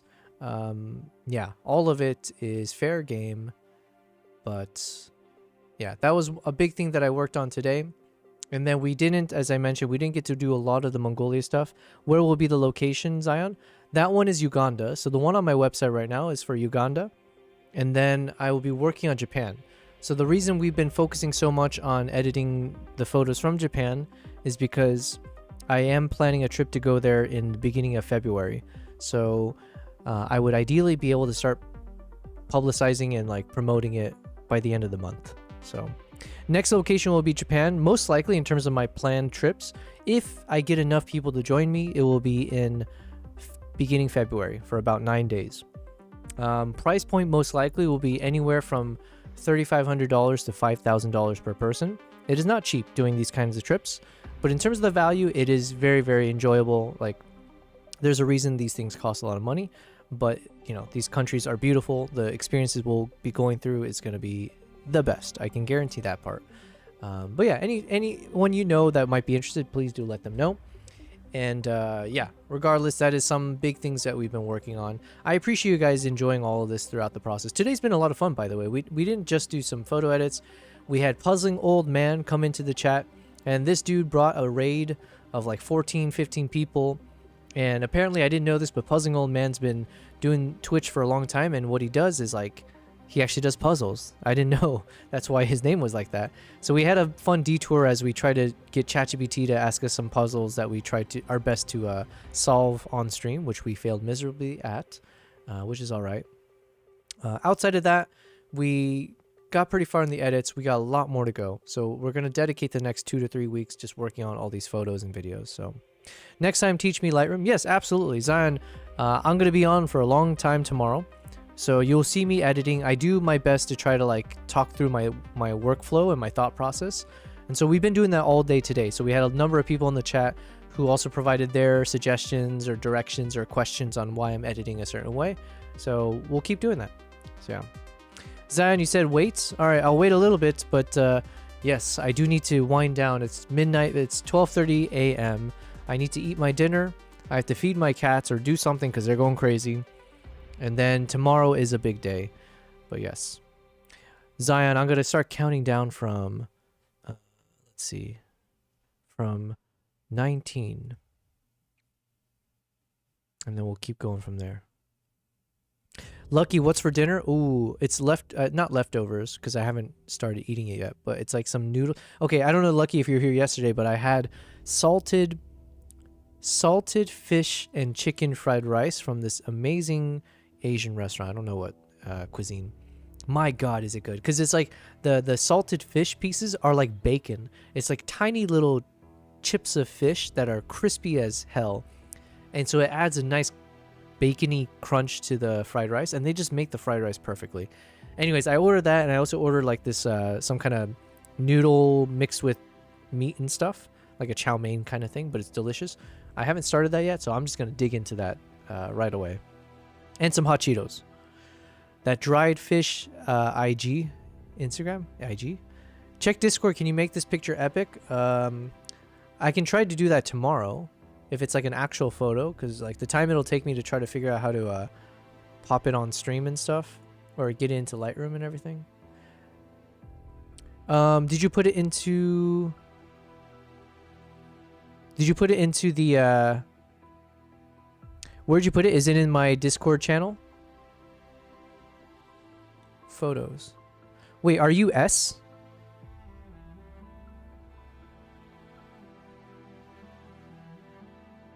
I always forget people's real names. Are you the one that's called S? This one?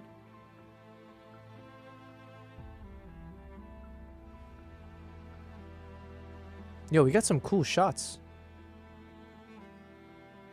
Let me just write a message here.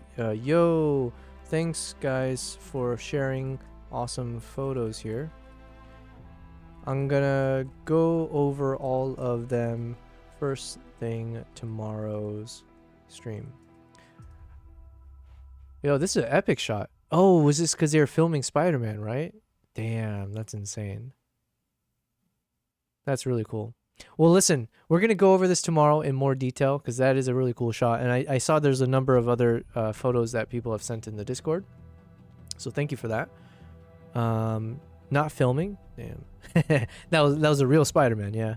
Absolutely insane. Yeah, you did an excellent job with the colors here. It's popping. Yeah. Okay, what else to be said? Well, that's about it. So, like I said, guys, thank you so much. Tomorrow we are going to be streaming quite a long time. Oh, wait, I think I saw BC say something. BC Into the Blizzard, was that just a creative project for your own, or were you commissioned to that? No, it's all my own. One of these days, we'll get to a point where we'll have someone pay to have me film something. That'll be the day. Like, to travel. That is the hope, is that we can put together a film crew and then, like, have a sponsored trip, you know, where they fund it. But no, as of now, this is all just for my own sake, for my own YouTube channel and all that. But yeah, this is an epic photo, Zion. We're gonna do more justice to it. We'll walk through it tomorrow. But yeah, thank you for sharing that. That's really epic. This is in New York City, I'm assuming? Can you make it PC wallpaper worthy? Hells yeah, you could probably, right? You can animate this shit out of this too, probably, with such a pose. I'm surprised no one here was taking photos. My goodness. This is in Scotland? No way, that's cool. BC, I'm trying to figure out how I pitch my creative video cinematics of the planes to the owners for my own use. Ah, gotcha. Well, I don't have an answer for you just yet, because my brain is fried. If you do tune in tomorrow, like I said, I'm going to be here all day tomorrow, so we can actually sit down and just like chat about fun stuff like that as well. You know what? Also, I just remembered, Edora, I don't know if you're in the chat. I have to remember to respond to you. You sent me something earlier in the DMs, and I completely just been so swamped, and I forgot to respond. So if you are in the chat, just know I do need to respond to you. Either way, I'll get to it. They made Scotland in New York. Nice. Okay, guys, with all of that said, thank you so much. I am hungry and tired, and we need to go to sleep. Tomorrow's going to be a big day. Thank you, guys. Day 31. We'll make it a part of the YouTube video, okay? So imagine tomorrow is the last day of the YouTube video I'm going to eventually make that talks about my first month as a live streamer. And so we'll have fun on stream also making that video, which is going to be very, very meta. But yeah, so tomorrow we'll make it fun. All right, thank you, everyone. I appreciate it, and I apologize. I was going to try to raid someone, but I don't follow enough people as of yet